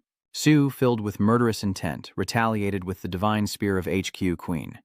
First, he stomped forcefully on the ground, adopting a long stance, and immediately unleashed a powerful kick. Sue annoyedly thought, that bastard used the space gate to escape again? Where did he hide? At this moment, Tem had already seized Ao Lan in his hand. He angrily thought to himself, damn it, I've exhausted my strength and have no time to hesitate. I have to use all my might. Tem suddenly froze, and Ao Lan was unexpectedly thrown out to block him. Teb sneered confidently, it's too late now. He's planning to leave. See you later. Suddenly, a hand shot out and Sue's vision darkened. He grimaced. Not yet. There are still remnants of magic. If I pursue the remnants now, I might catch up to ISIS SSS level reality manipulation. As soon as I do, Sue suddenly coughed up blood violently. Are I overusing my power during the fight? How am I still able to manipulate reality to create a portal that can chase after him? But I no longer have the strength to withstand the consequences of that power. If I'm not careful, my very existence could be erased as a price for using that power. But Hanchurin has already been overwhelmed mentally. If her mind completely collapses, not even Espepla's divine healing can save her. Shu closed his eyes tightly, determined that if not now, then there would never be a better time. I have to catch him, even if it means risking my life. Zun exclaimed in shock. What the hell? He frowned in confusion. Hunter. Sue, you were the person in the forge back then, and what was that? Sue suspiciously realized that he was admitting that his current strength was not enough because he had to change too many rules, but if the two genius mages could open a space and break through on their own, we could definitely do it. He shouted in panic. There's no time to explain anymore. Can you two use teleportation magic? The captured villain has escaped with Charon. This statement confuses Saizen. What do you mean? Are you saying Hannah hesitated and interrupted? I can do it, but why all of a sudden? Sue seriously suggested. We need to chase after him now. We have to piece together the magic traces he used to teleport and chase after him to the end. Siazun immediately explained that once the space has been sealed, it can no longer be reconnected. Even if we follow the magic energy trail, we can't accurately determine the coordinates. He hesitates to admit it. I'm sorry, but tracking him is impossible. Despite this, Sio remained stubborn. If the two could open a portal, I would try to connect the two spaces. As soon as he finished speaking, Sio immediately activated ISIS-level SSS reality manipulation. Hannah looked confused and asked, what do you mean by that? Right now, the idea of connecting spaces, he shouts in anger. There's no time left, making Sizun and Hannah both terrified to death. Then let's try first. I'll do my best. Immediately after, they both began to cast magic. In an instant, a blinding light suddenly appeared. Siu quickly gathered a great amount of power, decisively throwing it at the tear in time and space, changing an impossible rule into a possible one. Siu clenched his teeth in pain, feeling like his head was about to shatter and his heart pounding as if it would explode. But he couldn't stop now. Even if it meant dying, a fierce fire of determination burned within Siu's will. Soon, the strange light dazzled the space, and the mastery of manipulating reality increased, causing Sio to collapse exhausted onto the ground. Siazun looked on in shock and exclaimed, it's really connected now. Hannah is also terrified stiff. No way. Sue's voice suddenly trembled. Please go ahead first, I will follow. Han questioned suspiciously, who are you really, Sue? Chongu suddenly spoke up. Even if this is what's happening, he issued a tense order. We need to act quickly. We have to save Han Charon. The others, clean up the scene here and protect Master An. We will handle everything from now on. At the same time, in another dimension, Tebel was completely exhausted. He was panting heavily, and although leaving Alan behind was quite regrettable, just surviving the encounter with that terrible monster was already a stroke of luck. And above all, Honjarin is still here. Judging by her condition, she's about to completely lose her mind. That means soon she will become a puppet under my control. Suddenly, a sharp pain struck, and he smirked confidently. Losing his left arm was just a minor problem. My internal magic circuit system has been completely destroyed. From now on, I might never be able to use magic again. But the important thing is that I am still alive. The space is completely sealed off. That guy will never follow me here. Just as Tem was about to turn around, another portal suddenly appeared. He turned around in shock. What? Chu Hung Huk, with murderous intent, stepped out alongside Haran. Tel was so frightened that he froze in fear. Is the space connected? No way, he doubted. Is that guy here too? After a quick glance, Tem grinned excitedly. Nope. He sneers and laughs loudly with contempt. Heron sarcastically looked at the 4 S-rank hunters coming to settle the score with you. Have you gone crazy? What's so funny about that? Tem confidently replied. Of course it's very funny, seeing you dogs come here, thinking you can do something to oppose me. Do you know why I came here? I thought you guys would walk right into the tiger's den to get yourselves killed. Han was stunned to realize they were enlarged magic circles, circles that could amplify the power of spells several times over. Si Zun looked horrified and added, That guy's magic energy is filling the entire space. Tem confidently declares, This is my stage. In an instant, a series of magic circles were activated, and the crowd was quickly affected. Teb, in a state of excited, demonic possession, burst into laughter, suppressing his own mental state. Has risen to a new level here. Frankly, it has become a power of absolute control. The flow of air, wind speed, all space and time, and the laws of the universe are all under my control here. If I command you to become demons, you will become demons. And if I order you to die, there is no other choice but to die immediately. In this domain, I am the Lord. Teb smugly raised his voice, but before he could finish speaking, a surge of power suddenly burst forth. Tom's face immediately turned pale. It's him, that guy who sent the monster. He involuntarily smiled, but whether he's a monster or not no longer matters. In front of the Lord, even a monster is just a creature. So even when he steps in here, Teb suddenly stops. He hesitates. Wait, even when he steps in. So, I have already brought him into the realm of mental suppression? Tell quickly to move to another dimension. He trembled with fear. Then Hin suddenly appeared with overwhelming aura. I warned you, he's angry, and he raised his fist to attack. Don't bother me, okay? Tem's hair is flying wildly from the force of the blow. He cried out in pain. Seo was floating in midair, and T-Bomb, after taking the hit, was lying motionless on the ground. A series of magic circles quickly shattered in an instant. Han was stunned to realize. The spell has been dispelled? Chu couldn't help but wonder in disbelief, what the hell is going on? T-Bomb was now being worn down. He panicked and hurriedly tried to stop it. Don't come here. I said don't come here. Don't come near me. Please, please don't. But Seo coldly brushed past him and called out to her loudly, worried. Sharon looks like her soul has been drained, her eyes vacant and lifeless. Seo gently reaches out his hand in front of her, softly reassuring her. Sharon, don't try to bear everything alone. If she bears too much, she will only end up suffering more. Sometimes she needs to know how to let go and understand when it's time to walk away.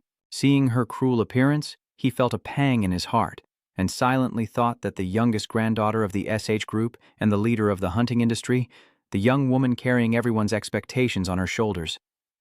I don't know, and have no way of knowing how heavy the burden she bears truly is. Thinking this way, he seriously placed his hand on Sharon's shoulder. Seo affirmed that the way the world perceives her doesn't have to be her reality. There's no need to painfully piece together the fragments of her life, and she can also throw away that foolish piece of her life. It's okay if everything isn't perfect, and it's okay if everything falls apart. Forget about sacrifice and put yourself first. Only then could she think of others. Seo unexpectedly achieved greatness, embodying the virtues of a noble person, righteousness and propriety, earning an SSS rank. He gently advises to prioritize yourself first. It takes courage to be selfish and to risk being hated. Seo lowered his voice and said, You don't need to be loved by everyone. At that moment, Sharon suddenly woke up. Seo sighed in relief. That's great. Seo smiled brightly and called her name. Sharon, there's still one more thing to do now. At this point, he immediately stood up, leaving Sharon puzzled. Seo proactively turned to look at Jogu's group and asked, Could you help me a little? The rescue of An and Hanchurin was intense. By the next morning, news reported no casualties. Praises are pouring in from around the world. The spokesperson from France expressed gratitude for South Korea's quick response. The phone lay silent on the chair. Duan sneered. So, Muntabem fell. Got caught by the collar? One of my subordinates reports. I know this may sound unbelievable, but it wasn't other S-rank enemies who defeated Muntabem. It seems to be the work of Seo. To be safe, I will investigate further. He sighed and gave up, thinking that Seo, that bastard, was definitely no ordinary opponent, and couldn't believe he managed to handle a level-breaking enforcer like that. He thought to himself smugly, Montabelm's arrogance knows no bounds, but that actually works in this situation. Duan smiled and asked, So what about the chaos in Gyeong district? Because they have lost their leader, conquering the remaining forces will be no problem at all. Thuong Hai Duan sighed in relief.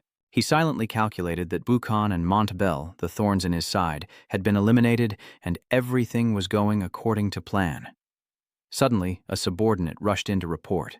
Sir, we have a problem. The chaos of Jiangni district has been completely eradicated.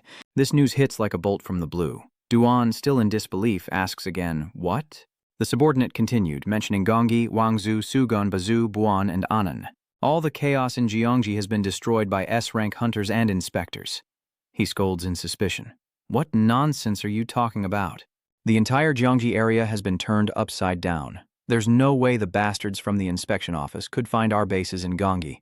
The subordinate nervously guesses that maybe Muntabelm, the one in charge of Gongyi, revealed the location of our hideout. Du stared in disbelief. Isn't he supposed to have a restriction spell? Could it be? It has been lifted. His face immediately turned pale. Duan stubbornly denies it's impossible, but having the restriction lifted is almost unthinkable. Yet it's the only possibility. If that's true, then Bayan's restriction must also have been lifted. Because Bukchan also knows what I know, that's why I want to eliminate him, Dugankam swears angrily. If the restriction has been lifted, the information might have already leaked out. We can't control those bastards, and they're just puppets in their hands. He suddenly exploded in anger, demanding which bastard lifted the restriction spell and left us unscathed, so his subordinates quickly searched him. "Sir, I have one more matter to report, but could you take a look at this first?" Duan asked curiously. "What is that?" he nervously replied. There is a new video uploaded on Siu's YouTube channel that looks quite similar to the one we posted last time. Du suspiciously asks, "What does it say?"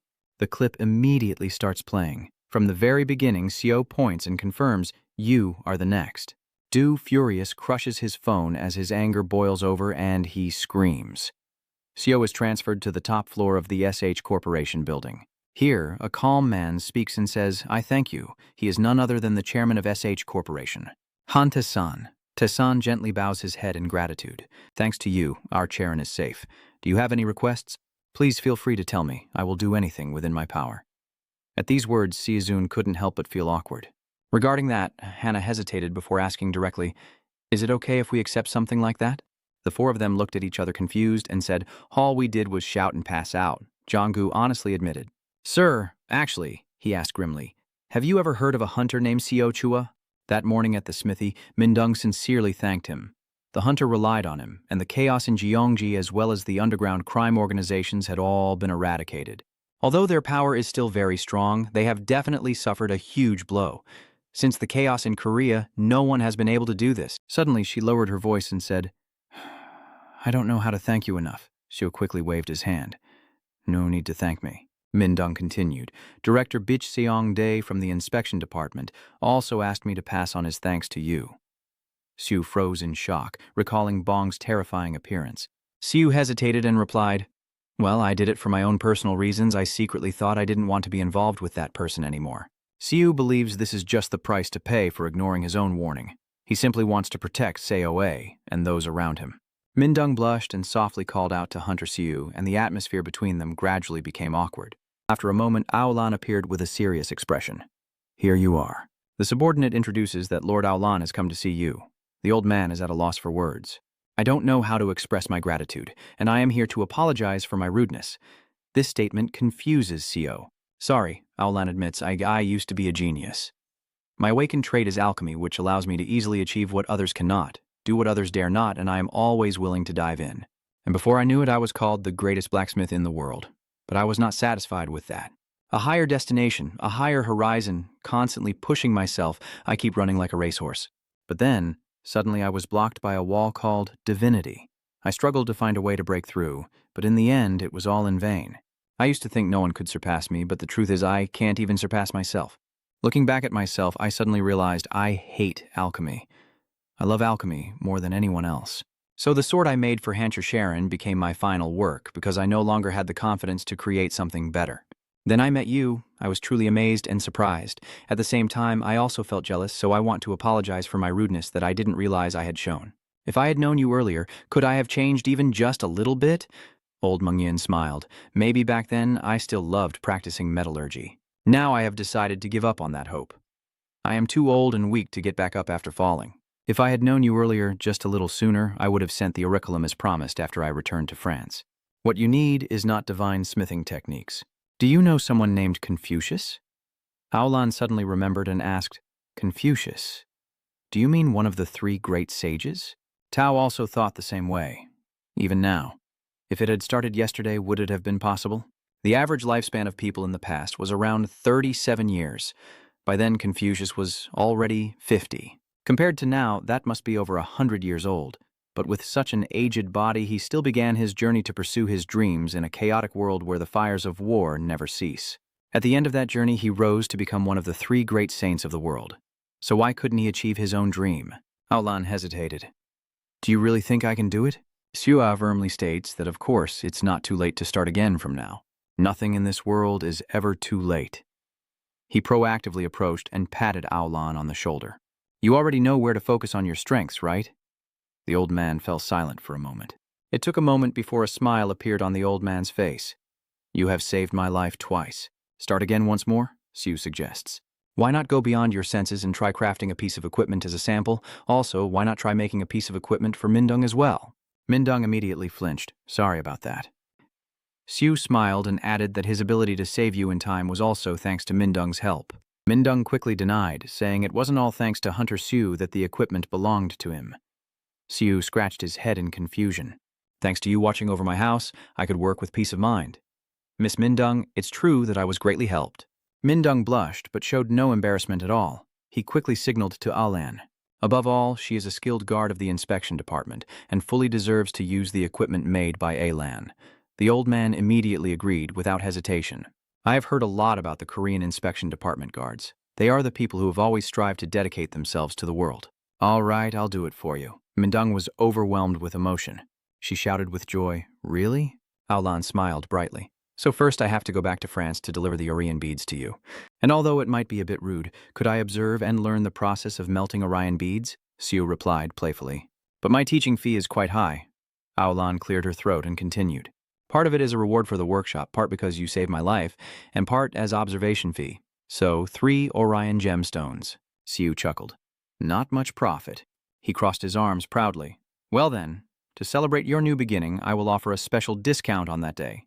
The old man couldn't help but feel pleased. I will return in 2 weeks and then craft some equipment for this kind young lady. The door suddenly closed. Xue cheered happily inside. Or your veins are really impressive. With this much, I can make more than just gloves. What equipment should I make? Mindung looked blankly, expressing her opinion. Thank you very much, Xue giggled. You're too polite. I sincerely thank you. Thanks to you, I can use the equipment crafted personally by Master Alan. Xue moved closer, believing this was to ask for her future assistance. Please continue to take care of this place for me. Mindung, please accept my request. I will do my best. Then I'll take my leave now. After finishing, she immediately left. Xue let out a relieved breath. All right, let's just focus on designing the equipment now. Suddenly, a voice unexpectedly rings out. Great, this is amazing. He was startled and quickly turned around to see Mindung happily skipping away, leaving Xue speechless at her actions. That afternoon, in the president's office at SH Corporation headquarters, a sudden voice rang out. Are you calling me? Yes, sir, Tasan ordered firmly. Come in, I think I need to meet someone named CO. The other person asked, Do you want to do it directly? Sir, he respectfully bows his head and I will go prepare immediately. Tasan gazes into the distance with a look full of suspicion. Xue, Huin shouted. Let's focus, this is the final round. Lock your hips and keep your back straight. In this B+ Squad D dungeon, if you haven't lifted more than 5,000 tons, don't complain. Xue trembles in pain, it's too heavy. HQ seriously reminds him. You have to risk your life to build muscle instead of complaining and tensing your glutes. Squeeze your butt. Inhale. Xue quietly wondered why this exercise was even harder than fighting Montabun. And, I mean, it's much harder, way more difficult than that. After a while, he was exhausted and collapsed to the ground. Heck Quinn praised, well done, then suddenly changed to a criticizing attitude. Tsk, this weak and useless guy. Heck Quinn added, even so, you're still better than the last fly that confused Sai. The fly? He recounted irritably. The other day I was training when a pesky fly kept buzzing around. I didn't want to bother dealing with it, so I told it to go away and it suddenly got scared shitless. Looking back, I guess I was pretty cool. Xue asked in disbelief, Are you really that scared of losing your pants? A sudden notification sounded, revealing Jia Cat Luong S plus knowledge. Xue instinctively startled, realizing, Don't tell me that's why Montetaboom suddenly acted that way. I wondered how he ended up like this. Montetaboom's trait is to suppress S's mind. Back then, he was amplified hundreds of times by the magic circle. He probably realized he had gone beyond his mind and entered CO's world. He forced a smile and stood up, wondering if the high-level managers from the Chaos Realm had some kind of restriction magic. Although the restriction magic prevented him from being broken, he didn't resist much and answered his questions, spitting out all the information about the Chaos Realm locations in the Gyeonggi area. Hacken guesses it might be because he's a wizard, the weakest kind. So does that mean Hacken removed the restriction spell? More precisely, it completely crushed it. But still, just saying fuck off was enough to cause that? Not only his mind shattered, but the restriction magic was also destroyed. A guy I couldn't even beat after vomiting and shitting himself. Transforming into a different form with just one unbelievable statement, he suddenly turned pale with fear. This can't be a joke, right? Never. System notification. You have completed Hin's training session. Superpower strength plus a percentage.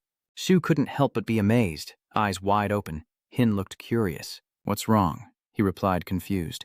For some reason, the proficiency has increased a little. He asked again. How much did it increase? Shu asked. He suddenly falls into deep thought. He suddenly spoke seriously, as if the time had come. Seo wondered. When is the time? Hacken explains. I mean, that moment has arrived when your development reaches a stable state. For someone with such a pathetic talent as yours, reaching this level of growth is utterly unreasonable. He hesitantly admits that yes, initially Seo didn't even have any traits, which is also why he learned from Gup. Hacken continued, saying that the power of the gods you learn through Gup is not about increasing proficiency through development, but rather proficiency is simply a reflection of your development. If you do not develop, proficiency will not increase either. If it gets stuck at around 30%, then that is your development limit. Super understood, so that means not only super strength, but other traits will also soon reach their development limits, right? Hein, smiling reassuringly. But don't worry too much. If you don't give up and keep trying, you'll break through the limit someday. Sue silently thought, that's right. If I keep trying step by step, one day the notification will show superhuman strength at 100%. Hearing this, he couldn't help but pause. But with each increase of only 0.02%, it'll take until the Congo New Year to finish. The system continues to display Jiakat Luong S+ knowledge, smoothly reasoning with a chin stroke. The core issue is that I lack talent too much, but if I improve my mastery of the S+ divine technique to reach the legendary realm of complete transformation into a divine being, I've already started working on it regularly. But lately, the medicine area hasn't been as impressive as it used to be. I thought it was just because I was resistant to the medicine, but maybe my magic has also reached its development limit. He sighed in frustration. Well, there are still many ways to create stronger medicines. It's even taught on Hodak's channel. Herbs and poisons are not much different. Life in nature carries toxins to protect itself. By embracing that survival philosophy more effectively, we can absorb the very life force of nature, and that is the essence of medicine. Siu hesitated slightly, but even so, being told to ingest poison still feels off. And if it's just ordinary poison, maybe that's abnormal too.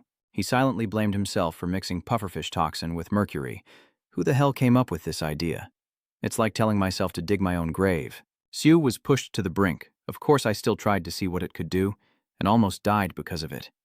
I forced a nervous laugh, thinking I could survive if I just took it little by little. But that method takes too much time, so the only remaining option is for Seo to suddenly remember the Hydra program where we eat and die together, with the secret meat recipe from my own head, revealed now to create the explosive immortal meat using my head. Subscribe to another channel. This made Heck Queen wonder why suddenly Hydra 9 Dragon, also known as the multi-headed Hydra, was mentioned. The middle head of the serpent possesses the power of immortality, and its other heads can regrow countless times even after being cut off. He chuckled and said, that really takes me back. I heard he makes a living by chopping off his own head and selling it like pork at the market, and I've heard it's pretty tasty too. Hecken suggested, how about we go try it sometime? Seo was speechless, so he took his own head and sold the meat. Really, only crazy people would go to the trouble of making their heels look perfect. Hewen asked further, but why are you now watching that Hydra's channel? Sue explained, I am thinking I might find a way to resist the poison. He couldn't help but be curious. Antidote resistance? He replied that among Hydra's abilities, the strongest is a poison capable of killing even gods. Hewen understood. Well, Lord Ken really was poisoned by him and ultimately took his own life. Sue silently thought, Hra's poison, also known as the divine deadly toxin, can kill even an immortal being because of the unbearable pain it causes, and absolutely cannot be cured. So after being poisoned, Kieran went to find Rot and gave up his immortality to die. And that is why it is called the divine poison of the gods. It can kill gods, or rather it makes anyone want to die. The fluid inside Hydra is extremely toxic, but Hydra isn't affected by it, right? In other words, it can resist toxins better than gods. Because Hydra's immortality is unlimited. Registering Hydra's channel might give me the ability to resist poison too. Hein nodded in agreement, thinking it sounded pretty plausible. If I could get Hydra's immunity to poison, I could happily drink dozens of deadly poisons from S-class magic and still stay alive. He suddenly paused. However, a big problem quickly appeared on the screen. Goo! Subscribe to the Hydra channel, choose your preferred membership plan, and enjoy an ad-free viewing experience. Sue's body immediately trembled. The registration fee is 8 billion. A moment later, at S's workshop, Sue bitterly pinched his ear. Even if I sell the 3 Orion ores I receive in the next 2 weeks, it still won't be enough, right? Not to mention how I can pay 8 billion troops every month for gear. Thinking about it, he suddenly sighed in helplessness as the door suddenly opened, and Seo was startled, quickly turning his head. He wondered who it was. Is that you, Sue? Sue immediately frowned. He was surprised to realize. Chairman Han Tizan. Hantan? Why would the chairman of SH Group come here? Sue looked at Tessin in surprise and awkwardly spoke up. What wind brought you here, sir? Mr. Chairman, I apologize for the sudden visit. This statement made him fall into deep thought. Facing Seo, Tessin couldn't help but feel surprised and secretly thought that it was hard to believe this young man, who looked like he had just stepped into society, was the one who saved Anne and Sharon. But there's a saying that what you see isn't everything. Still, I've seen similar things countless times before. Someone who seems unremarkable after all is the one who accomplishes extraordinary things. So you shouldn't judge others by their appearance. After some hesitation, he began to speak in a calm voice. I've heard the story. I've heard that you saved our Charon. As Charon's grandfather, I sincerely thank you. Hearing that, Sue burst into laughter and replied with a somewhat awkward expression. Nothing much. The credit isn't just mine, but I still want to return your kindness. Reply? Like what, for example? It seems that was all Taesan needed, and she hurriedly made a compromise. Anything at all I am willing to repay with anything, as long as it's within my ability. At the same time, he couldn't help but hesitate about the hunters who had reached a certain level. Money was just paper. At least that was the case for the hunters he had encountered. For people as strong as them, what they value most is usually personal growth, not money. What they desire often cannot be solved with cash. Sue on the opposite side slightly smirked with an amused smile and said, maybe so.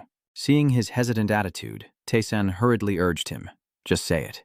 Meanwhile, he was wondering what this young man would ask for, and even with his permission, he still appeared very awkward. So, could I possibly raise the tutoring fee a little? This made the other person open their eyes in shock. He couldn't help but ask again, tutoring fee. Wait, are you asking for money? As soon as she finished speaking, Seo confidently stated that around 5 billion a month might be a bit steep. What if it's around 4 billion or 3 billion then? Just kidding. Actually, 2 billion is fine too. These words made Taesan feel a bit more clear. Is he really negotiating? Seeing his serious attitude, Seo quickly made a counteroffer. 1.5 billion is a bit too little, so let's say around 5 billion. The more he talks, the more the other side feels confused. What kind of person is this guy anyway? At the same time, Charon was training intensely at the underground training arena of the Hunter Association.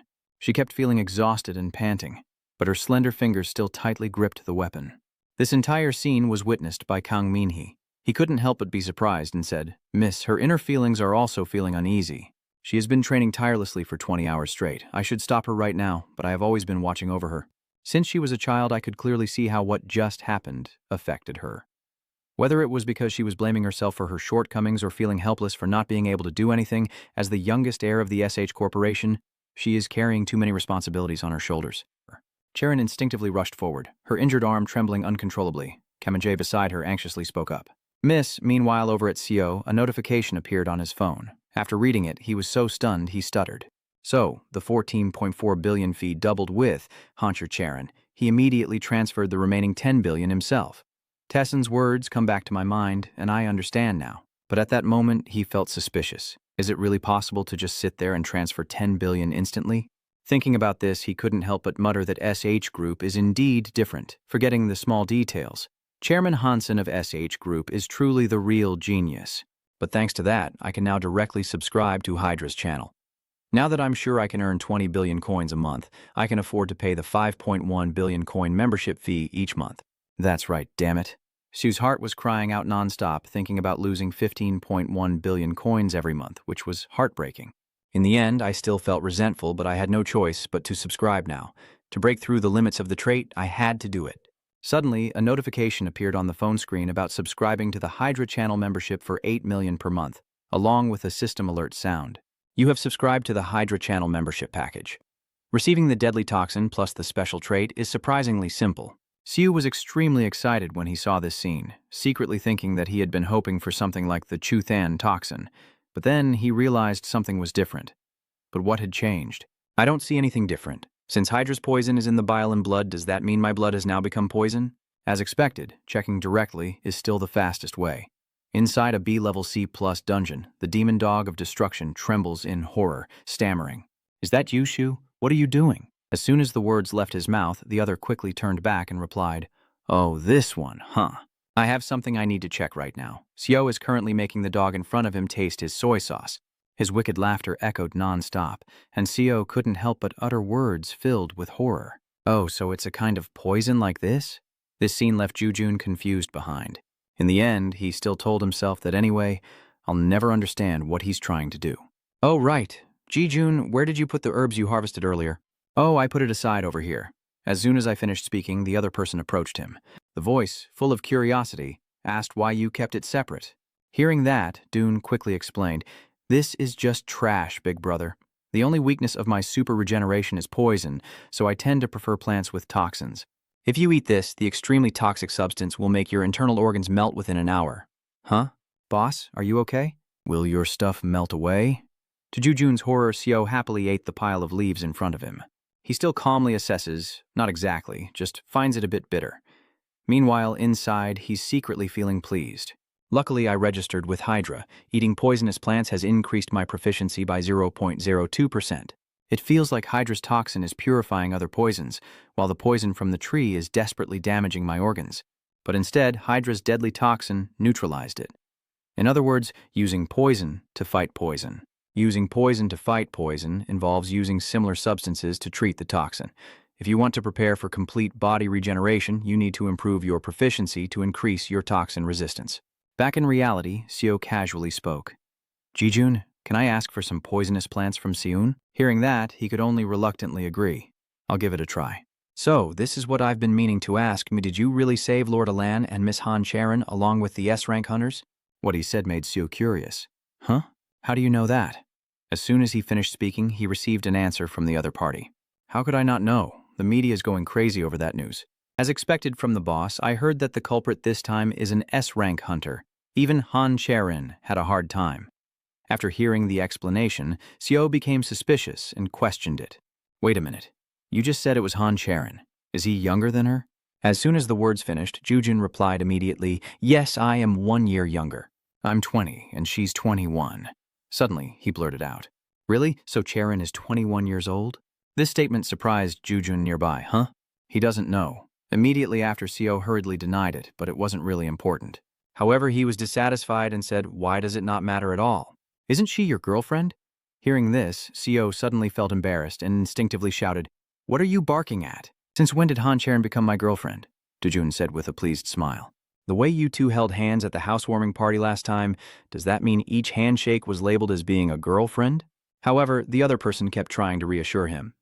Come on, guys and girls never have pure friendships. Still, Xiao couldn't help feeling annoyed. He cleared his throat and said softly, Of course I do. Just like me and your sister. You don't have any girlfriends, do you? And with that, Dune replied casually, You don't, so if I suddenly ask, Are all the girls you know your girlfriends? As soon as I finish speaking, does he seem pleased to say so? I've never had a romantic relationship before. Sue couldn't help but feel suspicious about these words. Not a single one. The other person then confirmed, Yes, but he still asked again, Really? This time she didn't reply, instead questioning him. Is that hard to believe? And what about you? If you haven't dated Han Charon, then have you ever had a girlfriend before? At this point, Sue's face finally revealed a gentle smile. I guess so.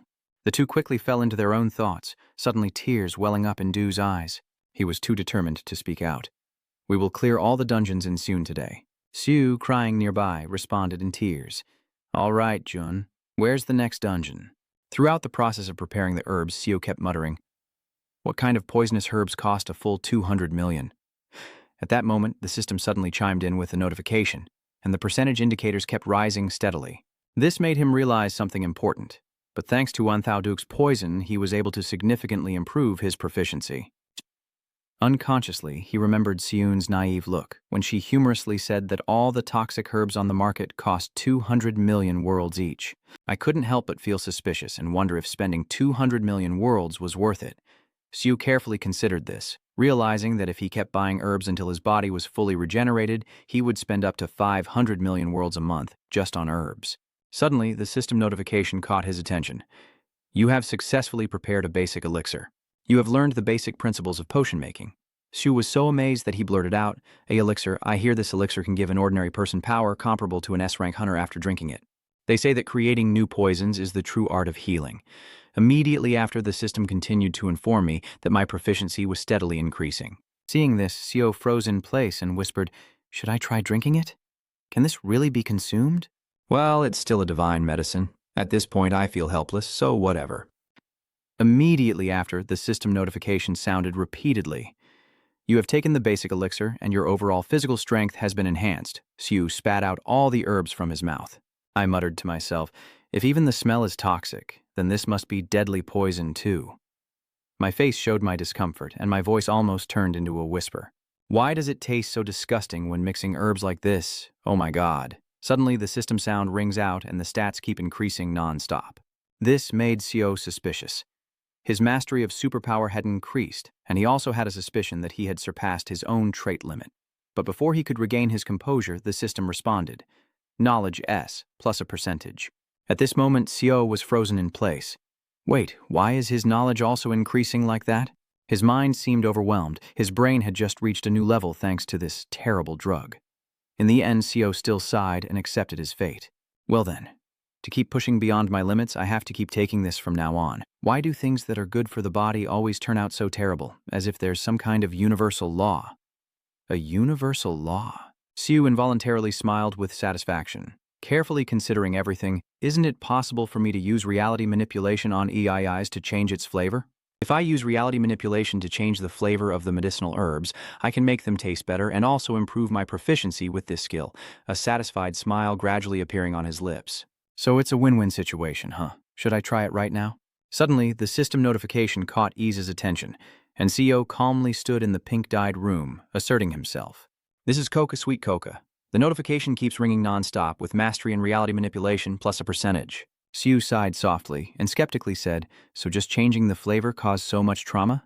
But as long as the flavor changes, let's try drinking it. As soon as he took the first sip, Sioux's face darkened.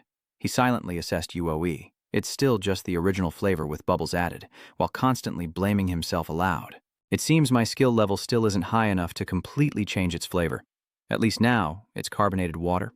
Sioux instinctively felt unwell. Oh. Now the system voice echoes again. You have created the supplement SA. However, Sue excitedly speaks up. It's time to take the medicine. Sia peeked out from the room, tiredly speaking. The medicine. Meanwhile, he calmly handed her the cup and gently reminded her. It's cooled down now, so drink it quickly. Breaky suddenly barked from beside her. As soon as she sat down, Sio was shocked and questioned him. What are you doing? However, she paid no attention to him and only softly called BY to thank him for everything, even though it tasted like her gym socks. Seeing that, he became worried and kept asking, Did you try on your socks during gym class? Before he finished, the other person quickly denied. No, I was just giving it some advice like that. This made CO feel pleased, he thought to himself, but one thing he was sure of was that SEA's condition had improved a lot compared to before. My S+ mastery of divine medicine is over 50% now. I still can't fully cure her illness, but I believe I can cure A's illness within this year. Suddenly, Breaky's voice caught his attention. There it stood with a happy face, so cute. This makes CO suspect that it has licked the remaining medicine in the root. Suddenly, the system issued an urgent alert. An unauthorized presence is on its way here. Sue, after hearing this, became suspicious and asked, Who is that? Without waiting for the system's response, a familiar voice came from outside. Excuse me, I am Charon's secretary. My name is Kim Min. Soon after, the entire room fell into an unusually quiet silence. After sitting down at the table, Min took the initiative to speak first. I heard that Mr. Alon has returned to France. As he finished speaking, So quickly responded from the opposite side. He said he would return to Korea in about 2 weeks, so he might come back today or tomorrow. This made him become confused, and his voice started to tremble as well. "But may I ask why you came here?" "So, actually, could you help our young lady? She has been carrying everything on her own since she was very young." Growing up constantly attacked by others, Minji recounted Charon's past, causing Seo to fall into deep thought. Meanwhile, he kept saying that she became obsessed with becoming stronger, believing that if she did, those around her wouldn't abandon her. He suddenly had a thought. Maybe that's why Han Charon rarely shows her emotions. Minji J still kept feeling anxious and spoke up, and maybe because of that incident where she was caught off guard, she started training more than 20 hours a day. Suddenly, Sue interjected, "That's going a bit too far." He hesitated, thinking that it was no longer training, just forcing the body beyond its limits, which would harm her and slow her development. In an instant, he fell into a moment of deep reflection. Immediately after, Seo stood up with a bright smile and gently announced, "What's up?" "All right, I'm going to see Miss Charon for a moment." As soon as I finished speaking, the other person responded with a bright smile. "Yeah, go ahead. Tell her that next time you visit, you'll treat her to something really delicious." Over on the other side, he also quickly agreed with Min. "So let's go." On Charon's side, each of her strikes whistled through the air. This is the SH Hunter Guild's underground training hall. Charon kept panting heavily. Looking down at her blood-stained arm, she couldn't help but tell herself she couldn't stop now. "I have to be stronger. I have to become stronger. Only then can I protect everyone. Only then will they not abandon me. They won't leave me behind." Suddenly, Charon's vision blurred as Seo gently caught her. Charon's eyes widened in surprise as her voice softly called out, "Seo." Meanwhile, he still stood there with a worried expression. T turned his back to everyone. He slowly ordered, "From tomorrow on, you will live on your own." "Madam Chairwoman, I may be overstepping my authority, but the young lady is still at an age that needs protection." Before he could finish speaking, the other side firmly stated that as long as Charon still carried the blood of the Sada family, she would face countless dangers. If even this can't be tolerated, then it won't be able to overcome anything in the future. At that time, Shirine was 13 years old, so from tomorrow on, leave this mansion. Yes, at this point, the girl still didn't know much about the big world out there. At the same time, from Charon's side, a familiar voice softly sounded. "You're awake?" As soon as she saw him, she sat up suddenly and asked, "Seo, why are you here?" However, Seo did not respond to this at all. He asked how she was feeling. "Are you feeling better?" By this point, Charon was so flustered that she lowered her head. "Yes, I'm fine." Seo couldn't help but feel secretly relieved upon hearing that. "You should smile more. That's really reassuring." "So let's start practicing right now. What you just said left Charon frozen in place," she asked suspiciously. "Right now for training?" As soon as he finished speaking, Seo quickly explained that she was fine now. "So I think we can start right away, or are you still not feeling well, Hansao?" "In that case, we can postpone the class until next time." Shirine immediately confirmed without waiting for him to finish speaking. "No, I am very well." At the same time, a thought crossed her mind. "I don't have time to rest." Not long after, Shirine started to get off the bed. She said I was ready, so we could start. After being led to the training area, Io couldn't help but be surprised and instinctively exclaimed, "This is the unfinished part. Charon beside you said it was about forging, right?" Right after that, he explained that today's lesson would take place here. This statement made Charon feel almost impossible to accept. She kept protesting. "Didn't you say we would have a practice session?" Seeing the other person's worried look, Seo quickly explained, "Today, we will learn about alchemy." She couldn't help but be surprised and blurted out, "Alchemy?" At this point, Sue continued to persuade the other person as part of the lesson. Charon happily responded, "I understand. Let's do it that way. First, to make equipment, we need to melt the metal first. After heating the metal, you must strike evenly to remove impurities. This process in metallurgy is called forging. Do you want to try?" Just then, Charon raised the hammer high in her hand. She calmly said, "All right." And then the first strike of the hammer was forcefully brought down on the glowing hot iron bar with determination. A few beads of sweat started to appear on her face, and after working for a while with a dazed expression, Charon nervously spoke up. "It doesn't seem quite right," Sue explained, "because the temperature used for forging isn't appropriate. If you start hammering when the metal isn't hot enough, it will deform strangely and become unusable. Now, do you want to try again?" These words made Charon suddenly fall into deep thought. Her next strike with the hammer became much more determined, sparks flying continuously. Suddenly, something in front of Charon made her extremely astonished. Seo could only helplessly shake his head. He stands beside Charon with a serious expression, his voice resonating steadily as the quality of the equipment depends on the type of metal she uses. Compared to humans, it can be seen as a kind of talent. However, to create good equipment, it must go through a forging process like this to remove all impurities. For humans, dedicating effort to metal is like putting in effort itself. So that means Charon is a very good metal. However, no matter how good the metal is, as you can see, if you hit it before it's heated enough, it will be damaged and have to be discarded. Giving your all to something is a wonderful thing, but hitting an unheated metal only makes her talent meaningless, just like this metal.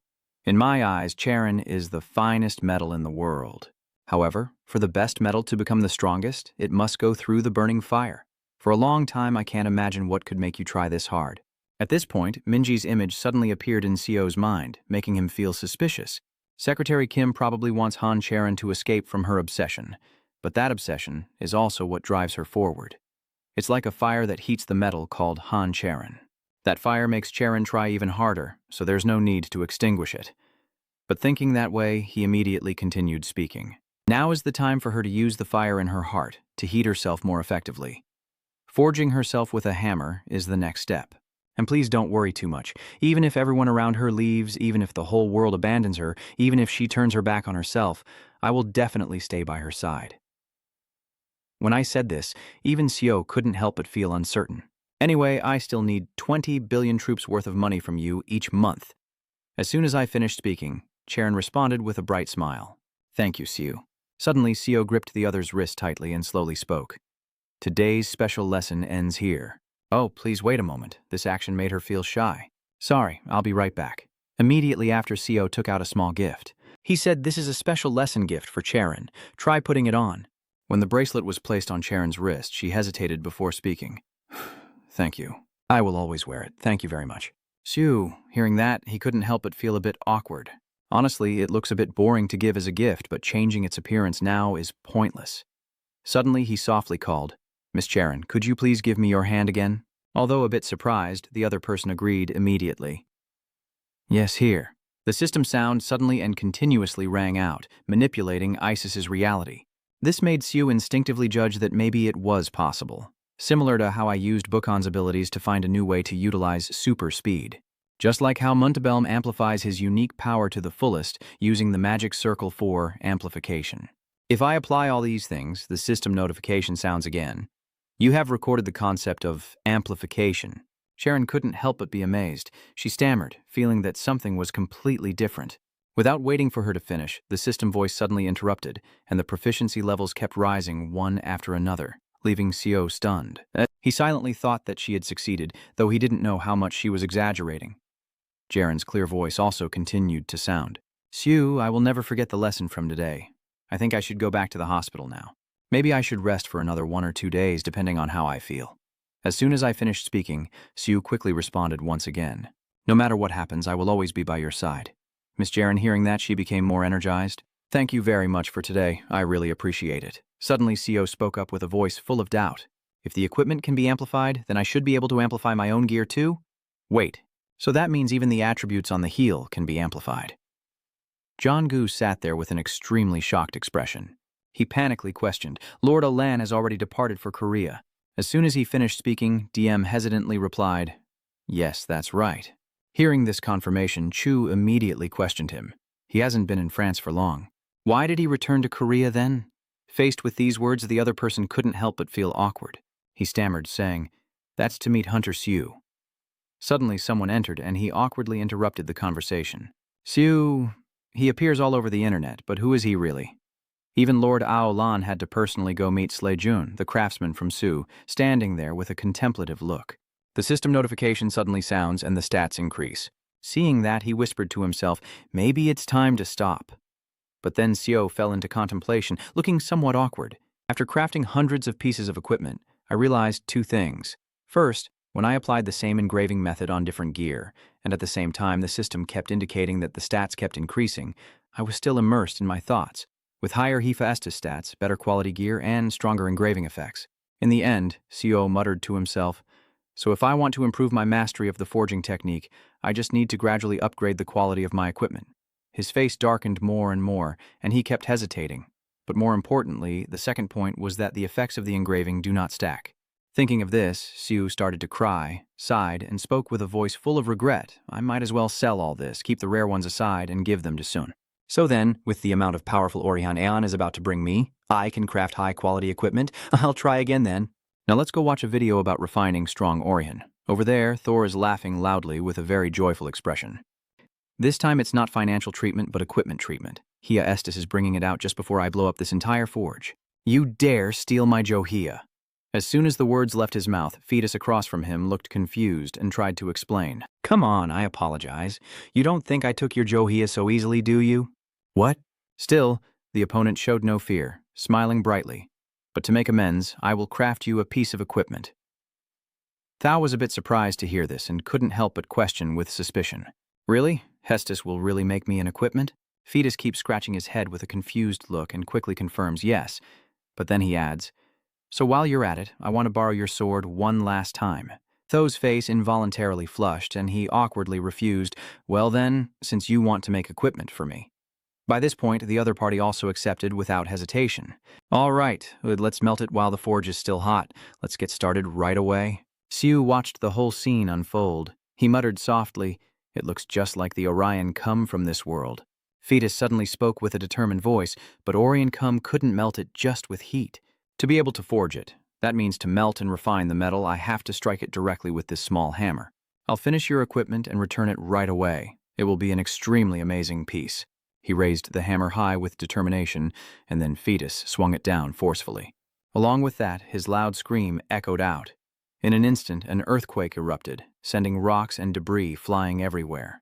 However, Tho still stood there with an arrogant look. Sio couldn't hide his amazement at what he was seeing and exclaimed, the forge is completely gone, but Orion's cage is still intact. Don't tell me it can't be destroyed at all. Then there were a few more powerful strikes hitting the forge, causing thick black smoke to billow up. Fetus kept shouting loudly, hey! Sue stared intently at the phone in front of him and couldn't help but exclaim in shock. Can I really learn this? Suddenly something nearby caught his attention. The person who walks in is Sunphone. He slowly speaks. Ka Fet Long has been slow and unresponsive. Sue couldn't help but feel a little relieved when he saw him. Here it is, my strong Ori-chan. Now he is facing a giant thing, a B+ level dungeon. Meanwhile, Sanfon kept questioning Buko Edis Venuisi why he was here. Faced with this, Siu felt a bit awkward, and his voice started to stammer. At the same time, he kept evaluating the opponent internally. Judging from his expression, he seems to be asking why I came to this dungeon. Those bodyguards look so tense. Well, he was kidnapped in Korea, which I guess means the dungeon could be used for committing crimes too. In the end, he responded with an unnatural look to refine Orion come. Without a translator, I'm going crazy. Right now, Sio is constantly praying, hoping they won't misunderstand anything. In a moment, he tried to reassure himself anyway. Forget it, I don't have to explain everything. Siu slowly closes his eyes. He is beginning to recall the video from Hephaestus. Even in Norse mythology, no one has ever forged the Orion Kerm. Even your sister Jo, who defeated the serpent god with a single swing. So, it won't be easy to refine this metal sword. Suddenly, a powerful light appeared around Sio's body. Knowledge S+. This has caused my thoughts to change somewhat. In other words, I need to create a stronger shockwave than hers to refine it. The key is John's impact force. Even John's all-powerful weapon that destroys everything cannot break the end of Ragnarok from Norse mythology. But in Greek and Roman mythology, the final battle is Gigantomachia. If it were Hakwin's power, you would have torn apart Gigantomachia. If I can replicate its power, I can create a shockwave like Joia, the martial god of Hack Queen. First, the long stance. After his powerful kick, the monster in front of him began to disintegrate, continuously screaming in agony. As a result, the vast field drew the attention of many people. Even the old man's subordinates were furious and grinding their teeth. But Sio still stood there with a calm demeanor, as if nothing had happened.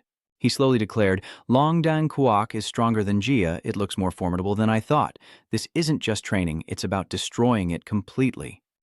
It seems that the martial god can train it, but I need to adjust the strength a bit. A message from Sio Diogu appears on the computer screen.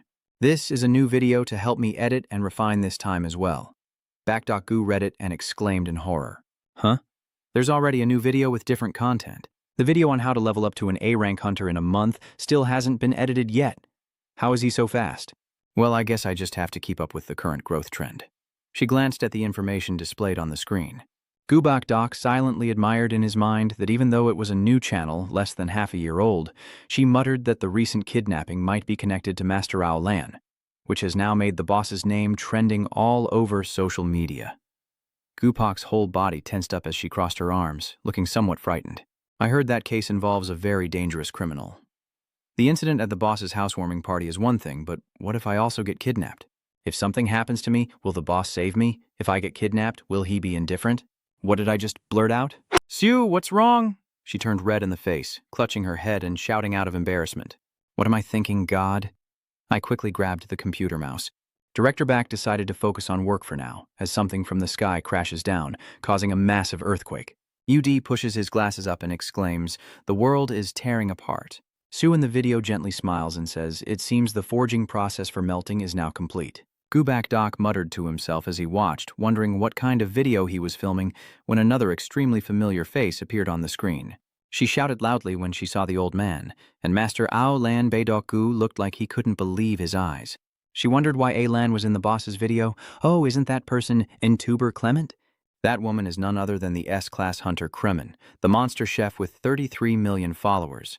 The dishes she created include devil thigh steak with antelope horns, giant snake wine, and moreover, a famous person who posts videos of monster dishes she personally hunts. Captain Gu pushed his glasses up to see more clearly and muttered, "Why are these celebrities in the boss's videos?" Sue on the screen then cleared his throat and said, "It's time to go back to the workshop." Gubak Doc was stunned by his words and stammered, "What is he really doing?" Then at the blacksmith's workshop, the fire in the stove crackled, and Seo stared intently at the flames, swallowing hard. Looking at the heated stone just out of the furnace, he nodded in approval and praised it. It has been refined to perfection. Sue covered his mouth, thinking to himself that he had to delete 31 side quests to get this far. Well, at least I have a few videos from this incident. He looked at the system window that suddenly appeared before him, with data continuously increasing. After reading it, Seo smiled to himself and thought, maybe it's because he's better at controlling the divine technique. His mastery has improved greatly, and the only thing left now is that Ao Lan, from behind, approached softly, cleared his throat a few times, and asked, "What are you doing?" "Siun hin laudab, toidang chua biren him Tuesday. Anhin hech moide, tutin hibang, baigio min chikan phaiche tak trang bidu Orion guomtwe." Sue's hand was enveloped by an invisible force as he raised it high with determination. But Aolan kindly pointed to the side, reminding him to forge the hammer over there. "I will become the hammer god, Joia." Immediately after, Seo swung his hand forcefully down on the heated stone with a cold expression. Everything around instantly exploded into pieces from the impact. Aolan watched in shock, opening his mouth in amazement, then looked at Seo, who was calmly doing something. He looked down at the stone and clenched his jaw, thinking to himself, "This is strange. Am I just imagining things forging metal shouldn't require extra strength from the moonlight? Superhuman strength should be enough." "Wait, that means," Seo suddenly exclaimed as if realizing the key point. "Is the temperature too low? Maybe Orion's forge isn't hot enough?" A system window quickly appeared above him, revealing the knowledge of S+X forging technique. Staring at the cooled-down block of stone after heating, Seo muttered that the heat hadn't penetrated inside at all. Does the heat from the furnace have no effect? He pondered silently, the highest temperature of the furnace being 3,500 degrees, which is already extremely high. Sue let out a sigh, realizing he would need twice the current temperature, or even 3 times, to truly heat it through. He thought that a metal had reached a level not only in strength, but also in heat resistance.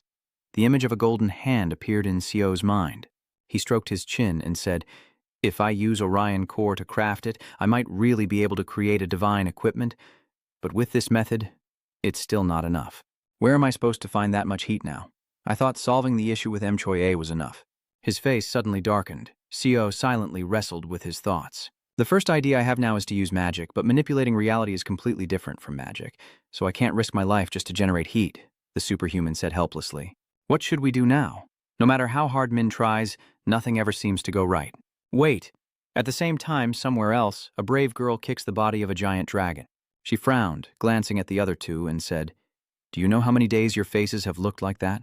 Are you that reckless? Some bastard named Muntabel was defeated on his own. I know he's not a low-level hunter, understand." But Hannah lowered her head and spoke nervously. "That teleportation magic isn't low-level, it even surpasses its own level." She looked confused and asked, "Are you talking about that teleportation gate? Is it some kind of incredible magic?" Hannah stammered. "Incredible magic. That's not something that can be defined by magic anymore." At this moment, Sai Zun, who was nearby, finally spoke softly. "The concept of space connection is just a theoretical idea about wormholes. In reality, it should never be possible to apply. For example, if an ancient tree that has lived for 1,000 years suddenly falls because it has reached the end of its lifespan, What would you think? Har rolls her eyes, shrugs, and casually replies, well, I'd probably be quite surprised, but such a thing could happen. He nodded after she finished speaking and agreed. So what if today the temperature of the sun suddenly dropped? She continued. That would be utterly impossible. He nodded and said, that's it should be impossible, something that goes against all the rules. But the SU craftsman actually managed to do it.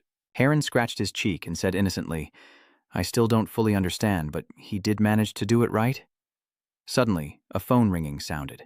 Hannah took out her phone from her pocket and said, It's my phone. She looked at the screen and suddenly froze. Harrow asked, What's up? A message from CO's World Conqueror channel. Han rubs his chin and mumbles a guess. The World Conqueror. If the World Conqueror is the Hunter CU, then the Fire Demon Girl is a level Suhana Hunter with a huge channel boasting 41 million followers. Thanks to Yuhan's overwhelming power, any fire magic is amplified 100-fold. The dazzling effects of fire magic enhanced by Fire Burst have caused a crowd to flock to the Fire Demon Queen's channel. Haran was walking down the street, shivering from the cold and thinking to himself, who does that CO guy think he is? You suddenly suggest cooperating with us, are you kidding me? If he's proposing cooperation, it should at least involve an S-rank instance. Why did he call us to a SEER-rank instance? Are you just going to agree like that? Hannah replied coldly. If you find it so troublesome, you don't need to come at all. He proposed to cooperate with me, so that means he doesn't need to come along either. Sia Zun, he honestly said. I'm just curious. I want to know what kind of person Sanu is, and honestly I don't find it annoying at all, Heron said with a grimace. That's why mages are always such weirdos. Han smiled and asked, so shall we go in together? Siun nodded. Yeah, why not? In the end, Haran also had to sigh and follow the others. Whatever. As soon as she saw someone approaching, Siu exclaimed, Did everyone arrive early? Har wide-eyed looked ahead and stammered. What is this? Lord Alan, and next to him is Clem, an S-rank hunter. Hannah coldly asked, Hunter CO, what exactly are you planning for this collaboration? Siu scratched his head awkwardly and asked, So I was wondering if you could light a fire for me. Hannah immediately stiffened and asked back, Do you want me to light a fire? He honestly explained his problem. I want to refine Orion beads, but the temperature isn't high enough. She stammered. Ori-chan, is that right? Siu nodded awkwardly with a forced smile. It tolerates heat very well, so unless the temperature reaches 10,000 degrees Celsius, it won't get hot at all. I think Yu Han could potentially generate such a high temperature. Har, standing nearby, subtly pouted after hearing this. What nonsense are you talking about? Not to mention Ori-chan's smirk. Do you understand what 10,000 degrees Celsius means? The surface temperature of the sun is only about 800 degrees Celsius. 10,000 dong is almost twice that amount. Do you think creating that much heat is easy? Siu said with a resigned look. I only suggested Hannah help because it's not easy. But if you can do it, in return, I will appear on your YouTube channel to collaborate on any type of content you want. Heron's face immediately darkened. She sneered through clenched teeth. Yeah, who would bother? Haran hadn't finished speaking when Hannah agreed. I'll give it a try. She immediately shouted out loud, What? She can actually raise her firepower to 10,000 degrees C. But even if she can do it, why would she? Hannah smiled softly and replied, Because he said he would cooperate with any kind of content. Then Haran frowned in confusion and asked, What does that mean, Mom? Without wasting another second, Han approached the stones and said, Well then, let's get started. She closed her eyes, regulating her breath. Then Hannah opened her eyes wide and said loudly, Advanced fire magic, fire burst. As soon as she finished speaking, a giant flame erupted, shooting straight at the rocks as Hannah chanted loudly, Fire hell. The ground around them trembled and split apart as the fire technique, Inferno Hell, unleashed a massive, scorching flame. What the heck is that? Siu exclaimed excitedly, feeling thrilled inside. I think this time I might really succeed. Suddenly, he charged forward and shouted loudly, Step back. Siu leapt into the air and landed forcefully, causing the surrounding earth and rocks to shatter. That was the first divine martial art move of Hach Kwai, long falling kick. Nai is stunned in front of the yellow stone, amazed that it succeeded. All right, now if I can just complete the final step. He swings his arm and punches down with all his might. The martial arts god of Hack Queen, second awakening, a furious punch. Han stared in shock. Aolan beside her is also stunned in shock. Heron is speechless with her mouth agape. Siu looked down at the wreckage and muttered to himself, Did it work? At that moment, a system message appeared on the screen. You have crafted a piece of magical equipment. He smirked happily. Finally, I got it. Is this considered a magical equipment? The system provides information, and the stats increase significantly. Equipment forged with divine smithing techniques gains special abilities. After reading, Seo raised his hand to his chin and stammered, "So I get an extra special ability?" Looking back now, all of Hephaestus's equipment has unique skills. As he put on the glove, he muttered to himself, "Maybe it's because my proficiency isn't high enough yet." Seo silently thought that anyway, the most important thing was whether it could withstand his power or not. He clenched his fist tighter and set his jaw with determination. "All right, let's see." The system calls the power of these gloves given to Seo as superhuman strength. Feeling that surge of power, he happily burst into laughter. It didn't break. S plus knowledge. It's not just about resisting destruction, I think it's basically indestructible. And this must be the special ability of these high-quality gloves. An attribute that prevents any destruction in any situation. Immortality. Wait a minute.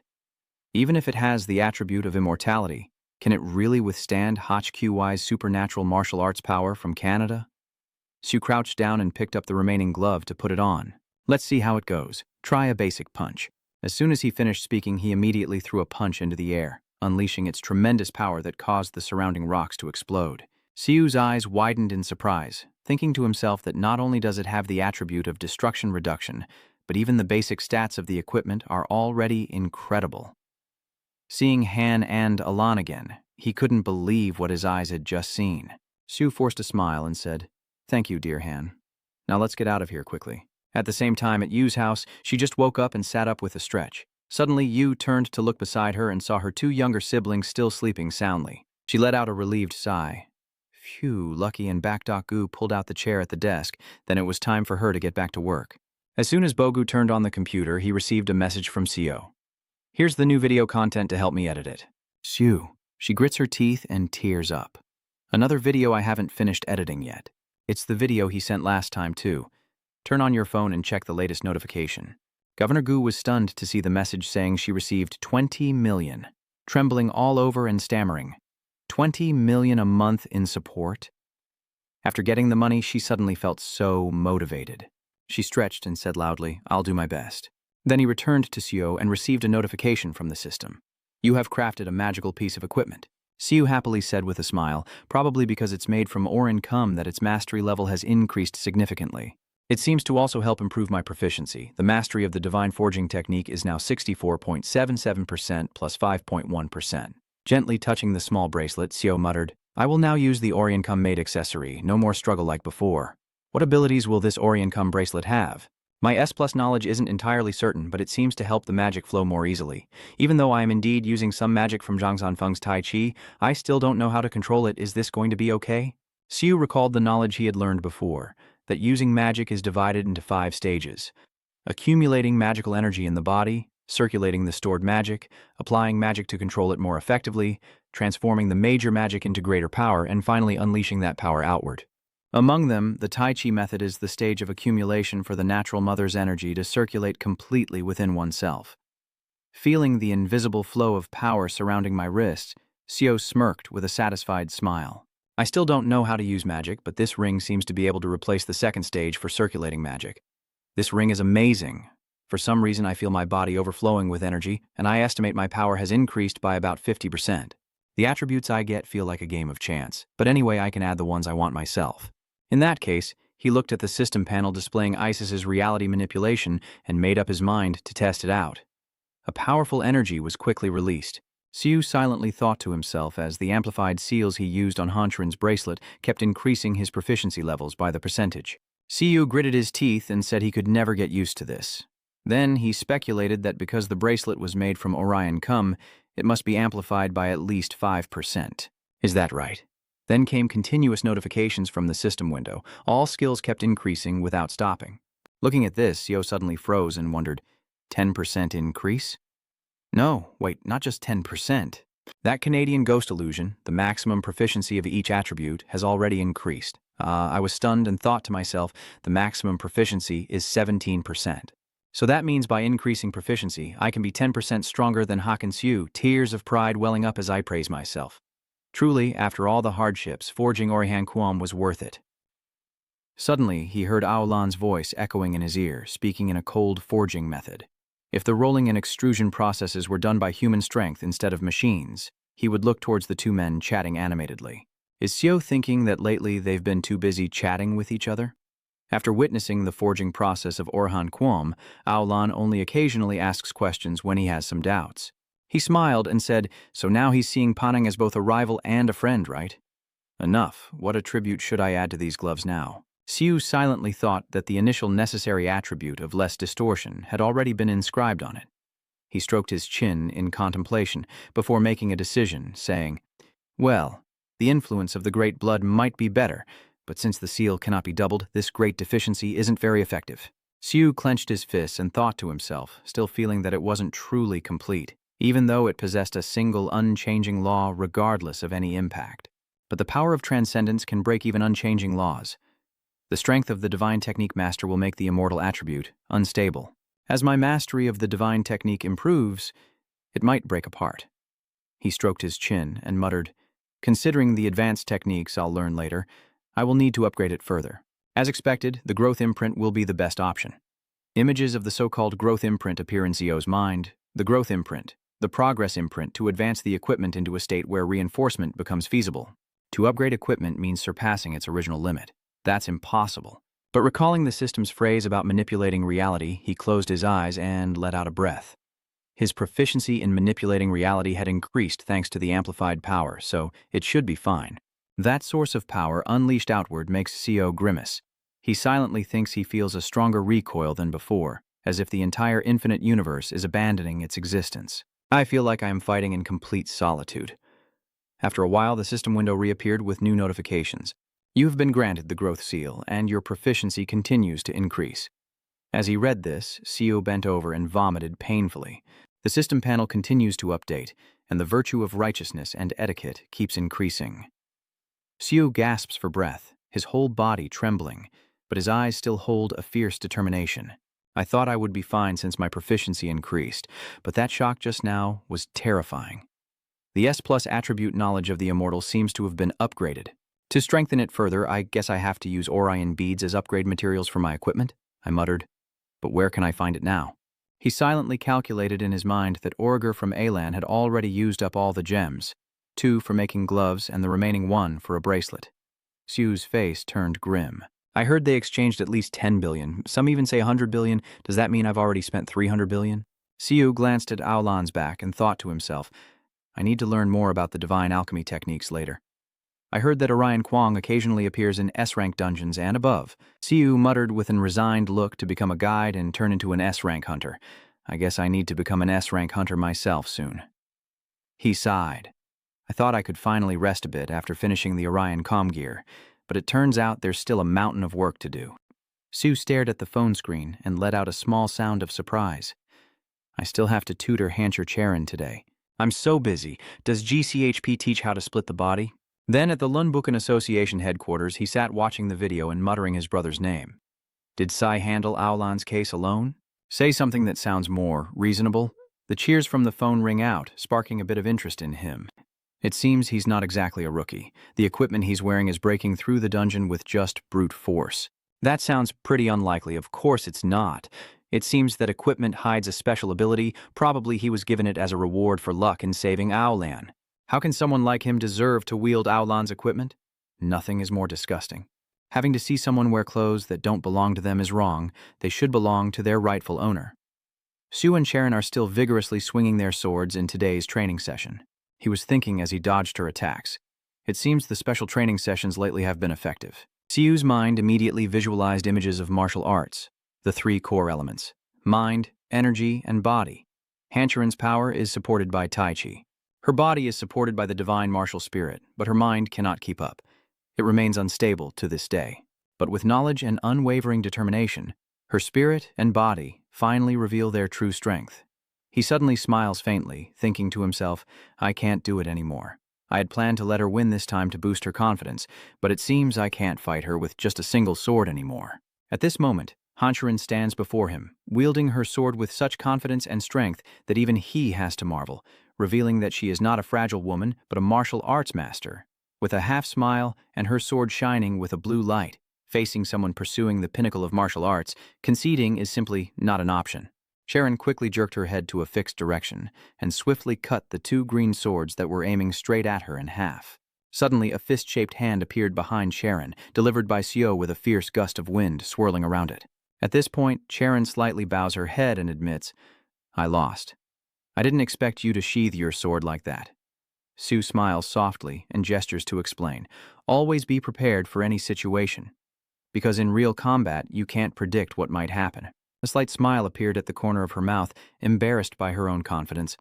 "I thought I was finally close to reaching your level, but I still have a long way to go." Sue closed his eyes and smiled, saying, "Today's enough." But unlike before, it seems she's controlling the fire in her heart quite well. Suddenly, someone else entered and interrupted their conversation. "Sorry, he seriously informed me that you have a visitor, but the guest is not here to see you, but to meet Mr. Seo." His face shows clear confusion and bewilderment. Oh, at that moment, another person entered and calmly asked Seo, "Are you Menu, right? Are you somehow secretly asking him back if we've ever met before?" She also softly recognized Jun. He is a S-level repairman. Seo suddenly shouted his name. "Lai Jezun." Jun looked at him with a sneer before pretending to be as calm as possible. "Then I'll get straight to the point. Where is the device you're using?" Seo immediately reached up to his chin, pondering why the Sledgen-level hunter would come looking for him. "The device?" Realizing the issue, he slowly lowered his hand from his chin and guessed what was going on. "Is that it?" And then he revealed a detailed and exquisite golden gauntlet. "Are you talking about this with the other hand holding some small bag?" He looked at what was in front of him and said, "Is that a space bag?" Then his face suddenly darkened, and he clenched his teeth with a look of discomfort. "Yeah, by the way, why does that bastard talk back to me like that?" He started to show a cunning expression and gestured to Seo. "Both the gloves and the space bag. How much will you pay for them?" he calmly asked in response to Jaezoon's request.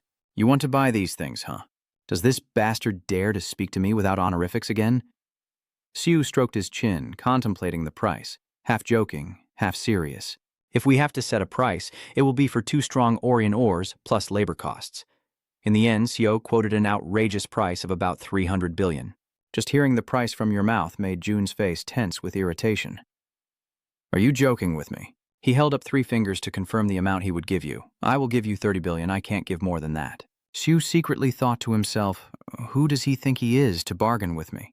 Then Seo looked at him and suggested another option. "What if I don't sell it at all?" Jun hesitated suddenly. Just as he was about to speak again, a huge explosion erupted at his position, sending thick black smoke billowing into the sky, leaving no other choice.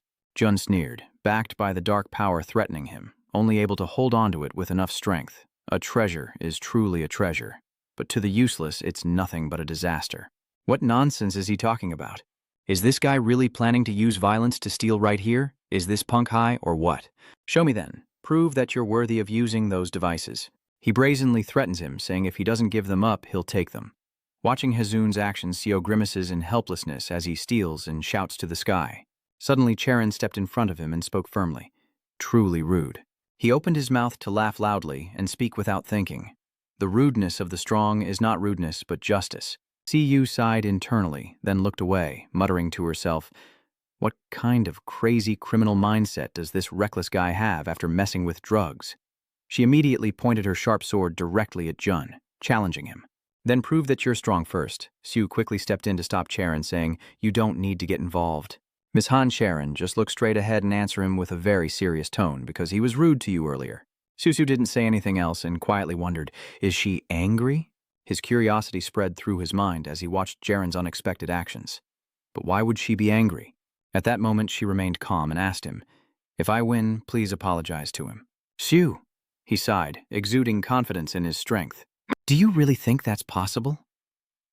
Sue watched from behind as Charon and Jaezoon prepared to fight each other. He can only bewilderedly complain and wonder what kind of situation this is. Just confidently cheer yourself on. Because he is an S-rank hunter, I will fight with all my might. He sneered at Charon. What the hell? You think you can beat me just by going all out? Jaezoon softly bowed his head as he spoke about the past. It seems like you overestimate yourself a bit since everyone keeps calling you the genius of the century or something like that. I heard about it during the last kidnapping. The next words made her hesitate a bit. She was kidnapped by an S-class criminal and couldn't resist. Rion smirked and continued. You're still too inexperienced. Just a little provocation and you lose your composure. It's pathetic. He stretched out his hands in a taunting gesture towards Sharon. I'll show you what true strength is. I'll let you strike first. Come on, little one. A sudden burst of purple light from her sword flashed past June's head, and Sharon kept attacking relentlessly, dodging swiftly. The unexpected power made him startle and break out in sweat. When did she? Watching Jaren's sword move through the air, Jazun was quite confused and lost in thought. I can't see what she's doing at all. He grits his teeth and switches to a different fighting style. Let's keep our distance first. Jazun jumps back to maintain space from her. It seemed fine for a few minutes, but unexpectedly the sharp sword was pressed so close to his neck. Sharon slowly advised, "Accept your defeat. So you are ordering him to show seriousness in every word. Kneel down and apologize to Seo right now." Jazun grimaces, his attitude defiant as he raises Jaren's sword. "I cannot accept such a cowardly attack." Sharon frowned. "But you said you would let me strike first." Jazun justified. "I said I would let you attack first, but I don't agree with ambushing." Sharon explains to June that in real combat anything can happen, and he's also an S-rank hunter. "Don't you know something as simple as that? Please kneel down and apologize to Seo." Jazun chuckled mockingly. "I told you I couldn't accept this." Sharon's eyes locked with his as she started to lose her temper. "This looks really bad, so I'll let you hit first." Seo, who was nearby and overheard Sharon, thought to himself, her opponent is still an S-rank hunter. Should I stop them? But isn't that what a hero is supposed to do? The two of them started fighting, their swords clashing as neither of them was willing to give in. Sharon swings her sword, forcing Jazun to stumble backward. Jazun quickly raises her sword to block Jaren's attack. Minji saw the situation getting more intense, covering her face with her hand and asking Seo, "Should we stop them?" Seo stood with his arms crossed, silently watching. It seems that even after learning Zhang Sanfeng's Tai Chi, Han Churin still can't use it fluently. Meanwhile, her opponent is one of the 6 S-rank hunters in Korea, Lejun. The opponent's weapons, habits, attitudes, and their unique traits. After a fierce fight, June finally praised Jaren. "You're quite skilled." He has a secret copying trait that evaluates Jazun's abilities, but he's not omnipotent. He can't copy things beyond his copying limit. He must be really jealous of Li Charen's sword and his own equipment. Jun brushed his hair back and his face grew angrier. "What is this? Do you dare to act high and mighty with that weak skill?" In the end, she's no different from a useless worm. Charen glared and shouted at him, "Shut up!" Seo still stands still watching the battle. If this continues, she will lose. There's no other way. Charen rushes toward Jazun, swinging her sword, but Jazun ducks down and leans to one side. Jaren was startled by Jazun's move. Jazun swung her sword to attack Jaren. Jerry suddenly jumps back. Jazun smirks. "Is that all you can do? How pathetic." Cherry grimaced, staring ahead with sweat pouring down her face, while Seo and Minji still stood there, watching the action movie for free. Seo suddenly spoke up, "You, Jaren, you're overthinking. Do you remember the 3 most important factors in Tai Chi?" "Am I overthinking this?" "That's right, I let Jason provoke me. Calm down now." Jaren closed her eyes, placed her hand on her chest, and slowly sensed her energy, body, and mind. Then Charen's eyes widened with determination. Tai Kuk Rayon also was surprised as he watched. Her energy has changed, almost like the energy of nature itself. Sharon raised her sword confidently and said, "I will show you my full strength." Sharon charged straight at Jazun, who raised his hand. "It seems she's still hiding her skills, but I just need to copy them and it's over." Sharon keeps charging forward. Jazun was confused to see his move useless. "Can't I copy it?" Sharon acts quickly without hesitation. It's over. Jazun roared in fury. "I'm just a low-level A-class hunter. My power is more than enough to crush your neck." Sharon, hearing Jazun's words, was furious and looked up at him with a cold glare. She swung her sword with tremendous force. Minji just collapsed outside. Seo quickly shielded her. It's getting a bit too dangerous. In front of Seo was only a blinding light that obscured everything, and the spot where they fought resembled an explosion of a bomb. Seo's voice rings out continuously, calling Kwerin, Sharon back to the present, and Seo cheers happily. "This is awesome. I thought he was some crazy guy, suddenly wanting to take my equipment. Thanks to that, my nut-up started to get popular. I was stunned, and the comments flooded in. Everyone is watching as Han Sharon is declared the winner. Honestly, Han Sharon was unconscious. At that moment, Seo anxiously lifted the unconscious Sharon, calling her name repeatedly, knowing that with S+ healing skills, her condition could worsen to a critical state if he didn't treat her immediately. He is still conscious, but since Jazun is an S rank, although not entirely, of course it's due to the power of Tai Chi. Seo's phone suddenly rang, making him curious. "Who is this?" Seo picked up the phone and read the message. "Hello, I am Hanmina, Charen's sister. Sorry for contacting you suddenly." Seo found it strange. Hanina, Charen's. At Sharon's SHJ Association headquarters, someone speaks. Although it was a very sudden request, thank you for agreeing to come. Sue was invited to join the tea gathering. I scratch my head and laugh. If it were her, of course I would make time to meet. Aunt Sharon replied politely, "Oh my, you're quite eloquent. Actually, we wanted to use that video. S-Rank Hunter Jun was beaten badly by A+ rank hunters to promote the SH Corporation." So, both Han Sharon and Han Minasio secretly thought that they didn't care about such trivial matters. Is that the Han family style? So she wants to use the video. Zhu asked about the fight between Han Sharin and Legend. To promote the SH group, Aunt Sharon immediately responded, "That's right, you just didn't know, but Sharon is about to sign a big contract with Mao Tao Group." Siu is stunned. "Mao Tao, are you talking about the Chinese hunting company?" Aunt Sharon replied, That's right, if we use this video, it could really help Sharon close the deal. However, we won't ask for it for free. There will be a guarantee." Siu asked, "A guarantee?" Aunt Sharon explained, "We need to analyze it more thoroughly, but at worst it should be around 20 billion. Siu spat out his tea in shock at the huge number. 20 billion. Siu quickly wiped the table and apologized. Aunt Sharon picked up the phone and said, "Wait a moment, I have an urgent call." Siu was still in shock, thinking to herself that 20 billion was meant for Aunt Sharon, and hurriedly stood up, turned around, and said to Siu, "I'm sorry, but I have to go to the chairman's office right now." Siu froze there, but still politely replied, "No problem. Have a good trip." President Han Mina has arrived. The chairman sits at the desk in the office, hands clasped under his chin with a grim expression. "Come in."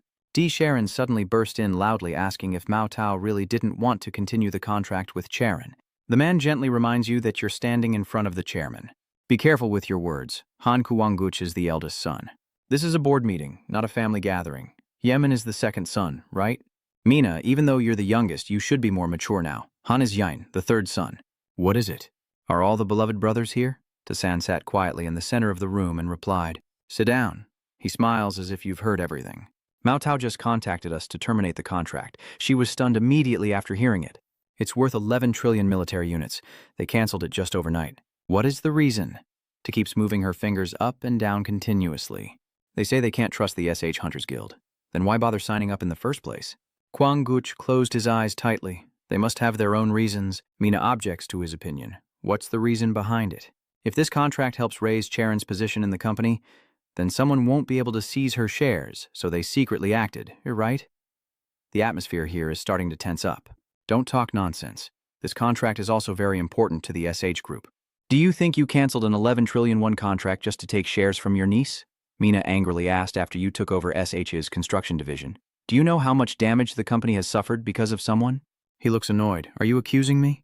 There is no evidence that he tampered with the materials, she quickly replied. If you want to start a fight, then do it with me. Your anger towards each other is growing more intense every day. Don't bully a helpless child. Kuangguch's eyes turned fierce, and he shouted loudly. Hinate-san gently taps her fingertip on the table. Just a small gesture, but all four of the children quickly apologize. You behaved rudely. I apologize, Chairman. A light surrounds his position. The matter with Mao Tao isn't fully over yet. Because they don't trust us, they will come in person to negotiate. Truong Vai from Mao Tao Group will go to Korea. Hearing that, Mina stepped back in fear. Mina Na thought Truong Vai, the true disciple of Doan Vilan, one of the 13 heroes who saved humanity. That Truong Vi. She clenched her fists. Father, does that mean he will negotiate directly with Cherry? He closed his eyes tightly. Yes, she is standing in front of the Tessin table, but Charon is still young, and she still has much to learn about management. His sharp eyes opened sternly and looked at Mina. SH Group is the #1 company in Korea. All of Korea's political and financial circles revolve around the SH Group. Leading such a conglomerate means facing countless difficulties and challenges. Charon is also a member of the SH Group. Remember that and go do your work. In another scene, Seo suddenly appears in a fighting stance, his eyes focused and determined straight ahead. Blue streaks flash as he takes a running start from afar. Seo moves at a lightning-fast speed. He suddenly turns around from behind, forms a fist with his hand, his eyes blazing, and throws a powerful punch. Hui, standing from afar, grimaces in utter surprise. What the heck? Why did he suddenly improve so much? Seo paused for a moment, then after a while, he raised one leg high into the sky. The scene shows a blue sky with white clouds and gentle sunlight. Can't you really feel the difference? Really? I'm not so sure anymore. His eyes lit up brightly and his mouth opened wide at the same time. Your level has clearly improved a lot. After hearing this, Seo immediately looked down at his bracelet. Could it be because of this bracelet? The image of the black bracelet with a circular pattern in the center appears. Hin shakes his head and says, "In terms of development speed, you're definitely a genius. But if you look closer, you're also one of the dumbest people I've ever met." C slowly stood up, feeling exhausted. Of course, it would be very difficult because it wasn't a chain technique but a Haiyong formula. Haiyong technique, Hein explains while floating behind with a small body. My divine skill master is made up of chains, techniques, and Haiyan techniques. The chains are a continuous sequence of basic moves, while Haiyan links those chains into a seamless flow. The technique you want to learn now is not the chain, but Haiyan, so it's very difficult to master. Even Zhuge Liang's knowledge shook their head in helplessness. I will show you. Watch carefully. First, Long Dang Kwok is a technique that gathers the essence of a kick. Similarly, second, Kwai Luk Tien, Diet Quien, contains the essence of a punch. This is the chain. The essence is condensed within the two chains. Hua merged into one and continued like that. Before long, HQ grew huge, punching with incredible strength and speed. He stands in a corner unleashing punches that surprise him, saying you can keep hitting non-stop. Siu looked confused for a moment, then half smiled. Do I really will learn it someday? After hearing that, he smiled, revealing his teeth. Of course, Hekwin became smaller and raised one finger to explain. Maybe in about 12 years. By then, perhaps you'll finally start to learn. What, 12 years? I've always been persistent in training to regenerate my body. Really? So if you complete the body reconstruction, it will take about 4 years. The tone shifts to a sad, resigned mood. 4 years, he said. Hach Kwai said. But if you join my special training program, it might be different. Switching to another moment, a wide airport scene appears. Incheon International Airport. The man's quiet footsteps in black shoes move gently. The reporters standing from afar are stunned. It's him. The reporters, each holding a camera enthusiastically, were led by Zhang Wei, whose serious face showed signs of anger. Report, the blonde girl reports. The meeting with the SH Corporation will take place in 2 days. Zhang Wei looked into the camera, his anger rising again. 2 days? Is there any reason I have to wait until then? The girl accompanying him softly said, I'm sorry. His eyes flicked sharply at the reporters and suddenly everyone's cameras malfunctioned. Why is everyone suddenly confused on the camera? What's going on? Then the backs of the two people walk away. Let's go. Heck Quine pointed at me and smirked. If you join my special training program, things might be different. The bus speeds along the road. Siu sits by the window seat, looking outside and lost in thought. A special training program, huh?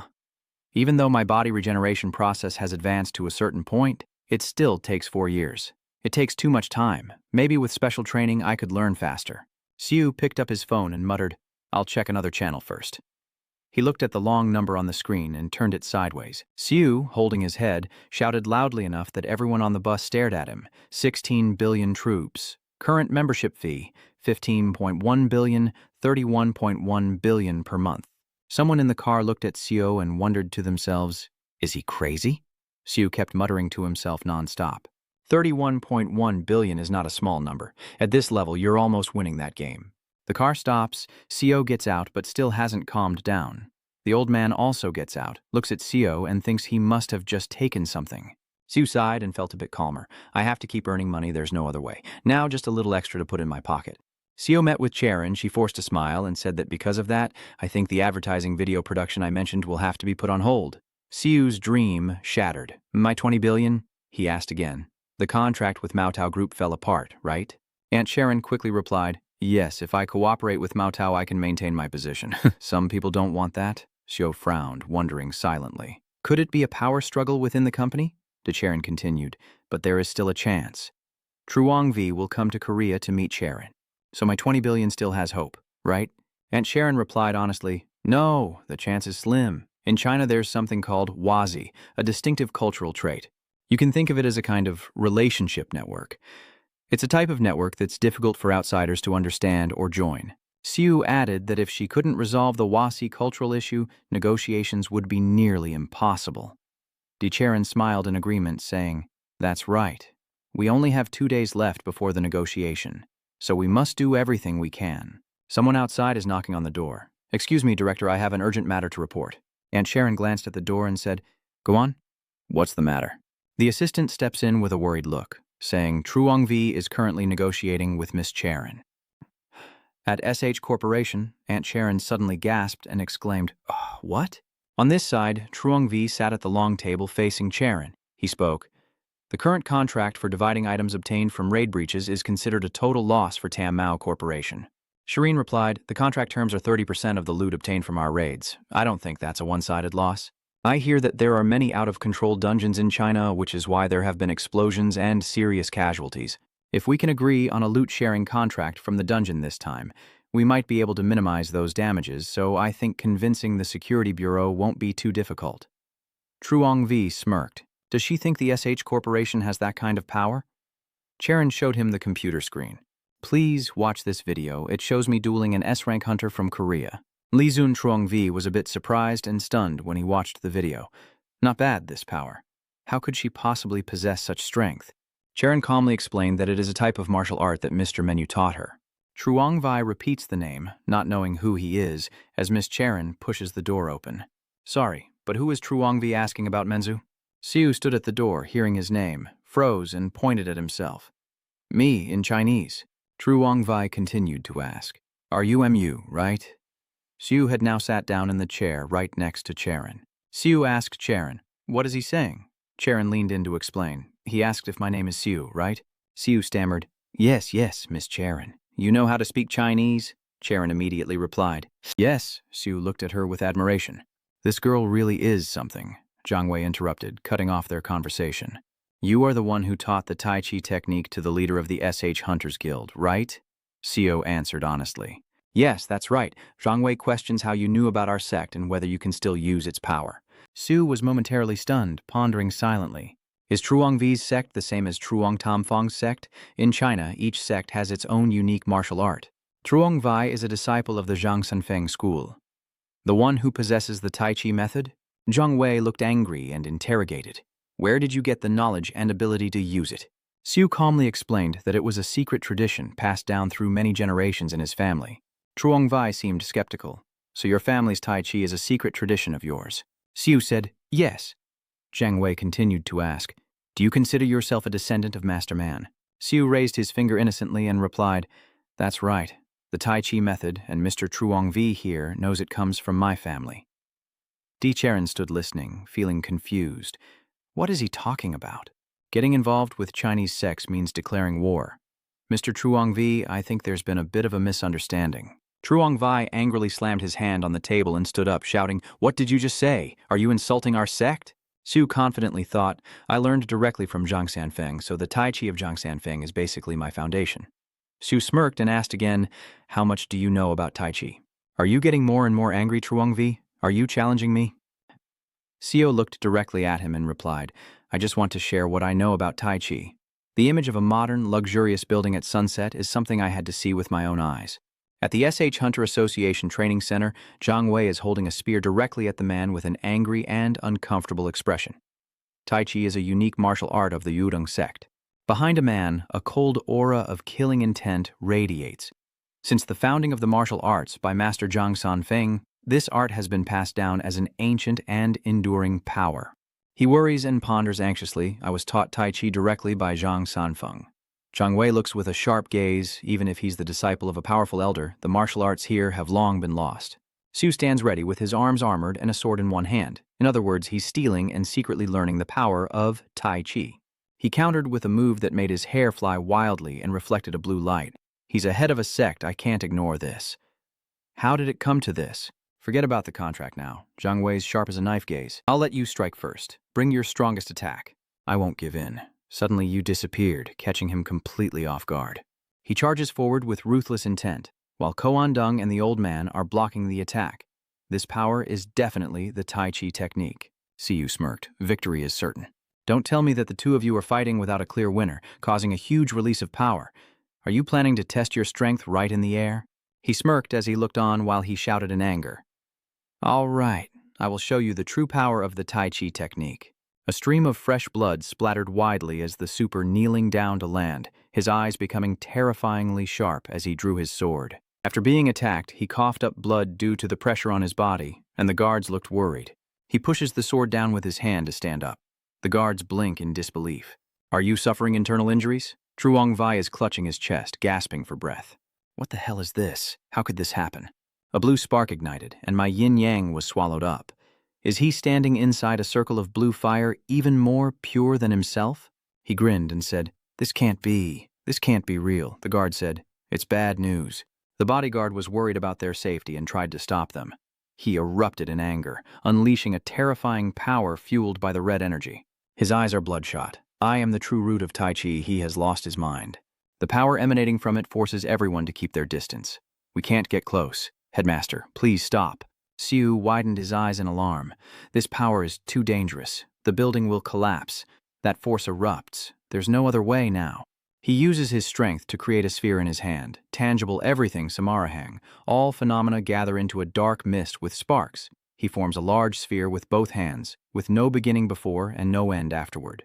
Tai Chi, a Vokuk realm scout in martial arts, throws a fist with divine martial power from HQ, unleashing a fierce tiger to overpower Zhang Wei Tai Luk Thien Diet Quan. A series of illusions appear, the Grandmaster, the Grandmaster, the Grandmaster. A girl appears faintly. He woke up dazed. Are you okay? What happened? The guard helped him sit up. You have been possessed by a demon. A demon possession? The bodyguard said, so why am I not hurt at all? A man named Mengu was controlling his inner strength. He was stunned. What? He controls my inner strength? He looked in one direction, at that guy's internal energy. He's being treated more refined than me with a deeper core, and he's even a Tai Chi master. The two girls call him to wake up. Xiu Xiu, he said seriously, he's only temporarily unconscious. The two girls earnestly advised, let's stop here, the fight is over. He shouted, I am Truong Vai, the leader of the Vo sect under Trinan Hatman. He clasped his hands together as if preparing again, then bowed deeply to pay his respects to the descendant of the great founding ancestor. Yes, the magnificent modern building, the headquarters of SH Corporation. John Jin said, sitting cross-legged with a calm, sarcastic expression. The negotiation with Mao Tao Group must have already ended, right? DM Mi looked at her phone with a puzzled expression. It seemed that Zhang Wei was getting quite impatient. You heard right. Mina is there too, right? John Jin wondered. Why did that girl come here? Duimin looked at his phone and said, of course I'm worried about our granddaughter. Chin raises his hand to suggest, well, even if the girl can't do anything, brother, shall we try to bother Mina a bit? Diamin glares and asks, Mina, who are you talking about? He said, I alone can handle it easily. The two of them sat facing each other, enjoying tea and chatting, forgetting everything else. Although she's the youngest, she's not someone you can easily mess with. Watch out for karma. Let Mina be. Once we take over Charon's shares, Mina won't matter anymore. He said it was more important than his older brother, so how did you manage to do it after all? Kwangguch glanced with a look of annoyance and the demeanor of a leader. What are you talking about? That Mao Tao Corporation thing. He smiled, closing his eyes calmly as if nothing was wrong. What could I possibly do? A bodyguard suddenly burst in with urgent news for the director. He sat cross-legged, listening intently as the bodyguard spoke. What's going on? The sweating bodyguard is nervously interjecting with concern.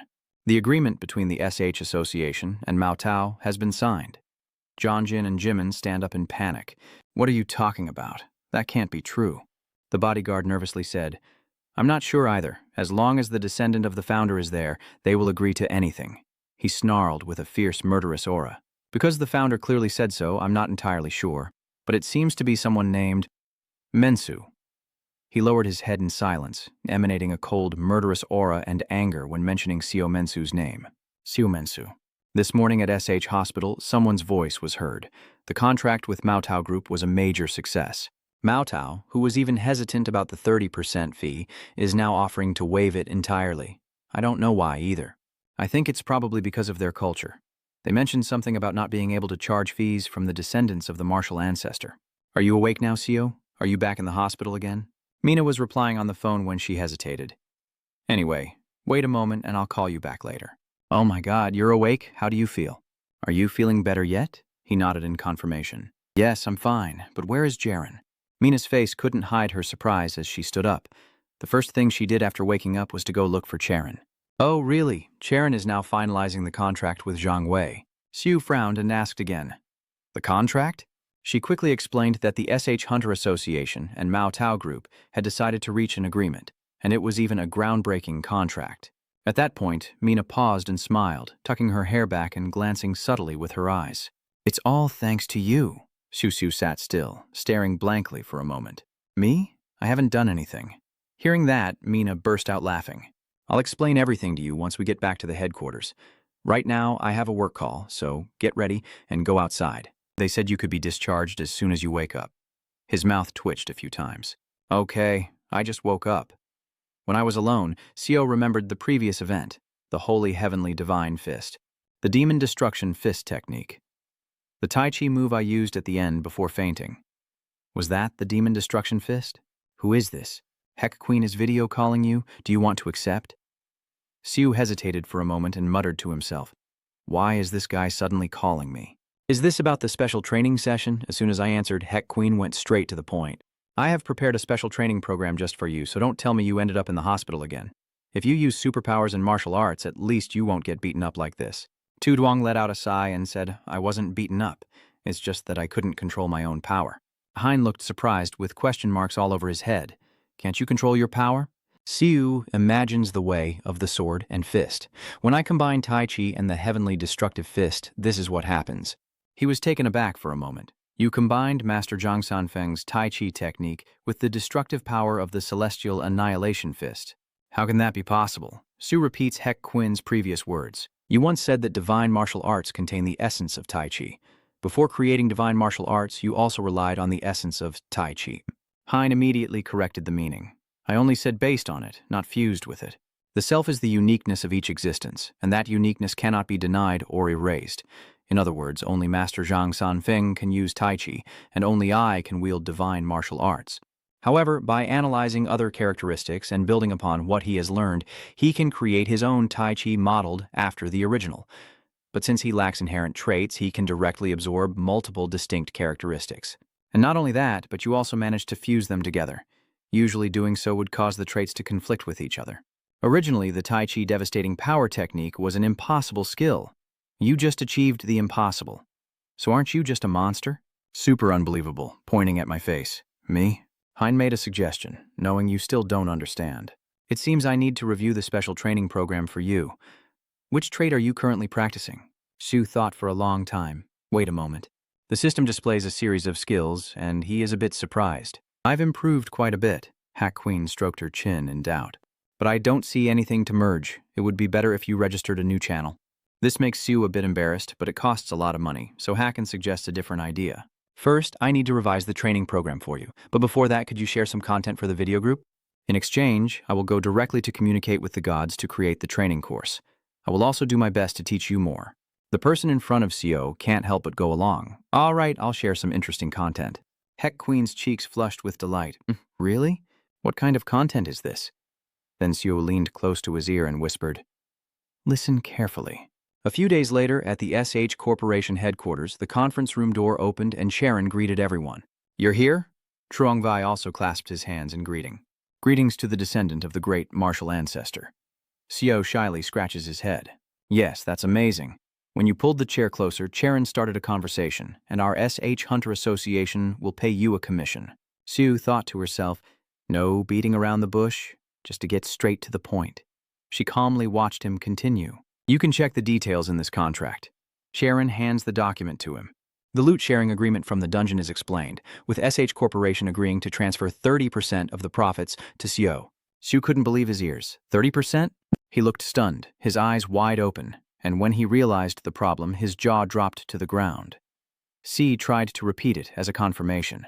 Up to 30%, why? Sharon smiled and replied casually, because this contract was successful thanks to you. Hunter Zhang Wei said that because the descendants of the martial ancestor are in the SH group, they cannot accept any payments. So we agreed to transfer everything to you and you will receive about 540 billion each year. The words echoed in my mind. 540 billion. Siu stared blankly as if struck by lightning. Then her mind exploded and she shouted, 540 billion yuan, you're joking, right? Charon remained calm and composed. No, everything was clearly outlined in the contract. That is the part that the SH Corporation will give to you. Mao said they have also prepared something else specifically for you. A moment later, 2 stones were brought out and placed in front of Ori. Zhang Wei clasped his hands and explained, it belongs to my master. I brought it here to hand over to Lord Aurelian in Korea. But then I met the descendant of the martial ancestor, who even saved my life. Though it wasn't much, but I hope you accept it. Sue's eyes couldn't hide his excitement. 540 billion a year, and Orion beads too? With this, I can do anything. Hin solemnly kneels and declares that you are here. My queen, I will reaffirm my loyalty today. I am your loyal servant and slave. The top content you gave me, my lord. The scandal of Aphrodite and Persephone has skyrocketed in views and subscriptions. It became a huge hit, and that's how I found out my wife was having an affair. Siu broke out in a sweat. Wait, I need to do something. Nothing is more shocking than affairs and those Western love stories. Hein interrupted him directly and kept talking. So Hephaestus and Hades prepared a small gift for you. Siu was a bit surprised. So the gift from Hephaestus and Hades, he quietly guessed to himself. Don't tell me it looks like the registration package from the Sphinx. Haken's tone is a bit ambiguous this time. Yes, that's right. However, I have both good news and bad news. Siu, clutching his claws, asked about the good news and the bad news. I'll hear the bad news first. HQ frowns and then wears a mysterious smile. Lord Hades has granted the Concopia as a gift, but I cannot bring it to him. I cannot go there. Siu's eyes widened as he scooped a spoonful of rice, and his cornucopia trembled violently. Is that the thing that can create food, gold, or anything else? Thinking of this, he shouted loudly at the Concopia. Hek Queen was a little startled and replied, Yes, even the plate of rice you are eating no longer needs to be cooked. Just take it out. Beneath Sio's eyes, the image of Hek Queen and his thoughts were etched. With that thing, could I create endless wealth even with just 1 or 200 billion? That alone was enough to excite him. Just give it to me and let me hear. Hek Queen repeated helplessly. I cannot go to where you are, master. I cannot get there. Siuin frowned slightly, a bit displeased.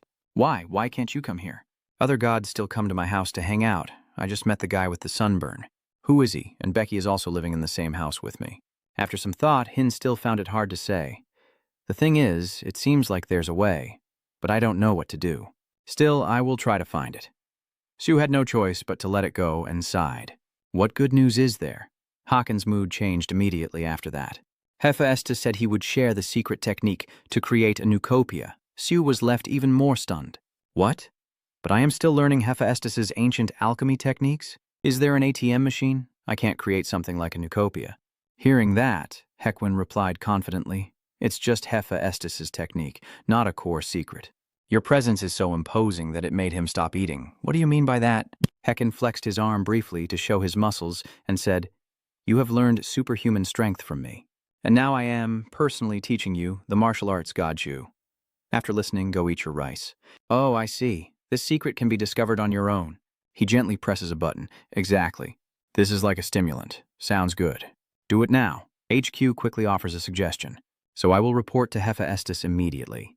Return to the hotel outside Own. Someone nervously tapped their fingers on the table. All the chaos in the Gongi area has been completely wiped out. This man is a level band mage of the Chaos Ozagon. He is furious when thinking of Su Minsu. It's all because of that damn dog. And what about Bi Xiong Day? He replied briefly, still no sign of movement. Still haven't acted yet? A leader of the evil sect, the death of Joe Buchan, and the mysterious removal of the restriction spell. He knows everything. Bitch Xiang Zhen has all the information and is gradually planning. We don't have much time left, so we must act immediately. Are you sure that Zhang Wei is also connected to Menu? Are you really certain about that? He confirmed it with a single word. Yes. As soon as the words finished, Duan couldn't hold back and slammed the table. His pupils constricted, and his voice was filled with a piercing rage. That bastard keeps blocking our plans. We can't let him live peacefully. Just then, there was a knock on the door. Dugo gently asked Vong to come out. Someone? The person outside replied, I have urgent news to report. The young man frowned and suggested, I will go out to check. He went to open the door and hurriedly ran inside. Branch Manager Han Kwang-Guch from SH Corporation wants to speak with you, Du smirks cunningly. Director Han Wang-Guch, moving to another place, CO is planning to go out. He is planning each step. Before Hek Queen contacts us again, maybe I should stop by S's workshop. That was quick. Adonis, does he have some kind of problem? Is it because of the content of that video? Because he was worried and pressed the answer button. The person on the other end of the line asked, Are you Siu? Siu's heart skipped a beat. Wait a minute, what the hell? How can someone be this handsome? Forget his expression, Adonis continued. It's hard to believe that even though you're human, we can still connect with each other. Super slapped his face to snap himself out of it. He's really handsome. Come on, stay alert. In the face of such a divine beauty, all distinctions between genders become meaningless. He is a man, and Adonis is a man. At this moment, the system notifies that he has resisted the charm and kept his mind steady. Super small eyes, deep in thought, just looking at his face makes my shoulders almost break. I can understand why the gods are fighting over him. Thinking of this, Sio stammered and asked, Is there something you want from me? Adonis scratched his face awkwardly. Siu asked, What do you want from me? Adonis scratched his face nervously and replied, "Well, it's nothing special." Then he bowed seriously and said, "I want to thank you very much. Siu, I have heard everything from Hach Kwai." Siu was stunned after hearing that. "What?" "Adonis also said that you saved me." He couldn't help but feel embarrassed in front of the goddess Persephone and Aphrodite. Siu hurriedly waved his hands to explain, "No, I was just standing next to him giving directions. It's all thanks to my familiar god hack. People passing by gossip that he's just talking to himself. What's he rambling about to the air? Maybe he just finished doing drugs." Adonis still feels a bit embarrassed. "I have always known that truth. I have tried many times to escape from them, but I was helpless. If I try to run away, who knows how those two goddesses will take revenge." In front of this androgynous beauty, Xiao blushes and keeps praising how truly handsome you are. "Adonis, I really don't know how to thank you enough. What should I do to repay you? I really don't understand." A boy passing by saw this and said, "Mom, that guy's face looks really weird." The mother quickly warned him. "Oops, don't say that," Adonis admits. "I have no skills and no assets. Super motivator, why do you say I have nothing? You're so handsome, that's enough. If you start a Gotby channel, you'll definitely become a huge hit." Adonis was stunned. A G-tube channel. He quickly said, "I don't know how to do anything." Xiao suggested making content about beauty. Or it doesn't have to be that way. Content related to acting is also pretty good. That extraordinary beauty is the greatest talent of all. Adonis hesitated, wanting to refuse. "I'm not good at acting." Xiu encourages him, "Then just learn it. If you lack the skill, practice makes perfect." Adonis asked again. "Do you really think I can do it?" Xiu replied confidently. "Of course, Lord Adonis." The two of them got on the bus together, and Xiu squeezed in again. "Hey, by the way, I wanted to ask if you know any way to cross into my space dimension." Adonis replied, "I have never heard of such a method before." Xiu sighed, but did he also not know? He sighed deeply. There must be a way, right? Adonis placed his hand on his chest, showing his determination. "If that method really exists, I will definitely find it. I will find a way to reach your dimension." "Xiu!" Adonis's action instantly hit Xiu's heart, leaving him stunned. Xiu had to cover his face and shout loudly, "Oh my God, he's insanely handsome." The passengers on the bus couldn't help but look at him with disdain. Some people are speechless, thinking, is that guy really just sucking on a straw? The crowd's reaction isn't entirely clear. That guy looks disgusting. Is he crazy? Is he a pervert or something? Xiu only realizes belatedly now. Wait, am I the only one who saw the heel? "I'm doomed, in the end," Xiu muttered in utter despair. He kept blaming himself for only noticing the heel, just like shouting, "I am handsome," right in the middle of the bus. That's truly the villain's past. But with that beauty, standing on tiptoe would attract a bunch of goddesses coming over, and from the gossip spreading around, some surprising information would definitely come to light. The reason Cleopatra seemed to know something has been partly explained. Maybe Adonis can uncover the truth. Suddenly, his phone buzzed in his hand. Xiu wondered, who could this be now? The phone screen shows that Hephaestus is calling you via video. Xiu was a bit cautious, thinking about the blacksmith's workshop too, so he kept talking as he walked, or people might think he's crazy. He decided to stop by a roadside coffee shop for a quick break. The quiet atmosphere of the shop allows you to hear the coffee machine working.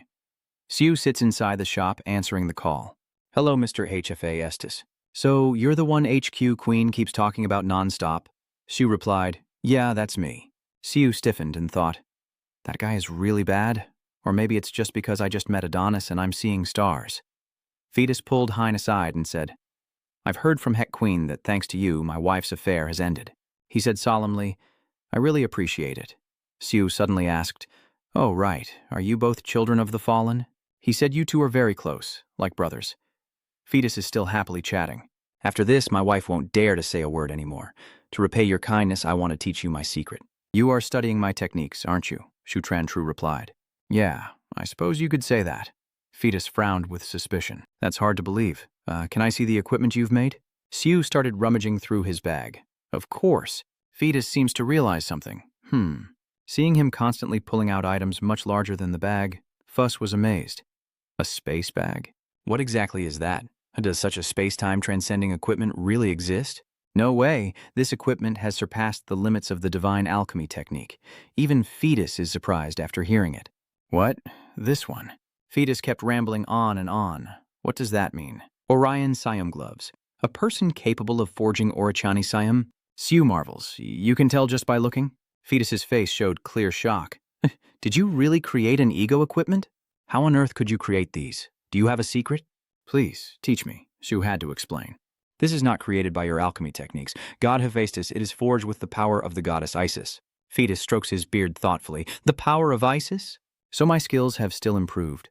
When one power meets another, a greater power is born, and I witness an equipment surpassing even my creations. Then I will pass on to you everything I know about the superlative alchemy technique.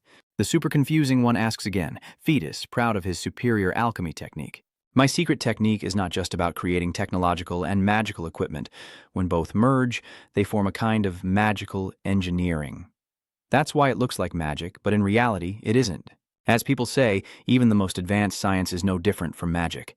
The essence of my alchemy is bending and exploiting the laws of this world. You not only carefully study the divine metallurgy, but also need knowledge of the world's laws. But you have gone far beyond merely understanding those laws. You can transform them. She was stunned after hearing that. I am manipulating ES's reality, so right now you're only missing one thing. Fetus asserts, and that is muscles.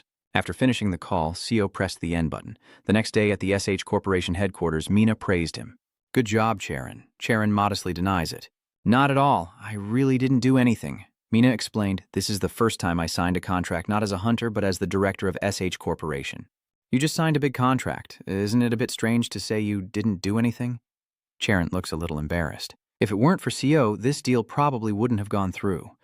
Mina added, Charon, by the way, while we're on the subject. What do you think of CO? Hearing this question, Charon blushed. Yes, I honestly think he's a good person. So Mina can't help but think he's a good person? Mina continued. Is that all? Charon asked back. So, what do you want me to think? Mina rambled on, like she's been thinking about CO all day, her heart pounding every time she sees him. Then when he's not around, I want to see him, but when he's close, I just want to keep looking at him forever. That kind of thinking. Charon had to admit that she kept thinking about CO all day long. Mina's voice sounded a bit surprised. Really? Charon was straightforward. Yeah. Every day I imagine myself training and sparring with him. Mina listened and was speechless. It's hopeless. Maybe because she has never dated anyone before, she doesn't understand these things. She tries to suggest shrine. People often say half the world is men, but finding a decent one like that is very rare. All right. Let me teach you how to hold on to a man so that he will always be yours. Charon wondered. How do I do that? Mina replied. Make him take responsibility, Charon asked confusedly. Take responsibility, Mina replied smugly. Yes, make him responsible for you. Charon seems to be holding him accountable for you. Suddenly, Charon's phone rang, and she wondered who it was. This is a message from CO. Miss Charon, can I meet you at the forge for a moment? Mina also asked, who is it? Charon finished reading the message and immediately stood up. I have to go now. Let's meet again later, Mina hurriedly advised. Is that CO? Remember what I told you. Your uncle is responsible. The door to the room quickly closed, and then Han Charon entered the S family's blacksmith shop. May I be excused now? Sue politely greeted. Charon has arrived, huh? Charon suddenly became panicked. Are you feeling unwell? Sue replied. Oh no, I'm just hay. He pointed to the pile of newly forged items. I'm just a little tired. CO stood up and apologized for suddenly calling her while she was busy. It's okay. I just finished handling the contract and am free now, but you called me for something. CO felt a bit awkward as he said, well, about the commission from the contract with Mao Tao we just signed. If possible, could I be appointed to a partial position? Charon asked again. A promotion, CO guarantees. Not too much, just a little advance, Charon asked directly. How much do you need?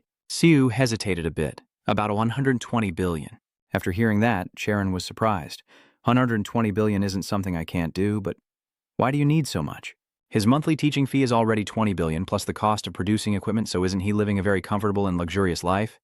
Just as Sue runs out of arguments, Charon suddenly interrupts him. And also, Sue Charon wondered why he always tried to become stronger.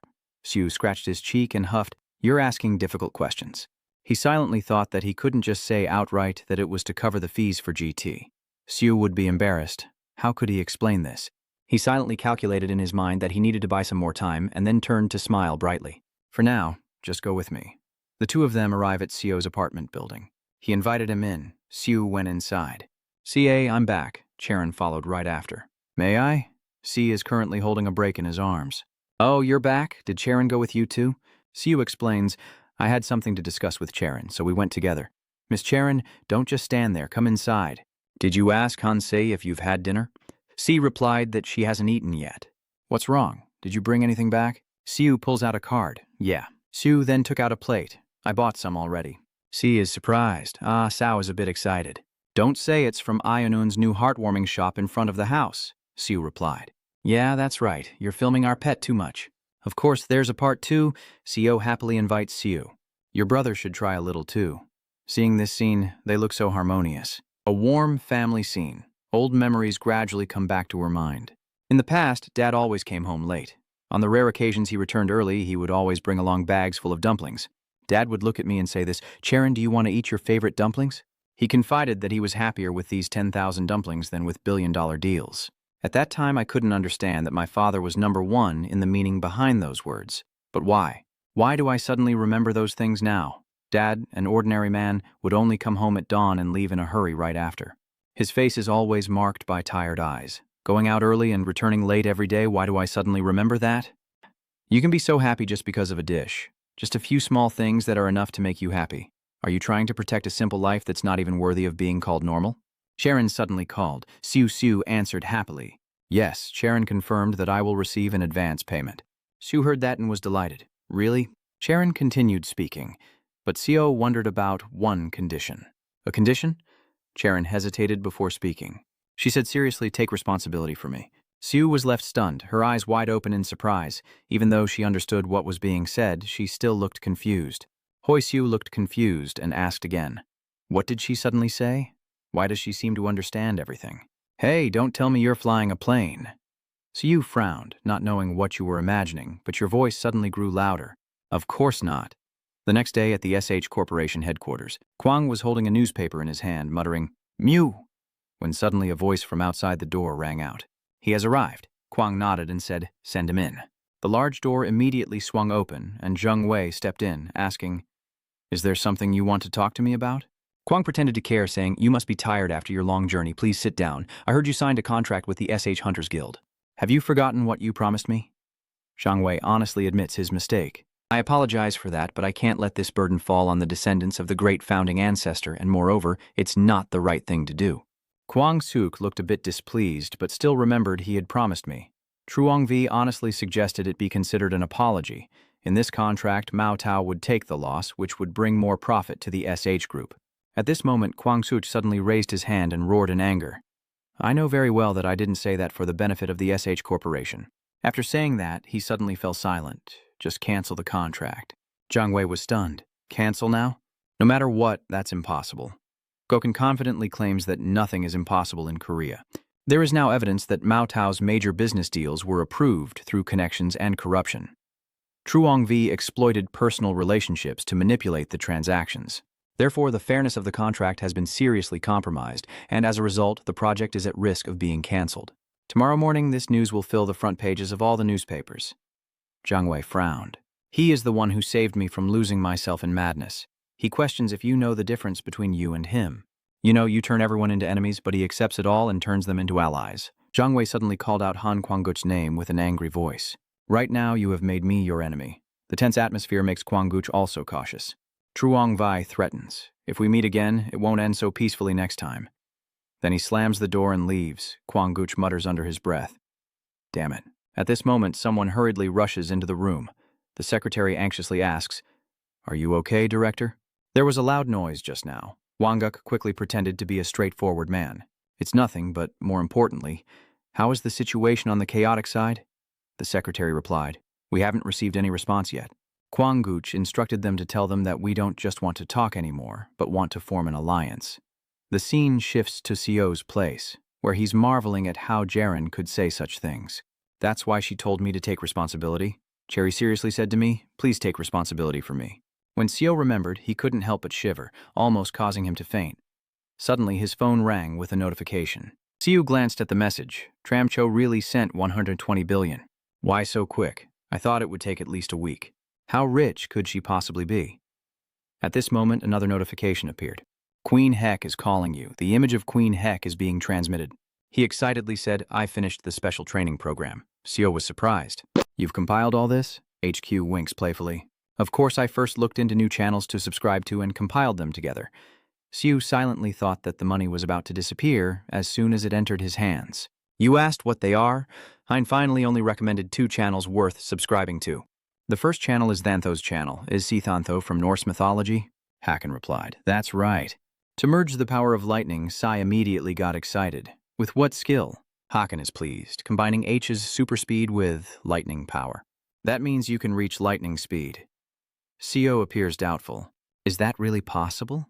Hein isn't sure either. Siu might ask again, so what about the second one?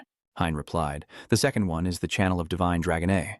I think it will combine perfectly with the Dragon Stance skill. Co is amazed. Are you crazy? Can I register as a member right now? Haken urges. Is that okay? If possible, you should register right away. The phone will quickly notify you that your membership to Thantho channel has been successfully registered. Siu was stunned as 480 billion disappeared in 2 seconds. By evening, the SH headquarters was still lit up. Kwangguch is walking leisurely through the lobby on his way back to his room.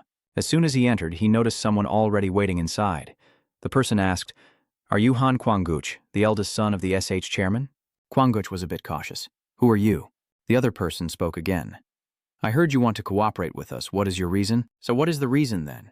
The other person smirked provocatively. Let's discuss the details of the job. Kim-do runs to take out the brand new card. Big brother, look, I finally made it to an A-class hunter. Sue was not surprised at all. Oh, you're here. Kim-do run excitedly boasts you are now in the top 0.1%. Sue was impressed. An A rank? Oh, that's great. I was just about to enter an A-level dungeon. Kim-do asked again. An A-level dungeon? Damn it, I have a bad feeling about this. After a moment, a giant foot appeared in their view, belonging to a group of massive, aggressive ogres. Kim trembled as he looked, turning pale. Big brother, this is an A-plus level OG nest. Usually only major guilds dare to enter with a team of 30 people. I still want to live for dozens of more years. Am I exaggerating too much, super calm? Actually, it's not as hard as you think. Besides, OGs are quite strong, so they're perfect for training. Kim-doon is speechless. Training? Seeing Co charge at the brainless enemies, Kim-doon shouted loudly. Even if hundreds of lives were lost, he shouldn't be in a place like this. When a brainless enemy seized the opportunity to swing a stick at Co, he quickly jumped high to dodge the attack. He grabs the raging lightning in his hand, starting with the Thunder God's domain of Tho 2 to see how powerful this attribute really is. Lightning bolts streaked through, carrying immense power ready to explode. The lightning bolt's trajectory caused that brainless creature to fall backward to the ground. Kim-do tremblingly recorded the scene, unable to hide his shock. What the hell is that? Another brain suddenly roars and flies toward Co, seeking revenge for its comrade. Siu smirks calmly, standing still as he watches the brain rush at him. He rushed straight at the brain, feeling as if his body was flying when he used his lightning power. Siu forcefully threw a punch with the strength of lightning, sending the brain flying away. Kim-do is terrified and stunned. Oh my gods, he's slaughtering the A-grade OGs as easily as killing a bunch of goblins. What is going on? The fools seem to have been provoked, their eyes turning bloodshot and filled with murderous intent. Siu remains as relaxed as ever, with a few left. This time I'll use my second ability. What kind of demon move is the dragon soul of the divine dragon Kim-do performing? The brains roar in fury, and Siu also begins to unleash his own techniques. The Thunder God immediately unleashed lightning that formed a net, shocking all the minds. Kim-do watched this scene and couldn't help but marvel. I thought this time would be different. Having reached A-rank hunter level, I thought I could at least stand on equal footing with him. Seeing Siu now also marveling, this power is truly incredible. Kim shivered, thinking that he still belonged to a level far beyond himself. Siu turned to Heck Queen and asked, Is this just the power before the fusion actually happens? The Thunder God of Tho and the Dragon Spirit of the Divine Dragon A. Truly insane. Heck Quinn also looks pleased. It far exceeds what I imagined, Siu sincerely praised. You really have a knack for this, heckin' proud. Of course, I have to be different. Siu added that I still need to practice a lot to become proficient. You point to the system stats board filling up with increasing numbers. I can't keep up with so many attributes at once. The registration fee is draining my wallet. Heckin', I suggest. So, everything you've learned so far, I will compress all the power of the gods into one. I call it ultimate super compression. Siu was a bit speechless. The ultimate super compression.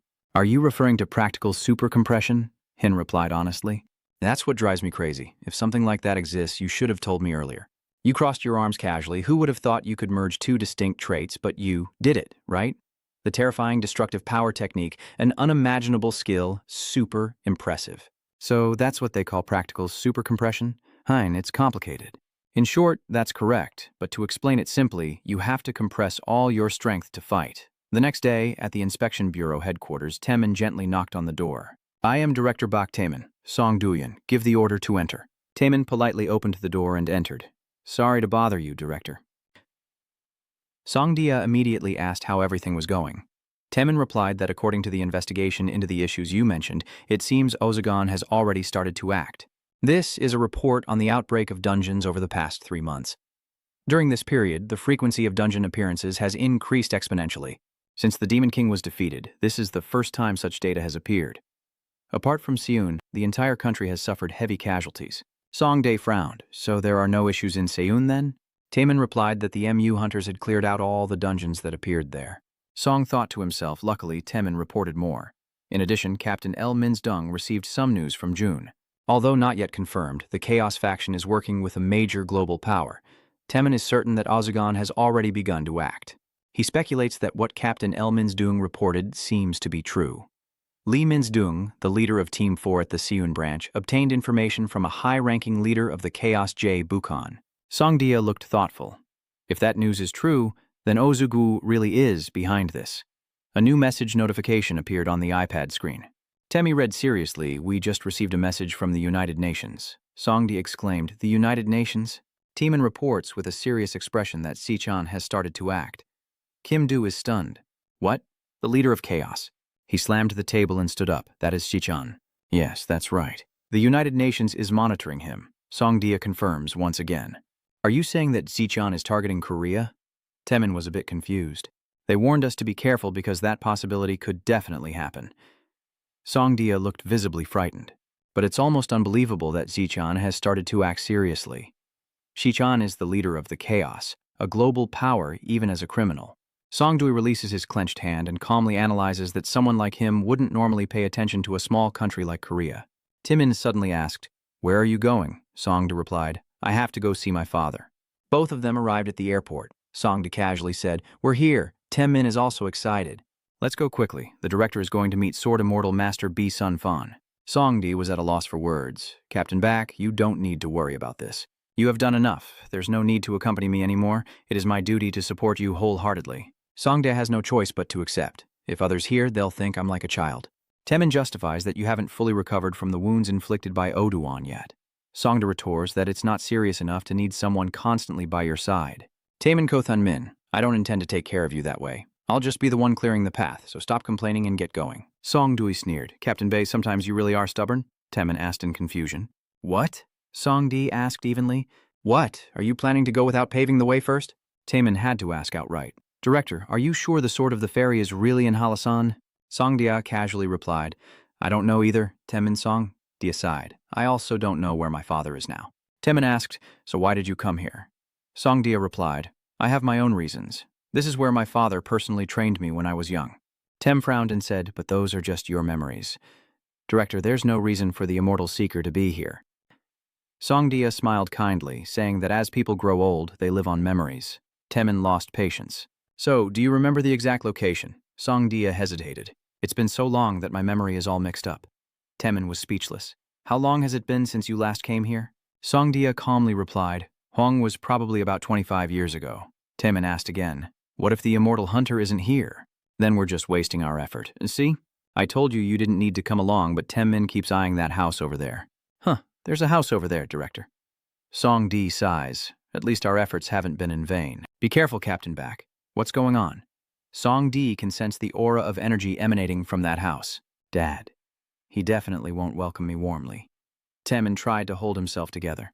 "You mean Song Di explained that from now on I will have to go alone, so he went to the house by himself." "Director, Song Tae has opened the door and entered. May I go inside? Are you feeling well lately?" I see the old man meditating inside, and Song Dae respectfully greets him.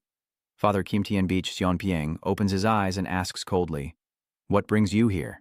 Song Dae Hui bows his knees, first carefully paying his respects. "I humbly greet you, Father. I come to ask for your help."